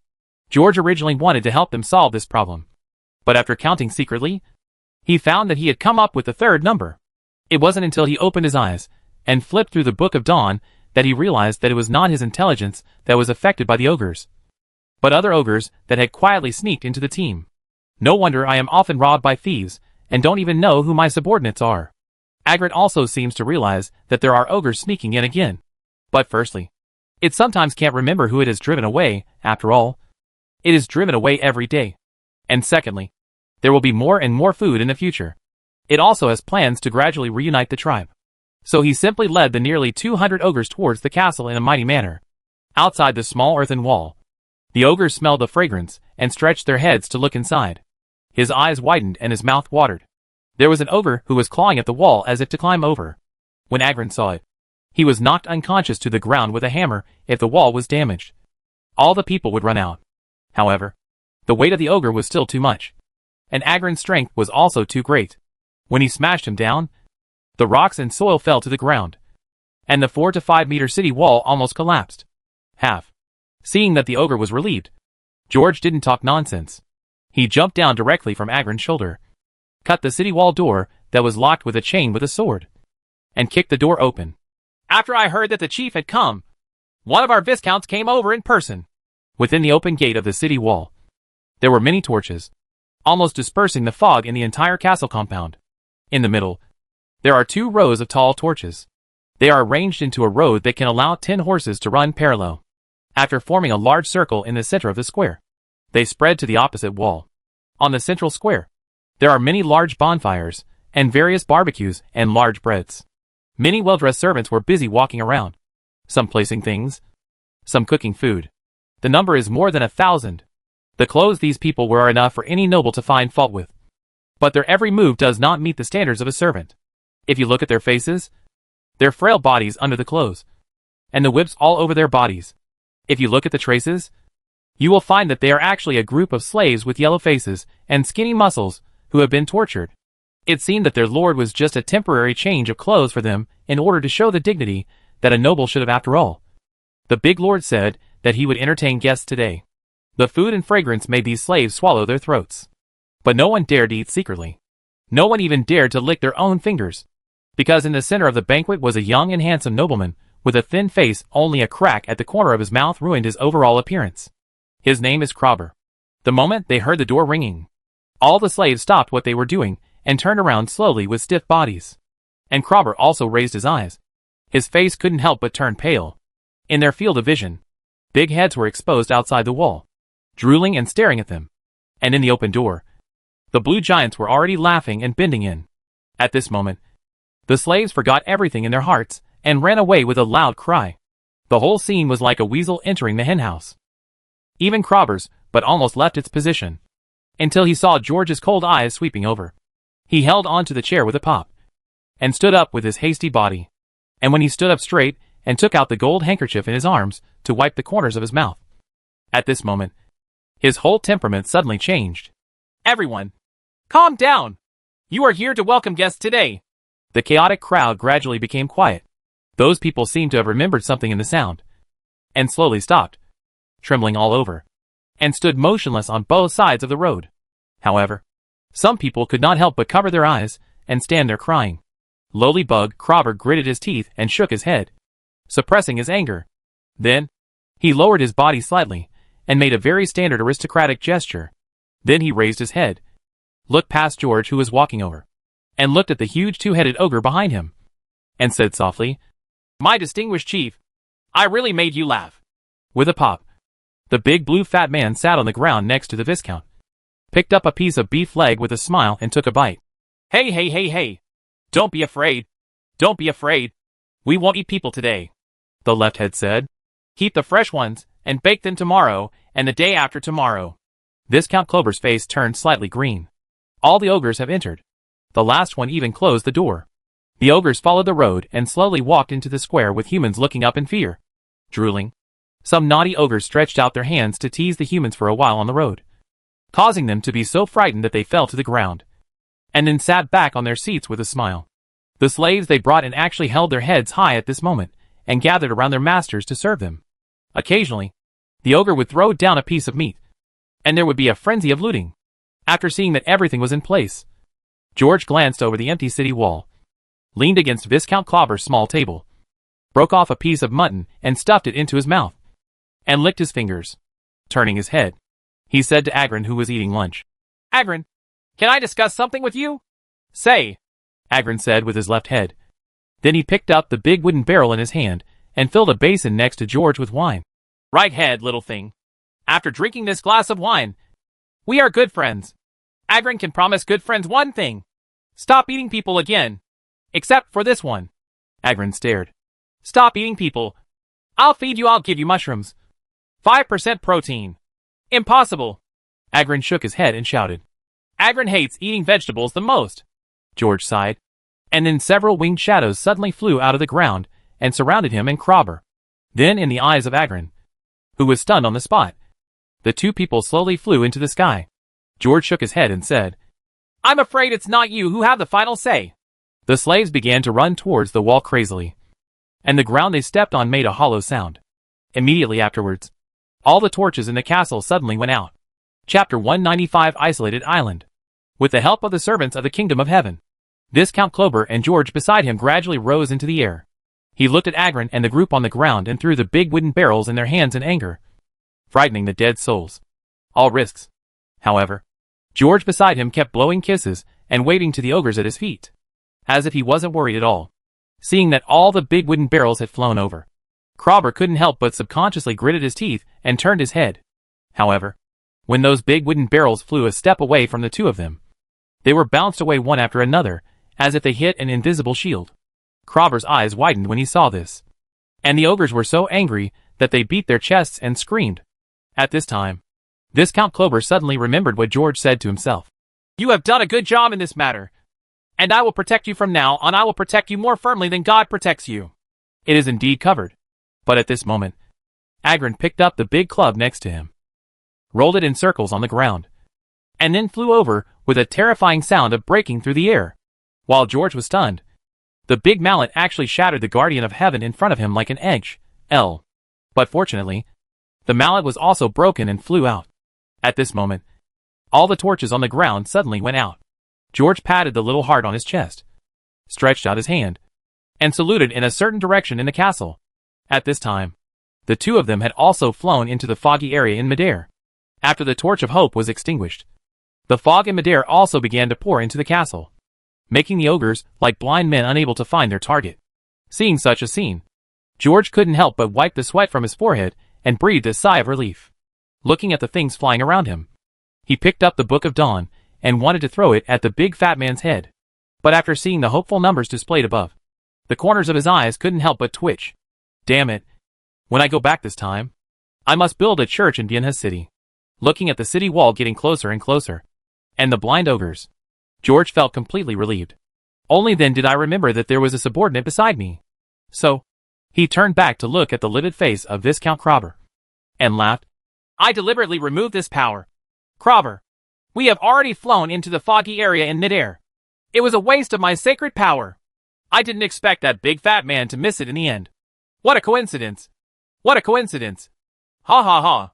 Viscount Krobber's eyes twitched fiercely, and he did not dare to say anything. The castle courtyard below was completely shrouded in fog, and it was so hazy that nothing could be seen clearly. There were also bursts of neat trotting sounds coming from the city wall. Krobber touched the amulet in his arms, and his vision became clear again. I saw that the slaves beside the wall had gradually groped their way into the castle, and groups of soldiers also lined up pushing crossbows from the castles and towers connected to the inner wall. The ogres in the center of the square seemed to have noticed something was wrong and explored the mist. When the ogres stepped out of the central square road, their heavy bodies suddenly stepped on the ground under their feet, just like crushing ice flows on the glacier, and they turned over in a flash. After searching several times, large holes were trampled into the open space between the inner wall of the castle and the courtyard. There was only a 2-meter distance between the wall and the road in between. Safe and sound. The ogre looked at his companions, who seemed to be suddenly swallowed up by the earth and fog, and shouted, Devil! Witchcraft! He was so frightened that he didn't dare to walk around anymore. Only Agrin pulled out a torch on the roadside and angrily hammered it on the ground on the roadside. The hundreds of human captives around the frightened ogres all huddled in the central square, away from the angry masters. Seeing the chief's actions, many ogres began to imitate him. Not long after, amidst the clanging sound, many big holes were made in the ground. The ogre stared and squatted down to take a look, and found that under the snow and soil on the ground, there was actually a layer of wooden branches. Further down, everything is empty. Between the square and the city wall, trenches were dug. The central square is like a peninsula, hanging in the center. Only the area connected to the city gate is a way to survive. However, at this moment, the ground at the gate that had been stepped on by the ogre suddenly collapsed, as if the last support had been taken away. Dozens of heavenly servants flew out of the pit, and got into the mist. The inner courtyard square of the castle, under the ogre's feet, has completely become an isolated island. How is it possible? 3 days? It took 3 days to dig these big holes? The left side of Agron's head roared, and the right side of his head also widened his eyes and shouted, "You big fool! It didn't take 3 days!" People came back to inform that there was only 1.5 days left. How did they guess that Agron would choose this place? Krobber had already flown to the city wall with the Lord. Hearing the noise of the ogres below, he showed a look of disdain. Indeed, no one guessed that they would choose that town. Not even the witch. 3 days was indeed too short. It took me 8 days in total. It was indeed a bit of a rush since more than half a month. Klober ordered his vassals and slaves to dig out every small town with a castle in the southwest one by one. A total of more than 10,000 people were mobilized, and a dozen digs were dug in total. 3 days ago, the pen that Krobber carried with him suddenly moved. When he saw the words written on it, he was shocked because the slaves in that town had only arrived 5 days ago. It was too late to mobilize the labor. So Krobber and the knights hurried here overnight, and sure enough, those idiots only dug a third of it in these 5 days. Then he hanged all the people who were leading the work and went to supervise the battle in person. However, when George came here early yesterday morning, 1/3 of the work was still unfinished. In 1.5 days, 1/3 of the work was completed. It's nothing short of miraculous. In the beginning, there were not more than 1,000 workers here. But nearly 2,000 people, nearly 1/3 of them, were exhausted to death in this day and a half. Facing the approaching Lord, Krobber knelt down directly, took off the sword in his hand, closed his eyes, and was willing to fulfill his promise if he didn't succeed. He would be benevolent. But George patted Krobber on the shoulder and opened his Book of Dawn. Then, it suddenly dawned. The heavenly servants all over the sky awakened from the Temple of Valor and flew out from the Book of Dawn. There are as many as 200. When 10 minutes passed, it became dark again, and the castle was shrouded in fog again. The soil has been cleared out of the castle, and for the next day and a half, the servants of heaven have been flying here. During this period, the sky was illuminated again, and more than 20 servants of heaven flew out. With these special workers, the work pressure of slaves was greatly reduced, and many tasks have become very easy, such as transporting soil from the ground more than 10 meters deep. Another example is the branches and soil covering the trench. In the early hours of this morning, the workers were still watering the traps, looking worried at the soil that had not had time to freeze. But in the blink of an eye, a cold wind blew through and poured into the castle compound. The soil instantly became frosty. After a layer of snow was sprinkled, the trap was perfect. 3,000 soldiers rushed to the scene before dawn with ballistas and other equipment. Half an hour later, more than 500 of Krobber's private soldiers also drove cattle, sheep and carriages. Come! So the soldiers entered the tower, the castle. The workers changed their clothes and began to prepare to entertain guests at noon. This morning, George asked Krobber, "I plan to build a large city wall at the entrance of the valley. How many people do you need to see it before this winter?" The corners of Krobber's eyes were slightly lowered. His eyes flashed coldly, and he said, 20,000 people are enough. Men, women, old people, children. Everything is fine." George was so happy that he almost kissed him. But then, I felt a chill running down my spine. So he stopped what he was doing, looked at Krobber and said, "I'll give you 100,000 people. Don't hacking use them to your death." Puff, puff, puff, puff. A burst of rapid fire interrupted Krobber's thoughts. He raised his head and saw that the ballistas on the city wall had begun their first salvo. Hundreds of crossbow arrows pierced the fog with screaming sounds in the sky, and shot into the bodies of the ogres. Those crossbow arrows were almost as long as a person. With their strong force, they instantly broke through the thick skin and fat of the snow frost ogres. They were like daggers piercing into the bodies of these huge ogres, so painful that they covered their wounds and screamed. But in fact, these crossbows are still unable to cause fatal damage to the ogres. Their thick fat makes them more durable in the face of such weapons than the Grons who attack the shelter. And their resilience is amazing. If you want to subdue them with weapons of this level, it may not be effective unless it is inserted all over the body. But the key is that these crossbow arrows are poisonous. Chapter 196. Carry Agron in. These poisons are mainly attributed to the special herbs in the cemetery greenhouse and the blood scholars. In fact, before George came to Black Pearl Manor. These scholars who focused on biological research had some ideas on how to subdue the ogres. And the various herbs that grow in the dirt and carrion are also attenuating the power of living things, which is more than one level better than other herbs. This kind of medicine, after being contaminated on the crossbow, can theoretically make a strong monster weighing 2 tons sit on the ground with only 5 or 6 shots in a few minutes, compared with the previous ones that made Gron feel painless. There is a world of difference in the numbing poison that itches. However, ogres have more fat, so if the shot is not in the right place, the potion may take longer to take effect. But fortunately, scholars have been studying ogres for some time, and the soldiers also know which locations are prone to poisoning. Therefore, under the precise strikes of artillery and crossbows, these bodies lack protection and only wear some leather and linen. Booze ogres are difficult to fight, and it's only a matter of time before they lie on the ground waiting to be caught.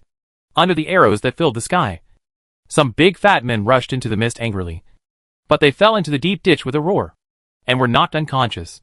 Then the servants of heaven in the mist opened an area near the cave, allowing the soldiers on the wall to shoot. But compared to these idiots, most ogres still have a little bit of brains, but they can only pick up the big stick in their hands and throw it into the fog. To be honest, those big sticks thrown out are still very scary.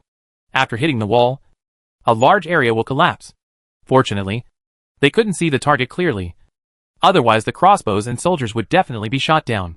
As the crossbow arrows continued to hit the bodies of the ogres, many ogres who had been hit more often sat weakly on the ground and gasped. Then, these weak ogres made a move that surprised the soldiers. They took out their underwear, held it above their heads and shook it. Then they grabbed the barbecue beside them and ate it regardless. Got up. For these ogres who had given up treatment, the soldiers naturally did not waste their crossbows and instead targeted other ogres. Among them, Agron was hit the most by crossbows. But this guy has rough skin and thick flesh. The crossbow arrow can penetrate at least half of other ogres, but only 1/3 of it can penetrate it. Seeing that it had been hit by more than a dozen crossbow arrows, it was still alive and well, as if even the poison had not had much effect on it. Of course, this is mainly related to its thick fat, and these crossbows did not greet its vital points. But even so, this guy's physical fitness is probably better than that of the Gorin who rushed into the shelter. But more and more ogres have given up on treatment. Counting those who fell into the pit, half of the ogres are still standing. However, at this moment, the fog in the compound suddenly gradually dissipated. George's eyes widened, and he saw Agron chanting continuously with his hands raised, and the torches lit up one by one during the chanting. And many ogres suddenly woke up.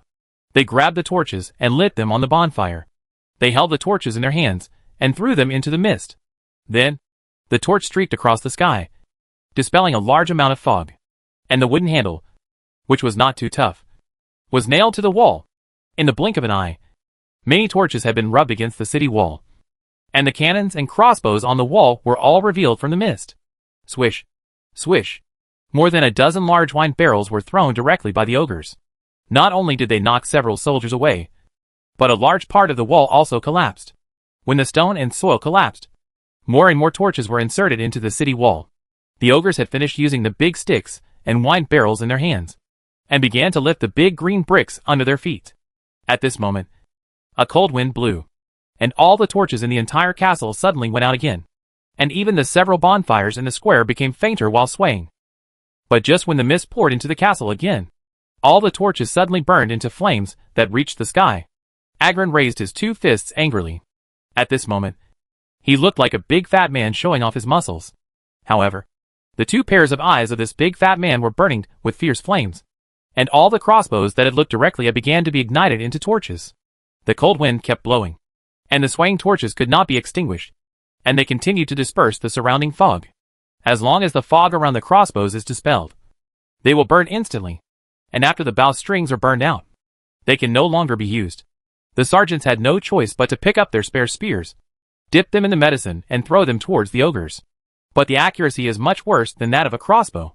At this time, the ogres had already unbuttoned their belts, hugged the large bricks, and with angry roars, threw them towards the crossbows and sergeants. It's just like cannonballs. Suddenly, rubble flew from the city wall. The stone and soil collapsed, and the crowds continued to fall to both sides of the city wall while screaming. In this chaos, the soldiers could no longer maintain their previous accuracy, and many ogres had not been hit by poisonous arrows. snowflakes suddenly fell from the sky, and frost began to condense on the ground. In the blink of an eye, dark clouds rolled in, and everyone felt a bone-chilling chill all over their bodies, making them tremble with cold. The big flag on the city wall suddenly trembled violently in the wind, and amidst the clattering sound, a blizzard suddenly fell in the inner courtyard of the castle. All the flames, no matter how hot they burned, were suddenly extinguished at this moment. Immediately afterwards, it began to condense into ice sculptures amid the blanket of ice and snow, which could no longer be ignited by any force. In an instant, the inner courtyard of the castle had turned into a world of ice and snow. Agron, who had been being cared for by Cannonball, shook his body fat, hunched his arms, and sat on the ground. Exhaled 2 breaths of white air, looked in a certain direction in the castle, and said weakly, "Agron is convinced, and won't eat people anymore. Please find some clothes for Agron to wear. Akia Akiu." Then, the guy climbed over to the extinguished campfire, grabbed the cold barbecue, and stuffed it into his mouth. At the moment Agron gave up treatment, the other ogres raised their hands, and shouted to stop shooting arrows. Basically, each of these guys was hit by a lot of arrows, and they are all weak now. George also sneezed a few times. He scratched the frost on his head, stared at the one on the balcony of the castle, bit his fingers, and flipped through the book, Embracing Ice and Snow, by Lorna. At this time, her head had changed from C yesterday to B. George couldn't understand why he was working so hard, but it took some people more than a month to catch up. After all, this book was newly found from the Black Pearl Manor, and he still had a false god as his backer. Is Anthony better than the trash like Don Light? After tightening his cloak, he decided to enter the castle to warm himself by the fire. Before leaving, he looked at Agron in the square. On the top of its head is written S-, which means that the current Alexander A may not be able to defeat it alone. But Lorna won Agron with magic. However, a professional mage does have a lot of advantages against a mage whose talents are all combined with strength. Moreover, Agron had no teachers before, let alone books to read. It can be seen from this that in addition to his brute strength, this scheming fool is also extremely talented in magic. I don't know if Anthony can deal with this ogre magician. If he can teach him, these two heads will recite the spell together, and they will definitely take off. Instructing Alexander to take people down to tie up the ogres, George walked into the castle. Those ropes are spider silk brought back to the shelter from the necropolis, which is much tougher than steel wire. After being tied into rice dumplings and starved for a few days, these hard workers will no longer be able to escape from their clutches. Not long after, Alexander had led people down the city wall and around to the gate. The servants of the kingdom of heaven also entered the deep pit and supported the entire large stone again. The knights in red robes and white robes, and many sergeants walked towards the ogres while holding spider silk and humming. The fat blue guys stared, trying to push away these annoying guys who stopped them from eating. But 5-6 people together. These guys who were already extremely weak could only watch the food in their hands leave, crying and shouting, and then they were captured. As for Agron, who was still trying to struggle despite the swarming of more than a dozen people, after Alexander stepped up and kicked his big butt, he simply lay down on the ground without fear of boiling water, waiting for someone to carry it. Chapter 197 Pier. A big traitor? Agron looked at the 273 ogres in the team with his left head, and looked at Lorna sitting in the small basket on his chest with his right head and said, "Agron is indeed big." Having said this, Agron patted the big drum tied to his waist with his hand again. But this time it was not an ogre that came out of the mist, but a small group of zombies and a few scavengers. After the knights and mercenaries in the team saw it, they planned to go over and clean it up. But the 2 or 3 closest ogres walked over and waved their big sticks. And then those things all flew into the sky like baseballs. No need to knock," Lorna said. "We are almost there." Speaking of this, she pointed into the distance, and Agron looked forward along her finger. But all he saw was mist. But it heard the sound of the river flowing in the distance, which was only 2 or 3 miles away. After subduing Agron's tribe, Krobber led his people away first. After learning about George's big city wall plan, he was even more anxious than his boss. After all, large numbers of people and supplies have already moved eastward under the call of Gaster and many nobles, while his own subjects and vassals are still in the southwest. After parting ways, George was in no hurry to return to the shelter immediately. Instead, with the help of Agron, a big trader, he visited all the small tribes. Although not all the ogres and many small tribes were at home, their family fortunes were completely wiped out by George and others. There were a lot of various materials snatched back. But fortunately, in addition to mercenaries and ogres, there were also a large number of humans captured by ogres. After being rescued, they all followed the team. Most of the supplies were carried by the ogres, while the humans drove the livestock. After George and others wandered around the southwest of the valley for more than 10 days, most of the ogres had followed the team. Like the ogres in the Agron tribe, these latecomers were stamped by George. Amidst Agron's threats, George did not waste any hope of suppressing them. The ogres were inspired and gained divine marks on their bodies. In the following days, these ogres' rough tempers became kinder, and they became closer to humans. From time to time, soldiers would hear the dreams narrated by the ogres to themselves, and they would all say they saw a jigsaw puzzle telling them things. These simple-minded guys don't quite understand those big principles. But the scenes of traveling through the sky in dreams and living together with humans make the ogres yearn for it. And the jigsaw puzzle that can reveal the magical scenes makes them admire them even more. It doesn't matter if you don't understand the truth. Just remember it, and it will be okay. And the empathy awakened by the light of dawn deep in the ogres' hearts also makes them understand awe and compassion for life. The simplicity unearthed by the light of dawn also allows them to slowly understand kindness and generosity. The changes in the ogres and the dreams they told made George gradually understand the principle of inspiration, generosity, and compassion. I also know that from now on, I have completely attracted investment from the ogre. He was also looking forward to the plan Finding Spiders for sponsorship. 273 ogres are definitely not the total number in the valley, but the remaining ones can only be handed over to the mercenaries in the west of the valley, because he was afraid that the local mercenaries in Gushi could not handle it. George left more than 500 people behind. After calculation, it should be enough. Not long after, the fog in front of the team suddenly faded and cleared, and a river appeared not far away. On the river, there are many small boats going back and forth on the newly built small pier on the other side of the river. There was a huge crowd near the pier. Tens of thousands of people. The unloaded cargo was piled up on the river beach. At this time, a group of heavenly servants suddenly appeared in the distant sky. After seeing them, the busy people prostrated themselves one after another, and for a while, they became chaotic. It wasn't until the black-armored knights and nobles holding ram flags came on horseback that the crowd regained order. The ram is the family emblem of Krabber, and most of the other nobles are from the west of the valley. Seeing that these nobles were staying in the shelter and refused to leave, Krabber gave them something to do. As soon as those heavenly servants came to the river bank, they got into the water. Immediately afterwards, logs were fished out from the river. Seeing this scene, the crowd on the river bank also stopped what they were doing and helped receive the wood. Not long after, a few more piles of logs appeared in the area dedicated to placing logs on the river beach. Some boats had already sailed over from the opposite side of the river bank.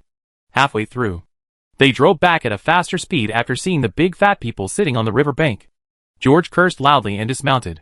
A few times he jumped on Agron's shoulders, and many people followed suit and climbed onto the ogre first, preparing to cross the river first. After leaving Alexander and the school officials behind, George grabbed Agron's horns, and then felt a bump under his buttocks, and the river gradually submerged Agron's knees.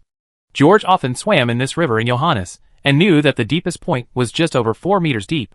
When it reached the center, it only just covered Agron's belly. Don't be afraid. Don't be afraid. Agron won't eat people today. Hey, hey, hey, hey. Agron opened its 2 big mouths and shouted loudly towards the other side.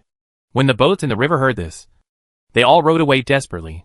The same was true on the river bank.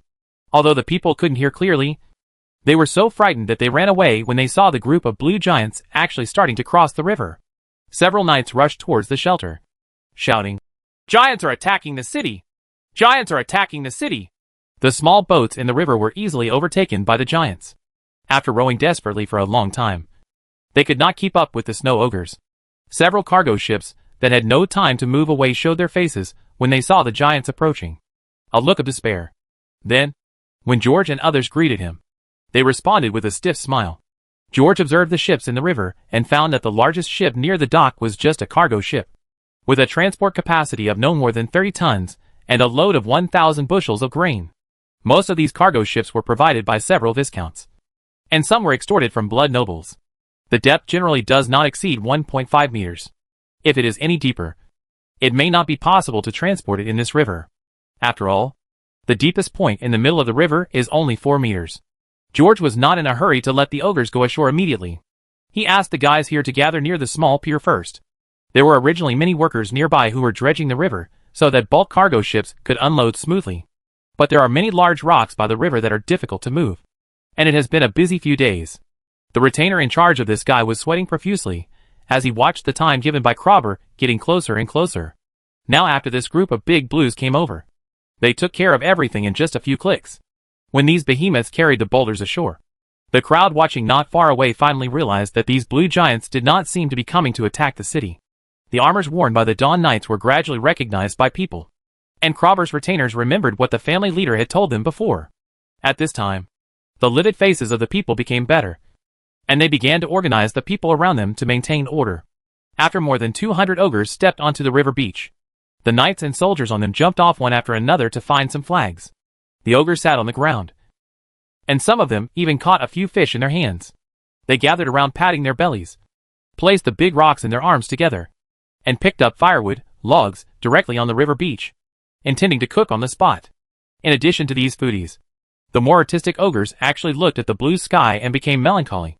And some of them sat on the river beach and looked up at the sun stupidly. The water was a bit cold.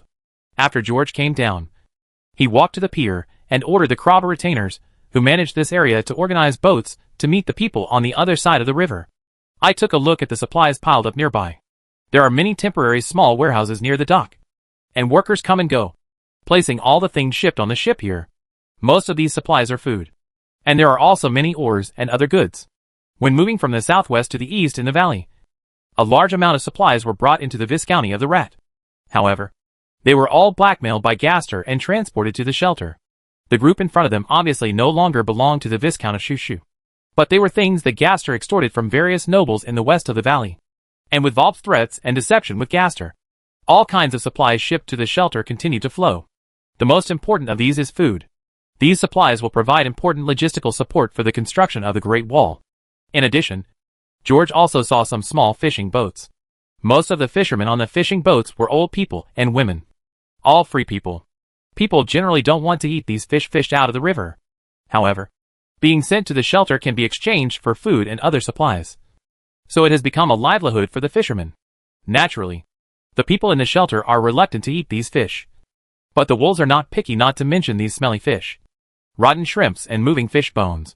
They can also eat moving human bones. Chew it into your stomach. Compared to last year, are the spoilage levels of these fish this year much better? George picked up one and asked a fisherman. The fish was jumping in his hands, and it didn't look like a hatchling. Master, we caught these fish from the north. The water quality there used to be good, but this year it has become particularly good, so we can all eat it ourselves. At this point, the old fisherman lifted a small basket from the boat.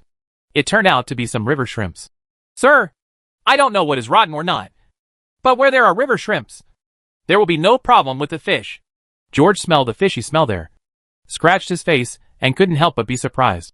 Do you often go to the lower reaches of Johannes? Do you know what the situation is like there? I know so well. At this point, the old fisherman stretched out his hand and pointed to the north. After walking downstream for a while, the river will meet a waterfall in Beishan, flow into the Danube River together, and then follow the Danube River passes through several bends and flows toward the Black Pearl Lake in the southwest. Going southwest, the water quality of the river gets worse, but there is a deep pool over the waterfall, and the water is the best there. After chatting with the fisherman for a few words, the old fisherman's words became more and more suspenseful, and he also mentioned legends such as goblins and white oak trees. There was a large vineyard in the north of his home, and George knew what it was like there. After hearing these words, he just smiled and attributed it to the elimination of the source of disaster. Chapter 198: The Rising City. There may indeed be many good fish in some rivers, but it is inevitable that some corrupted fish will be mixed into them. In the future, when the water quality is better, you can try eating it. Well, let's feed it to the demons first. They can also eat bad fish. At present, there is enough food. It is okay for residents to eat less meat, but it will be terrible if they get sick. These pot-bellied men are never picky eaters, and their digestion capabilities and resistance to toxins are more than one level higher than humans. So even if there is something wrong with the meat, they will not have any problems after eating it. Normally, according to the eating habits of ogres, the more meat, the better, and grains and vegetables are supplementary. But in fact, 20% meat and 80% grains and vegetables can keep ogres in a very healthy physical condition, just a little greedy. It doesn't even require meat. But George is afraid that they won't be able to help but secretly catch people to eat. When I returned to the ogres, I found that these guys had started a fire. And there was already a large circle of people surrounding him. Those people watched these ogres talking and pointing. They all found it very novel and interesting. When George passed through the crowd, he unexpectedly found that a few brave people had already run around to the ogre's side. Amid the cheers of the crowd, they even reached out and touched the ogre's big head. Belly. The ogre opened his eyes and stretched out his palm, as if to slap the little thing away. However, after looking at the grilled fish in his hand, he suddenly turned his head and drooled and changed his mind. And the ogre. How about playing the game of warming yourself up by the fire? Hee. The man was stunned for a moment before he realized what was going on. He screamed "Ah!" and then ran back to the crowd. Most of these people are not from the southwest of the valley. They have only heard exaggerated legends about the blue giant, and they have never seen the interesting recipe in Agron's hand. So it can be said that the ignorant are fearless. George stretched out his horsewhip and drove away a group of people surrounding him, and asked a few ogres, "You just ordered fish, and you still made a fire to cook?" The ogres were stunned for a moment, and looked at the crowd that was gradually dispersing around them. The onlookers who had not left were stunned for a moment after hearing this conversation. And then they all dispersed. George couldn't help but his face darkened, and he quickly rode on Agron and left here. It seems it will take some time to change the old habits of these foodies. Please feed more meat in the near future. After walking a long way, the crowd on the other side of the river beach was still looking this way. It was not until the black armored knights galloped over that the river beach became busy again. It is now spring planting time, but the shelter is not being cultivated. Many field roads have been trampled by vehicles and footprints to create large roads. There is an endless stream of transportation teams on the road, and various materials and wood are constantly transported from the river beach to the east of the shelter. On the way, George took a special look at the large carriages pulling wood. The logs inside were all made of fine stone pine, ironwood, and green dragonwood. It is the best wood for building the main body and support of city walls. There are also some other woods that are used to make tools. Carrying stones? Agron looked at Lorna in the small basket on his chest and said, "One Agron can carry 100. After George heard this, he couldn't help but stand on his shoulders and look towards the south hillside. Indeed, the arrival of the ogre has made transporting stones much easier. These 200 or so ogres are much better at physical labor than the servants of heaven. I saw that a highway had been opened in the mountain forest in the distance, and thousands of workers were leveling the mountain road and laying wooden tracks. From those wooden rails, many large rocks were transported down. He knew that there were many people cutting rocks in Nanshan. The gunpowder stocked by various nobles was used. It may not be enough to use all this gunpowder to open stone, but as resources continue to be transported into the shelter, new gunpowder will also be produced from the workshop. These gunpowders are basically the same as black gunpowder, but they are somewhat different from the gunpowder that George knows. Some minerals need to be added to them, so the cost is higher and there is no technical content. But it's enough for quarrying. The castle in the distance was getting closer and closer, and we began to pass many small shacks and small stone houses on the road. Most of these huts are built on both sides of the road and serve as temporary residences for laborers. Most of these huts are built with gravel taken from the mountains. When the workers set off to the east of the valley, they will transport the materials together. At that time, before the city wall was built, there would be tens of thousands of people living near the mouth of the valley, because it was a temporary residence, coupled with the living habits of the mountain people in this era. The shacks and stone houses were very low, and the ogres could almost walk through many houses in one step.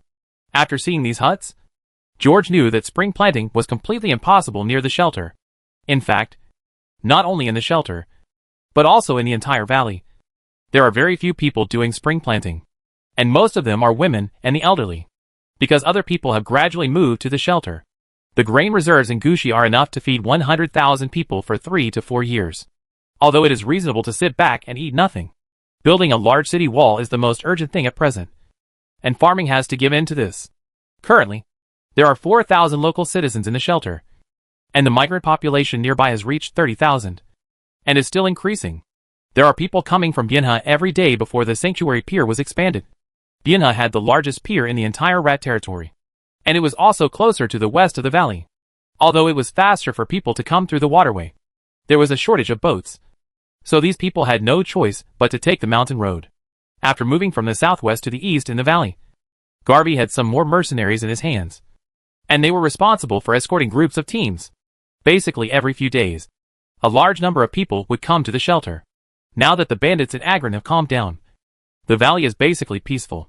Among Ghast's series of methods, it is inevitable that the entire valley population will go all out to build a large city wall. The current total population of the valley is more than 120,000. In the apocalypse, the overall proportion of adults is still very large. Relatively speaking, the elderly and children will be much smaller. There are approximately 51,000 men and 47,000 women aged 14 to 50 years old, accounting for 80% of the total population. In Krobber's eyes, these people can all be used as laborers. Among these people, most are between 20 and 40 years old and are the main force in building large city walls. Although the population of young and middle-aged people has reached 98,000, the 100,000 people mentioned by George are still unreachable because many people are needed to take care of logistics. Therefore, in the end, the number of people directly involved in building the city wall was only 70,000, and Viscount Klober would serve as their governor. Most of the remaining people are still in the territories of various nobles, and are assigned tasks by various mayors. Each noble is in a supervisory role. Doing things that make people angry. Building a large city wall is a matter of life and death. But the entire valley is full of complaints. It takes many evil people like Krobber to pick up the whip in their hands, and make those lazy people who had no worries about food and clothing, and lived too comfortable life move. The surroundings were getting more and more lively. There were many large pots erected between the shacks. Teams of guards holding ram flags were pushing grain carts through the shacks, while loudly informing the people, "The King of Giants has prostrated at the feet of Lord Dawn. Don't panic. Don't watch. Keep order." These Krobber's private soldiers seem to have been shouting here for a while. It should be that Krobber has received the news of Big Blue attacking the city.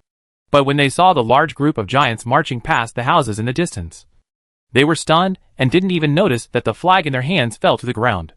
On the contrary, the transport teams on the road were already a bit used to it, and the women and old people who were responsible for logistics and taking food from the guard carts even stretched out their hands to fight with the knights on the shoulders of the giants. Come say lo. These are the old residents of the shelter, and their knowledge and courage far exceed those of the people in Gushi.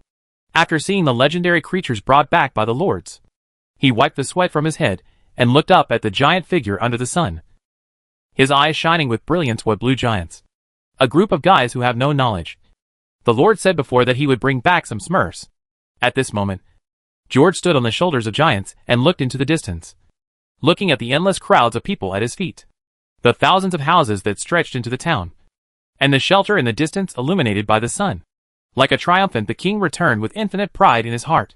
One day, I will break through the fog in the sky and shelter all the people in the world in my arms. Chapter 199 Dawn Town. After arriving at the shelter, Viscount Klober arranged for people to build a camp for the ogres in an open space in front of the small forest in the south. When the knight who shouted "Giant Attack City" galloped back to George, he brought the group here. There is a fence around the camp, but in fact it is just to prevent people from coming in. But even so, some curious and bold guys, after hearing the news, lay in the gaps in the fence and kept looking at these legendary creatures. Indeed, even in the Northern Territory, few people have seen giants. People have heard various legends about giants from the mouths of bards since they were young. So it is inevitable that I would like to see more. Looking at the bustling crowd at the door, George couldn't help but frown. He remembered that he had ordered not to let others approach the camp, but it seemed that only the residents of the shelter knew how to follow the orders. The ogres didn't pay much attention to those looks. Everything they saw along the way made them feel extremely novel.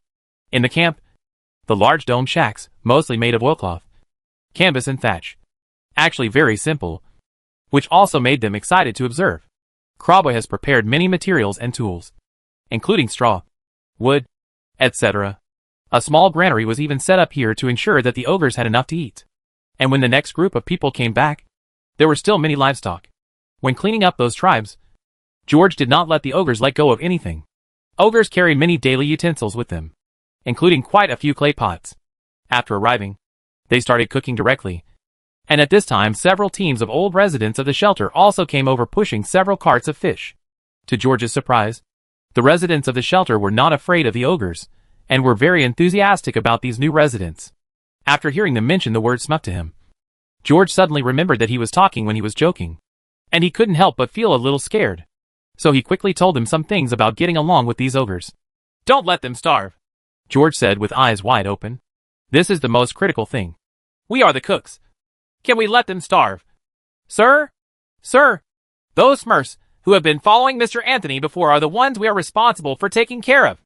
And they also have tattoos, divine patterns, like them on their arms. You can rest assured. Later, the bachelor was too busy, seeing that we took good care of him.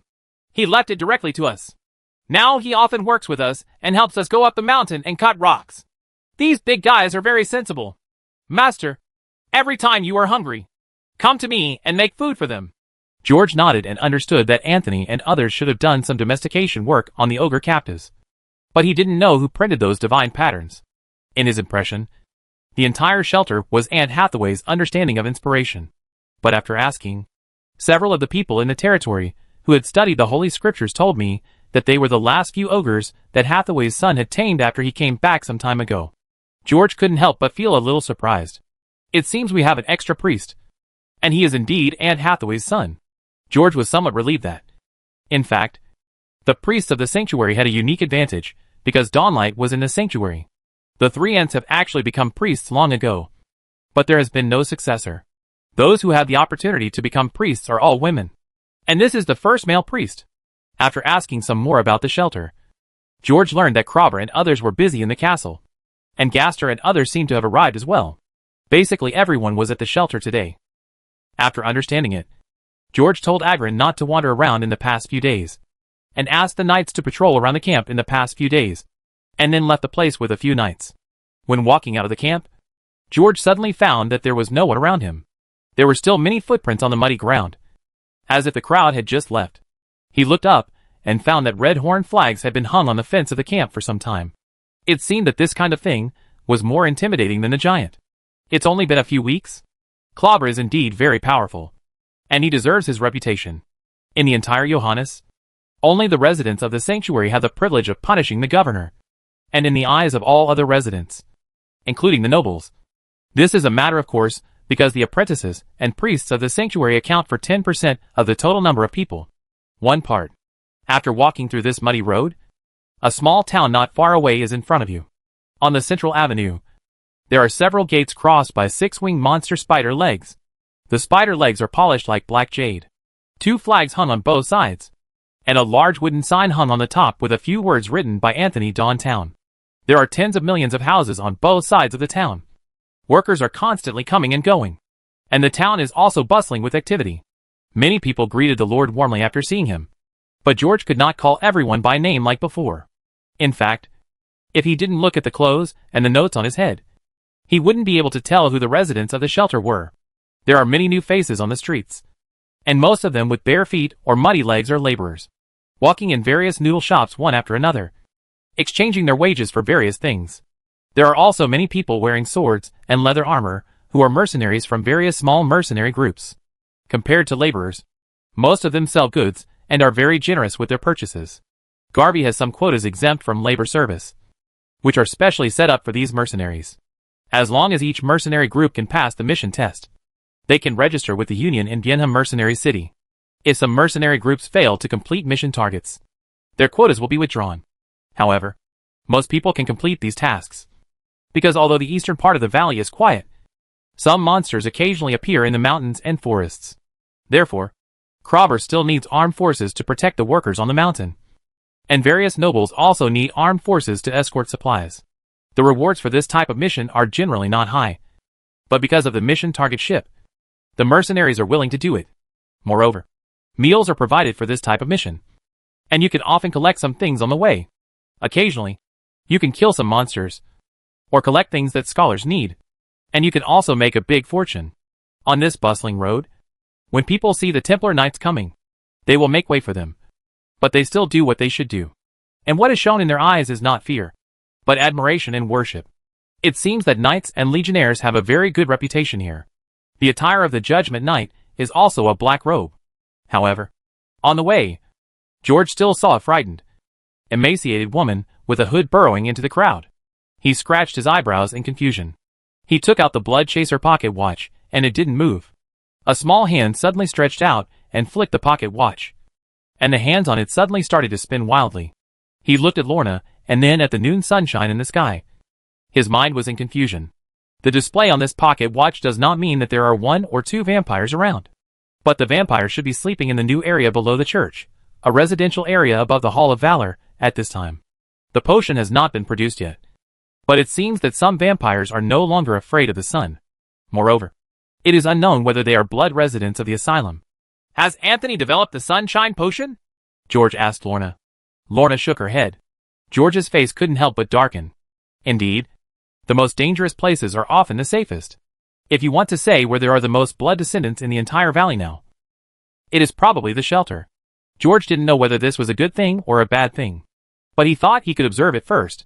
Now that all the thorns in the vampires have been removed, it doesn't matter if these cowardly guys let them go. As long as they recognize themselves clearly, have awe and humility, and don't regard themselves as the masters of mankind, humans and blood descendants can get along with each other in the future. In fact, he also believes that the biggest shackles on blood descendants is their mentality, and the blood poison on their bodies according to Anthony. Under normal circumstances, people bitten by vampires will not become vampires. At most, they would be sucked dry of blood and die. Only by relying on first support can the next generation be transformed. But the blood poison turned the vampires into pathogens carrying plague. And this was one of the reasons why he suppressed the vampires so much. Otherwise, the residents of the shelter would not be afraid of any vampires at all. There are still a small number of ghostly vampires, and most of them have sharper teeth than ordinary people. The so-called common weapons are difficult to kill, which is not a problem for any trainee priest. How's Anthony's research on blood poison going? It's almost done. Don't be afraid. Now the first 3 stages can be used to detoxify. The residents have been taught the mitigation methods, said Lorna. George nodded and understood what she meant after the vampires came to the sanctuary. Anthony should have trained the residents. For those whose poisoning is not severe, residents can use some common items or certain methods to delay the disease, or even remove the poison. Scholars also have methods to cure the first 3 stages. In addition to scholars, priests should also have many ways to deal with blood poison that has not yet penetrated into the bone marrow. It's just that I am only familiar with a few introductions in the Holy Scriptures, so I don't understand them well. There are many seats on the central square in front of the town castle, on the flower pond and green space. Flowers are blooming. Many noble men and women gathered here. The noble knights, retainers and dawn knights were chatting or lazing around here. In addition, George also saw Mizhan chatting with several noble ladies. Most of these nobles have never met George, but they all have good eyesight. After guessing his identity, they all greeted him. After kicking Miss Hen's big ass, George learned that basically the outsiders who hang out in the shelter all day long are nobles and their retainers. But, boss, I've been having a real headache lately. Look at the drunkards in those pubs. Having said this, Mizhan waved his finger to a guard captain next to him, and the guard captain took a few. The guard on guard walked toward the tavern with a dark face. George followed Mishan's fat finger to look at the tavern, and saw the noble private soldiers and noble knights shuttled inside and outside the tavern. The knights could still maintain some grace after being drunk. That is, their eyes would wander around the passing women. But the drunk private soldier sat at the door, like a scoundrel, and went to lift the skirts of passers-by. Amidst the screams of shame and anger, the scum were laughing and joking. When they saw the guard chief approaching, they stood up and hurriedly ran into the tavern. However, not long after, several guards carried a few guys with bruises and swollen faces to the east. There was a temporary cell there, filled with people who were sober. These are all trivial matters, Mishan said with a headache. You don't know. There have been 86 fights this week, and the cells are full of thieves and robbers. But there are not enough manpower. I feel like I am going crazy. The 4,000 residents of the shelter now all have things to do, and most of the outstanding young people have been selected by Mizhan to join the garrison. There are more than 400 people in total, but facing a population of tens of thousands, it is indeed a bit difficult to take care of them. After hearing these words, George was both funny and helpless. There are still people who dare to make extra money in the shelter, which is really audacious. However, keeping these talents in prison is a bit of a waste.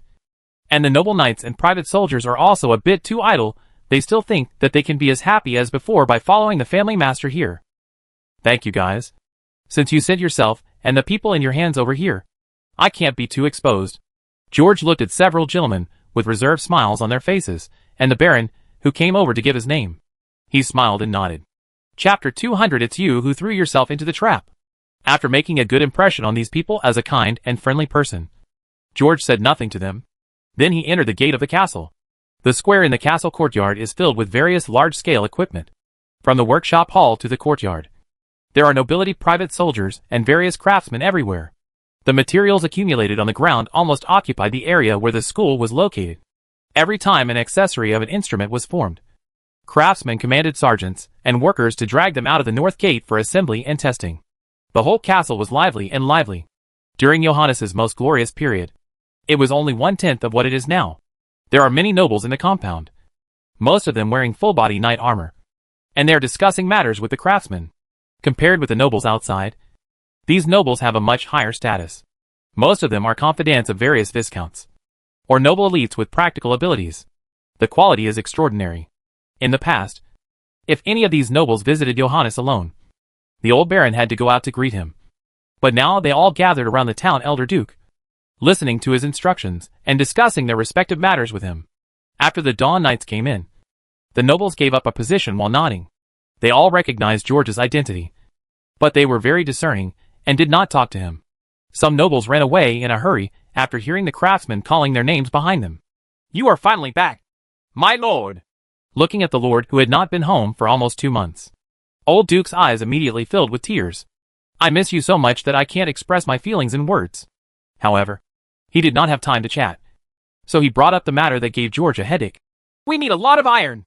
Building city walls, quarrying and logging, and iron hoops and large equipment all require a lot of metal.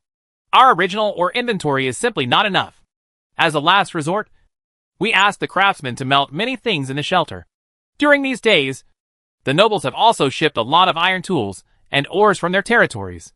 At present, we can only make do with it, but there is no metal left for repairs."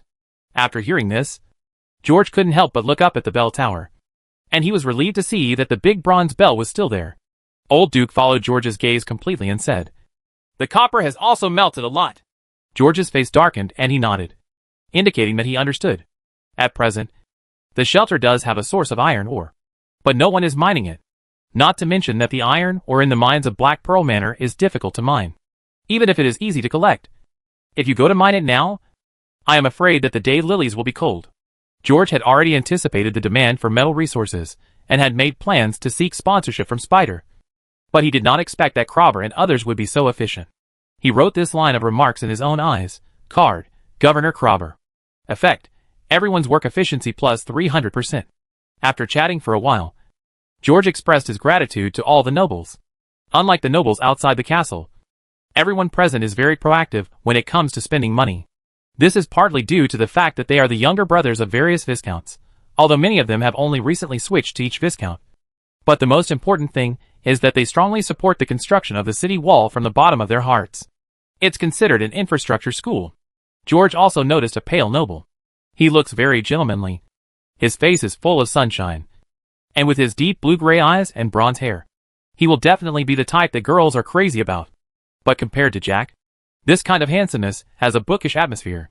In addition, George also smelled a faint special fragrance on his body, which was very different from the strong perfume smell of the nobles. After the man noticed that George's eyes glanced at his face several times, he took the initiative to say his name, Edward Anthony Cullen, and said that he actually has photophobia. It can be seen that Edward is not particularly talkative. Under George's meaningful gaze, he did not explain much. It seems that compared to his young appearance, he is an extremely mature and stable man on the inside. George smiled slightly as he nodded. Thinking of this baron, he was a person that Gaster had mentioned to him some time ago. His family has deep roots throughout the Western Territory, and he is a blood relative with inheritance rights to a certain earl. And according to Gaster, Edward himself has great talent. So Gaster fished Edward out of the hands of the Judgment Knights. Indeed, Edward is a bloodborne. Unlike many vampires who hide and squint, some vampires tried their best to integrate into the shelter after receiving the human certificates issued to them by Gaster.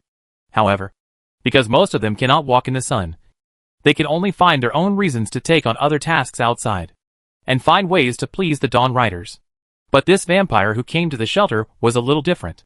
Not only could he walk in the shadow of the sun, he also didn't have a charming smile on his face. deliberately trying to please anyone. This may be because he comes from a wealthy family, and has a kind of pride in his bones that he cannot let go of. But when George saw this man, he couldn't help but think of Anthony. The names of the two people are indeed similar. Anthony and Anthony. George did not stay here longer, and entered the hall of the castle. Many noble families have a long history, so it is not surprising that they have some special potions or alchemy items. But those blood descendants on the street should obviously be commoners from the lower class, and they can still walk in the sun for some reason. In doubt, George had already passed through several corridors and walked to Krupp's office and study, and found that this guy was not there. A beautiful maid was doing something sneaky at his table. When she saw George coming in, her face turned red. "Yes, sir. You are back." George looked at the maid coldly and walked directly in front of her. Under his scary gaze, the red face of the maid gradually turned pale. George didn't talk nonsense to her. He just turned over the thing hidden by the maid in the file, picked it up, and saw that it was a love letter. "George." "Lorna." "Sir, I'm going out first. Lord Krobber and other gentlemen are having a meeting in the conference hall." After saying this, the maid rushed out of the door. George stayed there for a long time, and it wasn't until Lorna poked himself that he reacted. I couldn't help but feel speechless. Most of the maids in the castle were sent by Gale. Many people were not from the Vale, and had no idea who Krobber was. I'm sure many girls will be envious of this pretty boy with his cool look. But those who knew who Krobber was trembled at the sight of him. "Why do I like people like this? But no one sends me love letters?" George couldn't help but ask Lorna. Lorna looked at the love letter on the table and said, "You only like Adam, and Eve." Two dogs. The corner of George's mouth twitched. He picked up the letter, burned it on the candle, and then threw the ashes out the window. Lorna was dumbfounded by this operation. George patted the dust on his hands and said, "Krobber is so busy. How can he have time to fall in love? We can't harm her. Don't you think so? Jealous. Jealous." Lorna's face turned red from suppressing it, and she cried out for Krobber. "False accusation." George didn't say anything, and walked out of the room directly holding Lorna by the back of her collar. It is taboo to stuff this kind of stuff into the office documents of political figures. With Krobber's character, although Krobber didn't dare to do anything to the boss's maid, as long as he said a few words to the housekeeper or a few words to himself, that even if he couldn't bear to deal with this girl, he would still have to punish her. If Krobber had labeled her a spy, then the whipping would probably be a light one in times like this. It is extremely sensitive to just enter the office. George felt that it was time to chat with the housekeeper. Most of Johannes's maids were of high origin, and their temperaments were much more lively than those of the lower class. They are also more likely to make mistakes. From this, we can get a glimpse of leopards. There are many confidential documents and secrets in the castle. What can be done without too much restriction? Those rules must not be broken. Strict standards must be set. Thinking of this, George couldn't help but think of those blood descendants again. The blood descendants currently living under the Church of Dawn, who have been selected by Mother Hathaway, are all people who can be trained in the future in their minds. The real situation of Black Pearl Manor is the same as what is currently being circulated in various taverns outside. Elizabeth sacrificed herself, and the Dawn Lord helped her free the demon from enslaving the vampires. Those like those in the basement of Black Pearl Manor, those who know the true situation and will always hold a grudge against themselves, have already been dealt with by Volp. However, most of these blood descendants, who can be trained, are the heirs of nobles, although this makes them less loyal to the old forces, and because their families are just wallflowers who are prejudiced against Elizabeth. They are unable to survive when their parents join them. After the shelter, the life in the shelter is extremely longed for. But they are really just like these maids, only more pampered. And it was once believed that the immortal vampires were the most noble. If you don't polish off their edges and corners, you're raising a pack of white-eyed wolves. George already has a plan for this matter. During the isolation period before the antidote is produced, we can definitely catch them. On the way, Rona, who was blushing, had already broken away from George's hand holding her neck. George came back to his senses and found that he had arrived at the door of the conference hall. He patted his clothes, and his face changed into that of a majestic lord. Pushed the door open slowly. People standing or sitting in the conference hall looked at the door that was suddenly pushed open and looked over with frowns. After recognizing who it was, they all stood up immediately. Gaster also quickly gave up his seat. George's eyes swept across the hall, and then he nodded. He found that most of the nobles in the valley were here, and he wanted to release his military power over a glass of wine today. Since you are all here, don't blame me for catching them all.